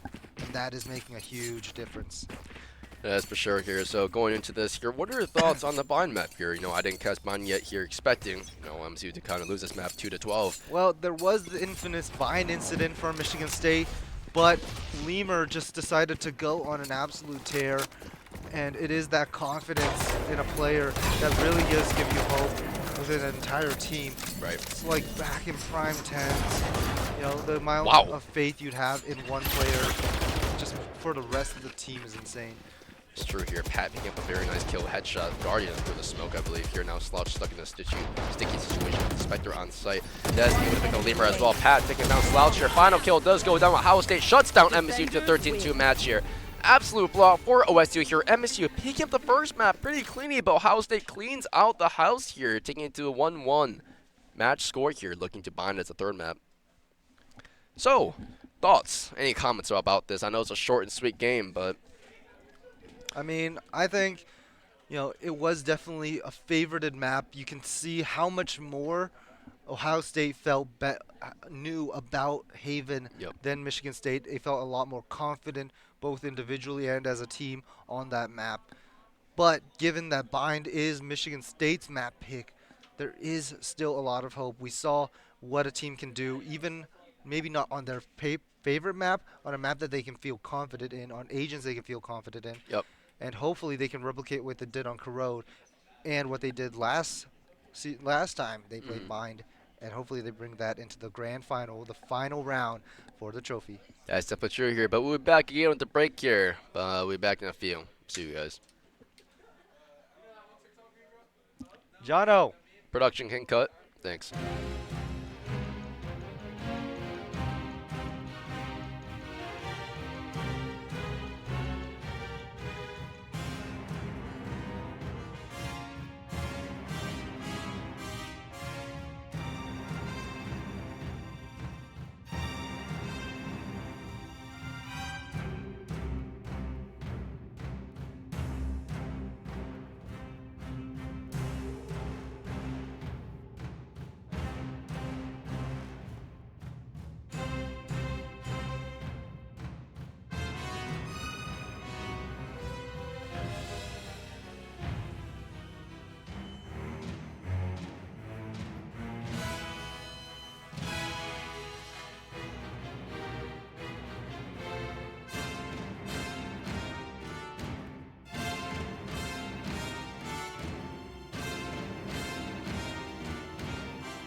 And we are back, possibly for the last time. We'll see what happens after. But Yep. whoever wins this map is going to be the champion. They're going to bring home a beautiful trophy right here and bragging rights along with them. No money, though. Yep, Sucks for that's them. true. It's But alright. it doesn't matter. Bragging rights is all that matters. Is there anything inscribed on it? Oh, guess not. Fancy Nope, silver not yet. trophy, I guess. I believe whoever wins is also going to get something inscribed The into engraving. it. Oh, gotcha. Engraving Okay. into it. But we'll have to see what these teams bring out. And instead of the veto, it looks like Lemur's hovering the chamber. No, it's going to go back to the veto. But still, we're going to see what these comps bring. Des back on the waylay. You saw he was strong, but not necessarily as strong as his Neon. Yep. The Neon not the best on this map. You see the chamber pick. The op was pretty strong throughout. So we'll see what these teams bring in the final bout. Like I said, whoever wins this is coming home a winner. And That's whoever true. loses ain't going home with anything. Yep. And Vito's like this is like the first time I've casted Vito, I think. Vito's definitely a really choice agent. Second time, actually. I'm a big fan of Vito. I really like Vito's kit. I think it does great impact if used right. And the TPs are fun to play with. Yep, and Lemur utilizing it very aggressively, trying to take early aggressive fights, getting one, TPing out kind of like an Omen would. Yep. In that sense. But we'll have to see how they can handle the Ohio State offense. They're very aggressive, they're very deadly, a lot of good shooters on that team, just as much as Michigan State. And like last time, it might just all rely on one man, the myth, the demon. That is Lemur. true here. And, I mean, the thing is, you know, find one of those maps where it's very, I want to say defense-sided, right? Oftentimes players and teams find success more so on the defense side. However, MSU is one of these teams where they also wipe on bind attack, which is astonishing. Just, you know, the statistics aren't there. But MSU seems to be gearing towards a typical default defense there with OSU walking up into a main short there with Pat into shower, logical being aware there could be one to shower is waiting for the pop out there, and OSU preparing to slight execute here. Yep. Smokes. You see the waylay starting to approach ever so slowly. Des gonna start exploding in. Gonna let his refract run out. A logical low HP, but trying to stall. But Des getting one, Hamburger getting one, and Bot getting one. Lemur has the sheriff in hand, trying to will his way back in. And Hirasuto kind of lost. Hirasuto baiting out by the Lemur. trip there, I think, there. Just walking back there. They are aware that there was trip flank presence, and Hirasuto stuck in a tricky situation of a 1v3. And it doesn't look too bright for MSU here, especially losing the first round on defense on bind. Shots. Contact is made here. Pat able to shut down the first one here. Hirasuto going down for OSU. 1-0. Yep, and unfortunately just another pistol loss for Michigan State. Again, not their strongest suit, but they have historically been a winning team no matter who their opponent is, whether they win the pistol round or not. They are a strong team who usually are very adaptive, a very capable team. And you see Lemur investing in the sheriff, trying to be a bit of a hero, seeing what he can pull off. Make me proud. And it looks like Michigan State are going to try and get aggressive towards the side Ohio State's trying to attack at. That is for sure here, and Lemur here is still having the deagle there in hand, and Hamburger is completely watching out here. Does tag out Vito. Vito is one shot here, 19 HP. Falls back, but decides to start walking back again. Not really OSU here, stuck in a standstill, not completely committing to a site, even though they have the guns and have the shots. Uh-oh, Logical here is up on the platform here, hiding in the brim smoke, but not necessarily seeing anyone at all either. Smoke disappears, drops down. Jump peeks nothing though. Contact is about to be made from Pat here. Does get taken. Shot comes out, 55 damage is done. Now Pat is alone on a Hamburger taking the shot on Hirasuto. Hirasuto goes down to the Marshall. And seems like it's coming out for OSU. OSU having a pretty relatively free site, taking out the Uzel. Taking out the players and having so much space on site. Anyway, walking up elbow here with the sheriff in hand, not completely ideal, but still able to take out a few potentially. MSU having to play this retake with pistols and not much util to go off of. It's just a really tricky situation, especially if they have to pop out of the smoke here. They were being so cautious of what could be potentially in front of him, and he's right to be cautious because Waddy's sitting there right with the Spectre. Uh-oh, MSU. you have to make your way. You're running out of time. It's a little over. Well, not a lot of credits going on here. Hamburger here, marshalling, taking down Slouch.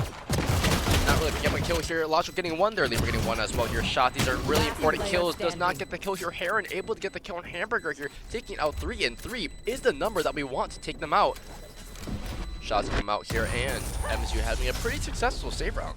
Yep, able to take out 3. That is a satisfactory amount, but not necessarily the round maybe that they were hoping to see with that Sheriff, just to get a little bit of an extra investment. So now, on their bye round, this is a must-win round. They need to build something. They need to build momentum, and they need to stop Ohio State from letting the round spiral. So we'll see what these guys can come up with on their time. They have Lemur on the right side of the map, and he's going to try and take that early aggressive play. We saw this last time he was on bind. So can he win these fights? Logical, forced to respect the duelist play of Des. And he's just going to take bath control and retreat. I have the spike. Grouping up main, Spike. trying to avoid the Lemur peak on top of the truck. Trying to get the shots. Lemur does get 2 here. Hamburger turning out the Lemur. And that was a good trade, but Lemur did do his job successfully, able to get the 2 kills off the rip. Ohio State playing into the 7-3 players. Their spike is not on site yet, having a whole minute to kind of work their way around a site and kind of find their space. Spam comes out, they don't really know that Hamburger is still on site. They might have think that the OSU players have rotated, but Hamburger is just anchoring here, playing it slow, trying to play this pick, trying to get the kills, and trying to successfully evade detention. Well, maybe able to get a rotator or 2. A logical, maybe not completely certain that he's here. And the other 2 players are towards that B site. So, here's Pseudo. 30 seconds left. Uh-oh. Has an angle. And they're going to start rotating off as Hamburger. Here's the rotates. And that's the audio cue that MSU kind of gave away there. Logical walking back here, wary that there could already be one walked up spawn, which he is right to say. His Plant does go down a spark. Smoke comes out. Plant goes down with 30 seconds left on the clock. Hamburger holding the field here. Does take one. Does not get the second one. Slouch able to get the second kill successfully. Shutting down Hamburger from succeeding in his initial goal. Here and here, dogging out Lambs here, aware that there aren't anyone Lambs. Now OSU has to play this time, has to play this Yuto, has to play the amount of time they have left on the spike. However, one enemy remaining. OSU here going down. Your cat goes down. Heron takes down Waz as well. OSU taking this to a 2-1. Still in the lead, but losing the round. To people who couldn't see, we had a little bit of a special visitor for whatever reason. Might have been distracting the MSU players a little bit, but I think they were focused enough to not lose a player on that retake. So big round for Michigan State to win. Lemur has his ultimate online, and this is a good team to go against with how much util they have that deter location. Yep. Right? They have the Brimstone utility, they have the Viper utility, they have Sky's utility, Waylay even, and he's just immune to all of it. Yep. That's top, for sure. Top tier ore farmer. I mean, Vito is something else there. That all is just so dangerous in terms of dodging that util and prevent and healing too. Healing, stimming, moving faster, and it's just amazing. And like in still here, Vito comes out here, does not die. It was a really tricky situation for both players there. Heron able to get one more aware there could be one more flashes. Gets the info that there is one more aware that they could just kind of peek off him, playing into him. But now Kurosawa has sight. Lemur doubling up here with Heron into Hookah. Pat having to take this fight alone into Hookah, does not see either player on other sides. Contact could be made, potentially slow and steady. Lemur slow and steady does come out here. Pat getting the kill here, does not make the move. Lemur not able to connect necessarily now. OSU taking control of Hookah. Spike still in spawn, kind of in a default position, but Lemur is on site. A little bit sticky situation. Also to recover the health, is able to get the health back here. Kurosawa, oh no, shots come out, Shorty comes out, amazing shots from Lemur. Lemur getting the Valley off of the heal. Now OSU forced to come back, forced to kind of walk back to A and regroup together. OSU having Hamburger up in lamps, but does this mean that MSU is unaware where they could potentially be? This could be a huge timing for OSU. This is the round that they also want to lead. also wanted to win to get the lead here. Oh, MSU having Slouch, having players on site, preventing the plant here. Spike does not go down here. 19 seconds left on the clock here. MSU knows they're running them out of time. OSU having the pressure, feeling the pressure that Spike needs to go down. 4 MSU players still there here, denying the plant here. 9 seconds left on the clock. Bot taking down Logical. Spike finally goes down. Spike does not go down here. Kills come out. Hammer getting 1. All they need to do is live 1 second on the clock here. MSU playing it smart, able to get around here 2-2 into the fifth round. And Lemur, well, more so just MSU in whole, played that so disciplined. They used their utility to just delay the plant over and over again. And it put little risk on their lives. And when they did swing, it was because they just needed one more stall. Yep. It was so well played. Michigan State securing the second round, evening it up, and getting them the advantage in this round with the economy. However, gotta be careful. His Hamburger does have his ultimate. Yeah, and Hamburger honestly is the one to watch out for these days. I think Hamburger is able to get so many nice shots, successful shots here. Skydog might have seen Logical. I don't think it was able to see Logical before Vito until able to take him out here. Now OSU kind of still in a slow default position here. They have Spike, however, they are just watching for the pick, hoping that MSU peeks out and giving them that one, giving them that gun here. Illogical a little bit stuck, but has a sapphire here. Stun comes out, Flash comes out here. Shot's gonna take it, gets one here. Illogical did not able to get the second one. Takes down Lemur as well here. MSU losing the guns here. This is not what MSU wants to do. MSU losing the rifles. Now OSU picking up 2 solid rifles for their players who previously did not have buys. They only had shares going to this round here, small shields. MSU having to play around this defensive position now because, you know, they're in shower, they're in short, they could be B here. They have to hold down sight before anything can be done. OSU knowing this, having Brimall, having Whale, having the Viper as well, is just so strongly favored towards OSU for this round. Shots get taken now, smokes come out here. Oh, does successfully get a player here. Hamburger, Heron getting 2 here, getting 3 here. Heron is on fire, hopefully getting the 4th one, completely turning the tide for MSU. Heron is low, but does have the Skyo, able to pop it, able to locate Pat. Pat is the one without the gun. This is the player that has the 6 Headhunter bullets, but Headhunter in any situation can be domed to the head, instantly killing the players. Now Heron stuck having with a little bit of HP. Pat having to clear everything at 14 selects on the clock. MSU knowing they have to play the time, have to play 10 seconds left. the seconds left on the clock. Does get the kill here, gets a really nice headshot. 4 seconds left on the clock. Now Kirsoda, all you have to do is live, and Kirsoda does get away here, running out of time again here. MSU taking the lead for the first time this map, 3-2. Yep, and a strong showing.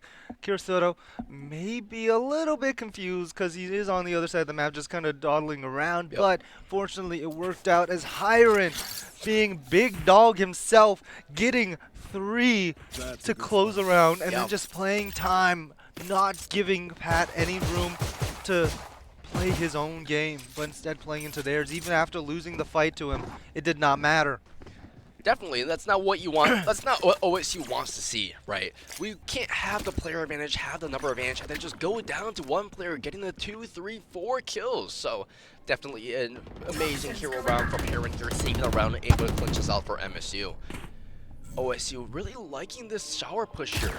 Able to destroy the Vito until up main here, aware that OSU is outside of A, but maybe they aren't aware Pat is kind of bringing up here. Waldy able to get the pick here. Logical getting 1 as well. Lemur getting the kill as well on Hamburger. Now Hamburger going down here. There is the Viper all gone. Illogical able to get away there with the Satchels. Cleanly played though. We saw the smooth movement, practice movement, fluid back into sight. Now OSU stuck into 3v4 situation where they have the way they have some util left, but it's also not a completely ideal situation. Fakes the leap here. However, Illogical is not completely convinced. Illogical is still holding that shower entrance in the contact. Is potentially about to be made here. Illogical. This could be a time of your life. You need to hit the shot here. Illogical teaks out here. Does not hit the shot here. Illogical loses, or MSU loses the Razor, making it 3v3 tied score. Shot comes out here. Lemur missing his shots as well. They are where each player is now. Shots still continue firing out, completely missing. Now Lemur firing the sector.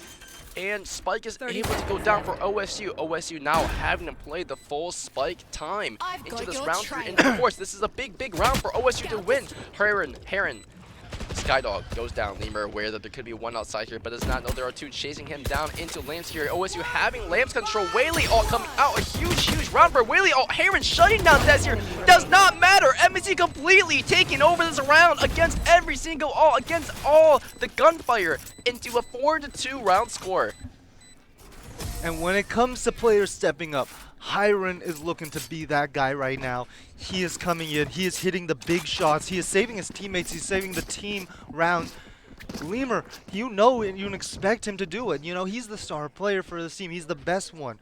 But it's the guys around him, the guys who around that star player. They need to be the guys who step up when critical in those big moments. And we're seeing this Asian god right here perform at his best. Let's step it true here. An amazing timeout call by OSU, right? When you just lose 2 rounds where you were supposed to win. You had the momentum when you had your team's morale so high, and you needed these rounds, and you lost them. This is where you want to call a timeout and kind of break up MSU's momentum. But hopefully out here, MSU also having the chance to talk to their coach Xander here. So taking that step back, we are motivated. We are on fire right now, taking these amazing rounds. But we just still have to keep steady chugging, keep the train moving, and keep moving forward to win. Yep. So we'll see what kind of adjustments Ohio State's team can make given the scenario. Their economy is not the best, not bad either. They do have Chamber with his tour de force. We also see the Viper's Pit online that can win rounds by itself. And so each of those ultimates individually are so threatening, however illogical. Might just have the pure counter. Yep. As that bit true, we see Slouch almost getting that Brimwall online as well, which is just absolutely huge. Brimwall unbind is a deadly force to be reckoned with here. And OSU here seeming to change up their strategy a little bit here, opting to not go for shower anymore, heading back towards B. We see the ult coming out from Chamber, and that's just an off that MSU wants to kind of avoid. Whaley coming out here does not give any space. MSU holding that one hook here, not giving past the ideal shot to hit. OSU heavy towards B. Lemur leaving hook here, not completely ideal, just completely missing Pat. Kursoda here having the chance to sprays a wild spray and gets one. Lemur getting this one as well. Shots come out, fire come out. Heron getting his 2. Hamburger getting 2 and gets shut down by Lemur. MSU not stacking B, expecting the A outside of showers, but still able to take back B easily without losing a lot of players. Yep, and that was very well coordinated by them. You see them pull back so they can group up, and the spray down, perfectly timed, everything. Yep. I mean, I'm genuinely, I've been doing this all day. I'm really lost for words. Like, this is an elite level of play, not just by Lemur that we've seen once, but no, this is a team effort that are just showcasing incredible gameplay.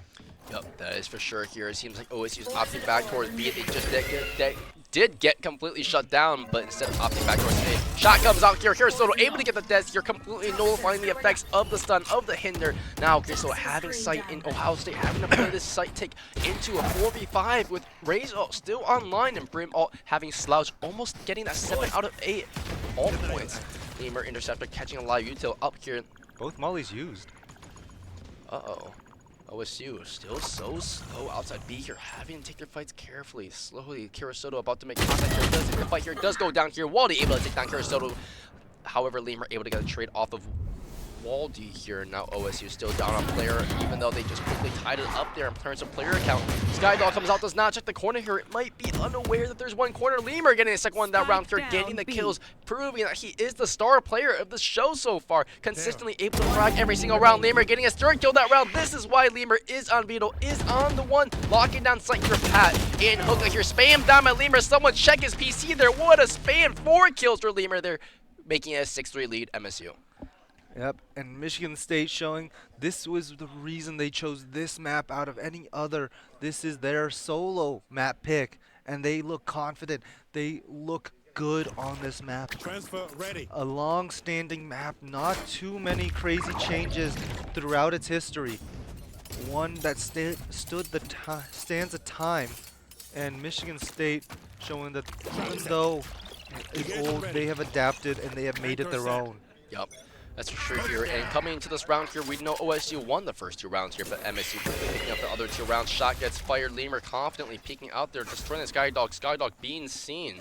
Shots are taken. Shots are not false. And shots are, oh shoot, 69 HP. Lemur here opting to heal through the evolution, and OSU looking to walk back towards A, ignoring the veto on long, ignoring the Viper veto on long. However, MSU still has the players, has the 3-stack onto A. Shots are fired here, stun comes out here, Slouch giving up sight, smokes come out. All players are aware that there could be a very heavy shove into A.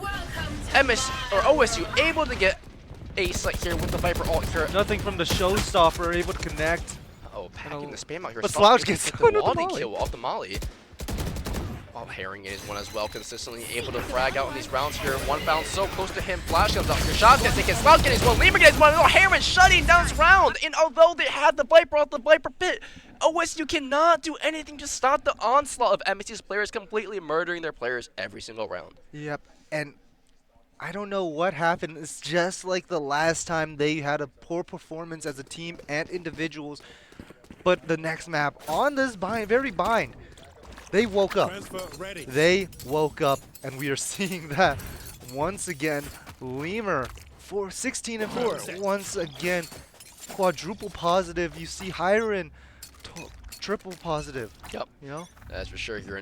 They are able to consistently get their ones, get the twos, get the threes, and prove their value to the team here. They are aware OSU has the long. Hinder comes out here. Lemur does get the kill on Des. Able to prevent the Hinder from actually being effective here. It seems like Whaley is a little bit struggling. Des is not able to really secure the kills that Whaley should be able to secure in these situations. Bot here aware of the one on lawn here, doesn't really have the gun to challenge it. Illogical able to pick up a kill on Hamburger there as well. 5v3 player advantage for MSU here. OSU really in the tough spot without the guns. And Kurosawa getting the one, traded off by Bot here. Lemur getting his one as well here. Last one is also Hookah. Pat, this is a repeat situation of 2 rounds ago. Are you going to get spammed again, or are you going to change your strategy? Spike is still long. You have to pick up Spike. You have to do something. You can't just sit there in Hookah. But honestly, you're just going to get spammed out. You're going to get crunched. Pat is in the smoke, disappearing smoke. Smoke is gone. Sees the player. Logical picking up the final kill on Pat, bringing MSU to the 8-2 round score, going to the 11th round here. Yep, and right now the entire momentum of this game falling solely into the hands of MSU. You see how strong these players look. They're playing well off each other. They're playing well by themselves. It is just in tandem going together. It looks like a complete team. It's so fleshed out. It's so smooth. You have the trades going on. You know, when you get hindered, when Kieran gets hindered, you have, I believe it's Lemur there? Lemur getting the kill on Dez. Really amazing. And they're just playing together. They're playing individually. I mean, it's like G2 in the stage 1 of 2025, man. Back with the Tejo meta, it looks like perfection. But also each individual player, even when it crumbles just a bit, they can play individually. It's definitely true here. Skyflash is out here. We do see MSU slotting down the Kurosoto's Viper all onto a site here just to kind of prevent some space being taken. Now OSU stuck kind of in a default position once again, having 3 long here, knowing that MSU likes to push it, having a player stuck up there. But however, MSU seeming to have the read this time and not tucking or not showing their presence and kind of tucking, just like opting to play defensive. Skyball comes out aware that there is at least 1 long. However, OSU still has the players. A few players A. This could be a dangerous take onto Illogical. Illogical might be unaware of the 2 people heading right towards him. Des ready to dash on site here and baited out. Does not come out.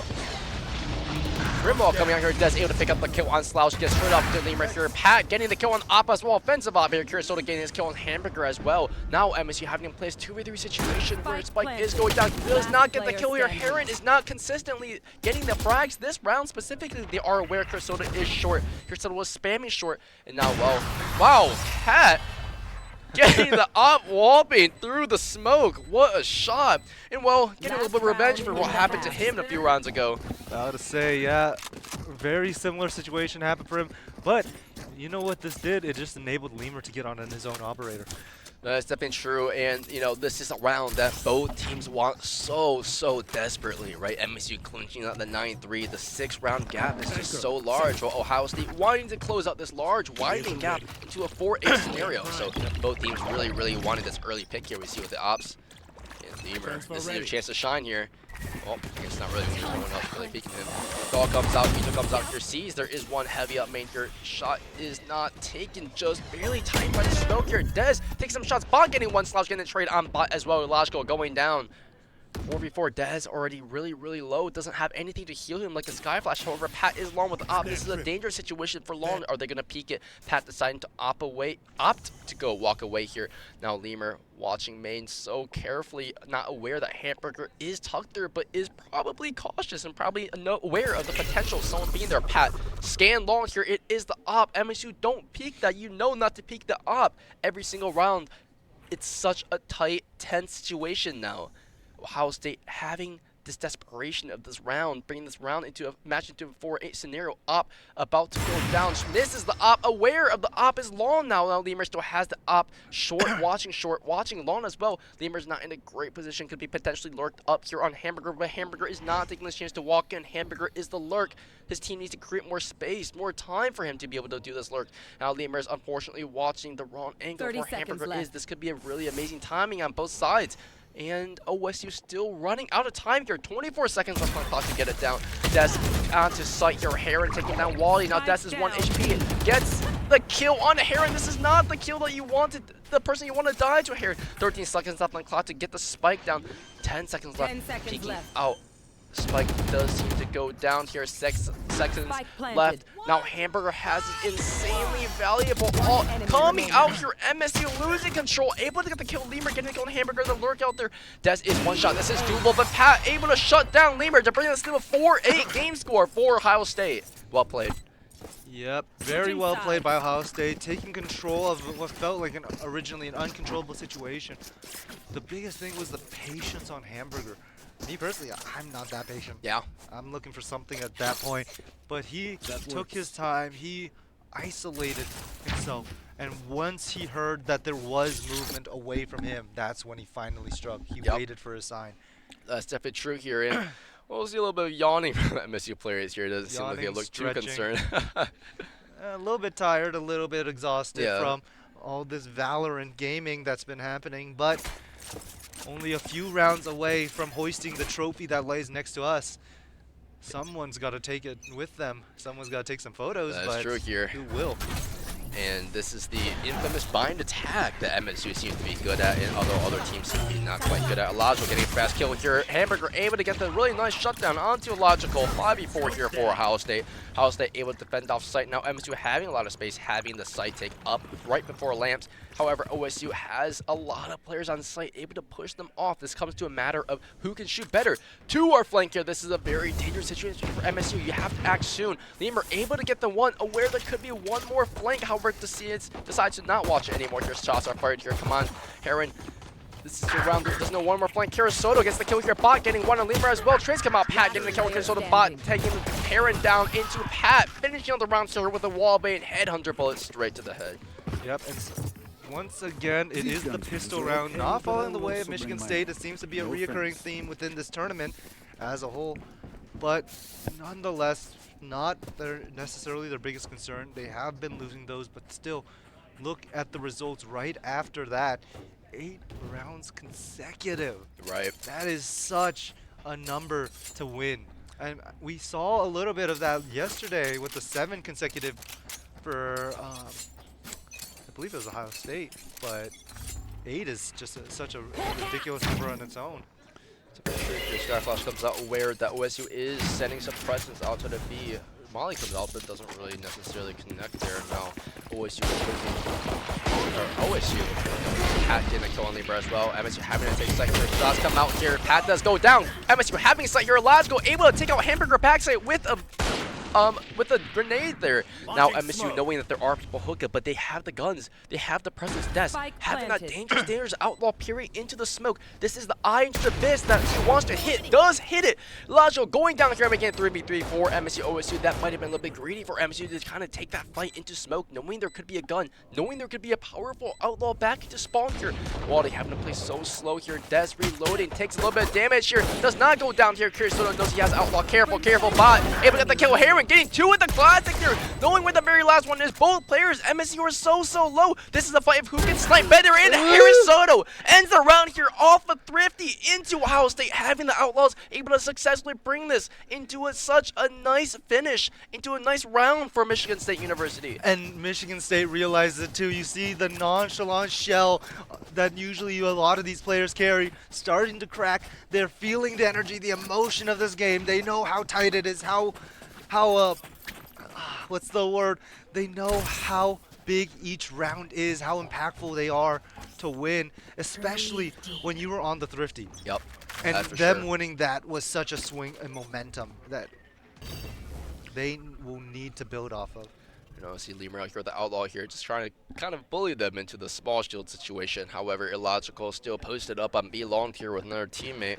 And Soto is spotted here by Skydog. Does somehow get scanned there. The dogs really went for his toes. But now MSU having a spread out team, having the few A short, having the few B short, and the B long here presence is made. Pat stuck alone here. Shots are fired. He is know that there is presence on B long. Hamburger here playing the default kind of spike, or playing the default kind of molly to prevent anyone from pushing up.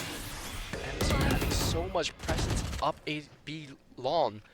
However, they still have the players up A short, potentially looking for a walk-up, potentially looking for a lurk here. So MSU getting jumping out here. Pat missing his shots. This is not the shots you want to be missing, Pat. If you're playing Chamber, Des able to get one on Logical. Aaron getting his kill on Hamburger, but Pat successfully finally landing a shot onto Aaron. Slouch getting the kill on Des as well here. Now MSU looking like a very favorable on the site here. Does get the kill. Lemur aware that he was backslide, getting the Outlaw kill as well. MSU leading the player advantage 3-2 here. While we see a very dangerous lurk up a flank here. We don't have the people, don't have the Utah to cover flank up long this time. Now Lemur is aware there could be one flank, but this isn't the right flank angle that you should be watching. One in spawn, one in flank. Ohio State here having to take these dangerous ones, and they don't have the guns. MSU aware all they have to do is just pull down sight. Bot able to get the one on Carousel here, evening out the numbers here. Bot getting a second kill with the Vandal here. Slouch going down. Lemur here in a really tight situation here. You have 2 bullets. There's so much potential here. Does get the kill here. No charges. 1v1 situation. He does know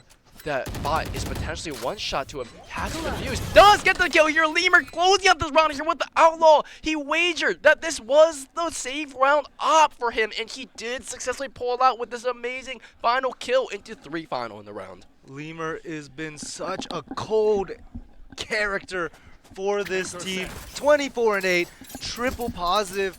Once again, he is the energy and backbone behind Michigan State, and he is showing how hard he can play for his team, who trusts and relies on him. He is the player that they put their faith into, and he is repaying.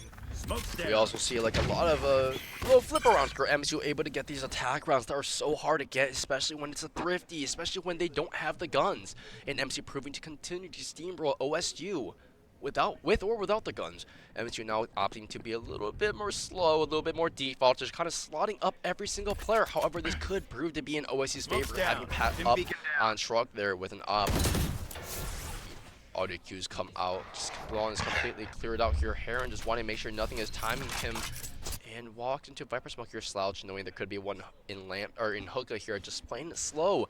MSU here about to make contact up in shower. This could be a very dangerous situation for either player. Their shots get taken out here. Lemur taking a lot of damage, and well, Ohio State's Brim also taking a lot of damage out there. A very big exchange in HP. And that's a lot of pressure. You see the rotates being forced. You know Lemur's there, and that in and of itself can be a huge threat that you do not want to let roam freely. Definitely. But that's going to let the weak side B not have too much contest. Waldy, 30 seconds parkour left. miss. Maybe faking it out the jump there.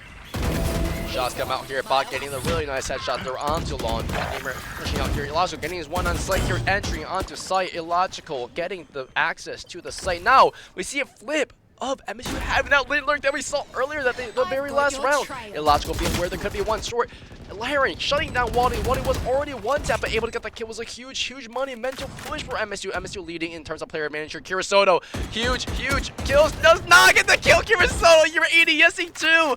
That's able to turn around and headshot Kirasoto here. Now MSU fragile, having 3 players here trading out into 2 players each here. Lemur getting the kill here, aware it is an op. Now Pat has to play this into a really tricky situation, decides to opt save here, but Kirasoto, this could have been an op being taken down here. Ohio State allowed to take the op into the next round here. 11-5 MSU. Yeah, and unfortunate whiff, definitely not what you want to see if you're Kirasoto. Gateway You know, that, not the greatest of whiffs, not the greatest of moments, definitely. But it is fine. They secured the round. The lurk gave them all the info the team needed, and they were able to land their shot, and that's what matters. You closed the round. You still played your role. Unfortunately, you couldn't get your kill, but you got them so much information. Right. That is definitely true here, and I do like the mind. I did like the thinking behind Kirasoto, right? You have to kill the Vandal rival user first, so the op has a harder time flicking to you and spawn, right? So the idea was there. The execution just unfortunately was not. Well, also, you kill the person who could look at you more likely. He was on the far side. You got the guy who couldn't turn around. That's correct here. Uh-oh. That's nice op, but op does not connect your MSU aware there is an op here. However, this is the first rule of opping. Do not pick the op. They peek the op. Lemur deciding to take things into his own hands. He's just fragging over everybody here, taking down Hamburger here. Now, op comes out here. Op is not connecting. Bot able to get the kill in logical 4v4 MSU for OSU. Now, shots come out here. Kirasoto going down. Bot is on fire this round, able to pick up 2 kills off the start of the round right before the 1-minute threshold even gets crossed here. Now, MSU knows that they're being held so tightly down, but they are aware there could be one flank, there could be one pushing up on them hookup, but they aren't really watching it. Bot is looking to pick up his 3rd kill here, does not, goes down Lemur here, 3v3 onto this round. Now, Heron is still so low, he can't self-heal, unfortunately. He's not a Sage, he is a Sky. Looking into this round still for a side take here. Noise is cut. Now, OSU having the 1 player on A, having the 2 players stuck on B. What is either team going to do? This is just such a confusing moment. This is just a difference of who can call this better. Where is each player going to be? Psych is taking here. Lemur not watching the backside. Wally able to get access into elbow here. Slouch watching everything so carefully. Spike does still go down here. Wally able to take down Sloucher. Lemur, this is your chance to shine. Lemur is the only one alive on the team with a lot of HP. This is the fight to win here. Lemur picking up his 3rd kill this round here. Wayne all coming out, but it does not affect Lemur. Lemur picking up his 4th kill here. This could be the round to win. Damage is coming out. 6 bullets, but he must get that kill. Aces to bring them to a 12-5 round. Match point for Lemur, taking things in his own hands and completely destroying them once again on Bind. And an amazing shot. You see no fear in that man. He has to be, he can't be human. He can't be human. That guy's a robot with how cold that was. Going through all the util, that Vito ultimate. Perfect fit for him, because then he just ignores anything, no distractions, nothing, and he lands his crispiest of shots, and you saw that the entire round. Match point for Michigan State. Michigan State not giving up necessarily any round beyond pistol for Ohio State here. 12-5 lead. Amazing.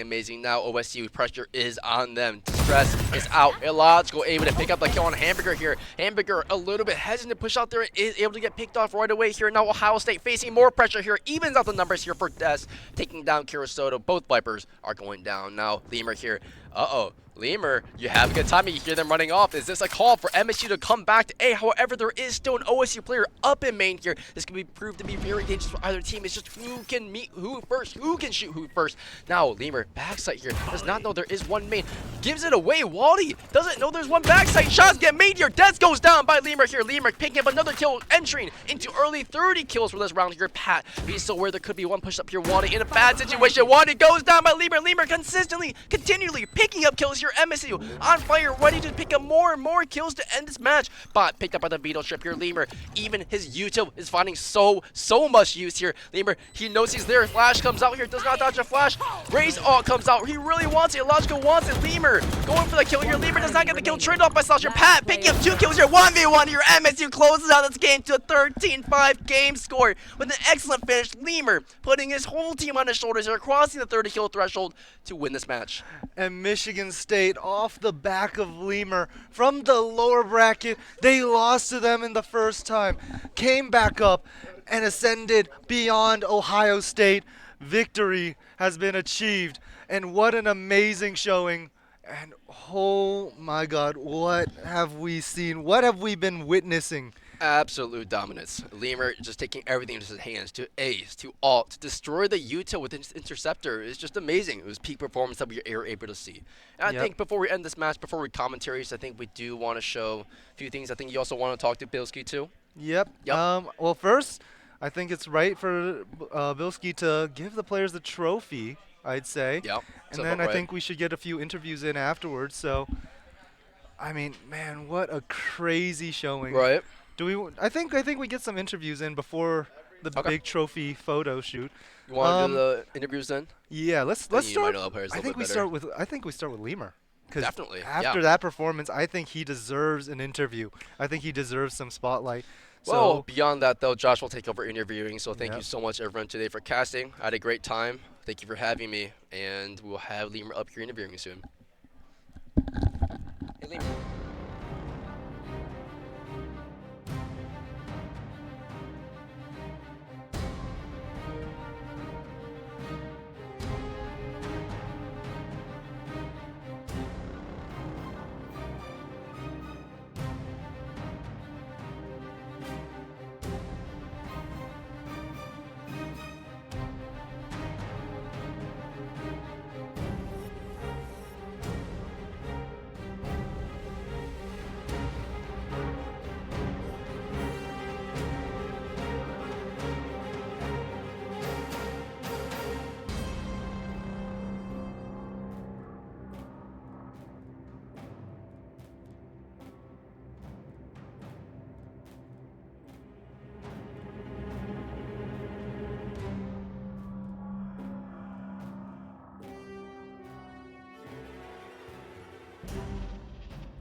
And thank you guys for waiting just the moment. I am joined here by Lemur, one of the captains, I think IGL, Yeah, right? And, IGL, yep. And well, just the MVP of this tournament for Yep. sure after that performance. You guys played Ohio State a little bit before, earlier today, and respectfully, you guys kind of got crapped on. Yeah, we did So- lose 2-0. Yeah, so what changed in your mentality in that? Well, one of our issues is their corrode's pretty good. We changed up our comp a little bit. That definitely helped. Allowed me more of a free agent. We decided to kind of like run it down more, see if we could try to out-aim. Instead of trying to go like macro-wise and like work it slow, we just tried to, fight and take fights, a lot of fights, and we knew we could win them, so. All right, well, definitely did end up winning Yep. fights, a lot of kills, and that included on the series right before it against Siena Heights, Yeah. where that veto match, I believe you went quadruple positive right before the end. Yeah, that Vito, very strong character. I can't lie. I think I dropped back-to-back 32 and 34 on that Yep. character. So yeah, definitely opping on that character is very fun. That character is just very fun in general. Yep. What was the mentality like within both yourself and the team, going into this last series, a little bit of pressure considering you guys did, again, lose 2-0 in Yeah. a pretty dominant fashion. So what was the mentality like? Well, most of our issue, it was definitely a comms issue. I don't know what happened. We felt a little down, but as soon as we started catching some rhythm, our vibes kept up. And the game is, you have good vibes, you're having fun. It's a lot easier to win than, you're losing rounds and you guys all hate each other, Definitely.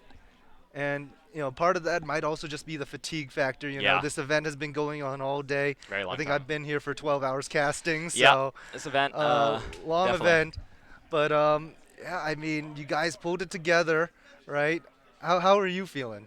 I'm feeling good. I'm glad we can go home. I'm glad I closed it out at least. It's looking a little scary once we went best of 3. We went to third map, but overall, I'm glad how my team played. We played good. Proud of my team at least. We beat Ohio a while back, but they did beat us 2-0 today, and I'm glad we could at least bounce back and not come into it like down and feeling like we couldn't win.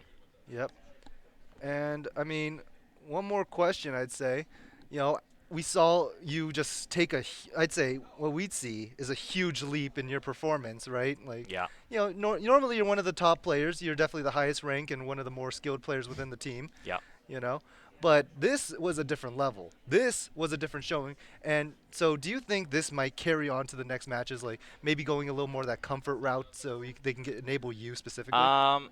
Definitely we'll work on more comfort roles for me. I'm basically, it's hard to also call for your team and aim at the same time. So, especially in this series, I was mostly calling very basic strategies and then just working on myself and improving my aim and making sure we could at least, like win the gunfights.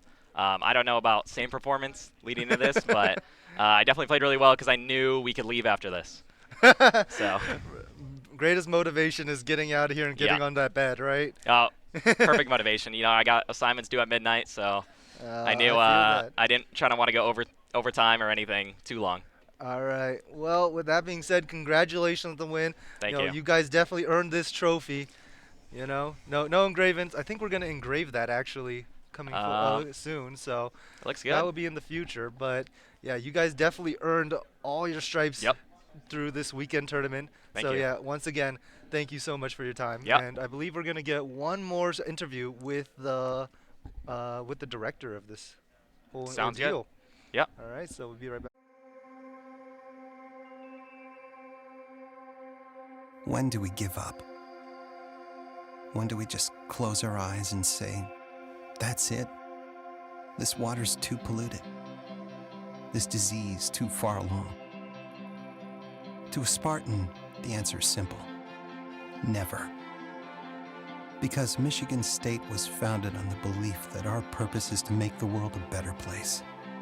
And when you're open to unconventional thinking, you value people's differences and are willing to work harder, push farther, and forge true partnerships. Then and only then can you solve the world's toughest problems. Better, faster. Like renewable energy, clean water, Parkinson's disease, and fighting malaria.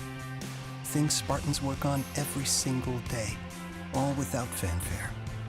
Because we know our true triumph lies in the impact we make on the world around us. And after all, if we don't do it, who will? Spartans will.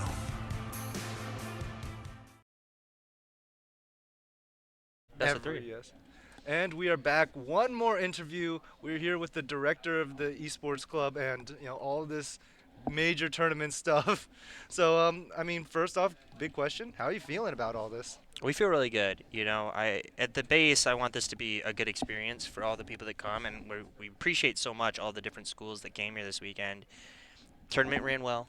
Students seem to be having a great time, and it's really cool because not only is this an opportunity for our students to compete, but this is really an opportunity for our students to test some of their career school skills and get those professional experiences, like yourself here, right? Like get the opportunity to be on the mic. We have students behind here as well, and so for me, very happy with how this weekend went. Competition-wise, literally couldn't have asked for better. We were able to sweep it this weekend, but from an event perspective, an experience perspective, really, really happy with how things turned out. Yep. And I believe Michigan State brought the trophy home last year during the same event. So, nice to see that the program's still at the top, but a lot of teams came out here, a lot of teams competed. How do you feel about all the programs who kind of joined us for this event? I'm just so grateful that everybody was here, right? Like this is an invitational tournament, and so we do have great relationships with the schools that come out here. But yeah, anytime you're able to invite quality programs, we feel very highly about everybody who was here this weekend. We're grateful that they took their time, spent their money, came out here, and were able to help us make this event possible. Yep. Turnout was great. We saw a lot of things going on. And I think there was also the Rocket League and Smash tournament going on in the Alienware facility. So, being here all day, didn't really get to hear any of that. So maybe give a little word about those as well. Yeah, so we had, as you said, we had 3 different titles going on. On this mainstream, we had the Valorant tournament, but we also had a Smash tournament and a Rocket League tournament this weekend. from a program perspective, it was extra exciting because we had our B teams entered into the tournament this weekend, and for both of those games, we ended up having a MSU green versus MSU white final. So it was really exciting for us. Our B teams, or the white teams, actually took games off of our main teams in both titles, which for me was really exciting to see them get that opportunity to perform in the way that they did. They were hyped up, excited, and so I think as a director that's exactly what you want to see, right? Like you obviously you have kind of your main team and your academy team or your B team, but looking at the future and seeing what's coming up next for Michigan State esports and seeing it perform the way that it did today or this weekend, very exciting. Future is very bright for Michigan State esports. Nice, nice. Very interesting outcome. You saw Michigan State fall to Ohio State in their first major bout. Climb up off of Lemur's back, really, and then come to the top, rematch, and 2-1, very close final. But Michigan State pulls it off. Both as the director and maybe even just as a fan, how does that make you feel as supporting Michigan State? Yeah, so we had an extremely close match with Ohio State on Thursday for our Big Ten match, and so we knew it was going to be a battle, right? Like we knew coming into this, they're a very good team. We feel very highly about them. And so, yeah, when Ohio State took that winners finals, that didn't surprise me at all. But what I'm really proud of is how our team was able to battle back, right? Took the loss, had a really close series against Siena Heights after that in the losers finals, able to battle through that. And when it comes to LAN environments, right, the thing that I say is it's not always the best team that wins. It's the team that was best able to manage the conditions or manage the stress or momentum of the day, right? And so to go down, to go to that decisive game 3 and to be able to pull through, I'm just really proud of our team. And I think that this is something that's going to be important for the future, right? We have some really big LAN events coming up in the next few months. Getting experiences like these, getting that stress, getting that tension, getting uncomfortable sometimes in that LAN experience, that is something that we hope pays dividends down the road.